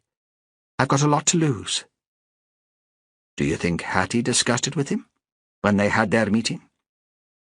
I don't know. Sophie's attention seemed to be wandering now, or perhaps she was feeling the cold as much as he was. Paul didn't say anything about that to me. Did he warn Hattie off too, Perez thought? Or did he take more drastic action to stop her talking? As he'd said, he had a lot to lose. Do you think Hattie killed herself? The question came out unplanned, but he found that he'd caught his breath while he waited for the answer. Of course, she answered, looking at him as if he were a little mad. What else could have happened? Though, Yes? I'd have thought she'd have left a note. She was always writing. It was the best way she communicated, how she made sense of things. He knew he should find Sandy, and that the fiscal would be waiting to hear from him. But despite the cold, now he was reluctant to move. He thought Sophie had more to tell him, that he'd mishandled the situation. He hadn't asked the right question, but Sophie had grown impatient. She got to her feet, too, and strode across the cropped grass of the hill back towards the car, past the loch, where the clouds were reflected in the water, and where soon the diver would build its nest. He was left to follow. Chapter 34. When Sandy came back to the house after letting the hens out and collecting the eggs, Perez was waiting for him. The door was unlocked, but Perez was standing outside, as if he had all the time in the world. Your car's still here, he said. I didn't think you'd be gone long. Sandy thought Mimmer would have enjoyed having these visitors to Setter. She'd have taken to Jimmy Perez, poured whiskey for him, and told him her stories. Today the inspector was the one with the stories to tell. Let's stay outside, Perez said. Make the most of the weather. So they walked down past the site of the dig, with its tape and its poles and its mound of earth, to the dyke that marked the end of Setter land. Perez wondered again what would happen to the site now. Would the trenches be filled in, and the spoil heap flattened? Would the land then remain undisturbed forever? He talked about Paul Bergland and Hattie James, and what had happened when they worked together on another dig in Sussex. Do you believe what the psychiatric nurse said? Sandy wasn't sure what he thought of the incident. Rape to him was a city crime, a stranger attacking a woman after dark in some alley. Two people having sex in a hotel room was something different. But he knew Perez well enough not to say so. Yes. It doesn't really give Bergland a motive for killing Mimmer, though, does it? Unless Mimmer had found out what he'd done, Perez said. She might have threatened to go public. Or she could have tried to persuade Hattie to tell us. You said Mimmer liked the girl, and that they were close. She was a strong, independent woman. Hattie might have confided in her. Bergland could lose his job, even if it never came to court. I don't really see it, Sandy said. He thought Perez always made things more complicated than they really were. He wouldn't be daft enough to use his own knife. Beyond the dyke, there was one fat old ewe with rheumy eyes, chewing on the long grass, and two tiny lambs still unsteady on their feet. What did you make of our conversation with Andrew? I'm not sure, Sandy said. He still didn't like to commit himself in front of Perez. The inspector was used to working on serious crimes with bright men from the south, not inexperienced local cops like him. Did Mimmer ever mention meeting a Norwegian man during the war? No. And it's just the sort of story she'd have enjoyed telling, kind of saucy and dramatic. Sandy wasn't sure he believed any of it. Andrew's memory was unreliable, and some days the words weren't very clear. According to Andrew, she never knew the man had been killed, Perez said. But she must have been aware of the rumours that were going around. Cedric told me one version, and there were probably others. Maybe she didn't want to make herself the subject of gossip. No more than she already was. You can't think that something that happened all that time ago has anything to do with an old woman being shot on Whalsay today. Sandy thought Perez was mad to be distracted so much by the past. Probably not. I was wondering. Sandy paused. He didn't want to make a fool of himself. Yes? Bergland. Is that a Norwegian name? Scandinavian, certainly. Another coincidence, do you think? You're thinking he could be a relative, a grandson maybe, who's come in after revenge? Perez was amused, but not altogether dismissive. I don't know. Perhaps not revenge, but information. He could have been asking questions and stirred things up. It's worth checking, Perez said. I'll do that when I'm back in the office. I'm going home this afternoon. I can't really justify staying another day, and the fiscal needs to know what's going on. You know what she's like. Will you tell her everything? About my grandmother? And the Norwegian? Of course. She's very discreet, you know. Whatever we think of her, she has to be. Sandy shot a quick look at Perez to see if he was mocking him. But he seemed quite serious. I just don't like the idea of it, he said. Folk talking about my family in that way. He turned and began to walk back to the house. He was wondering what Joseph would make of it. Or had he always known what had happened 60 years before? Perhaps he should talk to his father before word got out. As they approached the house, a car drew up, and Ronald Clouston climbed out. He hadn't noticed them, and when he did, he seemed startled, like a great awkward schoolboy caught out in mischief. Sandy thought perhaps Ronald had hoped to speak to him alone. "Aye, aye," Sandy said, his father's greeting. "Are you coming in? I have to get to Uttera in a while to see Michael off, but not just yet." "No." Ronald stood with his hand on the car door, as if he was ready to make a getaway. "I can see you're busy." "I'm just going," Perez said. "No," Ronald said again. "I'll get off. I've got things to do." He got into the car and drove away. "What was all that about?" Perez asked. Folk get kind of shy when the police are about. Sandy wished Perez hadn't been there. Maybe he'd give Ronald a call later and find out what he'd come for. He could tell that Ronald had wanted to talk to him and had lost his nerve at the last minute. He turned to his boss. "What do you want me to do?" "Can you bear to stay in Whalsay for a little while?" "Aye, I suppose so. I'd like to get home soon, though." "I'm hoping we'll have it all cleared up in the next few days." Sandy wondered if Perez had any reason for saying that, or if it was wishful thinking. He repeated his question. "What do you want me to do?" "Do you think you could get Sophie to talk to you? She spent all that time with Hattie. She might know something that doesn't seem at all important to her. You're more her age, and she knows you socially." "I can try."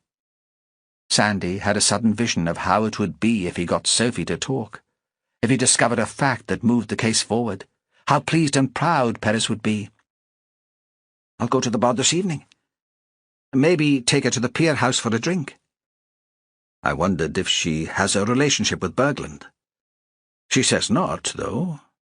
And I don't know why she should lie unless she's worried about getting him into trouble."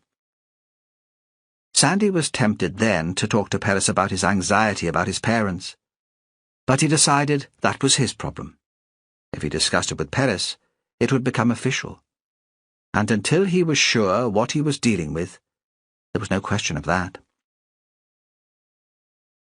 At Uttera, they were all just about ready to leave for the airport. Michael's big hire car was packed with luggage, and Amelia was standing in the yard, obviously impatient to be off. She was wearing very tight jeans, a jersey with a scooped neck, a little jacket. Michael was fixing the baby into her seat in the back. Evelyn came hurrying out of the house. "There you are," she said. Amelia was just thinking we should leave without saying goodbye to you. I told her there was plenty of time. Sambra's not like those big airports in the south where it takes an hour to check in." Sandy couldn't tell whether Evelyn was more irritated by him or by her daughter-in-law. "Well, I'm here now."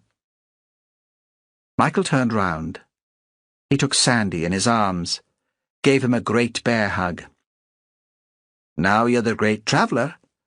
You can find your way to London on your own. There's no excuse for not visiting." "I will," Sandy said. Amelia was already in the passenger seat. As the cars drove off, she waved to Sandy, a little flutter of the hand, as if she were a film star or the Queen. Sandy waited until both cars were well on their way to Simbister before he went into the house. Inside, there were signs of the hurry there'd been in getting Michael's family ready to leave. The washing up had been done, of course. Evelyn would never leave the house with dirty pans in the sink. But they were still piled on the draining board and not dried. There were crumbs on the floor, and the waste bin was full. Now he was here, Sandy wasn't sure what he was looking for. He sat down at the table and forced himself to think clearly. He needed reassurance, that was all. He couldn't understand how his parents had managed to renovate the house on their limited income. He wanted to check that they weren't in debt. That had been his nightmare. That they'd borrowed foolishly to allow his mother to compete with the pelagic fishing families. He knew the stress that came from owing money. He was crap about finance, and in the end, he'd cut up his credit card because he couldn't face the monthly bills. He still remembered the tightness in the pit of his stomach when he'd realized how much he owed. The tension between his parents could be caused by anxieties about money. He preferred to think it was about that. Any other cause, sex, that one of them had fallen for someone else, was simply horrible. They were old, and they were his parents. He couldn't contemplate it. He wondered if he was overreacting. Perhaps the two deaths so close to home had made him jittery and caused him to blow trivial arguments out of proportion. Then he remembered his father yelling at his mother after Mimmer's funeral. Joseph had never raised his voice to Evelyn throughout their marriage, even when he was exhausted after working all day for Duncan Hunter. Sandy wasn't overreacting. Something was wrong between them. Then came the difficult part. He forced himself to order his ideas and take the next logical step. If his parents had problems with money, was it possible that one of them had shot Mimmer for her house and her land? Not Joseph.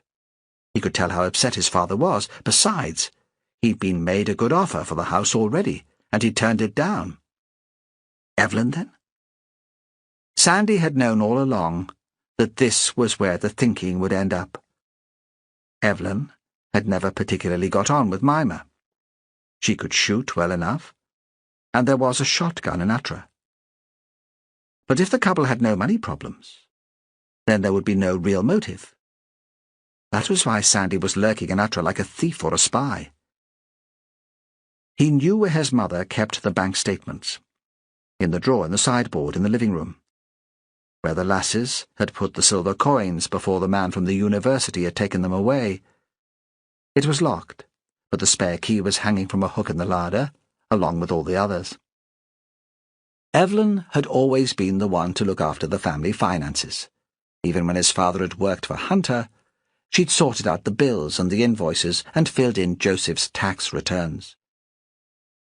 Sandy could remember her sitting at the table every month, going through the bank statements, frowning when she saw how little they had to live on until the next paycheck.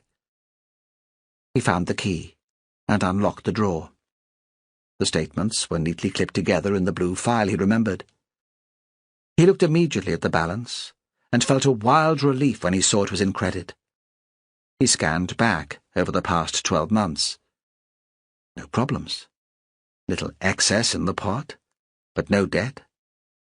He wondered if Evelyn could have taken out a loan, but there was no sign of that, and the paperwork would be in the drawer too. How could I have doubted her? He thought. How could I have even considered for a minute that she would be capable of murder? He looked at his watch. It was almost 6 o'clock, and he felt suddenly ravenous. He hadn't had any lunch. He felt like celebrating. He thought he'd go down to the pier house for his supper, maybe have a couple of pints. Some of the boys might be in, and they could play cards, talk about the old times. Davy Henderson should be around. Maybe Anna had relented and let Ronald out for the evening. Then he remembered that Perez had asked him to talk to Sophie. He locked the drawer and hung up the key again, making sure everything was as it had been before. He hated the idea that his parents might know he'd been snooping. On the way to Simbister, he stopped by the bod. The pier house would be quiet this early, and they'd have the chance to talk. It wasn't such a chore. Sophie was good company. She had a knack of making every man she was with feel special, attractive. He wondered whether he could persuade her to open up. If he'd made more effort to get to know Hattie, perhaps she'd have felt able to confide in him too. But when he knocked on the door, there was no answer. He looked inside. All the archaeological equipment was still there, in a heap at one end of the living room, but Sophie's personal belongings seemed to have gone. In the pier house, Cedric was behind the bar, staring into space. He looked the same age since Sandy had been a boy, but recently he seemed to have got older. His responses were slower. "Have you seen the lassie from the bod?" Cedric turned his head to look at Sandy. "Aye, she was in earlier. She took the ferry out. I was down at the pier to meet Jean. Sophie was all loaded up like a pack horse with that huge rucksack. She seemed pleased to be away." Sandy phoned Perez and told him what had happened. Perez went very quiet, but he didn't seem to think Sandy was to blame for allowing the girl to leave. It occurred to Sandy that Hattie might be travelling to Aberdeen on the same ferry as Sophie, but she'd be in the anonymous transit van that the undertaker used to carry bodies for post-mortem, and Sophie would be in the bar. Chapter 35. When Perez arrived back in Lerwick, he called into his office. It had a sleepy feel. Most of his team were taking Easter leave. He phoned the fiscal secretary and learned she'd be in a meeting for most of the afternoon. He made an appointment to see her first thing the following morning. He was looking forward to getting home early, sticking some clothes in the washing machine, cooking a meal for himself. In the meantime, he began to wonder about the best way to track down the nationality of Berglund's family. Although he'd planned a quiet evening at home, when he got there he couldn't relax. He found it impossible to stop thinking about Sophie, rerunning in his head the conversation on the cliff by the golf course. She was right about the note. Of course, not all suicides left notes, but Hattie was a writer. If she were planning to kill herself, she'd have written a considered letter to Gwen James explaining what she was doing. There wouldn't have been a panicky phone call. Suddenly, he wanted this over. Soon Fran would be home. He didn't want her to arrive back in the middle of an investigation, to find him distracted and exhausted. In the end, he ran himself a bath. His bathroom was thin and narrow, the bath old and deep with scarred enamel. The room filled with steam and condensation ran down the window. It didn't matter. The house was damp anyway. What difference would it make? He lay back, trying to let go of the case. But the possible scenarios, the shifting relationships swirled into his head and out again. He was half asleep. A dance to the music of time. Who had written that? He saw the Whalsay folk, past and present, waltzing in and out of his consciousness. A Norwegian sailor and a screwed-up young archaeologist, an ambitious businesswoman and an old man disabled by a stroke. How did they all fit together?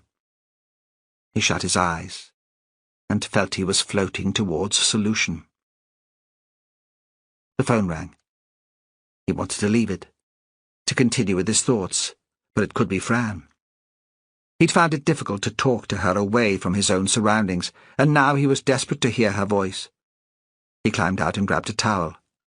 He always thought his house on the shore gave him privacy, but he'd been caught out before when a canoeist or sailor floated close to his window. The phone stopped just before he reached it.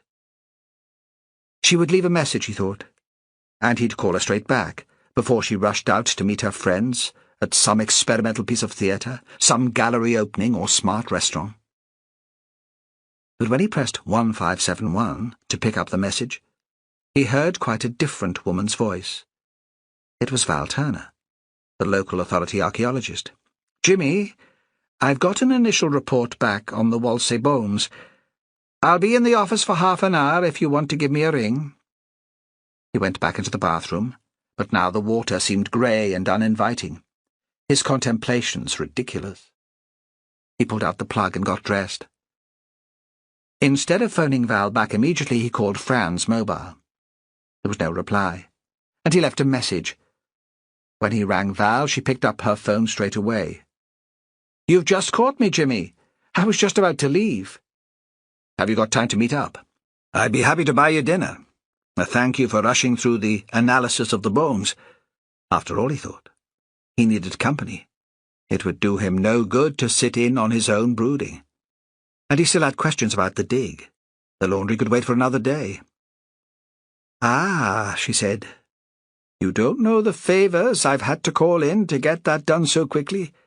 I've never known it happen in under 6 weeks." "I owe you, then." "Shall we see if they can squeeze us into the museum?" "Fine," she said. "Half an hour?" She was there before him in the upstairs restaurant, sat at a table for two, looking over the water. It was only just starting to get dark. The nights were drawing out. She was sitting over a glass of white wine, and there was another for him. "I didn't get a bottle," she said. "I'm driving, and I presume you are too. Is that okay?" "Of course." "Now, the bones," she grinned. She knew how much he needed the information. "Just tell me. How old are they?" "Most are old," she said. "How old?" "Given the unusual circumstances, I sent 4 pieces of bone for dating. 3 of them returned dates that fell between 1465 and 1510, and it's probably one individual, not several people. So they're not contemporary. They can't have anything to do with the recent deaths in Whalsay. The age fits in perfectly with Hattie James's theory about the building. 15th century, like the coins. So not the dead Norwegian. Is that old story from Mimmer's youth just a distraction?" Val Turner was still speaking. "I wish I'd been able to tell her. Perhaps if she'd known absolutely that she was right about the age and status of the house, she wouldn't have killed herself. If she did kill herself, Perez thought. But he didn't say anything. It would take one chance remark to start a rumour. It suited him fine, for the time being, if people thought Hattie's death was suicide. Then he took in the importance of Val's first words. "You said most of the bones were old. What did you mean by that?" "There's one piece that seems more recent than the rest. I've asked them to check it.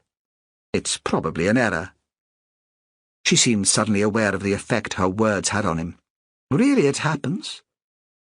You shouldn't take it too seriously." "Do you know whereabouts on the site it was found?" "I'll be able to check. Hattie was a meticulous record taker. I'll talk to Sophie." "Sophie's gone home," Perez said. "Then I suppose she's left the paperwork with Evelyn." "How well did you know Hattie?" he asked. "I'd met her several times, obviously," Val said. "The dig's part of post-grad research, but it's on my patch. Ultimately, it's my responsibility that it's carried out to a professional standard." "What will happen in Seta now?" "I'm hoping the university will take it on, make a large-scale project of it. We'd certainly support that. Whalsay would be a good place to have a reconstruction open to the public. There are some enthusiastic local volunteers." "Evelyn? You know her?" "Yes, she's a dream to work with. It's amazing the way she's found her way around the grant system. I understand Joseph Wilson wasn't so keen to have the dig on Seta land, and he's the new owner." "Really?" Val didn't seem too bothered. Perhaps she thought Evelyn would always get her way. What's the next step in the process? Public consultation, Val said. And Evelyn's taken care of that too. She's planning an event in the community hall in Lindby to explain about the coins and the remains to the island. Next week. She asked if we could host it here in the museum, but we wouldn't have time to organise it. Will you be able to come along? Fran will be back by then, he thought. It might be something she'd enjoy. Why the rush? He asked. Val laughed. Evelyn doesn't really do patient. Doesn't it seem a little tasteless so soon after Hattie James's death? The idea is that it'll be a memorial for her too, a celebration of her work. Evelyn's invited her mother, the MP. Has Gwen James agreed to come? Perez was surprised. The woman had refused to come to Shetland when her daughter had first died. Why would she turn out for something so public? But perhaps that was the point. The public domain was where she felt most comfortable. Apparently. Perez looked out over the water, where examples of traditional Shetland boats were moored. He thought they could be in a ship themselves here, something large and grand, one of the cruise ships that put into the islands in the summer. Is she expecting Paul Berglund back? Presumably. Now Sophie's gone, he's the only person left to represent the university. I need to be sure the site's going to be properly written up. That's down to him. They sat for a moment in silence. What did you make of Hattie? Perez asked. You must have met her a few times. She was very bright, passionate, meticulous. She would have had a brilliant future in archaeology. Val broke off as the food arrived. This is going to sound really sexist, but I thought she needed a man in her life. Someone to share things with, someone to stop her taking herself too seriously. Perez said nothing. There's something else, though, Val went on. Something about the bones. The bones that were accurately dated. It'll fascinate you. He looked up. His thoughts were elsewhere, back in Whalsay, with a beautiful young woman lying in the trench, close to where those ancient bones had lain for centuries. Val didn't seem to notice. They're part of the body of a man. We found enough of the pelvis to establish the gender.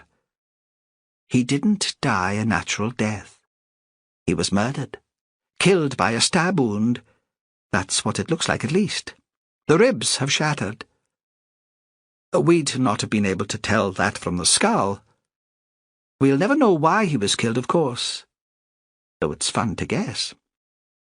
Now he was starting to be interested. What do you think might have happened?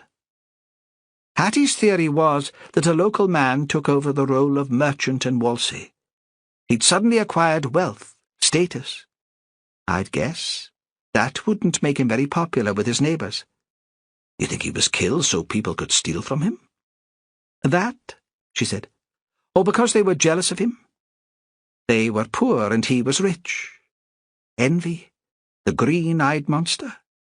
Perhaps that was what finished him off. Val Turner hurried away as soon as the meal was finished. But Perez stood for a moment outside before driving home. Through the long plate-glass windows, he could see the reconstruction of the top of a lighthouse that stood in the museum, the huge glass dome and the workings. Once the flashing beams had guided ships away from a rocky shore. Throw some light my way, he thought. But he felt he was groping towards a solution. Being away from Whalsay had given him some perspective, and the conversation with Val had brought an even sharper focus. Chapter 36. Sandy made no attempt to move back to Atra, even though his room was free. He even took it upon himself to milk Mimmer's cow. Early in the morning and late in the afternoon, he would sit on the box in the shed, wipe the udders with the cloth he'd brought out from the house, and watch the liquid squirt into the bucket. After the first few tries with his father watching and grinning, it had come easily to him. Maybe it was like riding a bike, he thought, one of those skills that, once learned, you never forgot. He remembered Mimmer teaching him when he was a child, laughing at his first tentative attempts to get milk to come. "You'll need to be firmer than that, boy. Squeeze and pull. They'll not come off in your hand. That's more like it." It had been one of the few things he'd managed better than Michael. Sitting here this morning, the smell was exactly the same. Cow and muck, and the rich, sweet smell of the new milk. There was the same sense of achievement, too, when the pail was full. Later he took the churn round to Uttra. His father was out on the hill. Sandy could see him in the distance as he walked down the track to the house. Evelyn was in the kitchen at the table, poring over sheets of paper. More lists. He thought all that was over after the funeral, but now it seemed she had other plans. There was something else for her to organise. At first, she didn't talk about it. She took the milk and poured half into a jug to go in the fridge. The rest, she set to stand in the kitchen. "I thought I'd make some soft cheese," Evelyn said. "Do you mind, Sandy? We used to make it when you were bairns." "What's all this?" he asked, nodding towards the paper, the ruled columns, the round handwriting. "We're having a do in the Lindby Hall," she said. "A sort of memorial for Mimmer and Hattie, and to give folk a chance to see the silver coins and hear about the project. The press will be interested too. I can organise the catering." Sandy thought that was his mother all over. Once she'd made up her mind about something, there could be no delay. It had to happen immediately. The timing seemed in poor taste to him. What was the hurry? "What does my father say about it?" "He thinks it's a good idea." "Really?" Sandy was astonished. The last he'd heard, Joseph hadn't even wanted the dig on Setter land. Wouldn't all these visitors want to see where the coins had been found? His father was a private man. He would hate all the fuss and the disruption to his routine. "He understands how much it means to me." Her face shut down, with that closed, obstinate look she could have sometimes. He knew there was no point questioning it. She shuffled the papers into a pile and slipped them into a clear plastic envelope. He thought again she should have had a career of her own, a business to use up all that energy. She looked up at Sandy. "When are you planning to get back to Lerwick?" "I'm not sure," he said vaguely. "I've got some leave to take." "So you'll be here for the evening, when we show off the coins?" "I was thinking Friday would be a good day." "It's fine that you'll be here. Hattie's mother is going to come. It'll be nice for her to see a friendly face. Can I put you down to meet her at the airport?" "Does she know what she's letting herself in for?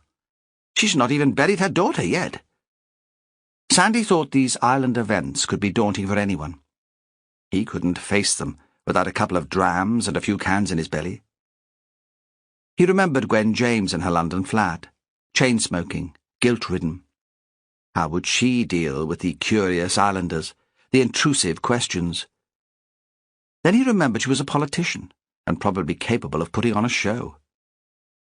"I spoke to her this morning," Evelyn said. "She said she wanted to see where Hattie died." "Would she rather not do that without an audience?"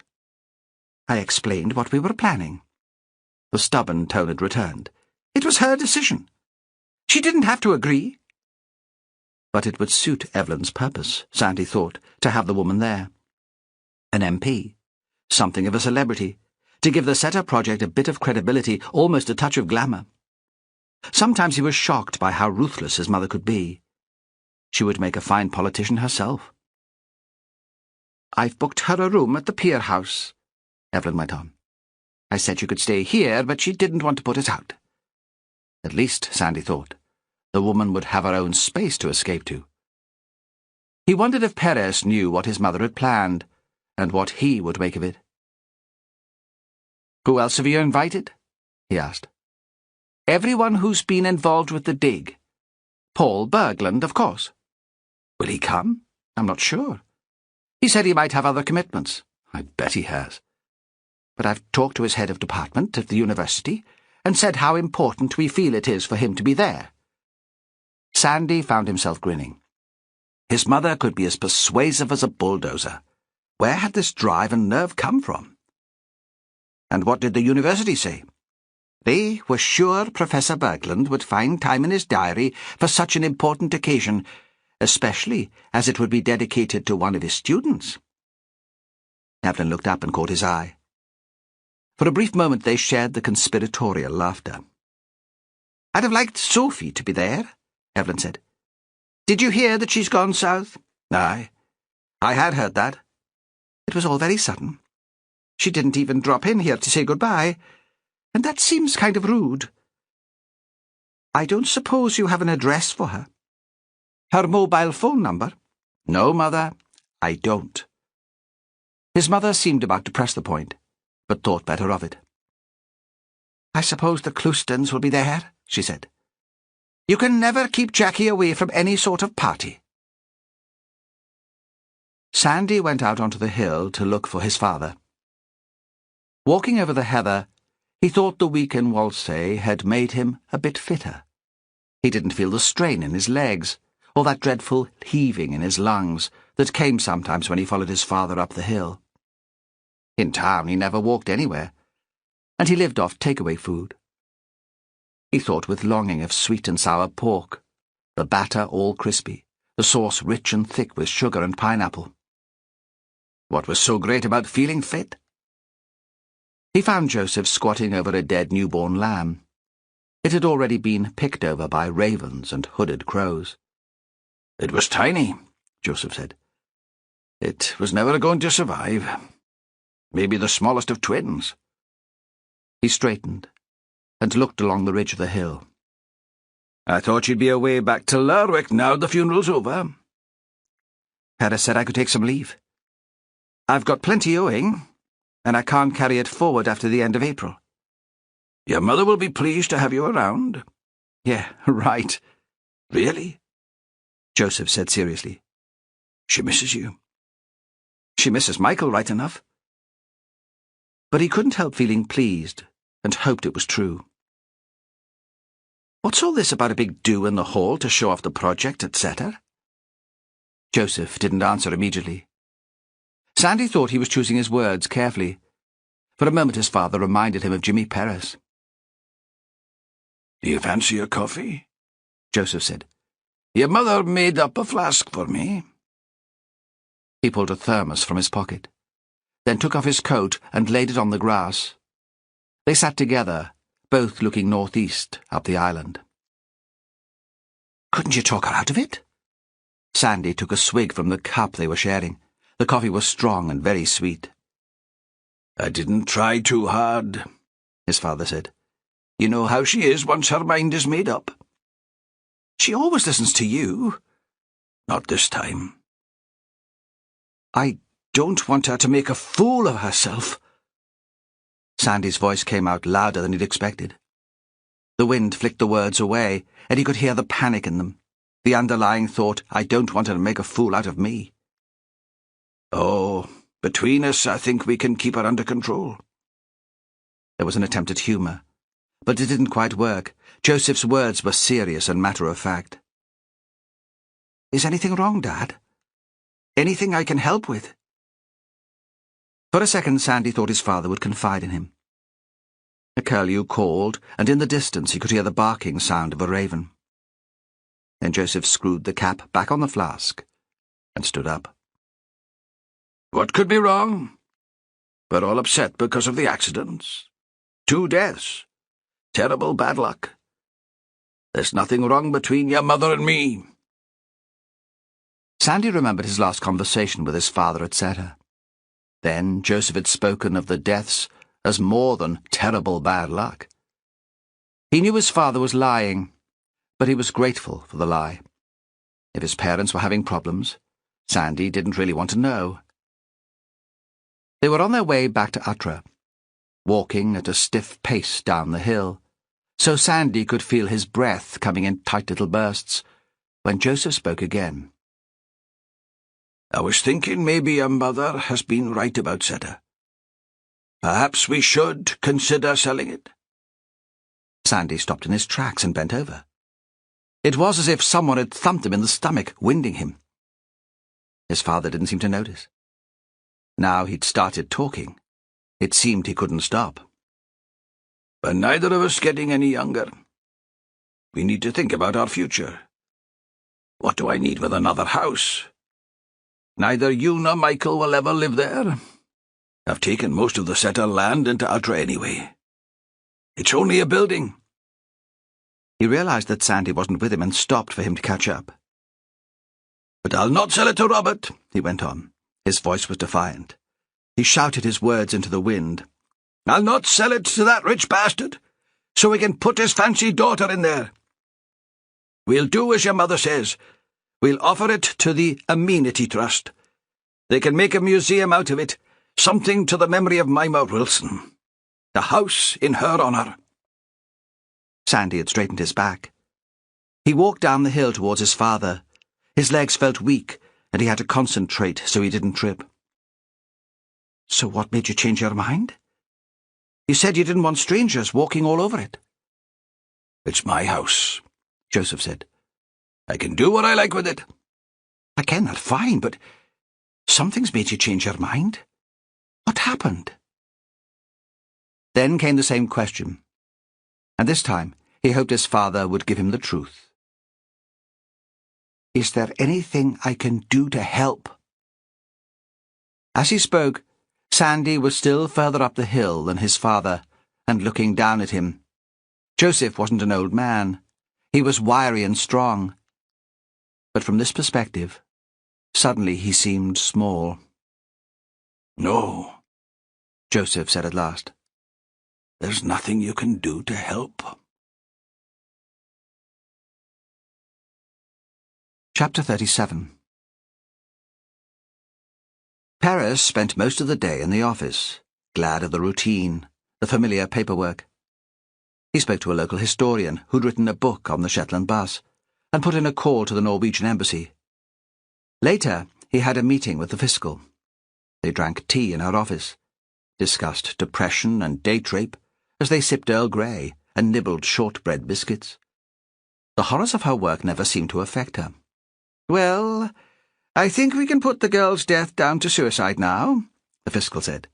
"She must have been under considerable stress, working with a man who had once assaulted her. She even used his knife to kill herself. That works for me as a final communication to him and to us. She held him responsible for her misery.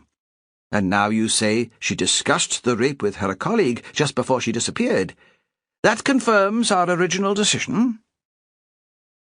Perez could see it would make life easier for Rona Lane if they could tidy away Hattie's death like that. 2 tragedies on Whalsay, 1 accident, 1 suicide, only connected in that Mimmer's death had made Hattie feel lonelier and even more depressed. He sat for a moment in silence. The fiscal waited. She hadn't been in Shetland long, but she was used to his ways, and she was a patient woman, when she had to be. Eventually, though, she'd had enough. "Well, don't you agree?" I think there was more to it than that. I don't understand why she should phone me if she intended to kill herself. There was something she wanted to tell me. Something about Mimmer's killing. You believe she was murdered? There was something close to ridicule in the fiscal's question. Almost certainly. "Are you sure emotion isn't getting in the way here, Jimmy? Guilt, perhaps, because you didn't do a proper search of Seta when you had the chance?" "I believe both women were killed," he said. "I just can't prove it yet." "I can't dither over a decision for much longer," she said. "No." "How long do you need?"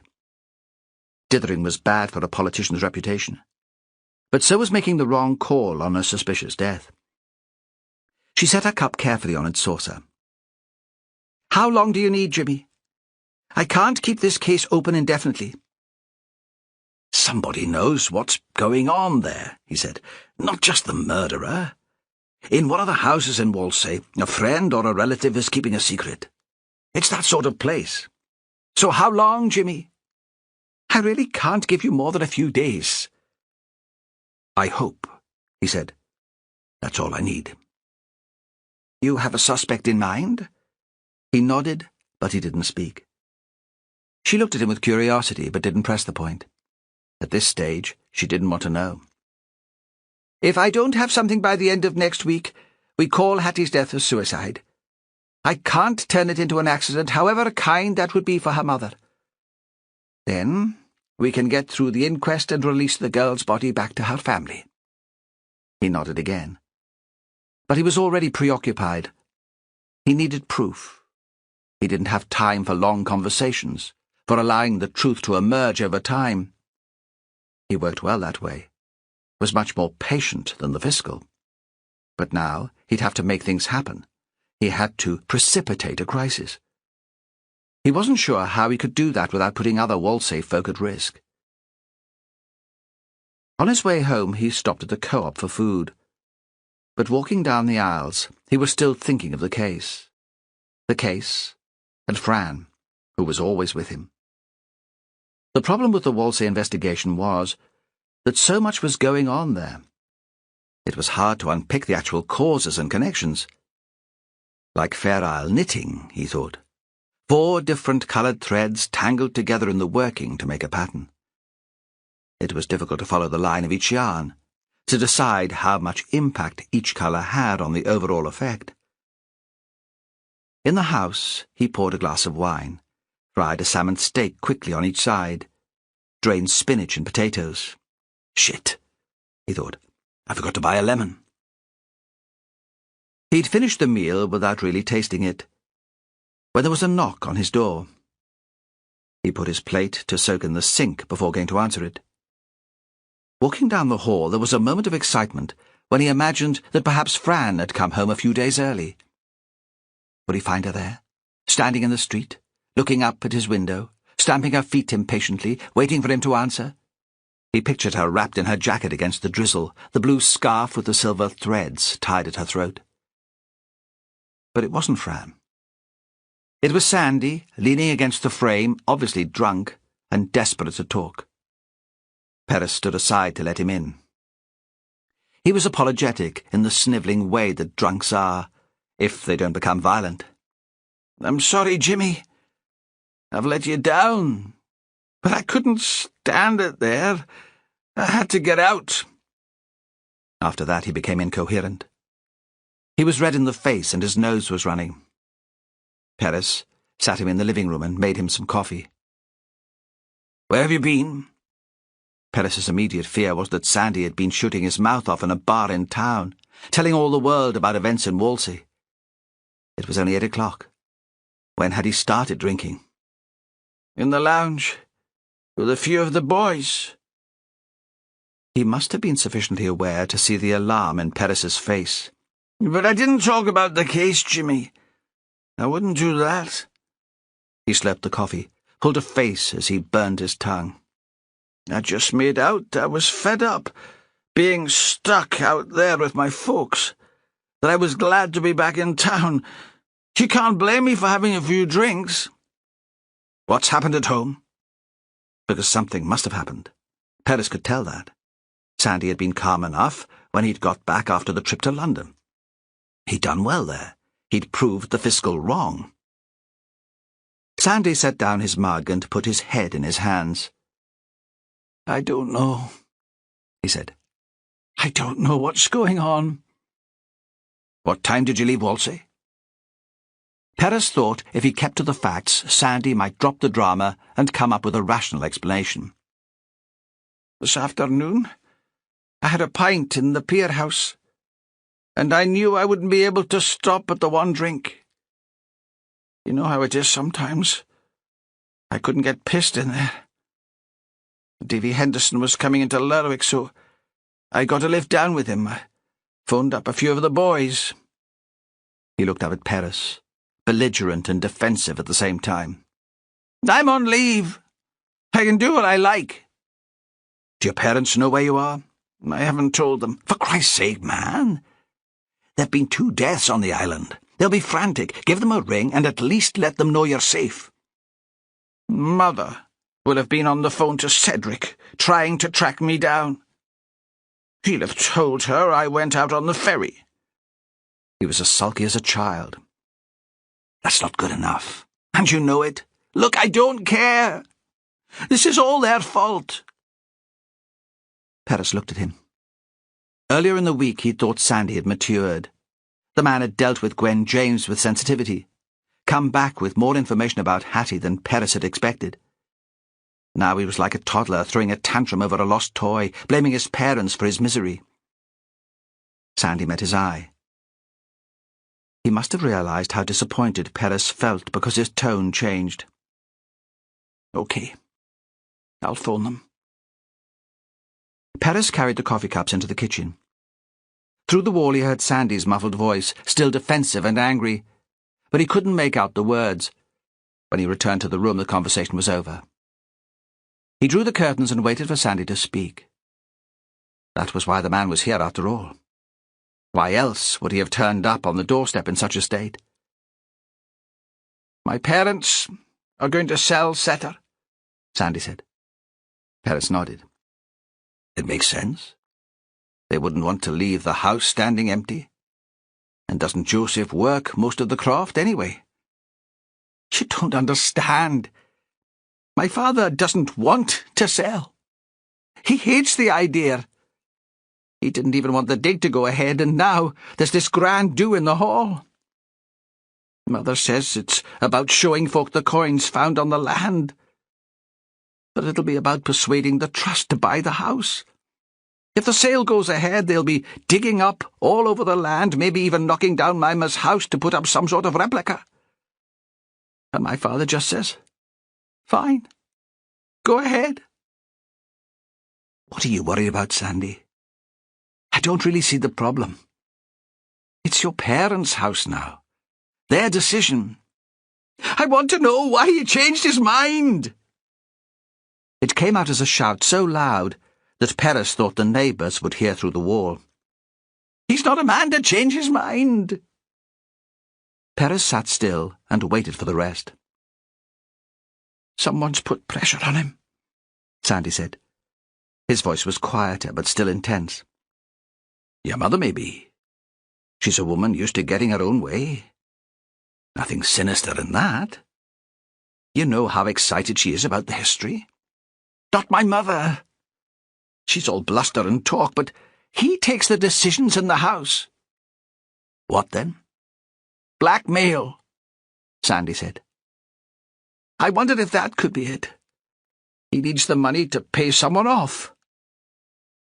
He looked at Perez, desperate to be told that it was a crazy idea. He was Sandy Wilson, and he got everything wrong. But Perez didn't speak for a moment. He was considering the possibility seriously. The scenario he'd dreamed up to explain the Whalsay deaths didn't involve blackmail. But perhaps it could fit in with the facts. At this point, anything was possible. What might Joseph have done that he could be blackmailed? You're not saying he killed Mimmer? "No," Sandy said immediately. "Not that. Not deliberately." He paused. "I've been going over and over it in my head, wild ideas, just churning round and round and making no sense at all. I thought the drink would give me some peace from it." Let's look at them, then. The wild ideas? My father could have killed Mimmer by accident. A mistake. Hattie saw him, and so he killed her too. You said yourself he was at Setter the night she died. But he was in his house the whole of the evening of Mimmer's death, watching television. Your mother confirmed it. Of course she did. She'd lie for us all. Perez smiled. So she would. What's the next wild idea? Could the killer have mistaken Mimmer for Hattie? They were both small and slight, and Mimmer was wearing Hattie's coat. Mimmer was out in the field next to the dig. Hattie would have had more reason to be there. It's something I've thought about, Perez said. But what reason could your father have for killing Hattie? None at all. He hardly knew her. Another crazy idea. Pretty crazy. But Perez thought Sandy wasn't doing badly. The ideas the man had come up with had floated around in his head too. "Anything else?" "No," Sandy said. "That was about as far as I got." He gave a self-deprecating grin. "Not much of a detective, huh? Maybe I should give up policing and take up crofting after all." "I think perhaps you're overreacting about the sale of your grandmother's home." "Hardly surprising. You were very fond of her." "Things aren't right at home," Sandy said suddenly. "I hate it." "Joseph and Evelyn are under a lot of strain. Things will sort themselves out when this is all over." "Will it ever all be over?" Sandy was almost sober now, but gloomy. "I'm not sure how anyone in Whalsay will cope if we don't find out what happened." "They'll cope if they have to," Perez said. He thought the islanders had suffered worse than this. The fracturing of community during the 15th century. The huge storm that had killed half the male population of Whalsay at the end of the 19th century, when boats out to the fishing had capsized under freak waves. The murder of the young Norwegian from the Shetland bus during the war. "But I want to know. Not for them, but for me." He looked at Sandy. "What are your plans for the rest of the night?" Sandy shrugged. "I was going to stay in town, but I'll only carry on drinking. Maybe I'll get home. It's still early. We'll get a ferry. I'll give you a lift back." Perez looked at the man. "That is, if you're sure you're okay to go home." "Aye," Sandy said. "You're right. I've been a fool. My father's not a murderer."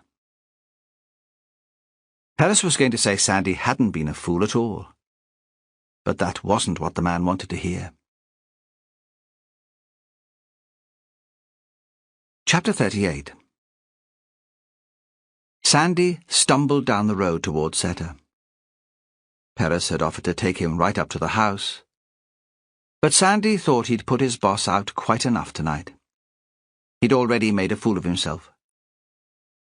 It was a dark, damp night, much like the one when he'd found Mimmer. He ignored the picture of the woman's body, hardly more than a pile of cloth-covered bones lying in the rain, that forced its way into his head, tried to concentrate instead on avoiding the potholes and not falling flat on his face in the mud. As he rounded the bend in the track, he saw there was a light in the house. Had he left it on? He didn't see that he could have done.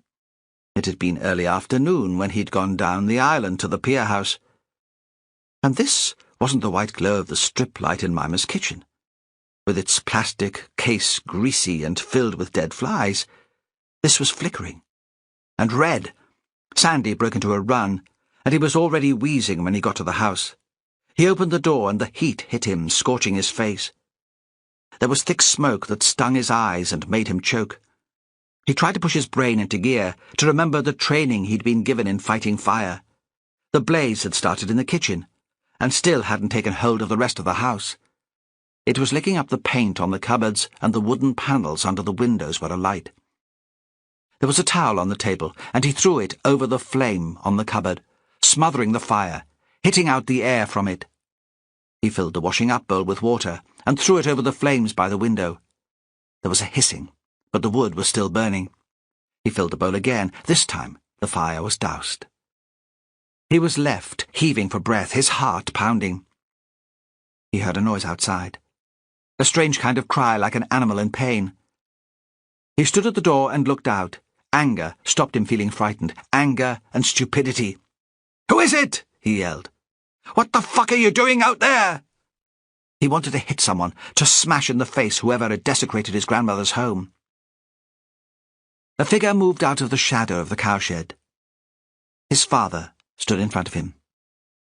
He looked small and old. For the first time Sandy saw how like Mimmer Joseph was physically. The same small frame and wiry strength. "Did you see him?" Sandy demanded. "Did you see who did this?" Joseph didn't speak. "You stay here," Sandy said. The fire hasn't long started, and there wasn't a car. I might catch him. It was me. Something in his father's voice stopped Sandy short. He'd started to move down the track, but now he turned back. What are you saying? Sandy was still wearing his jacket, and felt bulky, huge even, looking out at his father. I set fire to your grandmother's house. They stared at each other. Sandy knew he should make sense of this, but he couldn't. Even when he was sober as a judge, he would never make sense of it. The drizzle had stopped, and there was a faint, fat moon showing through the mist. I don't want to go inside, Sandy said. Not with the kitchen the way it is. He walked round to the back of the house, past the dig to the dyke, looking over the loch. The moonlight was reflected on the water. He didn't look behind him, but he knew his father was following. They leaned against the dyke to talk, not looking at each other. Sandy had questioned suspects in his time. It was part of the job he enjoyed. When he was taking statements from offenders or witnesses, he was the boss, in control. It wasn't like that for much of his life.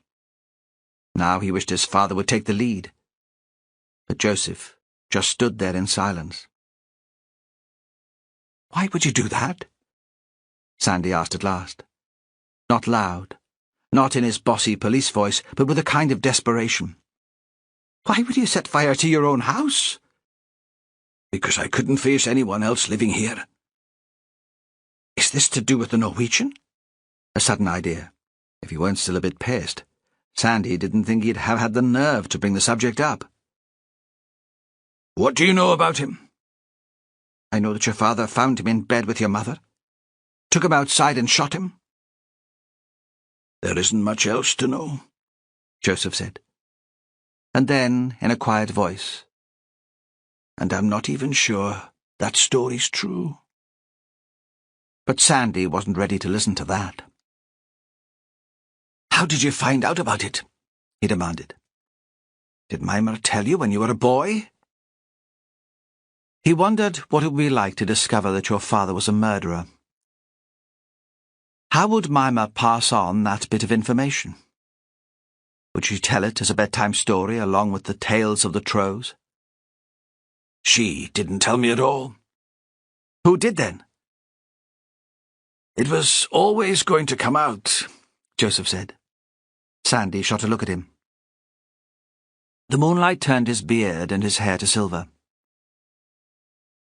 You can't keep a good story like that a secret on a place like this. It was while I was at school. The little school here in Whalsay.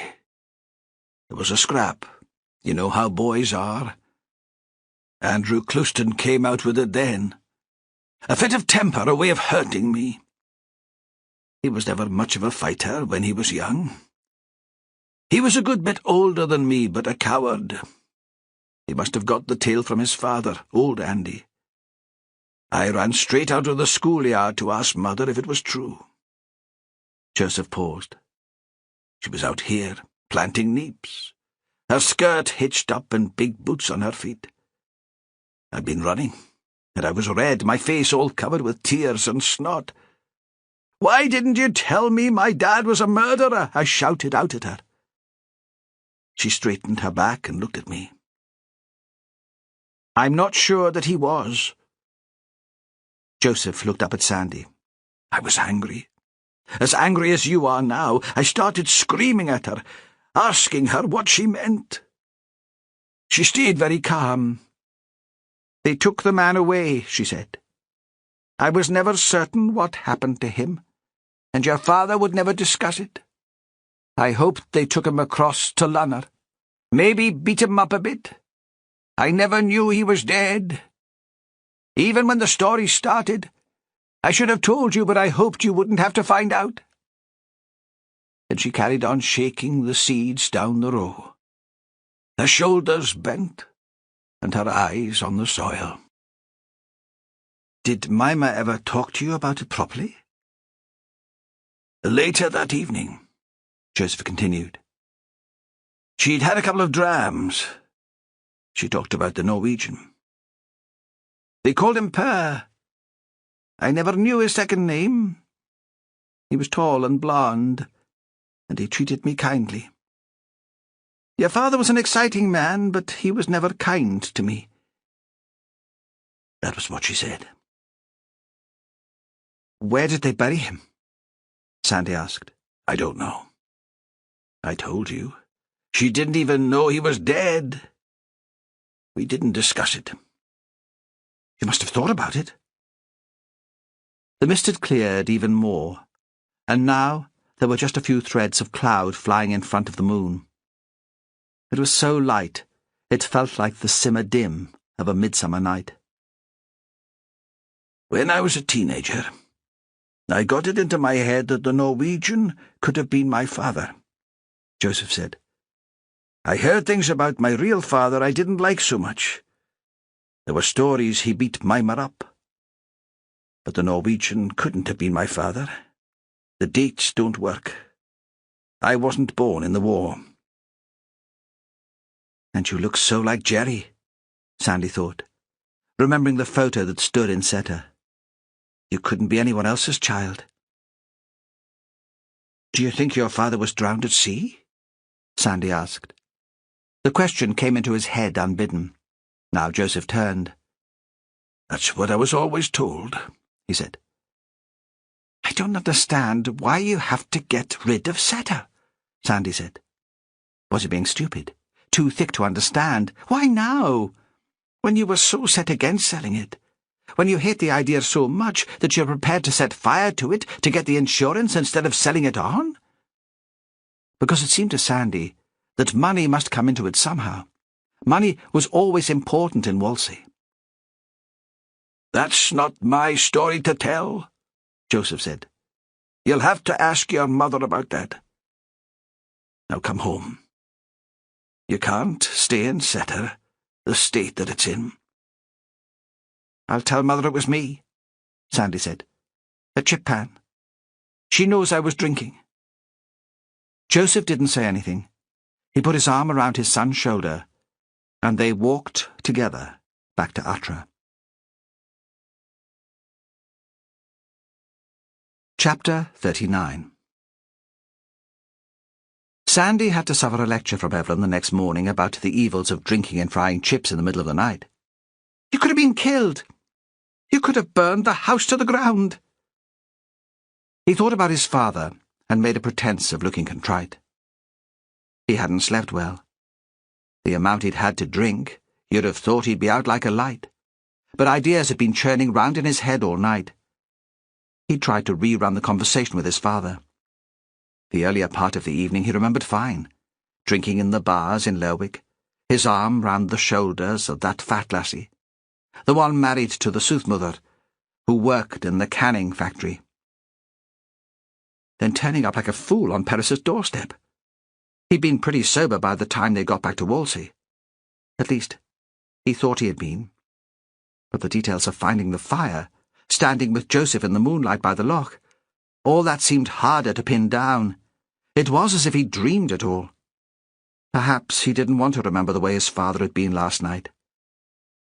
Evelyn put a bacon sandwich and a mug of coffee in front of him. Joseph was already out. He'd been gone when Sandy got up. Will you not sit down and have some breakfast with me? He asked. His mother was busy with 3 things at once as usual. She buzzed round the kitchen like a bluebottle trapped in a jar. I had my breakfast hours ago. Then just sit down and have a coffee. She looked at him strangely, but she did as he said. Why has my father changed his mind about selling Setter? He realized it made sense. What would he want with an old house? Sandy recognized the tone. She was all bluster and bravado, like some teenage lad who'd stolen a car and driven it into a ditch. Sandy shook his head. He loves the place. He grew up there. He doesn't want it full of strangers. That's sentiment, Evelyn said. You can't eat sentiment. He said you'd tell me what this was all about. She paused for a beat, stared at him sadly for a moment. Oh, Sandy, you're the last person I could tell. It was as if she'd slapped him in the face. The phone rang then, and his mother went to answer it. She came back frowning. That was your Auntie Jackie.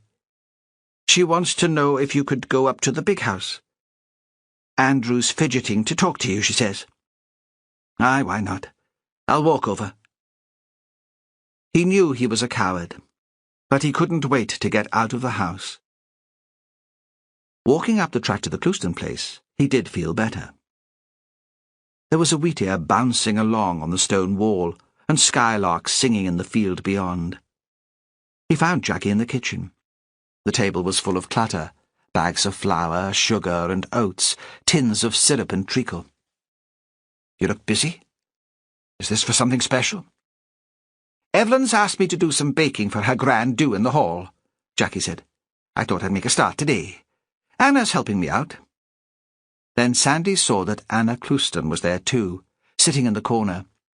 She was breastfeeding the baby. You couldn't see exactly what was going on because she was wearing a loose jumper, but he felt embarrassed just the same, felt his face colour. He turned away. As you see, Anna said, I'm not helping very much at the moment. I've told her she should give the bairn a bottle. Jackie began to beat together a lump of butter and some sugar. He might start to sleep at night. He's probably starving. He's fine, Anna said. He won't be a baby for long. I don't mind a bit of disturbance for a while. I don't mind putting myself out for my child. The implication was clear. She thought Jackie was selfish. Sandy thought this was how women fought, with civilized words carrying poison. Where's Andrew? Because it had come to him that the room seemed quite different, and that was because of his uncle's absence. Andrew usually sat in his chair by the stove, a permanent fixture, like the shiny American fridge and the china dog on the dresser. Huge and imposing, he seldom spoke, but somehow made his presence felt. He's in the lounge. We're having one of the bedrooms decorated, and I've asked him to clear out some junk. He's found some photos, and thought you might be interested. Go on through. Andrew was sitting in one of the big armchairs with his back to the view. There was a pile of photograph albums on the coffee table in front of him. He looked up when he heard Sandy come into the room and smiled. He didn't speak. Sandy found it hard to imagine him as a boy, scrapping with Joseph in the school playground. He had fought with words, too, Sandy thought, like the women battling in the kitchen over a baby barely a month old. You remember Jerry? Sandy said. My grandfather. Jerry Wilson? Andrew screwed up his face in concentration. I don't remember so much these days. The words came out as a series of stutters. Sandy looked at him. He thought the lack of memory could be kind of convenient. But she told me the story about him killing the Norwegian man during the war. Andrew frowned and nodded. How did he die? He'd asked Joseph the same question, but had no real answer. He was killed in an accident at sea. He was out fishing with my father. There was a storm, a freak wave that turned the boat over. He was drowned. But your father was saved? He was a stronger swimmer, and he got hold of the upturned boat. He tried to hold on to Jerry Wilson, but he lost his grip. Are you sure that's true? It wasn't just another of the island stories. You know how that happens, people make things up. Like the stories you told me about grandfather being a murderer. There was a moment while they stared at each other. Sandy could hear the gulls on the roof and the sheep on the grass by the shore. This isn't a made-up story, Andrew said. I was there when your grandfather died. You would have been a child. I was 10 years old. Old enough to go fishing with my father. We just had the small boat then. How did you survive when my grandfather didn't? Don't you see? Andrew fixed him with his blue staring eyes. My father couldn't save the both of us. He chose to save me. You can't blame him for that. And Sandy supposed that was true. A man was always going to save his son ahead of his friend. Was Jerry's body ever washed up? Not here. Not that I heard. I wondered if his remains had been buried at Setter. Sandy had been thinking about that in the night. It was one explanation for his father's reluctance to let the place go. Andrew looked up at him. No, I never heard anything like that. Shall we look at these photos, then? Aye.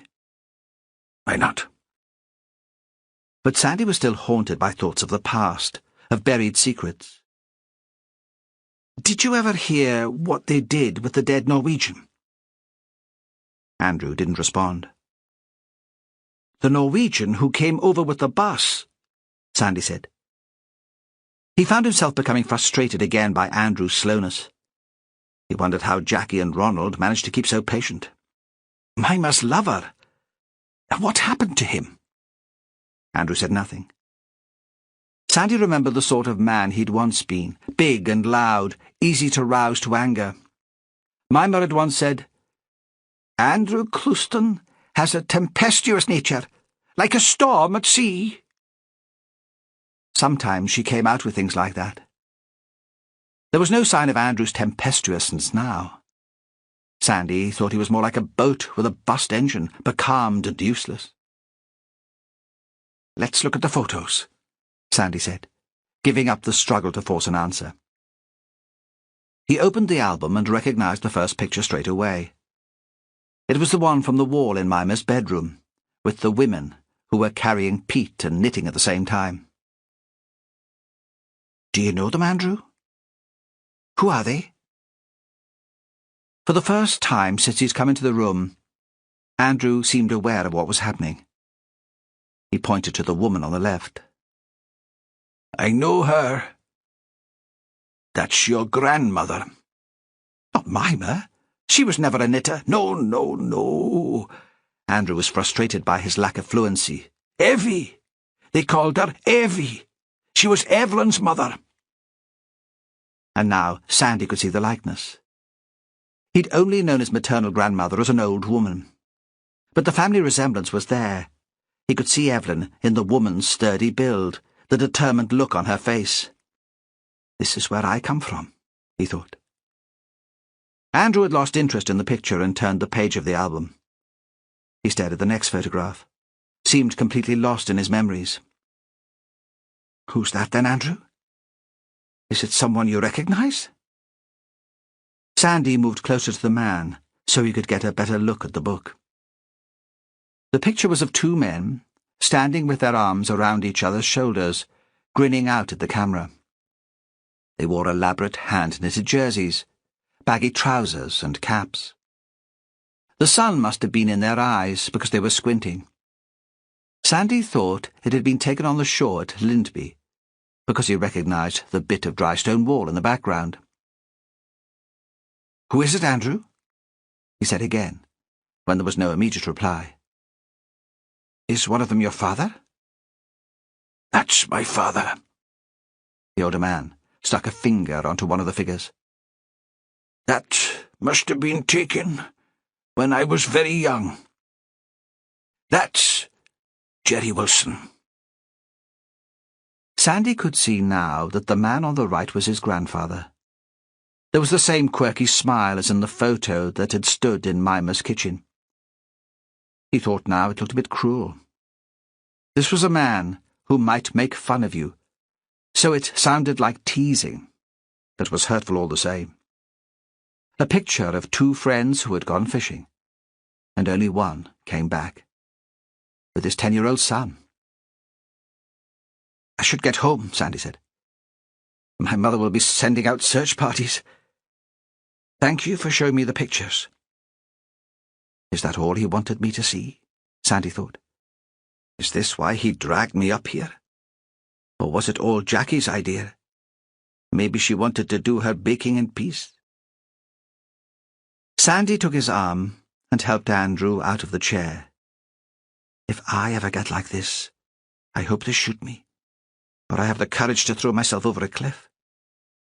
But he never thought he would get like that. He was young, and the idea was unthinkable. The old man moved slowly to the corner window. From there they could see Seta, and beyond the house the trenches of the dig. "They never buried the Norwegian man there," Andrew said. "They took his body out to sea in Jerry Wilson's boat, and they threw him overboard. That's what my father told me." Chapter 40. Thursday morning. Perez shaved carefully. The bathroom was cold, and he wiped condensation from the mirror to check it was properly done. This was a special day. Fran would be home. He would meet her and Cassie from the airport and take them back to Ravenswick. He felt nervous and excited, as if there was something illicit in this meeting, as if he already had a wife and Fran was his mistress. He couldn't understand it, especially as he knew he wouldn't spend the evening with her. Later, after dropping them home, he'd have to go to Whalsay. The Whalsay trip was work and unavoidable. Fran would understand that. Work was important to her, too. She wouldn't have a tantrum and make a scene, but she wouldn't put herself out for him either. She wouldn't wait up for him with a bottle of champagne and sexy underwear. There was no guarantee he'd be back that evening. She'd learned that when he was working, there were nights when he didn't get home. She'd take herself off to bed, and when he joined her, if she was asleep, he wasn't sure he'd wake her. He wasn't sure he had that right. Perez thought today would mark the end of the investigation one way or another. He'd woken to fog, so he couldn't see beyond the Victoria Pier from his living room window, and his first thought was that the planes would be cancelled, and there would be no way in for Fran or Gwen James. The star of Evelyn's show would be absent, and Perez would have another day to wait for the woman he adored. Then, in a matter of minutes, in the time it took to make a pot of tea, the sun had burned the cloud away, and now the weather was perfect, clear and sunny and warm as most days in midsummer. Eating his breakfast, he saw a puffin flying low over the water, the first of the season. He thought he should see it as a good omen, but he still felt jittery. In his office he took a phone call from Val Turner. "Jimmy, just to let you know that I'm going into Whalsay this morning. I'll see you in the community hall this evening. It's all set." He tried to make an appointment to talk to the fiscal, but she'd taken a couple of days' leave at short notice. There was no explanation, and he realized again how little people knew about her. She managed her privacy in a way that nobody else of note in Shetland could. Although he didn't like her much, Perez felt isolated. He missed Sandy's blundering presence too. In previous cases, he'd had Roy Taylor from Inverness to share responsibility and anxiety with. It hadn't always been an easy relationship, but Perez had valued Taylor's bluntness, his common sense. "I take my work too seriously," he thought. "I make everything complicated. I need someone else to set me straight and keep things real." Later he phoned Sandy's mobile and heard Evelyn's voice giving orders in the background before Sandy even spoke. "How are things?" "It's a madhouse here. You'd think my mother was hosting the bloody Oscars, not a history lecture in the Linby Community Hall." Perez was just about to say that he'd see Sandy that evening, but the Whalsay man continued talking. "I went to see Andrew yesterday. According to him, that Norwegian wasn't buried at Seta at all. After he was killed, they took him out in a boat and dropped him over the side." "You said they took him out in the boat," Perez said. "Who are they? And if that's true, what is the fragment of more recent bone Val Turner says they found at Seta?" "I'm not sure. I think it was Jerry Wilson and Andrew's father. They were friends, close friends. Sandy paused. Andrew's father was out with Jerry when he drowned. There was a silence. Perez waited for Sandy to continue, could almost hear the strain over the phone as his colleague struggled to find the right words. Andrew was there too, Sandy went on. He was 10 years old. It sounds as if that was why Jerry didn't make it. Andrew's father couldn't get them both back, and chose to save his son. Perez had planned to have a late lunch in the bar of the Sunborough House Hotel. He would rather wait there than in the airport. It always looked desperate, being in the airport too early, desperate or neurotic. But driving past the runway, he took a detour to Grutness, the jetty where the Good Shepherd, the Fair Isle mailboat, put in. Today was boat day, and if he were quick, he'd have time for a word with his father and some of the other boys in the crew before they set off back to the Isle.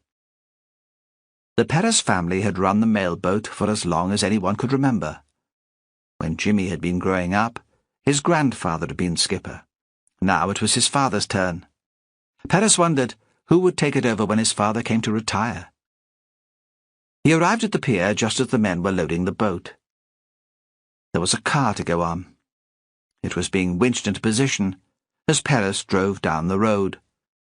The boxes of supplies for the shop were already in the hold. A couple of passengers stood waiting to be allowed on board.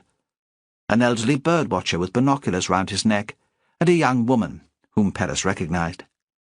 He thought she worked at the observatory. Although he couldn't make out her words, he could tell she was joking with the crew.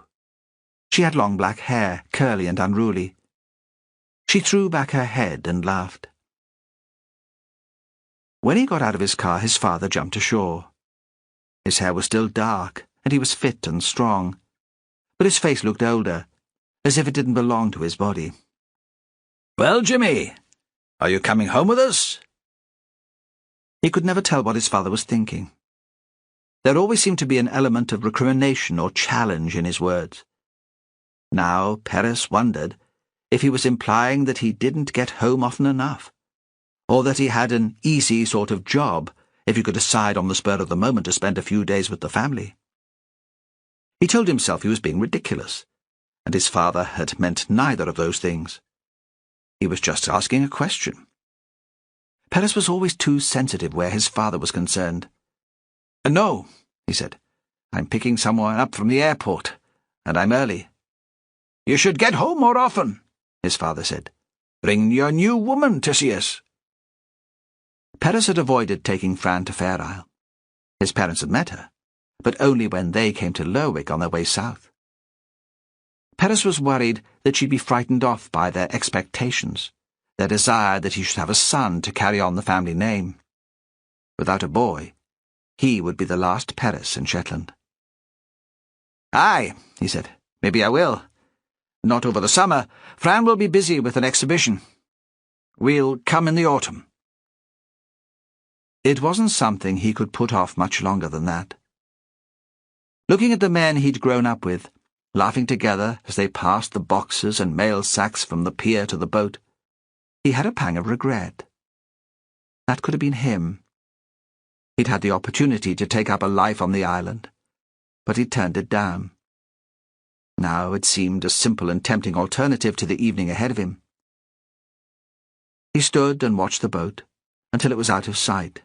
The water was calm, but there was a bank of cloud on the horizon, and soon that swallowed up the vessel.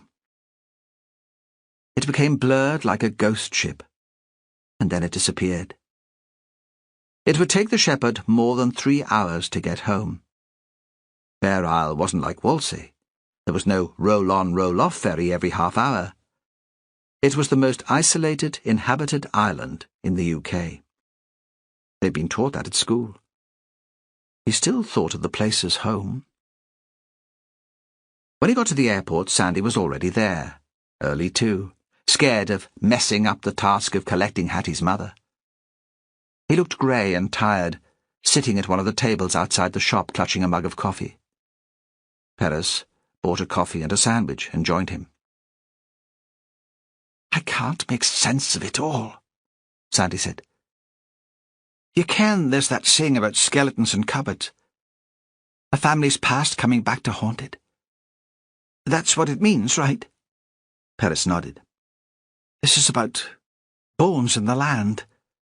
Old red bones. But I don't understand how they matter after all these years." "Red?" Perez had a fanciful picture of bones steeped in blood. "My mother says that's the colour they go when they've been in the earth for a long time." "They're like the stories you heard as a child, and which stay at the back of your mind," Perez said. "Hard to forget." They went to the big glass window near arrivals and watched the plane come in. The people walking down the ladder, and onto the tarmac. Fran and Cassie were among the last off, and Perez felt the quiver of anxiety in his stomach. Perhaps she wasn't there. Perhaps at the last minute she changed her mind and decided the city suited her better. "That's Gwen James," Sandy said. And although he couldn't remember ever seeing her on the television, Perez thought he would have picked her out from the rest of the passengers. She wore a long black coat almost to her ankles, black boots. She carried a leather hold-all, and it seemed she had no other luggage because she walked straight past the carousel to Sandy and held out her hand. Perez had spoken to her the evening before and wanted to introduce himself. But at that point he was distracted by the sight of Fran and Cassie getting off the plane. Fran was grinning and waving like crazy. He waved back, trying not to beam like a madman. There was something about her not quite as he remembered. A different haircut, a new pair of baseball boots, pink and covered with sequins.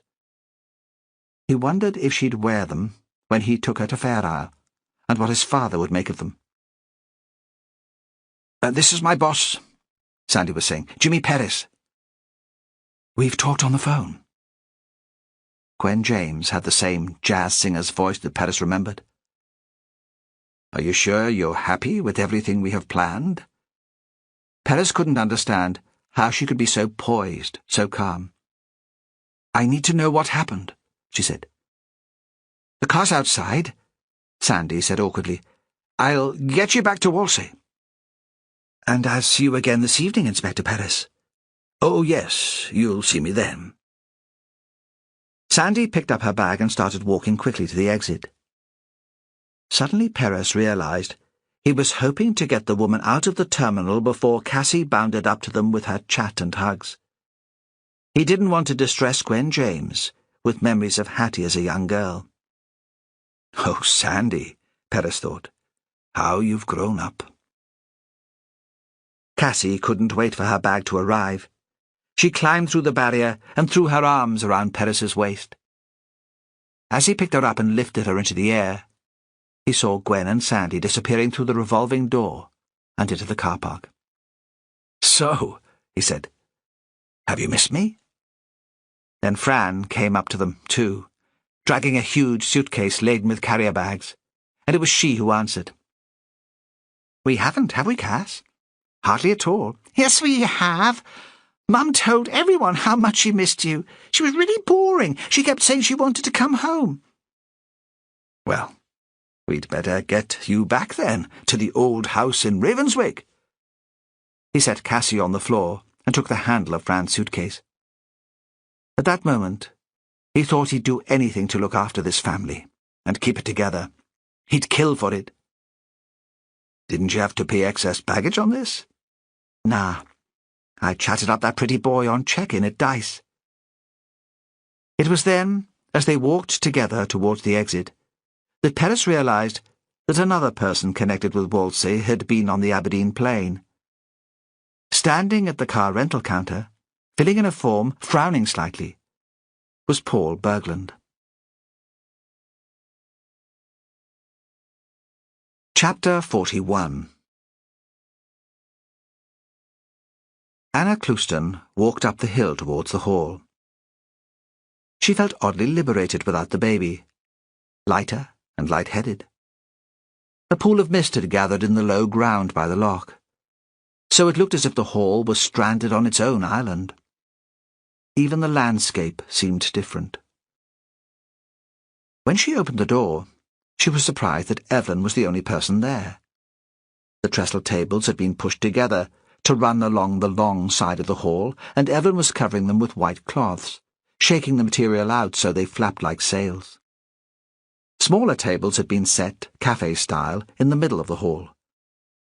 The speakers would have the best chairs at one end, with a table for their notes, and there was a screen and data projector. The urn was already hissing for tea. Everything was organised and efficient. Evelyn was wearing an apron, but Anna could tell she'd dressed up for the occasion. She had green dangly earrings, little court shoes with heels. "What would you like me to do?" "You can fetch me the cups and saucers from the cupboard," Evelyn said. Then, "Sandy's picked Gwen James up from Sambra. He gave her a tour of the island, showed her the bod and the dig, etc. The place where Hattie died. It seems kind of ghoulish, but she wanted to see it. She's in the pier house now getting ready. He'll give her a lift up just before we start." "Right." Anna couldn't understand how Gwen James could bear to be here. If anything had happened to her son, if he'd been found in a hole in the ground like that, Anna wouldn't want to be paraded in the hall in front of staring people, all of them strangers. She wouldn't want to eat meringues and drink weak tea. What sort of mother could this woman be? She set the cups and saucers out close to the urn, wiping each one with a clean tea towel as she brought it out of the cupboard, just as the island women always did. "I'm surprised you've not got more helpers," she said. "Oh, I told Jackie I'd manage.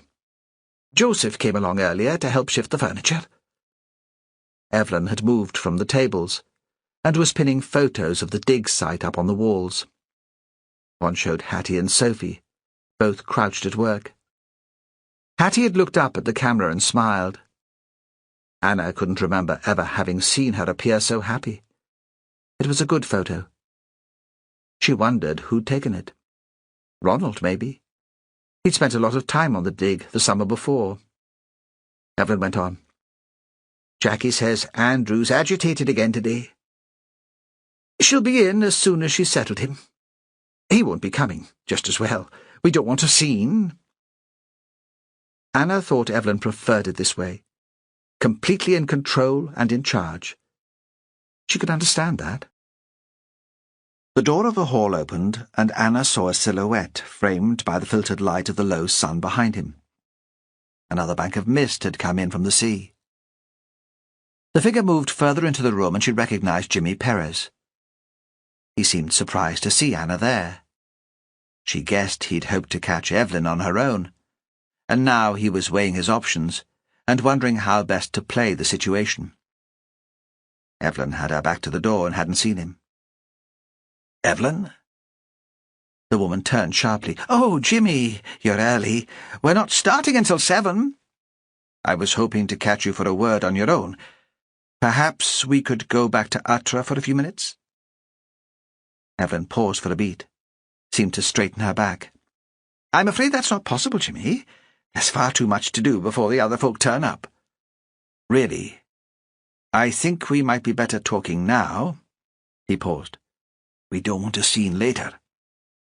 That word again, Anna thought. Scene. What is it that they're scared of? She would have offered to go out so they could talk on their own, but knew that was the last thing Evelyn wanted. Evelyn seemed to consider. She looked quite calm. "Oh, I don't think we need worry about that, do you, Jimmy? You know I'm the last one to cause a fuss. There's no hurry. You know I'm not going anywhere." Anna had the sense that the conversation had a meaning she didn't understand. Perez stood for a moment, then nodded. He turned and left. Once he'd gone, Evelyn lifted the hem of her apron and wiped her face with it. Her only gesture of weakness. Then she bent and lifted a pile of dinner plates from the cupboard. "The cakes can go on here," she said. "There should be napkins somewhere. We'll wrap them with cling film until the speeches are over." She made no reference to the conversation between her and Perez. In the end, Anna had to admit the event was a triumph. It struck just the right note. Once Evelyn took off her apron, she became a different person, confident, knowledgeable, charming. Even the islanders were impressed. She welcomed the guests into the hall and brought the locals and the incomers together. She walked Gwen James round all the photos and talked about what a delight Hattie had been to have on the island. Such an enthusiast. She made the history seem so real for me. I could see Whalsay through the eyes of the setter merchant. These were our ancestors, but it took an outsider to bring them to life. When she introduced the speakers, she spoke fluently and without notes. The untimely deaths of two of our project's greatest supporters is a tragedy. But we owe it to them to continue the work at Setter and make it a success.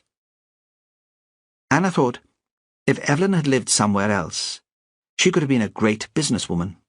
You could see her at the head of the board table, motivating her team. Jimmy Perez had come back. He had brought a woman with him. She was chic in an arty, bohemian sort of way, small and lively. They made an unusual couple. He was very dark and impassive, and she seemed to be moving all the time, interested in everything. After a while of thinking she looked familiar, Anna recognized the woman as Fran Hunter, the artist from Ravenswick. There'd been an article about her in the most recent Shetland Life, and in the arts section of a Sunday broadsheet. That could be me in a few years' time, Anna thought, and her brain began fizzing with plans for the future. There'll be features about my spinning and knitting. I'll call it the Whalsay Collection, and take my influences from the Setter merchant's house, the design of the coins. I'll ask Ronald to help me research the costumes and jewellery of the time. Maybe we'll make enough money that he'll be able to give up the fishing. We'll run it as a family business. Suddenly, anything seemed possible. Perez stood at the back of the hall, furthest from the speakers. All the chairs had been taken, but Anna thought that was where he had chosen to be. He wanted to see everything going on in the hall. Sandy Wilson sat with Hattie's mother near the front. There was no sign of Joseph, and that surprised Anna. She'd have thought Evelyn would have dragged him along. Sandy was wearing a suit, the one he'd worn to their wedding. His face was red and he looked uncomfortable. Anna knew Ronald would have hated all this. How grateful he'll be to me that I've given him the excuse to stay at home. She looked forward to describing the evening to him. History was his passion after all. She knew he'd be interested. Jackie rushed in right at the last minute, just as Evelyn was about to start speaking. Although the weather was unusually calm, Jackie had a windswept, thrown-together look that was quite unlike her. One of her nieces was a hairdresser, and always came to do her hair before an evening out, but now it seemed she'd hardly had time to put a brush through it. Anna looked at Jackie across the hall, and decided there must have been another crisis with Andrew. She reflected that she should be more considerate about her parents-in-law. She shouldn't make such a fuss when Ronald went up to the big house to help out. She'd been rather a bitch about them. All these thoughts were running at the back of her head while she was listening to the presentations. She sat with a fixed look of concentration on her face, and nobody would have realized her mind was elsewhere. But perhaps everyone is the same, she thought. And she sneaked a look at the audience, and tried to picture the ideas and preoccupations of the individuals who sat in respectful silence. They clapped when each speaker sat down, but perhaps there were other images running like a film in their heads too. We think we know each other so well, but we all have our secrets. Paul Bergland went first. Anna had never met him. She'd been out giving birth when the skull had been found, and Evelyn had never introduced them. He gave a very short speech. Perhaps it was his accent, but the words seemed ungracious, almost dismissive. The university has always been delighted to support the Whalsay project, and of course it will continue to do so, despite the tragic death of Hattie James. Anna had the impression that Evelyn had been expecting more. A promise of definite funding, and more PhD students, an altogether grander project. She thought the most likely thing was that the dig would be forgotten by the university at least. Val Turner's lecture was obviously more to Evelyn's liking. There had been a proper preparation, a PowerPoint presentation giving the background to the merchant's house, and an explanation of the importance of the Hanseatic League. The audience seemed to become more engaged when she described the discovery of the skull, the evidence of the shattered ribs, and when she showed off the small dull coins in their plastic box, supported now by special polyurethane foam. I have no doubt that this will be a major site in Shetland archaeology. Anna looked at her watch. She wondered if James had taken the bottle of express milk. She tried him with some a little earlier in the day, and he'd seemed all right with it. More words running alongside all the others in her head. I shouldn't have left him. He's so small. Guilt, she thought. Mothers must live with it all the time. I should just get used to it. Then Jimmy Perez walked to the front of the room. Val Turner introduced him. Now, Inspector Perez would like to speak to us about the tragic death of Hattie James. There was an excitement in the hall. Even the showing the skull and the coins hadn't generated that much interest. Looking at Gwen James's sculpted, motionless face, Anna thought the woman had known this announcement was coming. She'd been expecting it, waiting for it throughout the evening. The police must have warned her. Anna felt her pulse race. She, too, wanted to know what the police had to say. Perez stood in front of the table, leaning against it. He pushed himself forward so he was standing upright almost to attention, and started speaking. I'm in a position now to inform you that we are treating Hattie James's death as suspicious. She didn't commit suicide. We believe there was a witness to the murder, and we're close to making an arrest. In the meantime, we'd be grateful for continuing support and information from everyone in Whalsay. There was a moment of complete silence. Then a muted hum of conversation. Anna couldn't think what Perez's words might mean. She thought the islanders were wishing Gwen James had stayed away despite her celebrity status. They would have preferred the freedom to gossip. The evening was coming to an end. When the speeches were over, the island women had moved behind the tables to pour tea from large metal pots. The cling film had been removed from the plates, and now they were almost empty. Perez circulated around the room, talking to the locals. Or rather, he was listening to the locals, Anna thought. Whenever she caught a glimpse of him, he was silent, his gaze fixed on the speaker's face. Now Anna just wanted to get home. Gwen James looked suddenly lost, and Sandy, more attentive than Anna had realized he could be, offered to drive her back to the pier house. Just as he was finding her coat, a couple of men who'd been outside for a smoke came back in. Just take care out there. The fog's so thick you can hardly see your hand in front of your face. We don't want you coming off the road. And when Sandy opened the door to show Gwen James out, Anna saw they were right. She could see nothing. No lights in the other houses, never mind Shetland mainland in the distance. Chapter 42. Sandy drove at walking pace down the island towards the Pier House Hotel. He was pleased that the evening in the hall had passed without mishap. Everyone had said how well Evelyn had done to arrange it, and she'd seemed calmer than he could remember for ages. He hoped she'd be able to stay that way. Now he just had to deliver Gwen James back to her room, and perhaps he could relax. He sat, bent forward, just concentrating on keeping the grass verge on each side of him and the car on the road. Gwen James was smoking. He'd been watching her throughout the evening, admiring her style, the way she held things together. He supposed she'd had the practice. A politician had to be some sort of actor. Even his mother, who was only a politician in a small way, could put on the act when it was needed. Over the years he'd seen Evelyn put on the smile, use those easy phrases that had no meaning, when she was talking about her Whalsay projects to the important folk from Lerwick. Even when she was tired or depressed, she didn't lose the smile.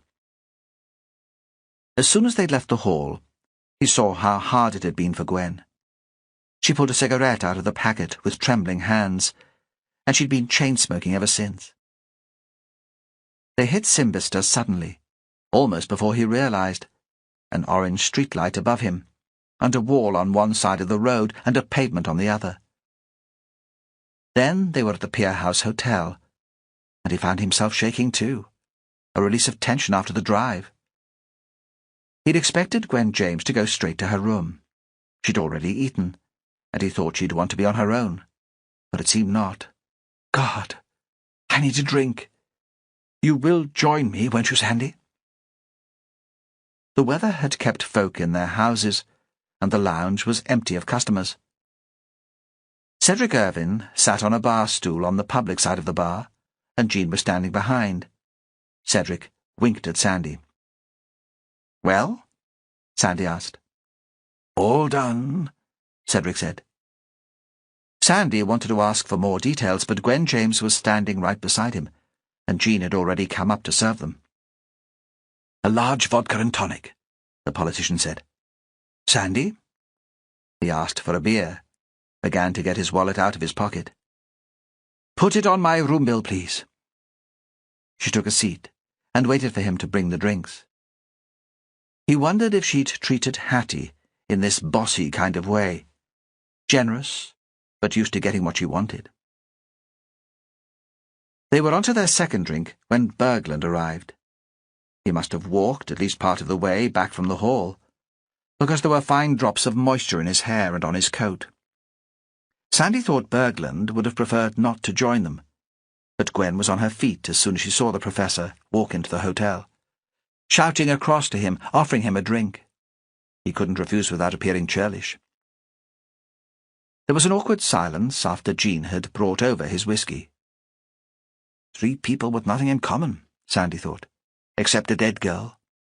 One gave birth to her, one had sex with her, and I just thought she was weird. "I hoped Sophie might be here," Gwen said suddenly. "I'd have liked to talk to her. They were friends, weren't they? I thought she'd come as a mark of respect. I thought she'd want to be here." "We couldn't trace her," Bergland said. "Not in time. I'm sorry." Gwen got to her feet and said she was desperate for a smoke. She stumbled slightly as she made her way outside. Sandy thought if she carried on like this, she'd have a hangover in the morning. They saw her standing in the doorway of the hotel, struggling to light a cigarette. At the table another silence broken by Bergland. Sandy guessed he'd been drinking earlier in the day. Perhaps that was why he'd kept his speech so short in the hall. "I did care for her, you know. Hattie. But it's different for men, isn't it?" Sandy thought at one time he'd have agreed with that. But he'd seen how screwed up Hattie had become. He'd read her letters.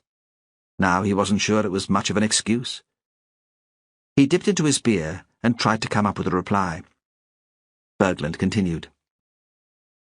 "I was married, and I loved my wife and kids. But she was there and so eager. Any man would have done the same, wouldn't they? It was an ego thing, I guess. She made me feel free again, attractive." "Is that why you had to force yourself on her?" But the question remained unspoken because Gwen James was back in the room, standing at the bar, ordering more drinks, although their glasses were still full. Sandy knew he'd never have had the courage to ask it anyway. He couldn't do this. He couldn't sit and watch while 2 educated English people made fools of themselves and each other. Gwen would thank Bergland for looking after her daughter and supervising the project, and Bergland would say what a bright student Hattie was, what a future she'd had ahead of her, how much everyone had liked her. Sandy thought listening to that would make him want to vomit. Perez had told him to stay in the pier house with Bergland and Gwen James until they went to bed. I don't want them wandering around on the island tonight. You can understand that. And when Sandy had started to object, This is important, Sandy. You know Mrs. James, and she trusts you. There's no one else I can ask. But now Sandy had to get away. He had something closer to home to sort out, and then he wanted to be in on the action. Besides, if he sat here any longer, he'd have more to drink because he couldn't face Bergland sober. Then he'd end up hitting Bergland or saying something rude to him. These people wouldn't go out again. Not on a night like this. They wouldn't find their way to the road. He made his excuses and left. On his way out, he bumped into Fran Hunter. Jimmy must have booked a room for her. She gave him a little wave and made her way upstairs. He found his mother alone in the Atra kitchen. She'd changed out of her smart clothes and was wearing the tatty dressing gown she'd had for as long as he could remember. She was drinking a mug of warm milk. She looked up at him and smiled. "Where's my father?"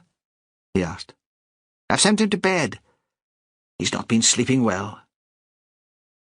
"I've been worried about him." "You shouldn't be," she said. "Not any more. We've been through a lot in the last few weeks. We'll survive this too." "How did it start?" She didn't answer immediately. "The stealing, Mother. That's what I'm talking about." For the first time in his life, Sandy felt he was talking to her as one adult to another. "Stealing?" She seemed shocked. "I never saw it as that." "It's how my boss sees it," he said simply. "It's how the courts would see it." "Oh, Sandy," she said. And he could tell she was glad of the chance to talk about it at last. "It was all too easy." "Tell me about it." He'd come to the house angry, prepared to demand answers from her. Now he just wanted to hear what she had to say. "Money was always tight," she said. "You can't understand what it was like here. The fishing families with their cars and their fancy clothes and their holidays in the sun. And only seeming to work a couple of months a year, and us struggling to manage on what Joseph could bring in from Duncan Hunter. Jackie Clouston looking at me as if I was a piece of muck on her shoe. I believed I deserved the little bit extra I could make. That was how it started. I was working for this community and earning nothing. They kept everything they made for themselves. It just didn't seem fair." Is that how corruption begins everywhere? Sandy thought. Politicians and businessmen persuade themselves that the extra, the kickbacks, are owed to them for the risks they take and the contribution they make. And he was no better than the rest of them. He'd once let Duncan Hunter off for drink driving, because he thought the man could make trouble for his father. "How did you work it?" "I just boosted my expenses a little.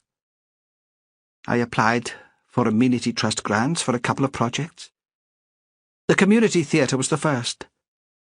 I set up a bank account in the name of the Island Forum, submitted receipts for expenses, and had the checks made out to the new account. Maybe some of the expenses weren't entirely project-related, but nobody checked. Nobody realized. It grew from there. I took more chances." "You took more money?" Sandy felt a pit open in his stomach. His mother had brought him up to be honest. He'd once stolen sweeties from the shop in Simbister, and she'd sent him back to own up and apologize. "I was working for nothing," she cried. Her face was red with the effort of trying to convince herself. "I saw it as a wage." "The trust gave you a small grant to pass on to Anna Clouston to develop her workshops," Sandy said. "She never saw it." "A loan," she said. "I planned to pay it back. Besides, she owed me. She took my ideas and my patents, and she wouldn't even have me as a partner." "How were you going to pay it back, Mother?" "Why did you never ask me for help, or Michael? We would have sorted it out for you. You know we'd have worked together to do that." She put her face in her hands and didn't reply. "Is that why Dad changed his mind about selling Seta? He saw it as a way for you to clear what you owed?" "I had to tell him," she said. "He knew something was wrong the evening of Mimmer's funeral. But then he couldn't face it, could he? He couldn't face anyone else living in Mimmer's house. Do you know he tried to set fire to it to claim the insurance? It wasn't me being thoughtless again." "Aye," she said. "There are no secrets between us now." "Mimmer was a counter-signatory to the bank account," Sandy said. "I saw the checkbook in the drawer. She knew you'd been taking the money. You thought she wasn't interested enough to check. She had no proof. But she guessed," Sandy said. He thought this was the most difficult interview he'd ever taken part in, but also the easiest. He knew all the people involved so well, and he knew how they thought. "Did she ask you about it? Is that what you were discussing the afternoon before she died?" "She was worried for herself," Evelyn said. "What folks would say if it came out. I know what it is to be the subject of gossip. Trust me, Evelyn. You don't want that. I don't wish that on anyone." "And she'd be worried about Dad," Sandy said sharply, "about what effect this would have on him." "Aye," Evelyn said. "You're right, of course. Mimmer always doted on your father." "Did you go back later? And kill her?" The question that had been tormenting him since he'd first realized things weren't right between his parents. She stared at him, horrified. He saw it hadn't crossed her mind that he might suspect her of the murder. She still thought of herself as a good woman. "Did you see Ronald out with his gun? And think that would be a good way to stop her talking? An accident in poor weather? If he shot her by mistake, nobody would ever know you'd been stealing. And then, did you think you could make it happen like that?" "No!" she cried. "No! Sandy, do you really think me capable of that?" He didn't know what to say. He hadn't thought her capable of cheating and theft. Now it seemed she felt the need to explain. "I could have married into one of the fishing families," she said. "Even then they had more money than the Crofters. They hadn't invested in the huge trawlers, but they were well off by island standards." She looked up and smiled. "You'd not think it now, but I was quite a catch in those days. Everyone said what a bonny little thing I was. Andrew Clouston fancied me rotten, but Joseph was always the one for me. From when we were bairns at school, he was the one for me. I didn't care about his mad witch of a mother or his lack of money." "Should I go up and see my father?" Sandy asked. "No," she said. "Don't do that. Don't disturb him. I've given him a pill and he's already asleep." Suddenly Sandy felt very tired. He got to his feet. He would go to find Perez.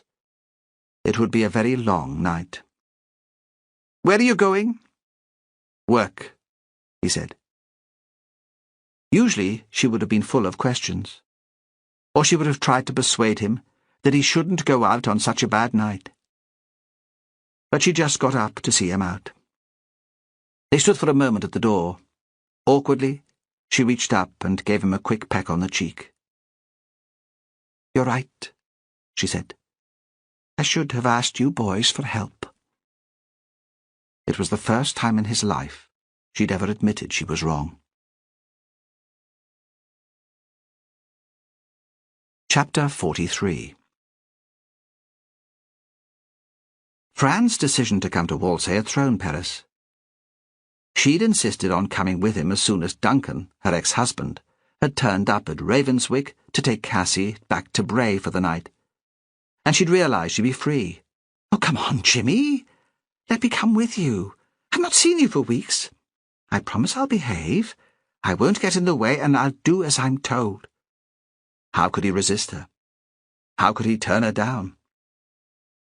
On the drive north to Laxo, he'd been distracted by the scent of her, the pressure of her hand on his knee, desultory conversation about London and Cassie and her city friends. She didn't ask about the Whalsay inquiry, Perez knew she tried not to put him in a position where he had to refuse to discuss a case. On the ferry, she insisted on getting out of the car and standing outside, leaning against the raised metal ramp, so she could smell the salt, feel the air on her skin. "I've missed this," she said. "These days I don't feel I can breathe in the city." He pointed out a black guillemot displaying on the sea. The sun was milky, and occasionally they hit banks of mist and the land disappeared, and even the sea. Then the ferry seemed weightless, as if it was floating in space, a strange airship. In Simbister, he took her to the pier house and booked a room for them. "A double this time, is it, Jimmy?" It was Jean on the desk, not quite winking, but grinning like a Cheshire cat. "Here we go. This is the honeymoon suite." And it was a much bigger room than anything he'd had before there, with a view over the harbour and an enormous enamelled bath as well as a shower. The wallpaper was decorated with pink blossoms as big as cauliflower heads, and there was a giant mahogany bed. At the meeting in the hall, he kept looking at Fran across the room. She was talking to everyone, to Evelyn and Sandy, to Jackie Clouston and the other women pouring tea. He could tell what she was saying without hearing her words, just by the way her body moved. All the time he kept wishing that he could be on his own with her, that he could run his hands down her spine and feel the curve of her under his fingertips. The case that had been at the centre of his thoughts since Mimmer had died now seemed like a petty distraction. He forced himself to focus on it. He had a limited time to work on the women's deaths. The fiscal had made that quite clear at their last meeting. Perez's announcement to the island that Hattie's death wasn't suicide was a gamble. If it didn't work, he didn't think anyone would ever be charged. When the event in the community hall was over, he dropped Fran back at the hotel. He walked with her as far as the lobby. "Don't wait up for me. It could be a long night." She smiled up at him. "This wasn't exactly what I had in mind for my first evening back." He kissed her, not caring that they might be seen from the bar. Fran stood in the doorway of the hotel and watched until he'd driven away. The fog seemed as dense as ever, bouncing back the reflection of his headlights. "This is crazy," he thought. "What do I expect will happen?" He thought of the warm hotel room, the big, deep bath. He parked in an old quarry between the community hall and Setter and waited. There would be no action for a couple of hours at least. He heard a car pass quite close to him, but he could see nothing. Time seemed to move very slowly.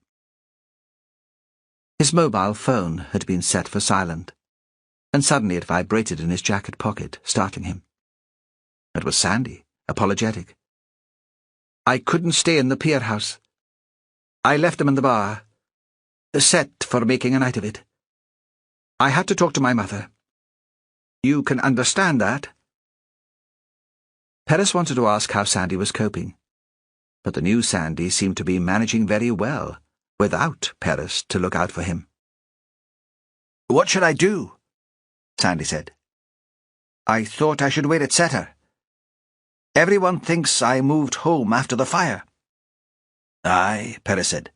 "Do that. But no lights." "Did you see Cedric in the pierhead?" "Aye.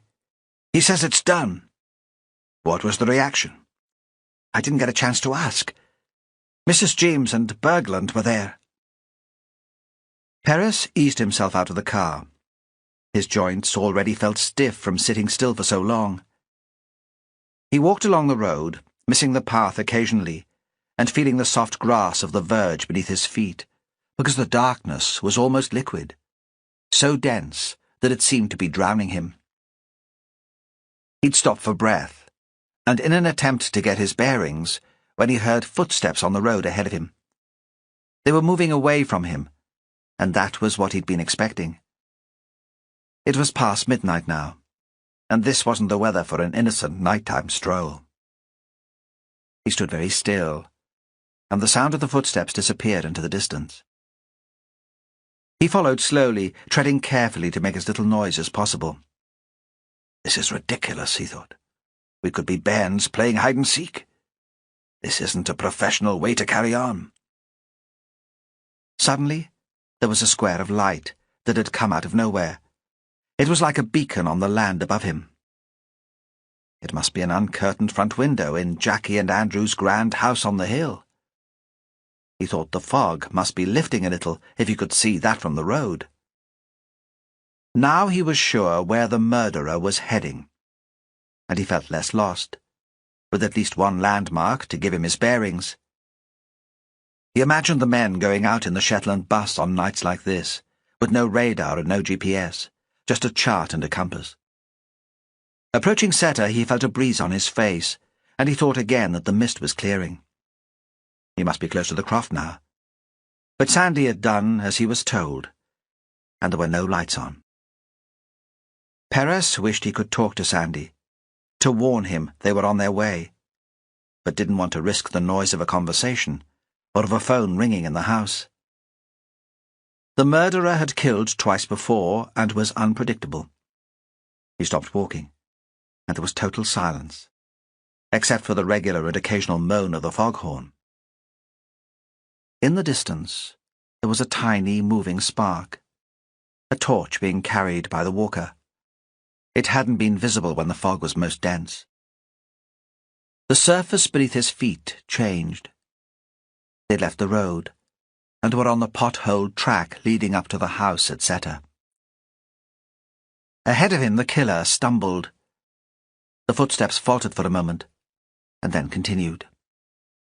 Perez was closer now. The torchlight ahead of him shone on the wall of the house, and swung to light the path around to the site of the dig. Perez caught a brief glimpse of the flotation tank, the shadow of the spoil heap. He stood still. He mustn't be heard, not yet.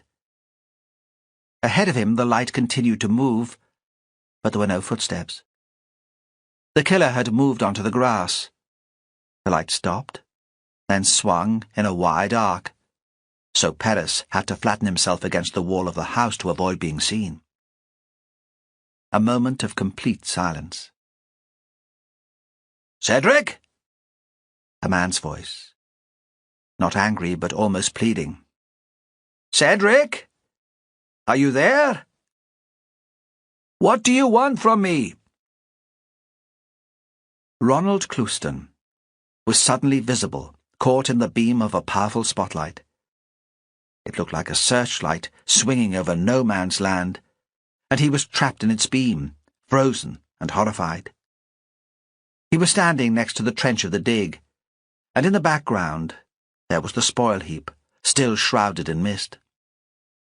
Perez thought it would only take a high wall topped with barbed wire to turn this into a scene from a Cold War spy movie. Over his arm, Ronald carried a shotgun. "Cedric?" This time the man's voice was firmer. "Stop playing games, man. We can talk about this." "Cedric won't be here." It was Sandy, armed with nothing more than the powerful torch. Ronald squinted his eyes against the light. Perez ran behind the men, keeping in the shadows. He crouched and waited. Even from those first 4 words, Perez could tell Sandy was furious, angrier than he'd ever been in his life. "What will you do now, Ronald?" Sandy yelled. "Will you shoot me too? It's a misty night. You could say you were out after rabbits. Or will you hit me over the head with a rock and slit my wrists, like you did to the young lass from the south?" There was a pause, and it sounded to Perez as if Sandy was sobbing. "How could you do that, Ronald? To a young girl?" Clouston stood quite still in the fog and said nothing. "What was this all about?" Sandy went on. "Family pride? Did 2 people have to die for the Clouston family pride? Don't be a fool, man." At last, Ronald was provoked to speech. The words came out as a roar, Pride had nothing to do with it. This was all about money. He raised the shotgun. Sandy stood, his arms out wide, still holding the torch in one hand. Perez ran out into the light. "Give me the gun," he said. He spoke very slowly and quietly. "You can't shoot the both of us at once." Ronald turned, hesitated for a moment. The inspector reached out and lifted the gun from his hands. There was a moment of resistance. Then he gave it up without a struggle. Grateful, Perez thought, not to have to make the decision to use it. Perez dropped the gun onto the ground, then pulled Ronald's arms behind his back so he could cuff his wrists. For a moment they stood very close, as if they were performing a strange dance. Sandy lowered his hands. The inspector realized then that Sandy hadn't known Perez was there. He'd expected to die at the hands of his friend. History repeating itself. Chapter 44. In the police station on the hill, Perez sat in the interview room and waited for Ronald Clouston to come in with his lawyer. It was still dark. Perez stood at the narrow window and looked down at the lights of the town. At the end of January, during Epilogue, the geysers would march right past here, and there'd be the sound of pipes and chanting men, the pavements packed with watching people, their faces lit by the burning torches. Now, everything was quiet. In the corridor outside, he heard murmured voices. The door opened, and Ronald Clouston came in with a middle-aged lawyer and Perez's colleague Morag. The conversation had been between the professionals. Ronald seemed to be sleepwalking.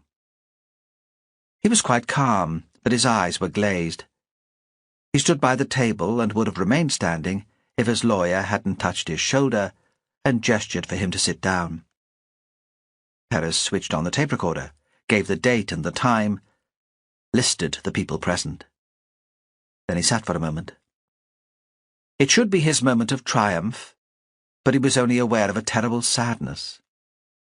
The story of Ronald Clouston and the Whalsay murders would be passed on like the tale of the dead medieval merchant, the Shetland bus, and Mimmer's infidelity.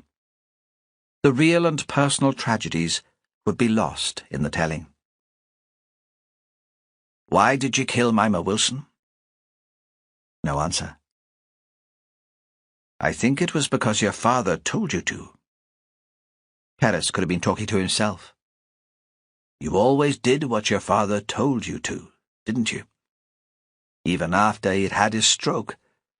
He was really in charge in the big house. You could never stand up to him. He told you to leave university and work on the Cassandra, and you did. Do you really have any personality of your own, Ronald? Did your parents decide it was time for you to marry and have a family, so there'd be another generation to go to the fishing?"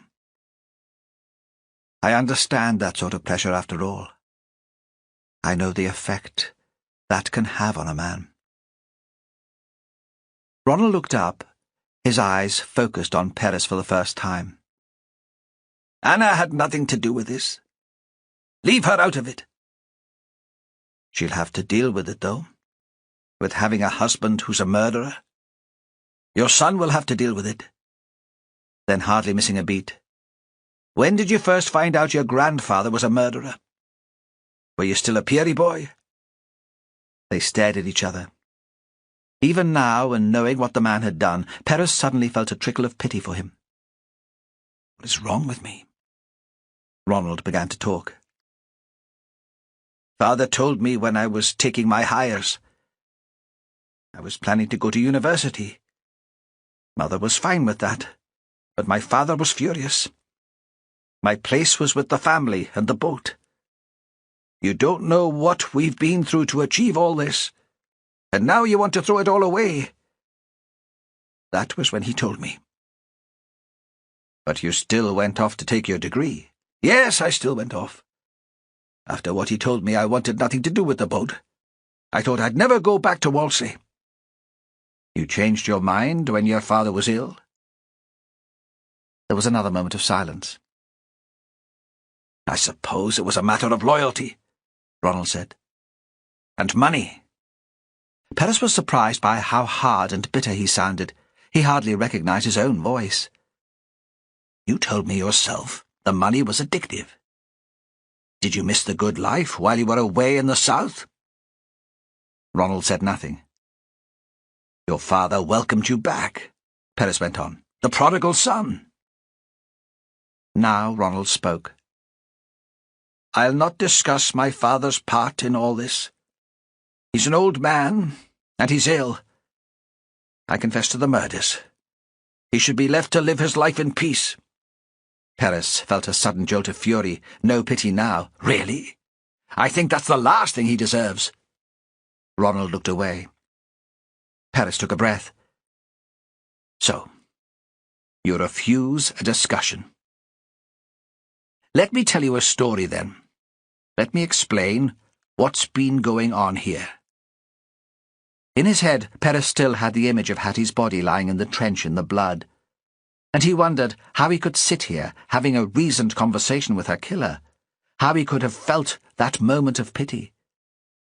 Because it's what I do, he thought, and it's the only thing I do really well. He started to speak, directing his words at Ronald as if they were the only people in the room, talking only just loudly enough for the tape machine to pick up his voice.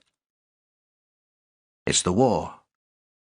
We have 3 brave Whalsay men working with the Shetland bus. Jerry Wilson, Cedric Irvine, whose son now runs the pier house, and your grandfather, Andy Cleeves. Saving lives. Then along comes a young Norwegian man, Per. He was brave too, and deserves the dignity of a name. He'd come to Britain for a special purpose, more an accountant than a soldier, to collect money to finance the work of the resistance. Ronald's eyes widened. How do I know that? Perez went on. Because a detective digs into the past. I'm an archaeologist too. I've spoken to the Norwegian embassy and the historians here in Shetland. When Per disappeared, he was carrying a fortune in Norwegian currency, sealed up in 6 tobacco tins. He looked up. It sounds like a child's tale, doesn't it? An adventure story, or one of the Troy myths. Buried treasure, unreal. But it was real enough at the time. Until the fortune disappeared, and everyone assumed that Per had turned traitor and taken the money with him. But Per was a brave and honest man. Mimmer was a wild woman even then, and she'd been flirting with the good-looking stranger who was kind to her, kinder than a husband would ever be. Jerry Wilson found them in bed together, lost his temper and killed the man, and disposed of the body with the help of his friend, who just happened to be a Cleeves. Old Andy Cleeves, your grandfather. News of the man's disappearance got out, as it always will in a place like Whalsay. So they put around stories of their own. One of the tales passed down to Cedric was that Per had been a traitor. Perez paused. He wished he'd thought to bring a bottle of water into the interview room. His throat was dry, and he felt light-headed through lack of sleep. He looked up at Ronald, who must have been exhausted too. He could have had no real rest since he started killing. Perez continued. They'd buried the Norwegian at Setter, in that bit of land where nothing much grew, and had only ever been seen as rough grazing. Mimmer never knew that. She wasn't even sure the Norwegian was dead.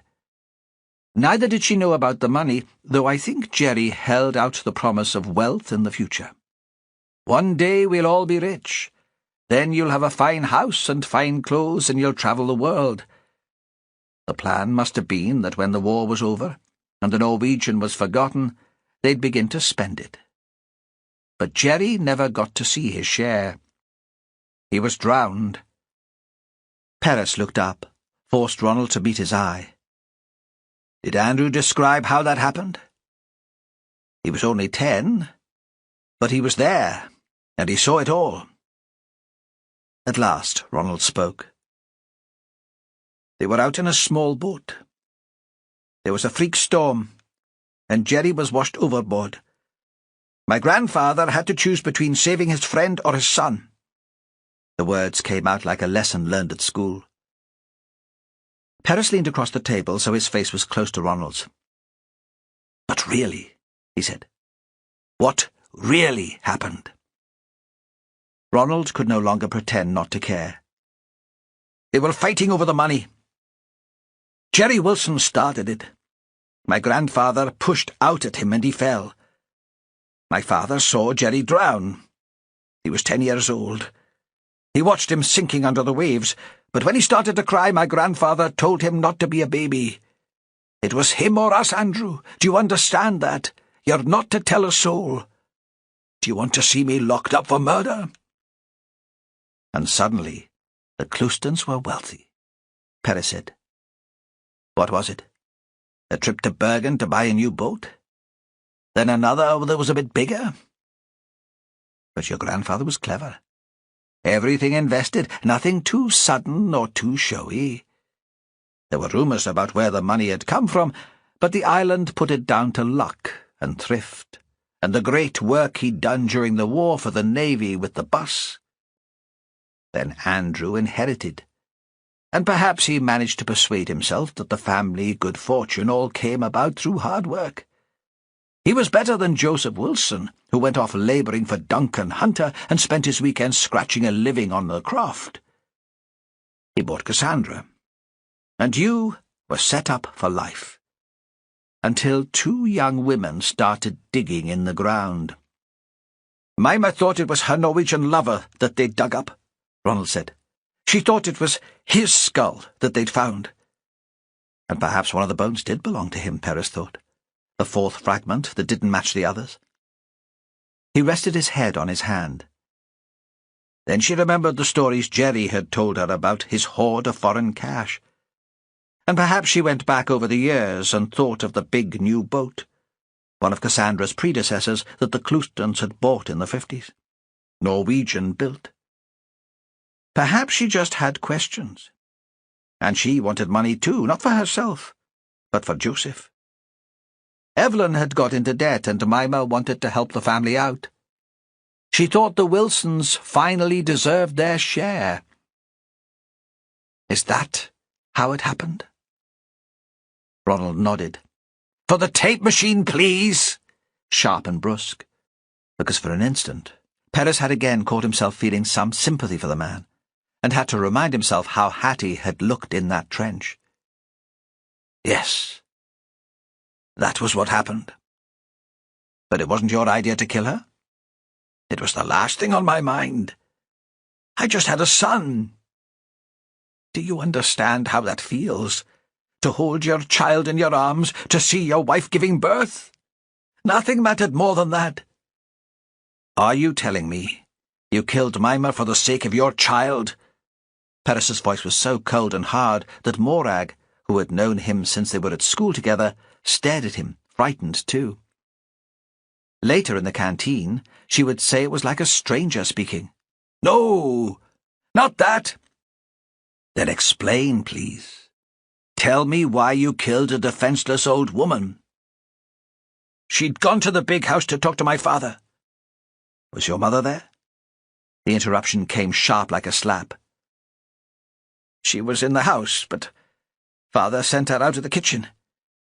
She didn't know what the conversation was about. My father told Mimmer he couldn't give her money. His capital was all tied up in the Cassandra. And even if he wanted to sell her, it wouldn't be his decision. There were the other shareholders. Mimmer said that in that case, she'd have a word with her grandson. Meaning Sandy.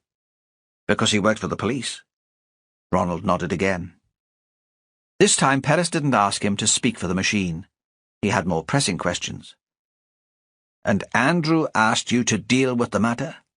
To make sure that Mimmer didn't cause you any more problems? For the sake of the family? Ronald shut his mouth tight and refused to speak. "Tell me what happened the night Mimmer died," Perez said. "Take me through the events of that evening, please." "The baby had been awake for most of the night," Ronald said. His face suddenly seemed very flushed, and although it wasn't hot in the room, he started to sweat. "He had colic, and made a sort of high-pitched squeal, like some kind of animal, a piglet maybe. You couldn't sleep through it, even if you tried. Anna was tense, patient enough with the baby, but shouting at me every chance she had. I decided to go into Lerwick to the library and the supermarket. I thought I'd be better with a break from the bungalow. I got an earlier ferry back than I was expecting and called into the big house on my way home. My father had had a phone call from Mimmer. Sandy had come to the island, and she'd asked him to visit. Andrew was in a terrible state. So you offered to sort the matter out for him." "Something had to be done," Ronald said, his voice unnaturally loud. "My father was making himself ill and scaring my mother. I said I'd go to see Mimmer, persuade her to be reasonable, offer her something." There was a silence. Perez waited for him to continue. Ronald went on more calmly. "Back in the bungalow, I had dinner with Anna. Then she started having a go at me about my drinking and the baby. I just couldn't stand it. I had to get out of there. I said I was going after the rabbits." "But you went to set her." "I was going to shoot rabbits," Ronald said. "Nothing was planned, but I kept going over and over it in my mind. What would happen if Mimmer started to rake up the past? So I went to see her." Again, Perez remained silent. The lawyer stared at the inspector as if she wanted the questions to continue, so the interview would be over more quickly. Her hands fluttered nervously in her lap. "It was foggy. I saw the lights on in Setter, and I could hear her television, even through the closed door. I knocked and waited. She came to answer, and I could smell she'd been drinking. Mimmer always liked a dram. So, Andrew sent his bairn to do his dirty work." That was what she said. Then she pulled on a yellow jacket and pushed past me into the garden. "Come and see where they buried my lover," she said. "It'll all come to light once the bones have been tested." Then she stamped ahead of me round the side of the house and towards the field. It was so easy. She was still talking, and I couldn't bear the sound of complaining any more. I let her walk a distance away from me. She turned to see why I wasn't following. I lifted up my gun and shot her. He put his head in his hands, almost as if he was covering his ears, and stared into the distance towards the high window, where it was starting to get light. Once the noise of the shot had faded, it was beautifully quiet. No more talking. On the way home, I took a couple of rabbits so I wouldn't have to explain to Anna why I'd come back empty-handed. "What about Hattie?" Perez asked. "Did she really have to die? And like that?" She guessed. "Worked it out in the days after Mimmer died," Ronald said. "Not all of it, but that the family was involved. She heard Mimmer talking on the telephone to my father about the bones. And we had to get her off that land. She was obsessed about the dig. While she was alive, she would never leave it alone, and sometime the Norwegian's body would be found. Then it would all come out. They'd identify him and remember the money, the kroner sealed in the tobacco tins. And you wouldn't be the rich Cloustons of Whalsay any more." Ronald looked away and continued to speak. "Hattie heard Mimmer talk to Andrew on the phone. She heard them arguing. It never occurred to her that I had anything to do with the old lady's murder. I'd been to the university in the south. I'd been civilized by my contact with the academics. I read books and knew about history. She bumped into me after she'd had her meeting with her boss. Can we talk, Ronald? I wanted to let you know that I phoned Inspector Perez. I know your father's an ill man, but really, I think he might have shot Mimmer. I just wanted to warn you. Give me the details, please. How did you kill her? I walked with her back to Setter. I pretended to be interested. So you think there might be a more recent body buried here alongside the ancient one? Then she turned away from me, and I hit her on the back of the head with a round, smooth stone. Not hard enough to break the skin, Perez said, but it knocked her out. I understand.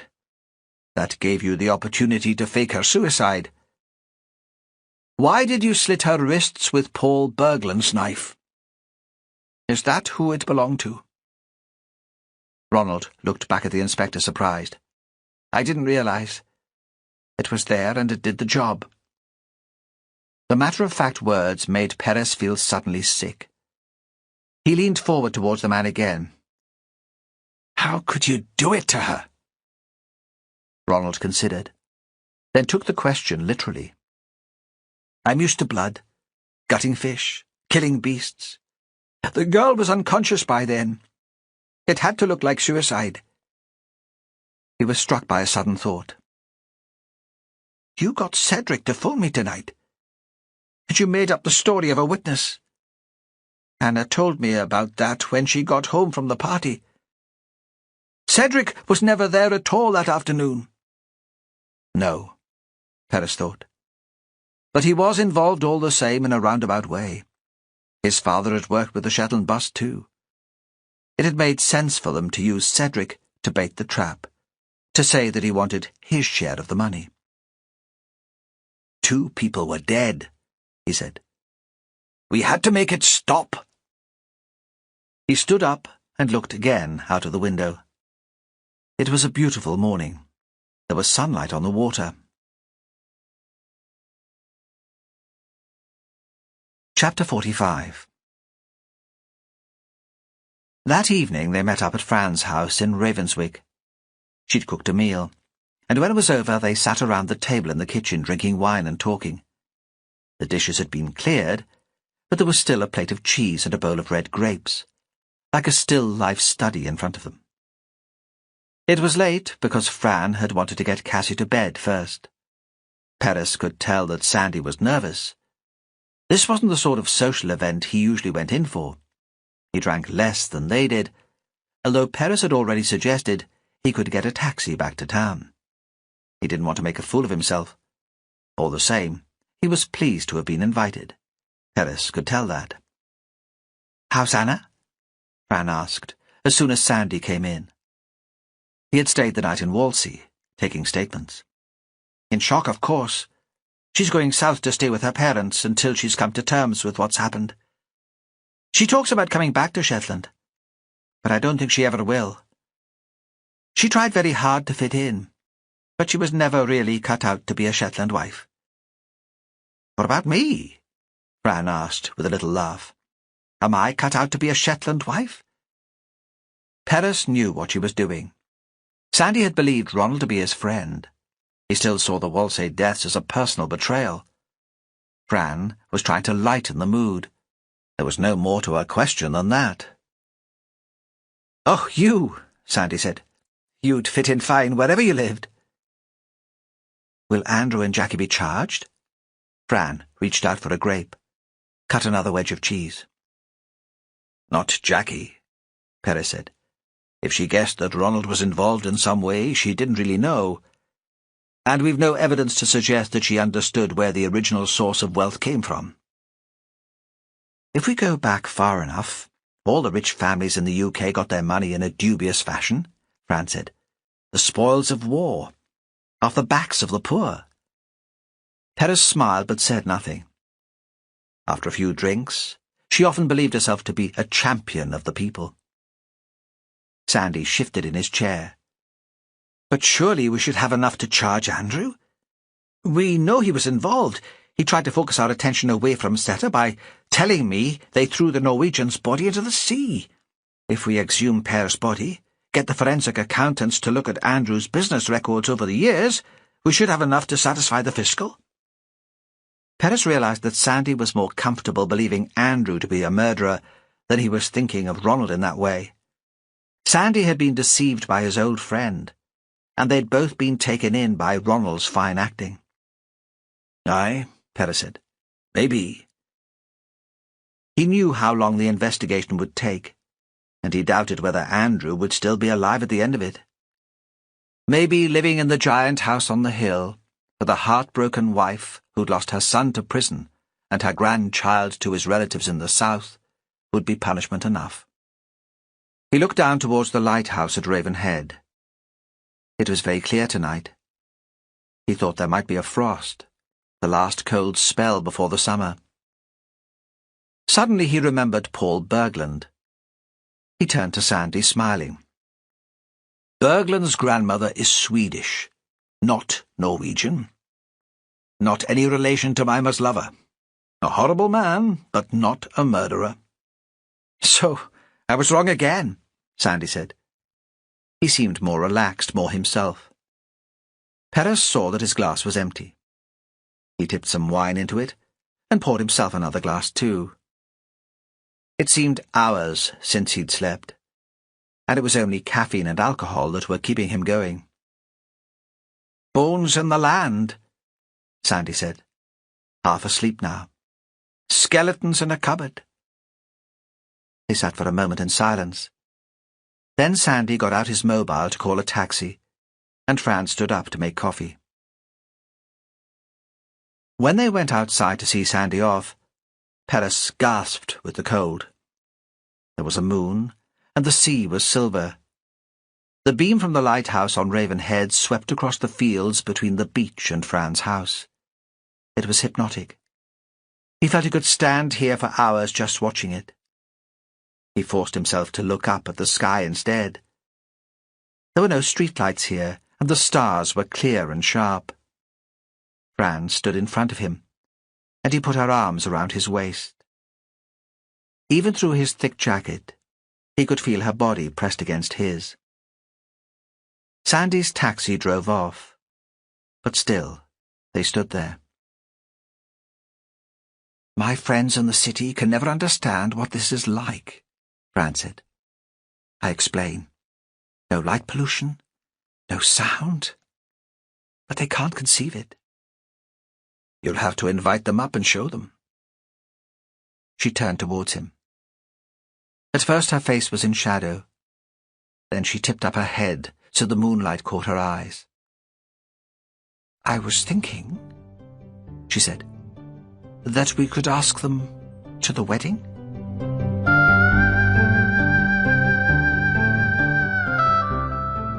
You have been listening to Red Bones. It was written by Ann Cleeves and read by Gordon Griffin. We hope you've enjoyed this audiobook production from Macmillan Audio. Production copyright 2015 by Macmillan Audio and Isis Publishing Limited. All rights reserved. Audible hopes you have enjoyed this program.